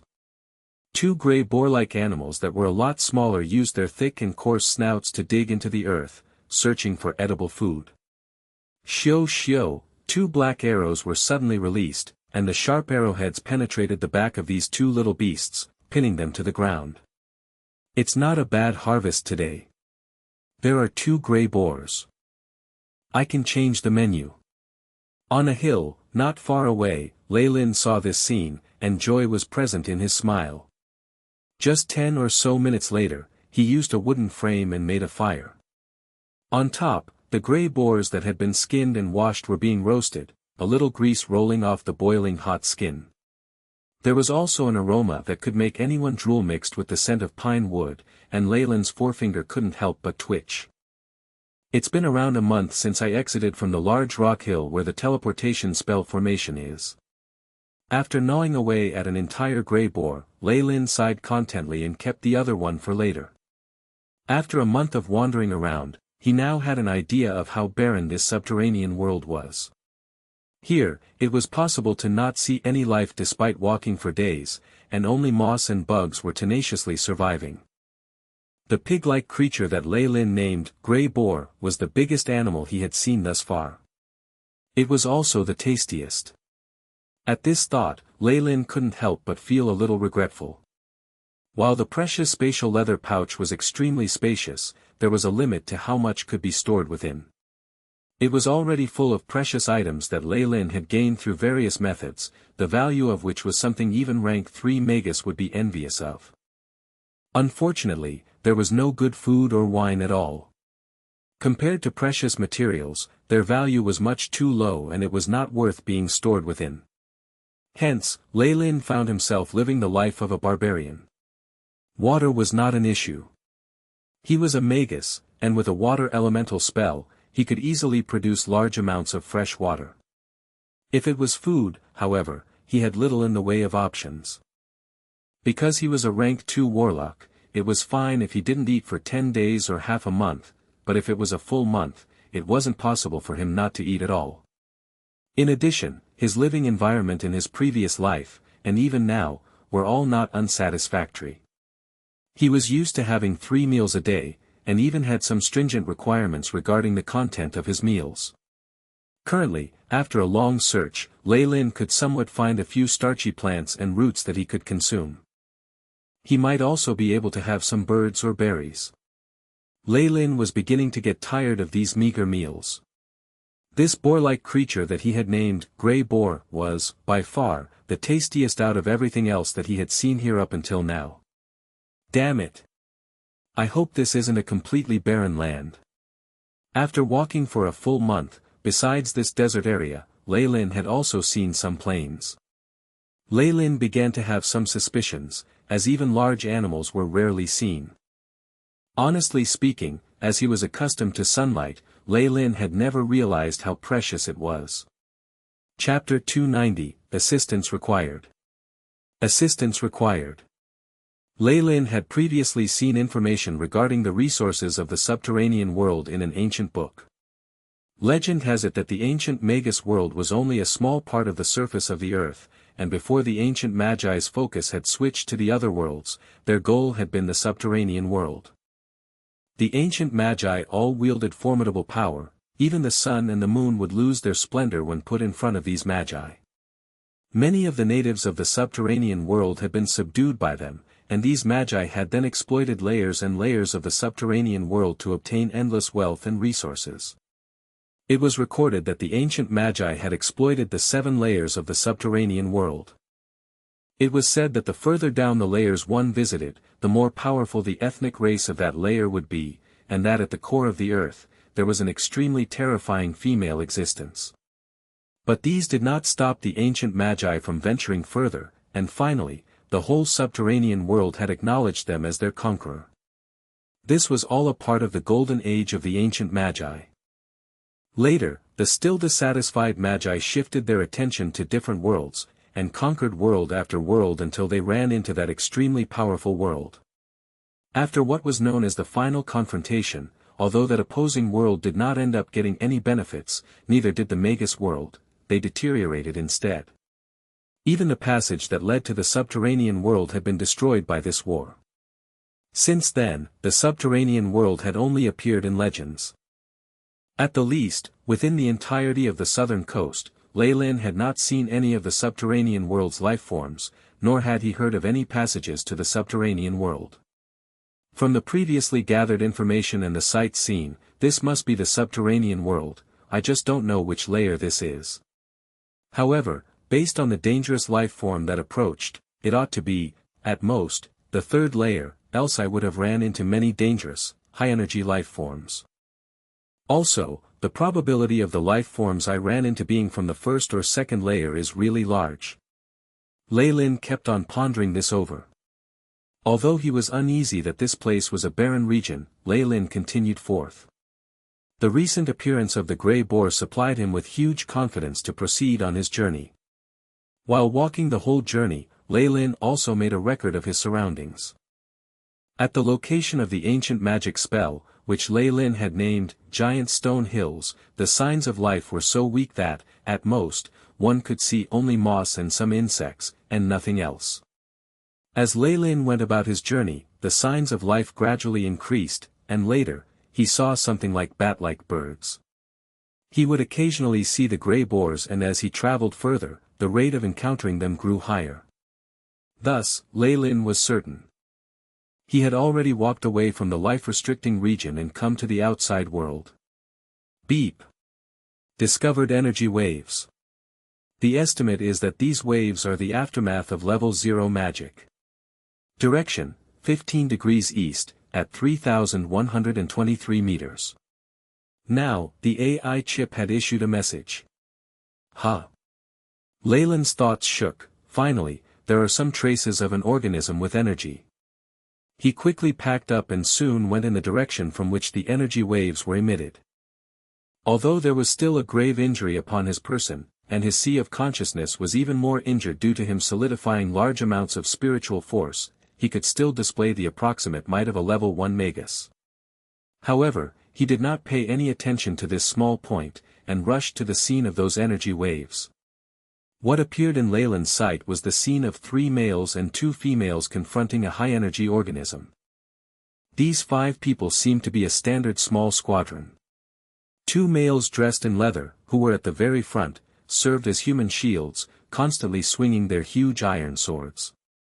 They, at the very least, had the power of a grand knight. The other 3 wore grey robes that looked like what the magician apprentices of the southern coast wore, but the style of these robes was very old-fashioned, they were simple and unadorned. There are humans here. And they are acolytes. Leilin inwardly felt elated at this prospect. What the 5 acolytes were confronting was an organism that was similar to the huge grey boar, but with a physique that was almost a dozen times bigger, and 3 pairs of huge, crescent moon-shaped teeth beneath its snout. Hard fur grew all over its body, and it was entirely covered in pine resin, mud, and other forms of muck. It formed thick lumps that, like a battle tank that had donned armor on. The level 0 magic spell that had been previously used by those apprentices seemed to have only left burn marks in the region, it had been incapable of breaking through even the outermost defenses. Hoo-hoo, 2 puffs of white gas were emitted from the nose of this organism that looked like a suckling pig.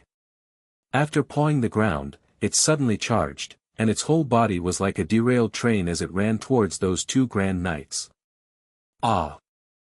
The floor shook, causing one of those grand knights to lose his footing. Soon after, he slipped and was sent flying by this huge boar-like beast. Upon having been gored upon his waist and back by the organism's huge tusks, blood poured out from his wounds like spring water. Seeing this scene, the other Grand Knight let out a loud shout and immediately retreated, thus exposing those 3 apprentices. With the Grand Knight no longer impeding it, the boar fiercely bared its teeth at those apprentices with a bloodthirsty glint in its eyes. The 2 female apprentices were scared, and kept retreating backwards. Thud. Thud, the 2 of them tripped on something and fell down, expressions of despair coloring their faces. The remaining male apprentice displayed a gentlemanly bravery, quickly appearing in front of these women with an expression of firm resolve. Still shouting something, he lifted his hand, from which small fireballs were emitted and aimed at the middle of the nose of that big-headed boar. Pat. The big boar's nose was blackened, but that did not slow down its assault speed by even a bit. On the contrary, the boar seemed to have been infuriated by that male apprentice, and its charging speed even seemed to have increased a little. That male apprentice smiled helplessly, and then turned his head toward the 2 female disciples behind him and muttered something. His demeanor gave one the feeling that this youth was not afraid of dying. Hoo! The wild boar got closer and closer, and the 3 apprentices could now see clearly the blood vessels in the big boar's eyes and the thick pores below its fur. Of course, what they would find very hard to forget was the cold radiance of the 3 pairs of snow-white, fierce, crescent moon-shaped teeth of the boar. Shadow binding. At that moment, Leilin suddenly made his appearance, and several tentacles made of shadow extended outwards from below the belly of the wild boar, and transformed into several hands that firmly dragged the boat by its front hooves. Pang. As if a magnitude 9 earthquake had suddenly occurred, that boar, which was charging at a high speed, suddenly fell down while making a huge noise. Even the sounds of bones breaking could be heard from its body. Soon after, the 3 apprentices saw a youth in leather armor walking out from behind the fallen boar. Several black, shadowy ropes trussed up that fallen boar, not even leaving the smallest of weaknesses in the bindings. "Are you all right?" asked Leilin, with a gentle smile on his face. Those 3 apprentices saw Leilin, their expressions those of shock, and they opened their mouths to say, "GNKMFSK." The smile on Leilin's face drooped, and then he sighed. This is really not the common language of the continent. What Leilin had just spoken in was the common language of the southern coast magicians, but what these 3 apprentices had spoken was not a language that Leilin recognized. This language's endings sound a bit familiar to the Matia language, but the syllables in between resemble the language of the Highlands. Leilin did not feel surprised in the least about the differences in the language. After all, after the ancient era, the subterranean world had been isolated from the Earth's surface. It would be strange if the language was still similar. "Hello. I am a nomad. Can you tell me what is this place?" Leilin immediately switched to another language. This time it was the ancient Byron language. The ancient Byron language brought with a strange power. It held power over rules and regulations. It could draw upon the power of the energy particles within the atmosphere, and was the foundation of all magic spells. Thus, the ancient Byron language was also a language that all magicians were required to learn. Whether it was the surface world or the subterranean world, the ancient Byron language was passed down from the ancient magi, and there would not be even the tiniest bit of disparity in its usage. Sure enough, upon hearing Leilin asking in the ancient Byron language, those 3 apprentices immediately reacted, and finally, that male apprentice took the lead to reply, "Respected sir. Hello. This here is the woody wastelands of the Twilight Zone." He gave a respectful salute. Although Leilin's actions were suspicious and the language that he initially used to speak was very different from their own language, from the way Leilin had easily subdued this huge, 6-toothed boar that had almost caused a complete wipe for their team, it was obvious that the other party's strength was superior to theirs. This was the wilderness, where the strong preyed on the weak. If they got on bad terms with Leilin, then they would be killed, and no one would come to know of it. Thus, this male apprentice's mannerisms were very deferential. Twilight Zone. Leilin frowned, and the AI chip quickly searched through the storage database but did not find any details related to this. "You might need this." Leilin pointed at the Grand Knight who had been sent flying, and threw a blood-clotting medicine towards them. "Thank you." Those two fallen female apprentices also stood up, and one of them immediately clutched the medicine and smeared it on that Grand Knight's injury. After hesitating for a while, she bowed to Leilin. Asterisk hiss. Hiss, asterisk. At that time, a snake formed entirely of black gas slithered forward and spat out an armored Grand Knight who had lost consciousness from within its mouth. "This one is also your partner, right? I had also conveniently picked him up." Leilin pointed at the Grand Knight who had just been spat out, and those three apprentices, who had been scared by the sudden appearance of that huge black snake, retreated many steps. "This coward." Leilin heard that female apprentice mutter, but he only smiled indifferently. After that, he asked, "Oh, by the way, do you know which towns are close to here and where the Magi's bazaar is?" These three apprentices looked each other in the eyes, and then that male apprentice, seeing Leilin's agreeable demeanor and speech, gathered his courage and stepped forward as he said, "The closest town from here is Little Burt Town in the west, and its distance is 1.5 days from here." About the Magi's bazaar, the official Magi's meeting point is located only in the capital city of the Twilight Zone. Chapter 291, Treasure. Treasure. As if baffled by the kind smile on Leilin's face, this acolyte mustered up his courage and asked, "My lord. Are you, perhaps, not from here? May this humble servant know what your name is?" I am Aaron." "Me? I'm obviously not from around here." Leilin laughed as he looked at these three acolytes. "Though there are still a lot of things I'd like to ask you, I suddenly realized that it would be much faster if I were to see it for myself." Due to the look that Leilin was giving them, the three acolytes began to tremble, as if they were being stared at by some predator. "Let's go!"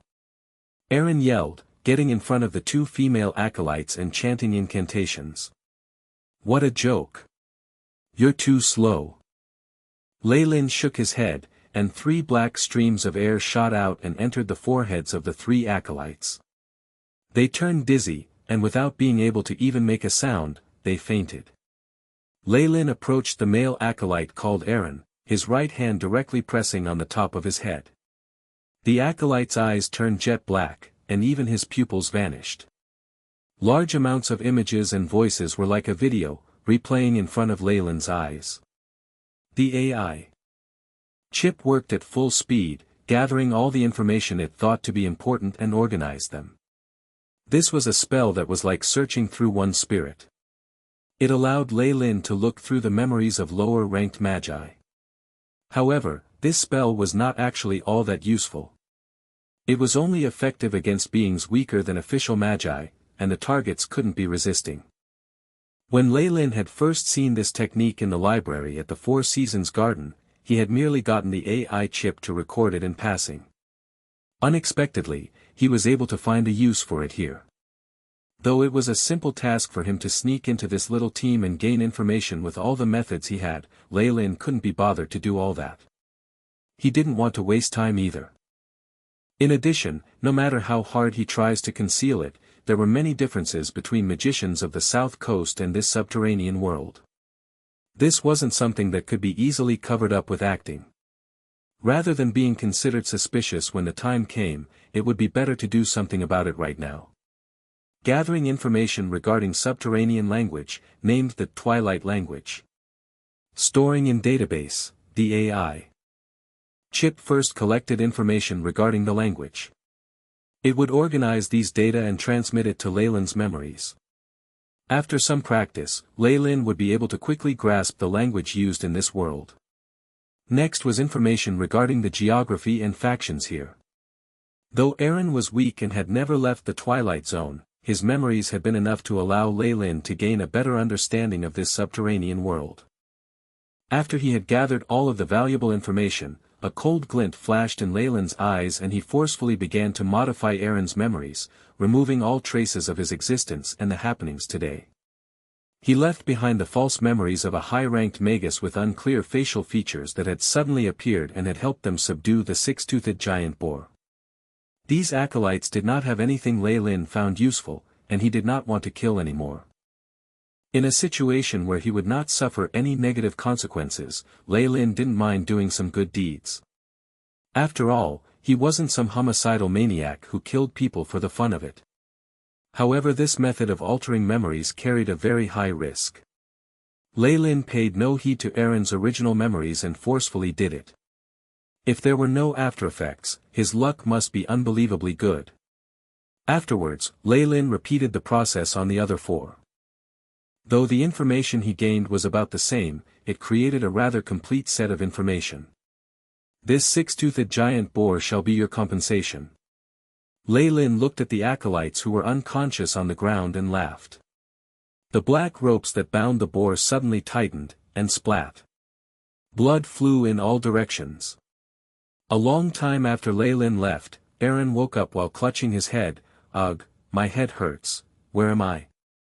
Next, fragmented memories entered his mind, scenes appearing in his eyes. We met a 6-toothed giant boar. That guy, Blake, actually ran away first. We were lucky that a lord who was passing by saved us. Aaron looked at the corpse of the huge 6-toothed giant boar. He whooped with excitement. How many magic crystals would such a large amount raw material fetch? I've struck the jackpot. Asterisk haha. Asterisk. Fine streams of air streaked past Leilin's ears, as the scenery around him became long images, before further distorting and forming into streaks of light. Leilin hurried towards Potter Town, recalling the information he had gained from the 5. This was indeed the underworld, and was the first layer, which was the closest to the continent on the Earth's surface. It was a pity that this was but a small region that was disconnected from the rest of the underworld. The Twilight Zone. This was the name of this region. Around the Twilight Zone, if there weren't gathering points for fearful, sinister beasts, there would be a wide expanse of a lava ocean. These dangerous regions isolated the Twilight Zone from the external world, and without the power of a morning star Magus, it was impossible to escape from the isolation caused by these regions. The only pathway that connected it with the external world had long since been abandoned. Legends had it that thousands of years ago, there were 2 morning star magi who had engaged in a great battle near the channel. The resulting fluctuations resulted in the crust of the earth collapsing, and causing terrifyingly large rocks that were almost several 100 million tons to thoroughly seal the channel and stop all communications between Twilight Zone and the external world. It was for this reason that the Twilight Zone instantly turned into an isolated island. Luckily, the Twilight Zone itself was rather large. Based on Leilin's estimations, it was about half the size of the south coast. However, the population was only about 4,000 to 5,000. So, the resources were self-sufficient and able to maintain the upkeep till now. Based on Aaron's memories, this whole place is called the Twilight Zone, and it can be divided into the east, west, south, north and central regions, which makes up 5 in total.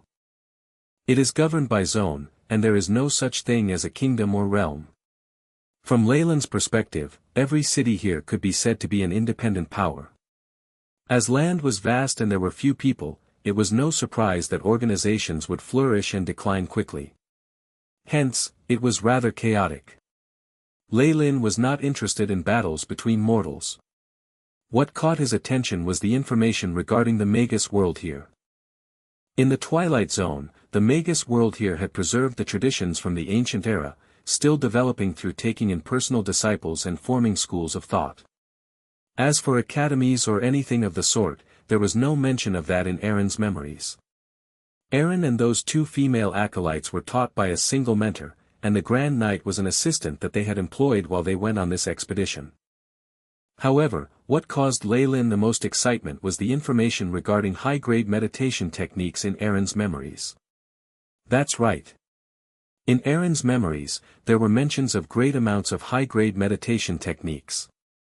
His mentor had once even promised that if he proved to have enough potential, he could even apply to obtain the qualifications to get a high-grade meditation technique to train in. Compared to the situation in the South Coast, where large organizations were very strict regarding this matter, Twilight Zone was evidently much more relaxed regarding the restrictions against obtaining high-grade meditation techniques. These magi schools of thought set their foundations on different types of high-grade meditation techniques.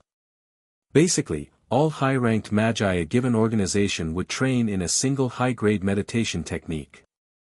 The earliest schools of thought were formed from a group of magi who trained in high-grade meditation techniques, and for the better exchange of ideas, had set up their own organizations. A high-grade meditation technique. A flame began to burn in Leilin's heart. However, he quickly came back to himself. The underworld was the most similar to the ancient era and had received much inheritance from the ancient magi. In addition, with the isolation of the Twilight Zone, the magi environment here still retained the style of the ancient era. Hence, inheriting high-grade meditation techniques was not unusual. However, from the fact that a school headed by a rank 2 magus can be considered a large school of thought, the high-grade meditation techniques must not be that effective. If it isn't damaged, there might be specific ingredients that cannot be found here. In Aaron's memories, the might of the magi here in general was similar to that on the south coast. Official magi were highly regarded and rarely seen. Rank 2 magi were the big shots, perhaps a few cities in the 5 zones were under the control of rank 2 magi. In general, the magi here get to encounter even more high-grade meditation techniques. However, since these techniques are the core of every school of thought, besides a few specific people, magi or acolytes will at most obtain a small part or a simplified version. This was the case for Aaron's meditation technique. While searching his mind, some memories regarding meditation techniques were naturally recorded by the AI chip. Through comparisons, Leilin found that the meditation technique Aaron trained in was quite interesting. It had an ancient aura to it, similar to that of Kamoyan's pupil and sacred flame. However, the requirements were all lower, and it did not have the ability to really increase any ability or affinity towards elements. After a careful search through Aaron's memories regarding the meditation technique, Leilin found out that he was training in the high-grade meditation technique from his mentor's school of thought, Egolas. It was the simplified form of the core's flame technique. This simplified version was a lot more effective in raising spiritual force as compared to the willpower runic meditation techniques that acolytes in the south coast used. After reaching a bottleneck in spiritual force, there was a certain probability of passing through the limits to become an official magus by using items to assist this process. This probability was a lot higher than those who used grind water. In addition, as he trained in the simplified version of a high-grade meditation technique, there would be no problems if he were to obtain a genuine copy of the technique and train in it. Hence, these simplified high-grade meditation techniques were given out to screen acolytes who were suitable for training in it. A treasure trove. The Twilight Zone is a large treasure trove of high-grade meditation techniques. Leilin's eyes were suddenly so bright that it was frightening. Chapter 292, Potter Town. Potter Town. The high-grade meditation technique Leilin trained in was what he had inherited from the great Magus Serholm, Kamoyan's pupil. This high-grade meditation technique had very stringent requirements, as only warlocks with the bloodline of the giant Kamoyan serpent could train in it. In addition, there were only 3 levels for now.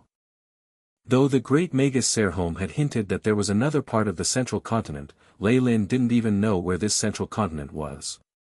He wasn't going to have any high expectations. To give himself a way out, Leilin set up a mission for the AI chip a long time ago, to simulate the second half of Kamoyan's pupil. It was a pity that he lacked a database of information regarding high-grade meditation techniques that he could refer to. The AI chip's research was going very slowly, almost akin to running on the spot. Though Leilin had found the high-grade meditation technique Sacred Flame, which he was quite interested in, it was even more incomplete than the others he had. There was even a whole bunch of residual effects from practicing that technique that caused Leilin to shrink back. Now, there seemed to be a possibility for him to completely restore these 2 meditation techniques.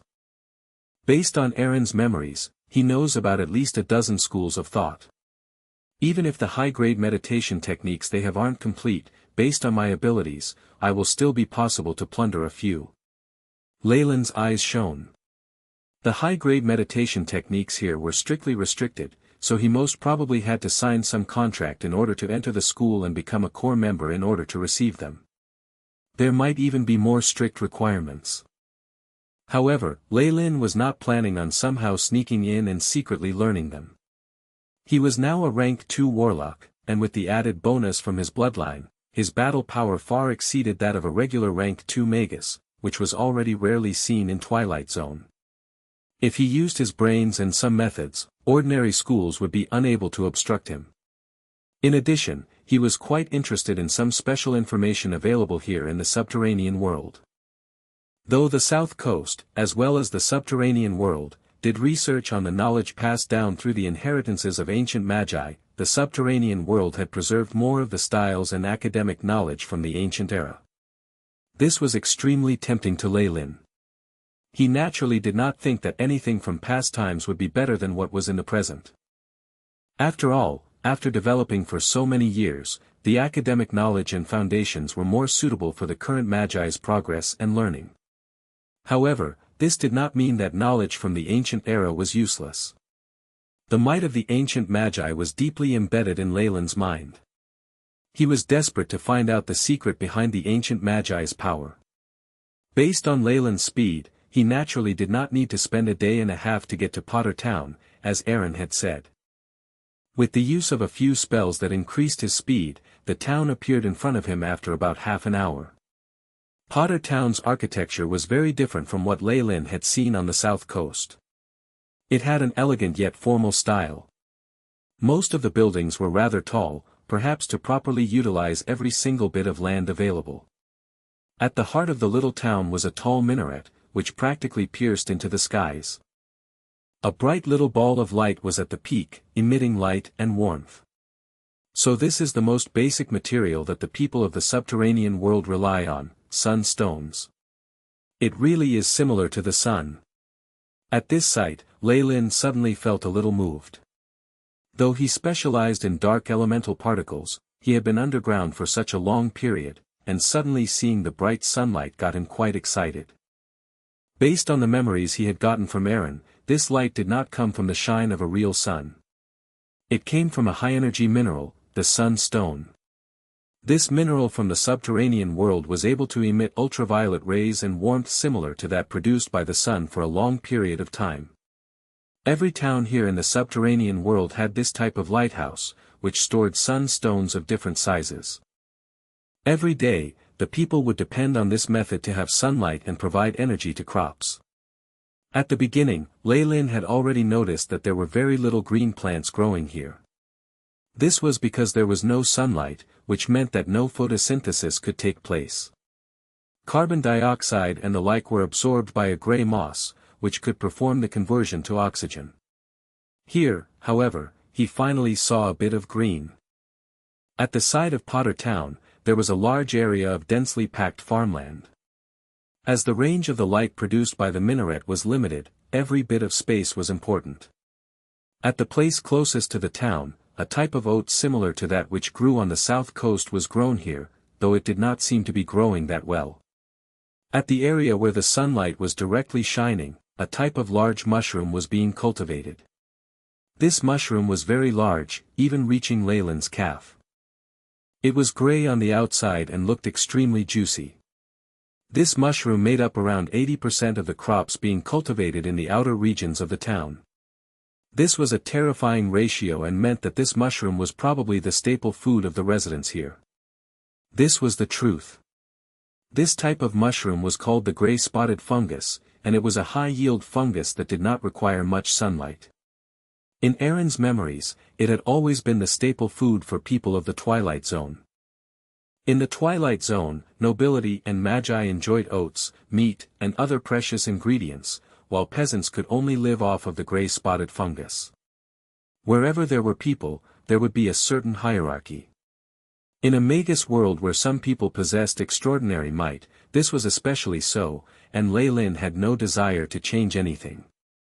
Walking along the road, Leilin saw a wooden fence that was like an enclosure. There were also 2 guards in tattered clothes, holding lances that were rusted all over. "Halt! What are you doing?" Upon noticing Leilin, the guards immediately gripped their lances, evidently on guard. Leilin's leather armor made them feel a little wary.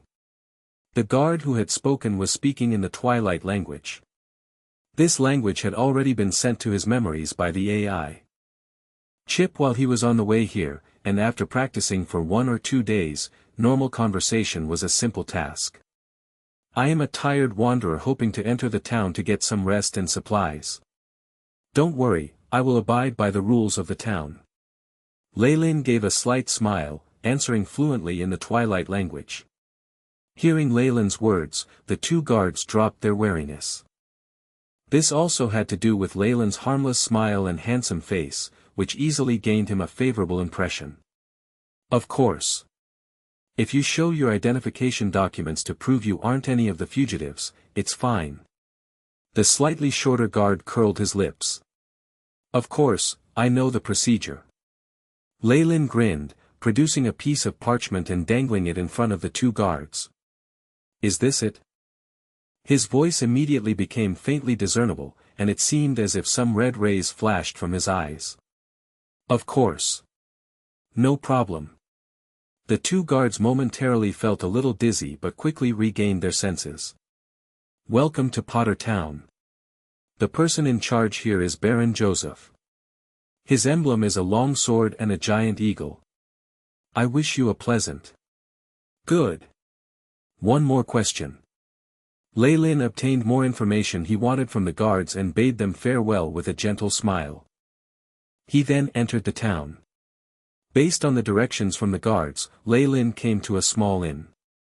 After paying a few gold pieces, the lady boss, who was pleasantly surprised, led him to the best room of the inn. The dinner was simple, with oats and salted meat, but this was enough to gather the attention of the children, who stood in a circle and watched him. Oats that emitted the aroma of fresh milk, as well as meat, were a luxury that only the upper class of the Twilight Zone could have. If there were fruits or vegetables, they were also something that was reserved for nobility and magi. Though this inn had already brought out the best it had for Leilin, he still found it a little hard to stomach. After the meal, he gave the boss lady a bit of silver as a tip. He then instructed her not to let anyone disrupt him, and closed the door to his room. Though only a coarse sackcloth was spread on the bed, it was still much better than the hard rocks outside. Leilin half lay on the soft bed, hands behind his head, and went into a daze. Next, he retrieved a green wooden goblet from his leather pouch. The extract of the wisdom tree. It's rumored to provide enlightenment to magi and increase spiritual force, as well as aiding in breaking through bottlenecks, which is something that goes against the heavens. Rays of gentle, green light shone on Leilin, illuminating his bewitched expression. AI chip. How's the analysis on this thing? Leilin contemplated in his mind. Pure extract from the wisdom tree, possessing a powerful life force. Can increase vitality, and help a rank 2 Magus break through to a certain extent. Nature, unknown. The AI chip sent out some information. The essence from the wisdom tree, coupled with the goblet made from the body of the wisdom tree, definitely would not only have one effect when they're combined together. Leilin focused on the green wooden cup, eyes exhibiting regret. It's a pity that this sort of thing will be wasted if I use it now. It can only increase my spiritual force by a bit. At most, it can only let me reach the level of a peak rank 2 Magus. As for advancing through the bottleneck to rank 3, Leilin had only recently advanced to be a rank 2 warlock. He was still a long distance from the peak. Hence, he gave a long sigh and kept these 2 items in his spatial leather pouch. Asterisk dang dang. Asterisk a melodious chime resounded from the top of the minaret at the heart of the town. As if switching off a light, the sunstone stopped emitting light and the entire town sunk into a darkness like the external world. It must be the night. The sunstone is now being changed to be maintained and protected. Leilin was naturally aware of this. Chapter 293, Opening a Shop. Opening a shop. The subterranean world was shrouded in darkness. The towns and cities here where there were sunstones were the areas in which human traffic was high. In the human cities of the Twilight Zone, the sun stone would be changed every 12 hours to be maintained, and kept the same light conditions as the surface of the earth. However, a small area like Potter Town wouldn't have a high-grade sun stone. At most, it would be the size of an egg. Based on rumors, the larger a sun stone was, the higher its value and better its function was. It was said that at the capital of the 5 regions, there was a sun stone the size of a small mountain. The moment a sun stone was lost, the entire area would be engulfed in darkness and surrounded by countless dangers. Hence, at every area populated by humans, the sun stone was always placed in an area with the highest level of security. Seeing the darkness outside the window, Leilin heaved a gentle sigh and pulled the curtains shut. After setting up a defensive spell formation, Leilin sat up on the bed and began to meditate. Dark red specks of light were pulled out of the air one after another, and gathered at Leilin's body. In his sea of consciousness, the silver-white crystals became even more solid, and the slight cracks at the sides seemed to be repairing themselves. As for the mark, with the seal from Leilin's solidified spiritual force, that milky white light had become dimmer. He could tell that in the near future, the mark would be completely destroyed. It's going well. After seeing this, Leilin, who had been on edge this entire time, could finally relax. Afterwards, he collapsed onto the bed and went into a deep sleep. Morning.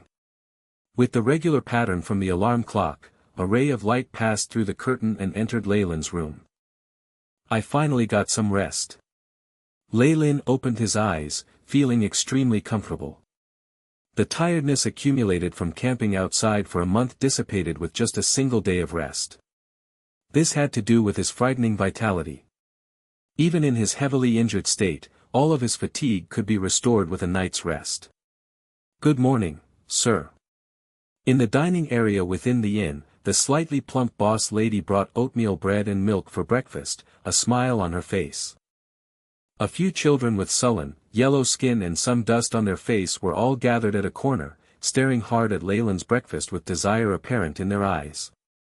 However, they only dared look from afar, gulping down some saliva but not approaching him to beg for some food. Whether it was Leilin's elegance or his armor, all of it was something that regular people did not possess. These people usually held a lot of power and a high position. They had once seen someone with a huge hammer use his black hand to crush a child's head because he was annoyed by him. After that incident, that murderer was merely imprisoned by the enforcement team for a few days and subsequently released after paying a fine. Hence, these children had a clear understanding of the situation: never provoke anyone with weapons. Go away. Don't bother this lord who wants to enjoy his meal. Seeing these children harassing her important guest, this lady boss shouted. It's all right. Leilin picked up a slice of oatmeal bread. Let them have it. Yes, of course. My lord has such a kind heart. The plump boss lady's expression revealed her thought that this was a waste. However, she still tore the bread into several pieces and gave them to the children. You're so lucky to have met such a kind-hearted lord. Eat and leave. The children quickly stuffed the oatmeal bread into their mouths, the aroma of food spreading inside their mouths. They cupped their hands over their mouths, on the verge of tears. The children had argued and even almost fought amongst themselves for just a bit of bread. There was a boy who was a little older than the rest of the group who had kept the oatmeal bread he had received in his clothes, probably to bring it back for someone to eat. Though gray-spotted mushrooms could fill one's stomach, they tasted horrendous. In addition, not everyone was able to even eat gray-spotted mushrooms. From the state of the children's clothes, they must have come from poor families, and might not have even had decent meals. Leilin merely glanced at them for a moment, and then shifted his focus away. He tossed out a piece of gold, which flew through the air and fell into the palm of the lady boss' hand. I really like Potter Town and wish to settle down here. I also want to open a shop here. Do you know what procedures I have to go through? Until his injuries completely healed and he regained his strength as a rank 2 Magus, Leilin decided to temporarily live in seclusion. He had a long life anyway and could afford to waste this bit of time. You want to open a shop here? The lady boss was shocked. What kind of shop do you want to open? What do you think of a weapons shop? Leilin spoke nonchalantly. The purpose of this was to have a cover while he analyzed the long sword of the rays of dawn. Hence, he had chosen a weapons shop. He could clearly see that the woody wastelands was near Potter Town, and was an area where adventurers would go to. It wasn't a bad idea to make and sell some weapons here, and it would definitely be profitable. A weapons shop, the boss lady hesitated. My lord, you'll need to go through the Department of Internal Affairs and the guards. Also, weapons are restricted items, so you'll need to get approval from the capital and Joseph. I see. Leilin stroked his chin, and asked where the Department of Internal Affairs, guard post and the Baron's residence were before leaving the inn. In just a few days, a weapons shop called Blazing Hammers covertly opened on the Commerce Street in Potter Town. For others, it might be a little troublesome to go through so many procedures, but Leilin was a magus. With just some spells to confuse the target or alter memories, a lot of issues could be solved. Besides, he could afford to spend a lot of money, so the opening of the shop was obviously a smooth sailing process. The shop took up a large amount of space. At the front was the counter and shop, and behind was the storeroom and smelting room, as well as the rooms of Leilin and a few workers. The moment one entered, they would see sharp weapons displayed on the wooden shelves lining two walls, glinting in the light. An icy feeling spread in the room. This is a first-rate steel weapon. A huge man who dressed like a mercenary entered immediately attracted to a large steel sword. This tempering technique is usually only found in a few large weapon shops. The huge man caressed the sword, the silvery blue luster at the edges causing his eyes to be fixated on it. The price marked on the shelf almost had him biting his tongue, 50 gold. This really is the price that would be found in the capital. But this is just a small town. The people in the Twilight Zone naturally had their own currency. The gold and silver used here were even more valuable than that of the South Coast, and the currency was completely different. In order to help mask his identity, the gold and silver pieces that Leilin used were actually the money he had gained from the South Coast, the shapes of which he had forcefully changed to match the currency used here. What would you like? An intelligent-looking young man wearing the uniform of an attendant, who Leilin had hired, quickly asked with a smile. That sword is too expensive. The large man waved the sword around for a while, reluctant to part with it. Can it be cheaper? My apologies. He had an apologetic smile on his face. Our shop does not allow bargaining. This is a rule set by our boss. The large man's face turned red, and he almost had the urge to cause a ruckus. However, he suppressed it. Those who could make a living off of selling weapons usually had very powerful backgrounds. He wasn't planning on dying just for this. In addition, the shop owner wasn't any regular person either. It was said that he was an adventurer of noble blood who had retired. Not only had he taken care of the Department of Internal Affairs and the guards with an insane speed, even the Baron had treated him as an important guest. What was even more shocking was that the shop owner had a terrifying might that far exceeded that of the average adventurer. This man had personally witnessed the young, black-haired shop owner take care of a few thugs, who wanted to extort protection fees, in a few seconds. They had subsequently been taken away by the guards, who had been informed and had arrived very quickly. It was said that their fate was to become a laborer until their deaths. These methods had intimidated a lot of people. After caressing the sword for a long time, as if it were his wife, the large man eventually reluctantly left. Before leaving, he even had the young man reserve the sword, saying that he would return once he had enough money. That night, after the last customer had left, the young man closed up and went to the room at the back. Knock knock. Boss, can I come in? The young man tried to make his voice sound calm. Every time he saw his boss, he felt like he would suffocate.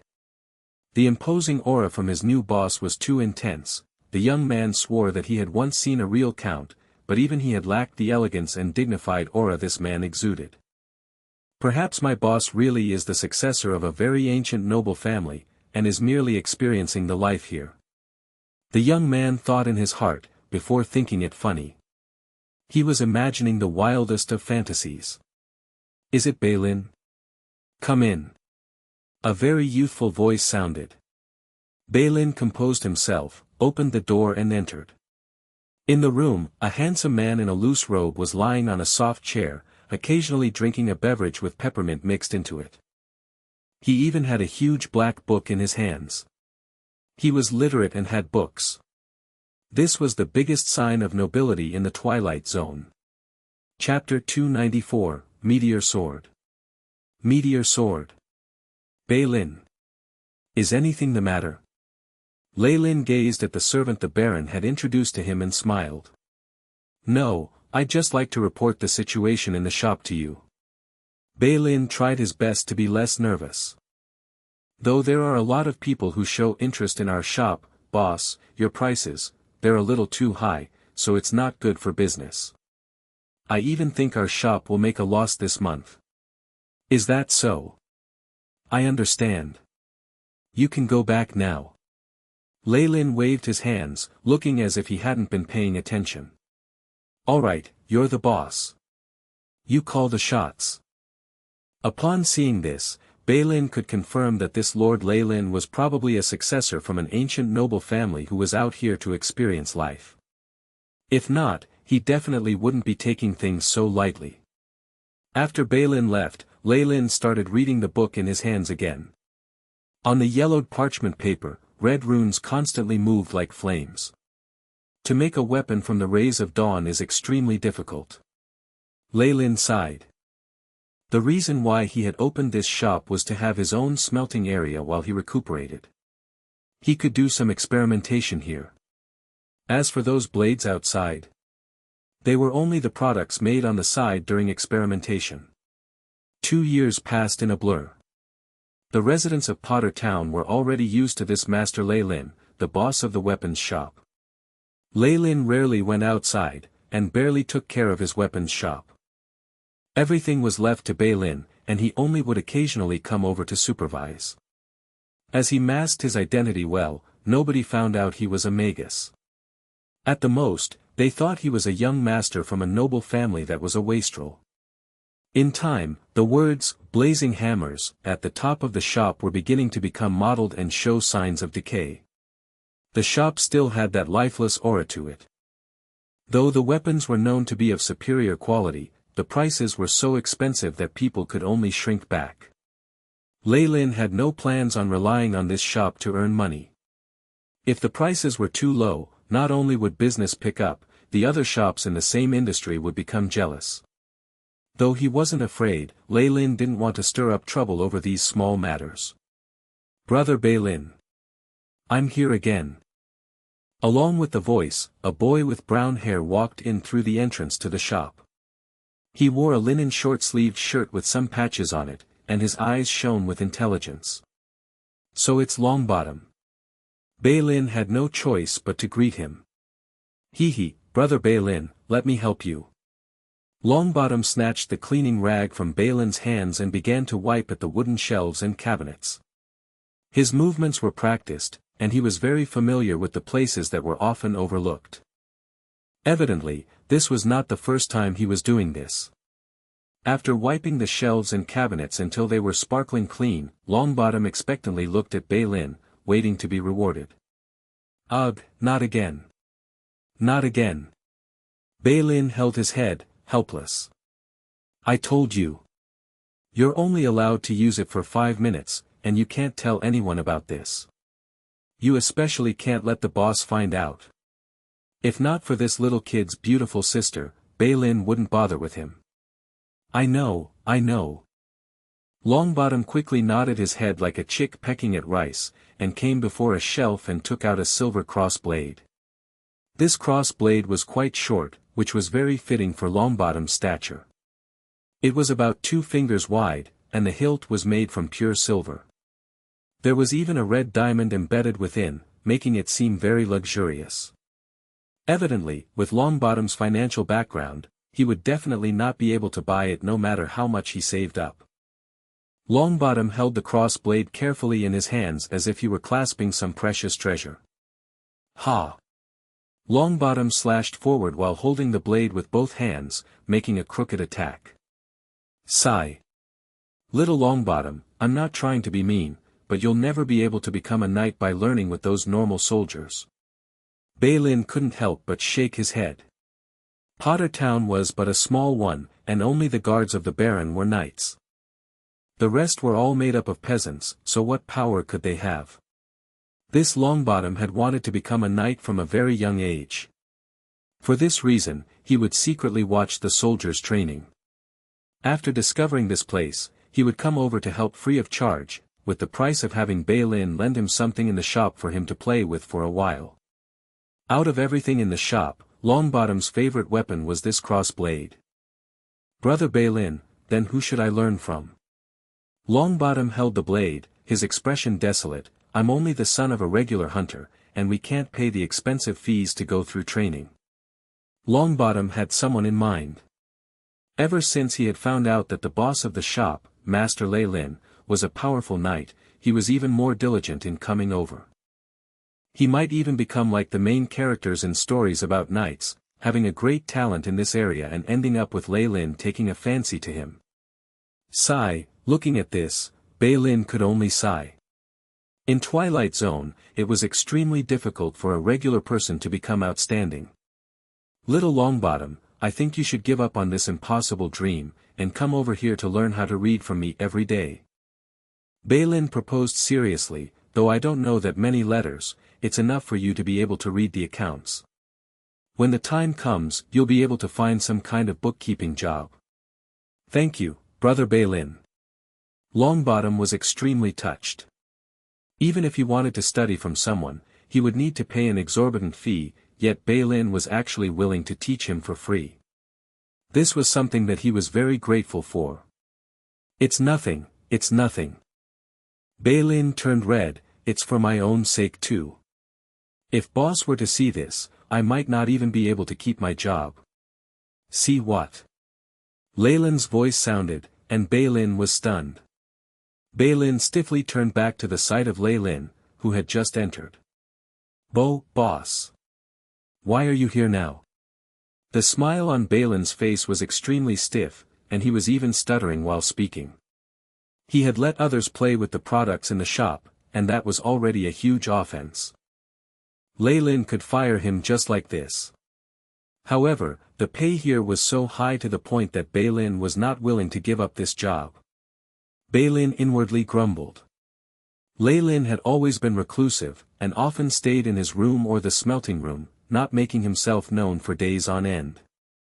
How could he be so timely today and meet with this sight? Thud. Longbottom's hands trembled, and the cross blade fell, producing a low thud as it hit the floor. Master Leilin. Longbottom called out while stuttering. For regular people like him, Leilin, the boss of a weapons shop, was an incredible person. Longbottom now felt like a thief who had been caught on the spot, and even his calves began to tremble. Oh. Leilin shot a glance at the blade, and smiled at Leilin. It looks like you've been having a lot of fun while I wasn't around. Boss. No, my lord. Please forgive me. Leilin was so scared that he quickly knelt, while Longbottom's body was already limp and he was unable to speak. I'll settle this matter with you later. Leilin glared at Leilin and spoke to Longbottom. Kid, you have been touching the things in my shop as you pleased without gaining permission.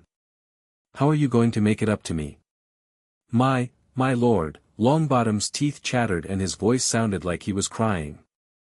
There were only regular people in his family, and they were perhaps even of a lower status to others. What could he give to make it up to Leilin? All right. From today onwards, you are to report here and do some odd jobs here for 2 hours every day as compensation. Having teased him enough, Leilin touched his chin and made his decision. Longbottom was stunned. What terrified him the most was that Leilin might have wanted him to pay money, and then get the guards to throw him in jail. Odd jobs? What kind of punishment was that? What are you in a daze like that for? Quick, thank my lord. Leilin quickly reacted and pressed Longbottom's head down. Thank you so much, my lord. Thank you so much. Longbottom only now reacted, gratitude apparent on his face. To have a good reason to touch the weapons in the shop was basically a dream for him. He was even able to make a connection to Leilin, a legendary, powerful knight. It was something he never imagined would happen. All right. Come and work here starting tomorrow afternoon. Leilin nodded, turned, and went to the back of the shop. Actually, Leilin had long since noticed Balin and Longbottom's actions, but he couldn't be bothered with them. However, a few of his experiments were going quite well, and he was in a good mood. After he entered his room, Leilin thought, AI chip. How's the progress of the weapon blueprint simulation? Beep. Weapon blueprint simulation, 100%. Completed setup of blueprint and runes. The AI chip quickly intoned, and then sent an image of a weapon before Leilin's eyes. This was a black cross blade that looked to be very ordinary. It could be said to be ordinary to the extreme, but the cross-section was filled with lines to loop energy, as well as runes. Design of exclusive weapon is complete, named Meteor, the AI chip's robotic voice sounded. In these 2 years, Leilin had finally completely analyzed the middle-grade magical artifact that was the weapon for the branded swordsman, the Rays of Dawn. He had combined all his knowledge on smelting and spell formations, in order to create his own exclusive weapon. Chapter 295, Toying. Toying. Warlock class-specific weapon, Meteor Sword. Length, 1.67 m. Width, 0.03 m. Carved within are the following: high-grade energy converging runes, fire elemental brand runes, dark elemental amplification runes. Estimated grade of product, high-grade magic artifact. The long sword the AI chip projected in front of Leilin constantly rotated, and listed large quantities of data around it. The design is completed. All that's left is to find the materials and actually make it. Leilin was excited. However, when he entered his sea of consciousness, this joy quickly dissipated. After 2 years, the silver-white crystal in his sea of consciousness was still as resilient as ever, and had only shrunk a little in size.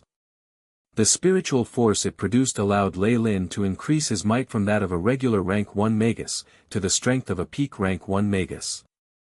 As for the cracks at the edges of his sea of consciousness, they had yet to be completely restored. The mark left behind by the rank 3 magus, Auric, on the other hand, had been completely expelled by Leilin. However, the stubbornness of the mark of spiritual force left behind by the rank 3 magus had exceeded Leilin's expectations. He had estimated that it would take around 2 months to dispel, but in reality, it had taken an entire year before he was able to completely remove the mark from his sea of consciousness. Perhaps I should find an opportunity to make contact with the magi of the subterranean world. Due to his serious injuries, Leilin could only display the strength of a regular rank 1 magus. Hence, he had chosen to lie low. However, now that he had regained enough of his strength to reach the peak of rank 1, he could be considered the best in the Twilight Zone, and it was natural that he would want to explore. In addition, the progress of the reparation of his sea of consciousness was going very slowly, which made Leilin furrow his brows. He was prepared to find some methods out there to hasten this process. If not, and he were to rely on just time, he had no idea how long this would take. At this thought, Leilin began to feel jittery. His expression twitched, and he untied a black water flask and took a drink. Leilin's facial muscles then relaxed, and he forced a smile. Also, I have to find a way to control the overly emotional side effects of being a warlock. For warlocks, the ancient bloodlines did give them formidable power, but they also negatively impacted their emotions. These emotions would lie dormant deep in one's blood or even one's spirit, occasionally causing trouble and causing the warlock to sink into a state of extreme emotion. For the magus who sought truth and control, this was not tolerable. Hence, Leilin had been searching for a method to solve this problem. The inheritances found in the south coast are only useful up to a certain point, and the items left behind from the ancient era are very few. There is very little information regarding warlocks, and there doesn't seem to be any sorts of methods there. But this place is different. Leilin's eyes shone with hope. This is the Twilight Zone, a part of the subterranean world. Due to the lack of connection with the outside world, it has very little external influences, and preserves the inheritances from ancient times in their entirety. In other words, aside from the central continent, there are still places that might have research material regarding warlocks. This must be one of those areas. At this thought, Leilin touched his chin. Potter Town is in a very remote area, and the resources at the woody wastelands can, at most, attract only a few acolytes. I haven't seen any magi here. It looks like I have to go deeper into the Twilight Zone. Potter Town was only a small town in the vastness of the Twilight Zone, and while he had stayed here for over 2 years, Leilin had seen very few magi. Apart from this town, there was an even bigger city. If he advanced layer by layer, he would find the eastern capital. Leilin was sure that there were many magi in the city. The rules in the subterranean world were different from the south coast. The existence of magi were made public. They would not hide in some unknown location and isolate themselves from the world. The magi who wielded power were naturally of a high status. Even the nobility had to bow to them. Though the population of Twilight Zone is only half of the south coast, with the extensive spread of high-grade meditation techniques and their simplified versions, there are still many instances of magi appearing. The hierarchy of magi is similar to that on the south coast, though I don't know how many rank 3 magi there are, or if there are any morning star magi here. Leilin propped up his chin using his hand, sinking into deep thought. The candle on the table burned with dull yellow flames, reflecting Leilin's long, flickering shadow onto the wall. During the afternoon of the next day, little Longbottom punctually came to the shop. "You are very punctual. I like kids who obey rules." Leilin was bored to death, so he took over what had been Balin's position, and was yawning at the counter. He pointed towards the storeroom at the side. "Your task is to move those metals over there to the backyard." "Boss." "Is this?" Balin endured for a while, but could not take it any longer, and pointed to the storeroom as he spoke to Leilin. "Every single one of those metals is even heavier than Longbottom's own body weight." Following his finger, one could see, through the half-open door to the storeroom, chunks of metal that were the size of a human head. This were the raw materials that Leilin used while smelting. They were very dense, and their weights were terrifying. When they had been transported here, Leilin had called for 3 strong men, and it had taken an entire afternoon for them to transport them. In Balin's eyes, Leilin was obviously making things difficult for the little kid by assigning him to such work. It's his choice whether he wants to do it or not. Leilin shrugged his shoulders, found a chair, and began to doze contentedly. "Brother Balin, I want to give it a try." Seeing the mountain of metals, he gulped, but at the sight of Leilin beginning to nod off, he made his mind and began to work. The metals were very heavy, and just lifting it a centimeter off the ground caused Longbottom's arms to tremble. Thud, Longbottom curved his back and slowly moved to the open space at the back, the metal sounding a low thud as it fell. Just moving one piece of metal was enough to cause Longbottom to pant, large drops of perspiration dripping from his face. "Longbottom, you can't continue, or else you'll sustain long-term injuries." Balin naturally knew that the terrifying amount of work he had to do would permanently harm, or even disable, a growing child's body. Even if he wasn't doing this for Longbottom's pretty sister, Balin felt that he could not let this youngster he got along with to continue like this. "No." Longbottom looked in the direction of Leilin, who had stalked off, with a resolute expression on his face. In that whole afternoon, the residents of Potter Town could see a strange sight at Leilin's weapon shop. A petite young boy was slowly working, moving pieces of black metal that were half his size. That day, after completing 2 hours of work, Longbottom's arms and legs constantly trembled, and he had no more strength to fiddle with any blades, dragging his fatigued body back home. This went on for 10 days, and only then did Longbottom finish moving all the metals to the open space at the backyard. You really work very slowly. Leilin judged, dissatisfied. Next, I want you to move them back to the storeroom. Is that understood? But Master Leilin, upon hearing this task, Longbottom's body trembled. This physical labor had caused him a sore back, and it was so painful that he could not sleep at night. And now, he had to move them back. Longbottom felt like he would die from the fatigue. He wasn't just having fun here. He still needed to help his parents with work. Boss, you're just toying with him. Leilin could not take this any longer, and jumped out while roaring at Leilin. Shut up. Leilin spoke indifferently, but his glare caused Leilin to retreat while holding onto his chest and being unable to say a word. I'm the boss here, and what I say goes. A teasing smirk was still about Leilin's lips. Youngster, you can leave right now, but if you do, you are to never return to my shop again. Longbottom was quiet, and then went to the metals without a word, and began to work. What an interesting fellow. Leilin poured himself a cup of peppermint beverage, leisurely watching Longbottom moving back and forth. Leilin still needed to prepare for a period, and was quite rather bored.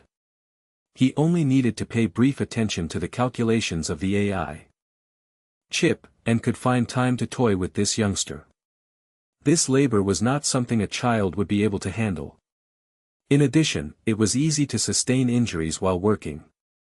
Leilin had already discovered some bruises on Longbottom's calves and arms. How long can he sustain this for? I look forward to it. Leilin touched his chin, a profound smile on his face.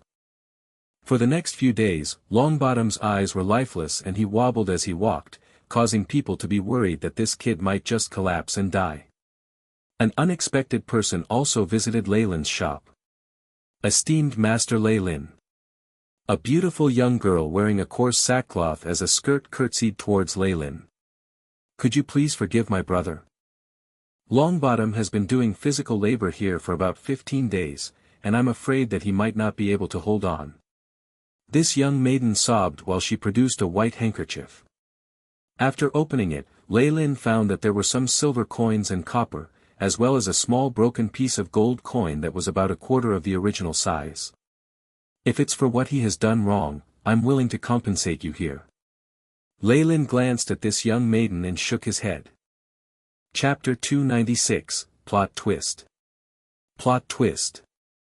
I've mentioned it before. This is a mutual agreement. If your brother doesn't want to do this, he's free to leave at any time. Leilin spoke slowly. If you don't believe me, you can ask him. Leilin pointed at Longbottom, who was standing towards the side. Sister. Longbottom ducked his head, a little afraid, but he sounded resolute. It's my own choice to work here at Master Leilin's. It has nothing to do with him. Please don't stop me. This young maiden was exasperated and pulled at Longbottom's arm, revealing a large bruise. Look at this. How are you still engrossed in these night fiction novels? Cough cough. Leilin suddenly coughed, interrupting her. This is my shop. If you wish to discipline your brother, please do it elsewhere and do not disrupt my business. Leilin said this boldly, though there were no customers in his shop right now. My apologies, my lord. The young maiden covered her mouth, realizing that her words just now were offensive to Leilin. She bowed, revealing her fair breasts and quickly left with Longbottom in tow. The sounds of them arguing could still be heard. Leilin watched her back, looking enchanted. What a pure, kind-hearted lady. Don't you agree? Leilin looked at Leilin, revealing a smile full of bad intentions. Of course. Miss Venus is a very diligent young lady, and works at 3 jobs outside in order to help with her family's finances. Leilin subconsciously answered. I have no right to say anything about her kindness, but regarding her purity? Leilin's grin widened. Boss. You can scold me, but you can't tarnish her reputation. Leilin clenched his fist, and even his face turned red. Oh, love. Love. How beautiful it is. How vibrant, for it to even attract a moth into the flames. To make cowardly little lambs turn into savage, mighty beings. Leilin chanted some proverbs, and without waiting for Balin to ask, he continued, while Miss Venus was wearing coarse clothing, although she had tried her best to hide it, there was still the smell of cheaply priced perfume. It's not from today, and there's still some eyeshadow on her face. Her handkerchief is a good quality product from old Walker's shop, she seems to have too much money. In just that short contact with her, she seemed to have tried to entice me at least 3 times. This must be some occupational habit.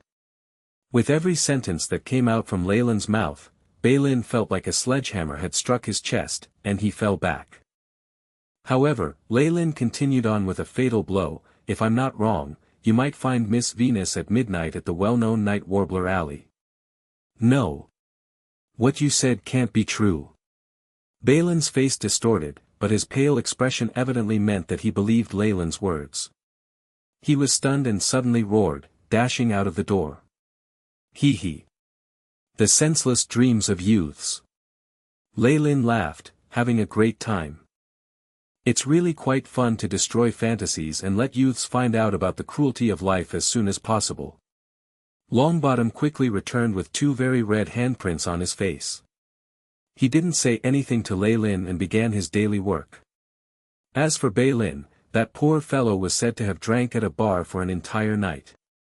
He only came to the shop the next day but was chased out by Leilin, who looked at him in disdain, wanting him to take care of the lingering smell of alcohol, lest he wouldn't need to return. Boom! Seeing the last piece of metal move to the storeroom, Longbottom, who was riddled with scars, finally sighed with relief, glancing at Leilin with expectant eyes. Youngster, you're smart and can persevere. From here on, I declare that you are able to come to my shop for 5 minutes every day when nobody is around, and browse my products. Leilin tried his best to resist his laughter while announcing. Ha! Longbottom raised his head, stunned. What's wrong? Did you think I would take you in as my disciple and help you become a knight, and then you'd be a head above the rest, marry a princess, and live happily ever after? Leilin had on a teasing smile. Kiddo, you're still too immature. Longbottom turned pale in embarrassment now that his plan had been seen through. You liar. You're a liar. He yelled, and quickly ran out. As he had run too quickly, he had tripped by the road and fallen onto the ground, getting soil all over him. Ha! Ha! Come look. Isn't that the fool from Blazing Hammers? The pitiful sight of Longbottom attracted the unfeeling attention of the passers-by. Under their ridicule, Longbottom yelled and frantically left as soon as he could. Leilin supported his weight by the door, beaming as he watched. Boss, you're so mean. No, you're terrible. Balin stood behind Leilin with dark circles under his eyes. His face had become gaunt as he muttered at Leilin. Hee. It's not like this is the first day since you became acquainted with me. Leilin shrugged and came to the backyard. He produced a black cross blade, the design of which was extremely similar to the Descent long sword designed by the AI chip. However, there were no energy waves emanating from this sword at all. This was the imitation that Leilin had made using the design for the Descent sword. Only the outer appearance and weight were similar, and there were no energy runes or anything of the sort within. Ha! Leilin lifted the blade and thrust forward, doing a move that looked like it came straight out of a textbook.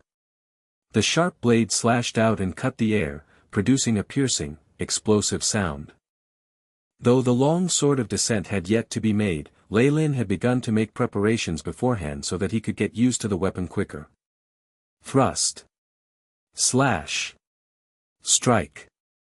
Leilin suddenly turned into multiple figures on the ground, each of which held poses that were paused in midair. At the end, Leilin leaped, cross-slash. A huge cross streaked across a huge rock in the area. Asterisk bang. Bang. Bang. Bang, asterisk. Under Leilin's cross-slash, the rock turned into 4 large parts. This, Leilin was dazed at Leilin's terrifying might and gaped like a huge toad. I've seen the knights from the Baron's residence attack, but their offensive power isn't to this extent. Could Master Leilin be a legendary Grand Knight? Leilin was so stunned that he could not even close his mouth. What? Do you want to learn? Leilin picked up a white towel and wiped his hands. Seeing Leilin in this state, he smiled and asked. Yes. No, I don't. Leilin was confused, and his speech became incoherent. So? Do you want to, or do you not want to? Leilin grinned. Leilin only managed to react after a long while, still disbelieving that he would get such an opportunity. He was afraid of being cheated by Leilin. Boss. Oh, no, Master. I mean, I'm already 19 and I'm quite old. I've never had any official training and can only recognize a few words.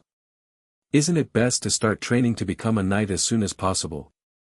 If you want a disciple, I think Longbottom is even more suitable than I am. Though he said this, Leilin's breathing became rough in the face of such a huge temptation. If you really want a reason, there's only one. Leilin spoke slowly, and Leilin's ears couldn't help but perk up. Because I'm happy. Is this reason enough? Leilin beamed. Warlocks were really quite impulsive beings. In addition, Leilin felt that it wasn't good to keep suppressing the emotions of a warlock. He needed to find some way to vent, and since he found Leilin pleasing to the eye, he decided to do as he wished. All right. In the face of such a mighty reason, Leilin could only laugh helplessly. If Longbottom found out that this was the reason, he'd definitely cry himself to death. Leilin thought inwardly. So? Do you want to learn? Of course. I do. Leilin agreed right away. He would be an idiot if he were to reject at this point. Pack, a wooden sword was thrust, striking Leilin's face. This poor guy collapsed, finding it difficult to climb back up. Your footwork is too slow. You need to ensure your footsteps and breath are in sync. Understood? Leilin was dressed in black as he stood in front of Leilin. Get up. Ununderstood, my lord. Leilin sucked in a cold breath and was somewhat able to get up. Leilin had been controlling his strength well, he had used just enough strength to cause Leilin pain, but not inflict internal injuries. When Leilin had first agreed to train him, Leilin had planned to call Leilin mentor, but Leilin naturally did not want a disciple, and had rejected his idea without a second thought. After an hour of swordplay practice, they came to the breathing method. For knights, what they are training is their life energy, which is also known as their life essence. Leilin instructed with zeal. About 5 centimeters below the lower abdomen, in an inverted triangle area.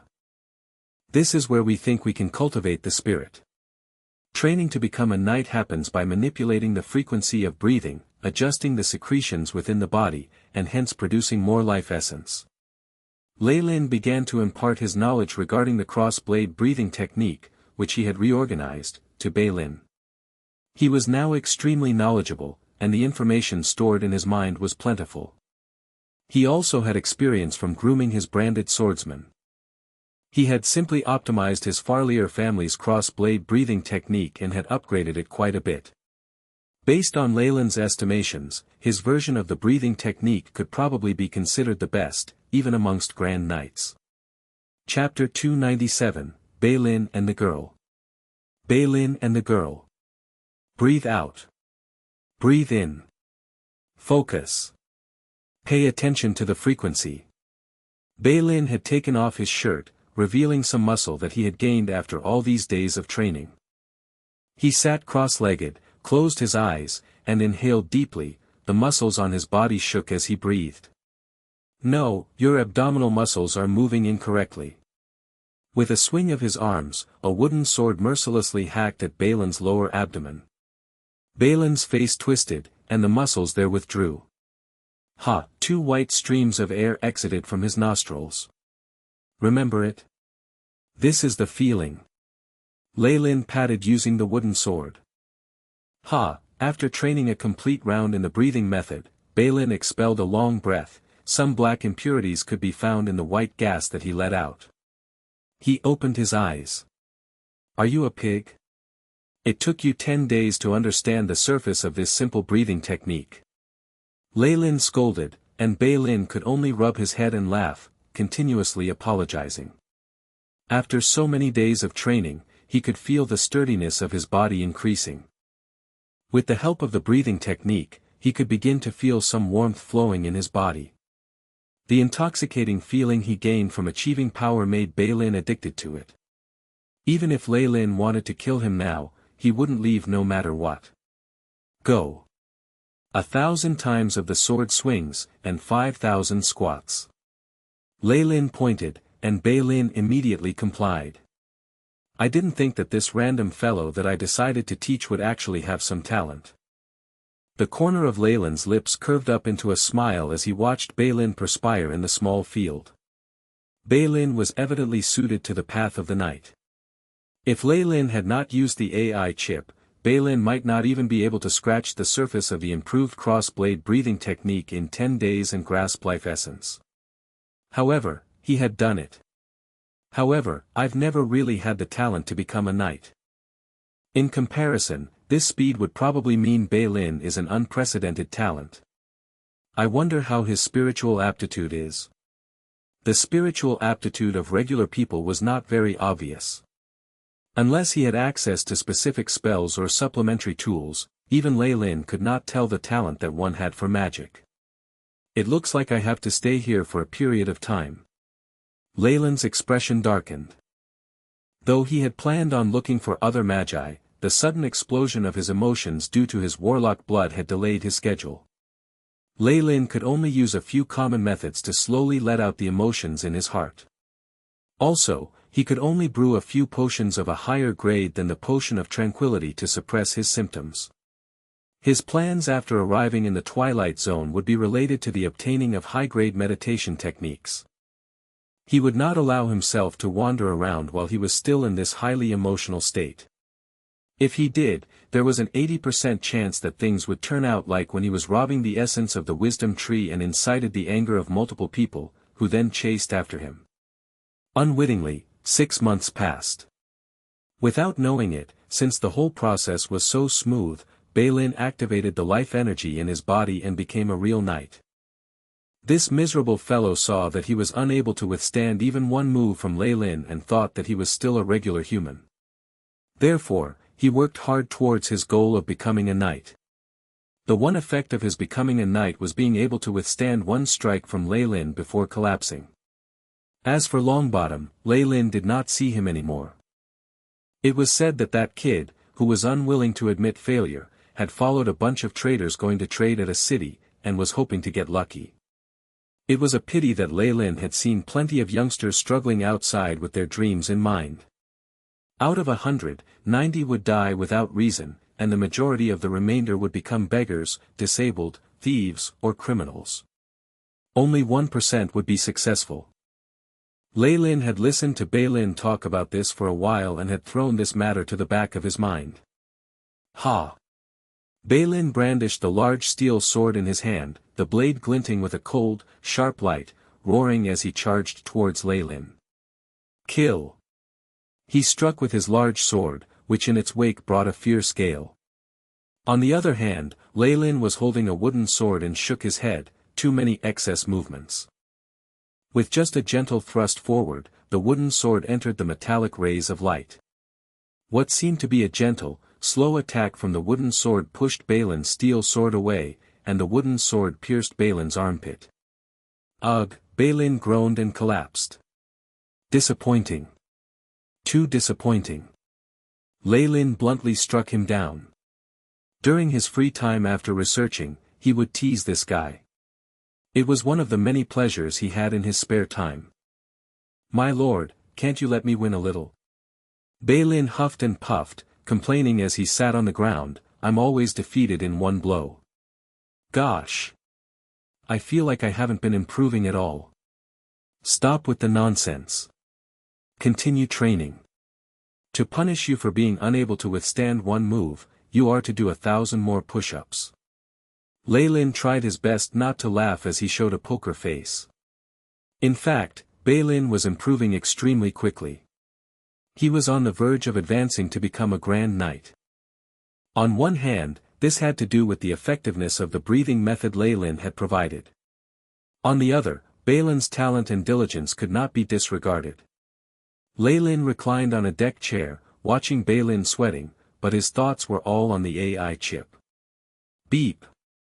Based on the real-time monitoring, host body's secretion of adrenaline is at a low level, and mental status is becoming stable. Estimated to reach normal level in 341 hours. Through the diagrams and curve that the AI chip analyzed, Leilin was overjoyed to find that after all his efforts, his emotions were stabilizing. Based on this pace, I'll be able to completely suppress the explosion of my emotions in 10 or so days, Leilin grinned. Boss. Is the boss here? At this moment, a young man's voice traveled over, we want to buy something. Is the boss of Blazing Hammers around? Upon hearing this voice, Leilin stopped his training. Oh, my heavens. There's someone actually coming to boss shop. Has the sun risen from the west? Due to Leilin's unconventional pricing, only a few items were sold every year despite the excellent quality of the weapons in the shop. What are you talking about? Go and entertain the customer. Leilin's sword knocked on Leilin's head. At this moment, Leilin remembered that his real identity was a worker employed to man the weapon shop. He immediately put on a white shirt and jogged out to receive the customer. Leilin was a little curious and followed him out. My lady, please come in. Leilin seemed to be fawning over a girl of noble blood, who was wearing sophisticated clothing and had a ring with strange inscriptions on it. He made eyes at Leilin, indicating they were going to make a huge sale. Behind this noble girl was an old man with silver hair that seemed to be a butler. Behind this man were two young guards wearing armor made of iron mail. The one who had shouted was evidently one of the guards. On the shoulder of the guard, there was a large crest with sun vines adorning it. In the middle were a sword, shield, and a crown. Leilin was learned in the area of the coat of arms, and naturally knew that no matter which society they were in, only the first-rate nobility were able to use a crown in their crest. Interesting. A daughter of a noble? She even has an acolyte and 2 knights protecting her. Leilin gazed at this group of people with interest. The butler behind the girl was obviously a level 3 acolyte, and he even had a low-grade magic artifact, judging from the energy waves it gave off. The guards behind them were guards with the strength of knights. Even this girl herself also produced undulations from energy particles and had the power of a rank 1 acolyte. All sorts of amplification-type rings were on her fingers. At this moment, the 4 guests were surprised at Leilin, who was treating them so politely. Not every shop had a knight that would service guests. Leilin, who was still oblivious to everything, was politely introducing to the girl, my lady, if you wish to go to the woody wasteland, I recommend this steel sword. Its workmanship is first-rate, and there won't be any nicks even after killing thousands. If you couple it with these arrowheads, it's even more perfect. Leilin's saliva flew everywhere as he opened another cabinet, revealing a bunch of arrowheads that looked completely new and was giving of a turquoise luster. This eagerly attentive display that might even be seen to be overly humble had Leilin laughing inside. The 2 soldiers behind the girl turned, a little embarrassed at seeing a knight just like them, who seemed to be tarnishing their reputation. In fact, if not for their owner being right in front, they would long since have drawn their swords and taught this fellow who knew nothing about the dignity of knights a lesson. Look! The noble girl spoke to the old butler behind her. The butler with the strength of a level 3 acolyte went forward, touching the steel sword with his wrinkly hands and then touching the arrowhead, shock apparent on his face. The quality is not bad. It can even be compared with the works of the great master Yoda. Oh! The surprise was evident on this girl's face. This was the first time she had seen her butler praise any item, and even more so comparing it to great master Yoda. That was a master who had earned a reputation in the eastern capital from forging weapons, and was extremely popular with the public. Who forged the weapons here? She asked, looking at Leilin. After all, his bulging muscles were very enchanting. Leilin, who concealed his power very well, was naturally ignored. Oh, those. Leilin was about to brag about his boss, but upon seeing Leilin's warning look, he corrected himself. That's obviously a secret. Chapter 298, Rescue. Rescue. Is that so? The girl lifted her brows, and even Leilin couldn't bear to keep eye contact. Please pass on this message to that great master. I would like to meet him, and our Argus family welcomes him to our door. She spoke in an aloof manner. The guard behind her immediately took out a sculpture that looked similar to the crest on his shoulder and passed it to Leilin. This. And those arrows. We want them all. The girl pointed at the display cabinet. All right. Leilin was so excited that he was flushed red. He didn't even have the time to analyze the crest in his hand, and immediately packed up the swords and other weapons, passing them to the guards behind her. The total is 1050 gold. Thank you for your patronage. Leilin nodded at the girl, and the butler passed a small bag of gold coins and a purple gold card to him. Leilin was on the verge of becoming stupid as his hand trembled while holding the bag. The girl saw his movements and a glint of mischievousness appeared in the young noble's eyes. I wish to go to the woody wastelands. Can you be my guide? I'll pay 10 gold per day. 10 gold. Leilin's breathing became rough. While working in Leilin's shop, the pay was 3 gold per month. This was already a pay grade that made the residents of Potter Town incomparably envious. 10 gold a day. This was something Leilin had never even dreamed of.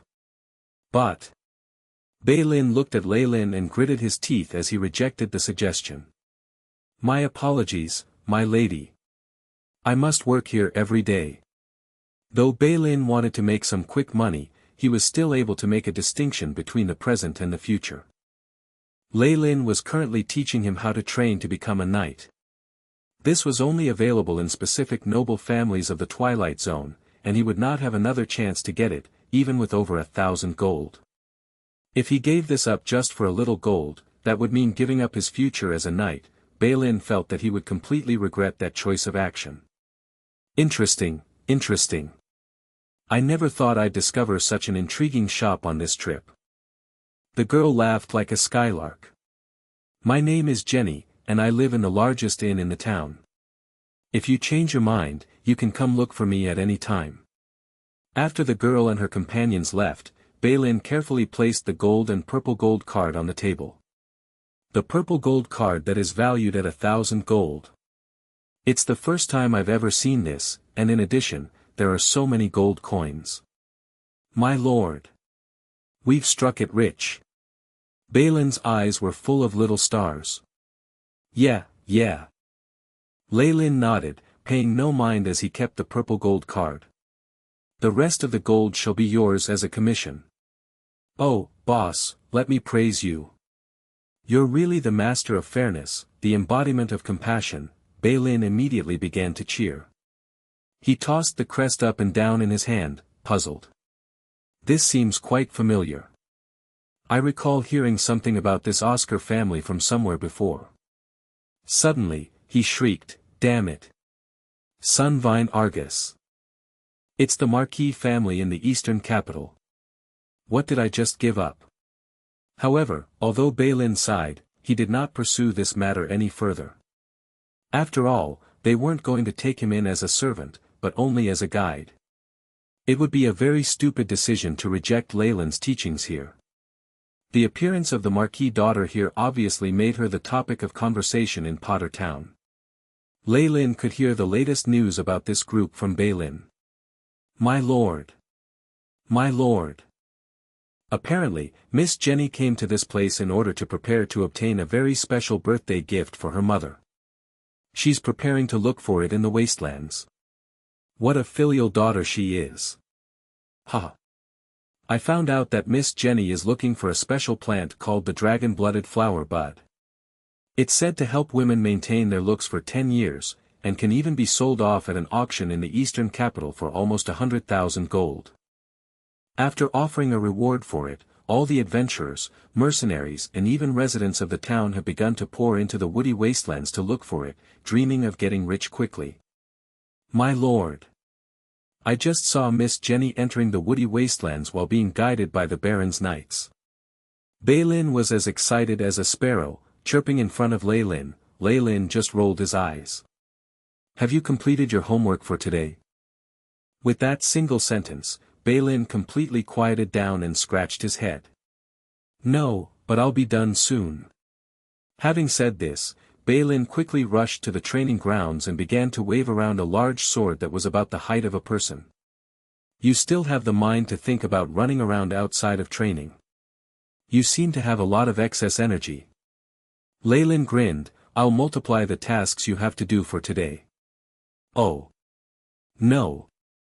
Hearing Leilin anguished wailing, Leilin felt his mood improve. Oh, dragon-blooded flower bud. Leilin touched his chin and searched up some information recorded by the AI chip from the ancient ruins. He seemed to have seen records about this sort of precious plant in ancient books. It was said that it lived in a very harsh environment and needed to coexist with a high-energy being, taking in the blood of this being every once in a while, or else it would wilt.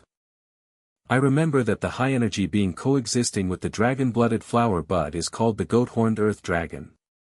It's said to be a mix between an ancient dragon and some demon, though I have no idea how true that information is. Leilin pondered deeply. In addition, the beautification effect of the dragon-blooded flower bud is just a side effect. The main use of the dragon-blooded flower bud is to combat specific toxins. Interesting.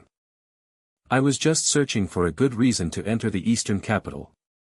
Leilin glanced at Leilin, who was still wailing but did not dare stop training, a fierce light glinting in his eyes. 3 days later, a small group laden with injuries returned to Potter Town, bringing back horrifying news. The team with the Marquis daughter had met with unexpected danger while chasing after the goat-horned earth dragon and were stuck somewhere. Even the Baron's knight team captain had sacrificed himself. This team had risked their lives to return and seek help. The entire town sank into terror. The fury of a Marquis was something Potter Town could not take on, and the person most afraid of the headstrong daughter were the owner of the area, Baron Joseph. My lord! My lord! I heard that. Leilin rushed into the yard like a gust of wind, to the sight of a plump man in luxurious clothes, constantly using a gold-colored handkerchief to wipe the sweat on his face. He was instantly like a duck held by the neck, his words stuck in his throat as he bowed. Hello, sir. This plump man was obviously Baron Joseph, the man in charge of Potter Town. Even Leilin's current job had been introduced to him by this man. For Leilin, someone with land and an inheritance could be said to be an amazing person, and as a result, he was so shocked that he quickly greeted the Baron, his head at his chest. So it's Leilin. Do your job well. Baron Joseph did not seem to have any interest in conversing with him, and instead bowed towards Leilin with a smile. Well then, I'll leave it to you, great Master Leilin. In order to settle down, Leilin had used mental spells as well as having left a very powerful image in Joseph's mind. Hence, now that he had met with trouble that he could do nothing about, Joseph quickly came to Leilin as soon as he could. My lord! What happened? Leilin waited until Joseph left before asking. What else could it be other than to save that willful girl? Leilin spoke indifferently, picking out a shining set of armor from the storeroom. Ooh, ooh. Oh. My lord, are you going to take action? As Leilin's shop assistant and semi-disciple, Leilin was very curious about Leilin's past and his power, extremely excited. Bring me, my lord. I'm sure you'll lack a servant in the woody wastelands, right? Bring me. You have to bring me. Asterisk boom. Asterisk a large set of knight's armor was thrown at Leilin. Try it on. Oh. All right. Wearing armor was part of training to become a knight.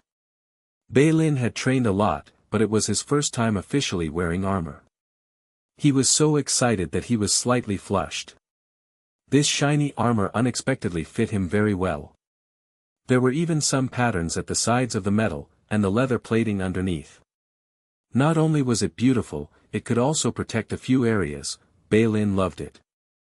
After training for such a long period of time, Leilin had also grown taller.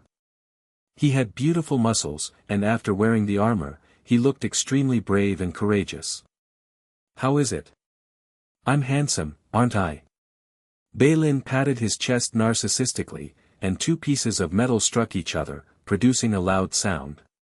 Next, Leilin tossed a steel sword to Leilin, and after he had worn and put everything into place, Leilin nodded in satisfaction. "I can relax now." "Of course." "Huh? Relax? What about?" Leilin was bewildered. "Young man, the mission to save the princess will fall to you." Leilin tried to hold back his laughter, patting Leillin's shoulder while speaking in a heartfelt, meaningful manner. Leilin was stunned. "Huh? Huh? Me? You want me to go to the woody wastelands alone?" Leilin finally reacted, pointing at his own nose. "My lord, I'm not even a knight. Are you trying to kill me?" "It can't be helped." Leilin spread his hands. "Someone must stay behind to look after the shop. Youngsters like you need to be more energetic." "My lord, forgive me for my being so direct about this, but you sell but a few items per year. It doesn't make a difference whether you watch the shop or not. In addition, there's a large difference between being energetic and sending myself to my death." Chapter 299, Dragon-Blooded Flower Bud. Dragon-Blooded Flower Bud. "Don't worry. You're my employee after all, I won't just send you to your death like that." Leilin waved his arms, saying things that were not helping Leilin calm down. "I've already received more information. Jenny and the rest were trapped in a valley by explosive flaming wolves, and temporarily will not meet with any danger. I even prepared this for you." Leilin passed a bag of medicinal powder to Leilin. Leilin curiously sniffed at it, and then choked, sticking out his tongue. "What is this?" "Stimulating medicinal powder. It can cover the smell of your live body scent and prevent the explosive flaming wolves from finding you." Leilin gave a brief explanation, and that alone caused Leilin to light up, looking at the bag in his hands like it was filled with gold coins. "Think about it. If you sprinkle the powder on yourself and walk into the valley, you'll be able to rescue the princess easily. Reputation, power, money and even beautiful girls, they'll all be yours." Leilin's voice was enticing. But, Leilin struggled, but his tone was already not as resolute as before. "No buts." Leilin looked serious. "This is an order. Baron Joseph has given me the rights to authorize this. To save Jenny, I can give out orders to any peasant of Potter Town." Leilin glanced at Leilin, obviously with bad intentions. "I remember that you're a free resident of Potter Town, am I right? Do you want to go now, or do you want to be demoted to a slave and then go?" In the face of Leilin's methods using both the carrot and stick, Leilin could only raise his arms in protest. "All right, I'll go. That's the way." Leilin nodded in satisfaction. That afternoon, Leilin had an expression like he was going to his death and, under the gazes of many residents of the town, he entered the woody wastelands. Meanwhile, Leilin was lounging on a deck chair, his eyes closed as he took pleasure in the brightness given out from the sun stone. There was even a pot of hot tea and some snacks. A leisurely afternoon. "I like this."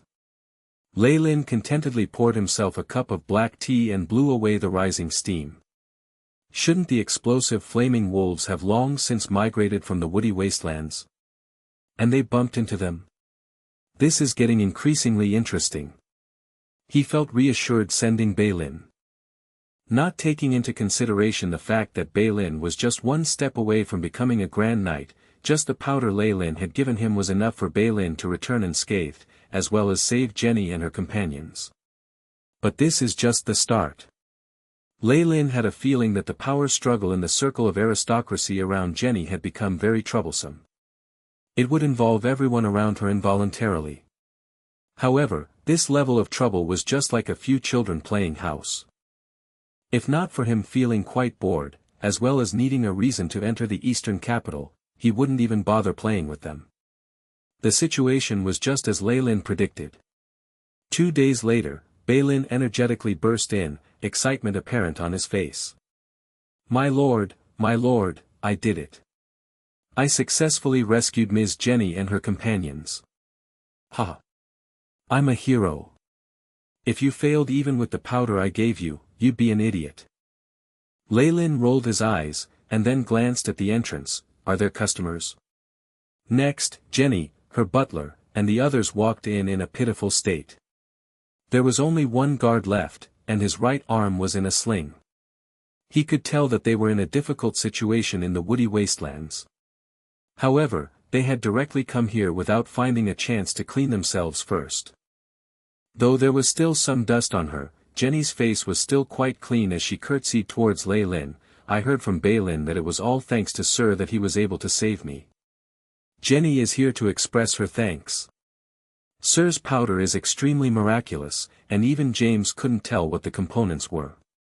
It's nothing much. It's part of my collection while I was still an adventurer. Leilin put up his arm, evading any further explanations. He was clear of the intentions this noble girl had in coming here. One part of this was to thank him, but more importantly, she was here to invite him to obtain the dragon-blooded flower bud. At this thought, Leilin shot a glance at Balin. Under his gaze, the young fellow ducked his head, embarrassed. This naive young man betrayed Leilin after being taken in by Jenny and the rest, leaking the information that Leilin used to be a powerful adventurer. Mr. Jenny's smile was forced as she ground her teeth, kneeling on the ground. Sir. I'm here for the dragon-blooded flower bud. It's not for my mother, but for my father. Then, there came the expected story of the power struggle between nobility. The gist of it was that her 2 uncles coveted her father's position as Marquis, and had used a strange toxin to harm him. In order to heal her father, this young girl had no choice but to bring her butler and guards to search for a cure. Mr. Leilin, my father is a benevolent and wise leader. If the title of Marquis and its associated territories were to fall into the hands of one of my uncles, the people under him would definitely meet with a calamity. Please help them. Jenny pleaded, giving a very thorough and brilliant act of a pure, kind-hearted innocent victim. Balin had already clenched his fist, and Leilin kept shaking his head. He naturally knew about the conflicts there were between the upper class. After growing up in that circle, even the most innocent child would be influenced. Besides, could there be an absolute right or wrong in these power struggles? On the surface, however, Leilin had a righteous expression. I admire the kind and fair old Master Marquis. I am duty-bound to help. Balin. Yes. Balin suddenly felt like something bad was going to happen. This was an intuition he had developed after being cheated by Leilin on countless occasions. As expected, Leilin ordered, go accompany Miss Jenny and enter the woody wastelands again until you obtain the dragon-blooded flower bud. I knew it. I knew this would happen. Balin roared in his heart, but upon seeing the grim look on Leilin's face and the pitiful young girl, he could not bring it upon himself to reject. All right then. Letting Balin help was evidently not on Jenny and the others' agenda. However, after seeing Leilin's courteous but obvious refusal, this bright young girl knew it was impossible to get Leilin himself to act. She could only retreat regretfully. Can you tell if he's a magus? On the way, and after ensuring that there were no passers-by around them, Jenny spat out coldly. Her voice was cold, and her expression haughty. Where was that frail and delicate young girl seen only a few minutes back? I'm not sure. I couldn't tell. If an official Lord Magus really wants to conceal himself in front of me, I definitely won't be able to tell at all. The butler, James, who was a level 3 acolyte, forced a laugh. Not being able to tell would be the best clue. A retired, powerful adventurer who was able to teach Leilin to become a knight in a year, his strength must be far beyond our imaginations. Jenny was astute. Not bad. I probed into this matter, and that young lad, Leilin, is quite lucky. The breathing technique he's training in is at least that used by Grand Knights. James sighed in admiration. Upon hearing this, the eyes of the guard behind Jenny darkened. He had risked his life for the Argus family for so many years and gone through many loyalty tests before he was conferred a knight's breathing technique. He was only lucky enough to advance after bloody battles, and listening to this story gave him the urge to kill Leilin. However, he quickly buried this at the bottom of his heart, not daring to think about this further. Supporting Leilin was a lord who seemed to be an official magus. Even the Argus family would not dare offend him. Though the Argus family was a marquis family with a high standing, this was only so by regular people's standards. In the eyes of magi, the well-known Sun-Vine family was just as significant as a speck of dust. Even in the entire Argus family, there was only one rank 1 magus whom they all respected. There was no need to choose who would be considered more important, an official magus or a guard who was just a knight. My lord. After Jenny and her companions left, Leilin immediately gazed at Leilin with tears in his eyes, like a puppy that had been abandoned. Give it to me. He stretched his hands out. What? That secret potion, which is a powerful treasure. Don't you want me to obtain the dragon-blooded flower bud? Leilin thought it was only right that he received this. Bang, he was struck heavily on the head by Leilin's wooden sword, causing him to grimace from the pain. Leilin. Leilin stood up, his tone sincere. After this experience, you should know where your strength lies, right? Of course. Thanks to the guidance from my lord, I am now a knight. Now that they were talking about business, Leilin's expression became solemn. Though he had gotten past the pack of explosive flaming wolves with Leilin's powder, the woody wastelands had more dangers than just the wolves. When he had split a large stork into 2 halves with a single strike, Leilin realized he had been played by Leilin.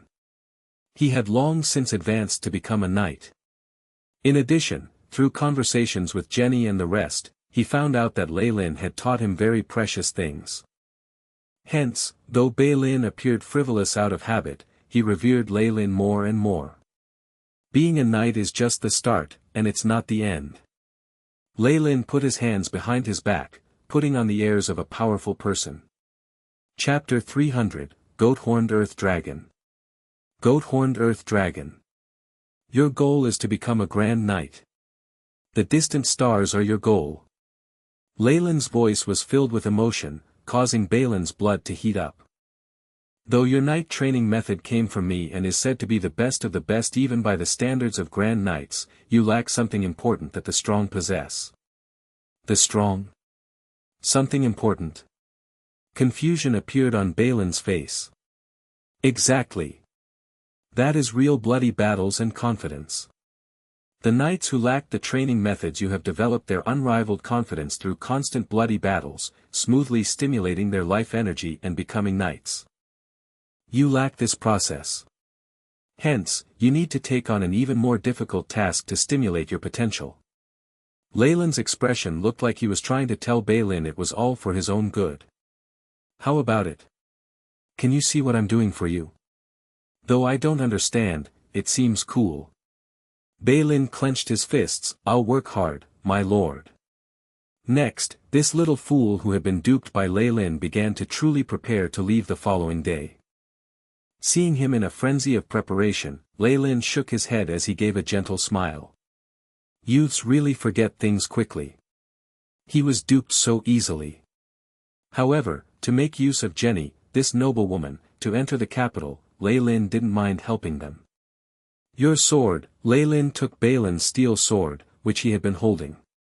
Having gone through numerous forging, it still held a cold glint, but a chip the size of an ant had appeared on the blade. This kind of nick could only be formed from countless strikes made by a knight using his full power. It was evident that Leilin had met with more dangers in the woody wastelands than just those explosive flaming wolves. "What's wrong, my lord?" Leilin's expression displayed his puzzlement. "This sword is too old and not suitable for your expedition. I'll give you a new one." The corner of his lips lifted in a smile. "Thank you. Thank you so much, my lord." Leilin was so excited that he was almost incoherent in his gratitude. After this battle, he finally discovered how difficult it was to groom a knight. On one hand, there was the secrecy of the breathing techniques, and on the other hand, there were the immense expenses in training and obtaining equipment.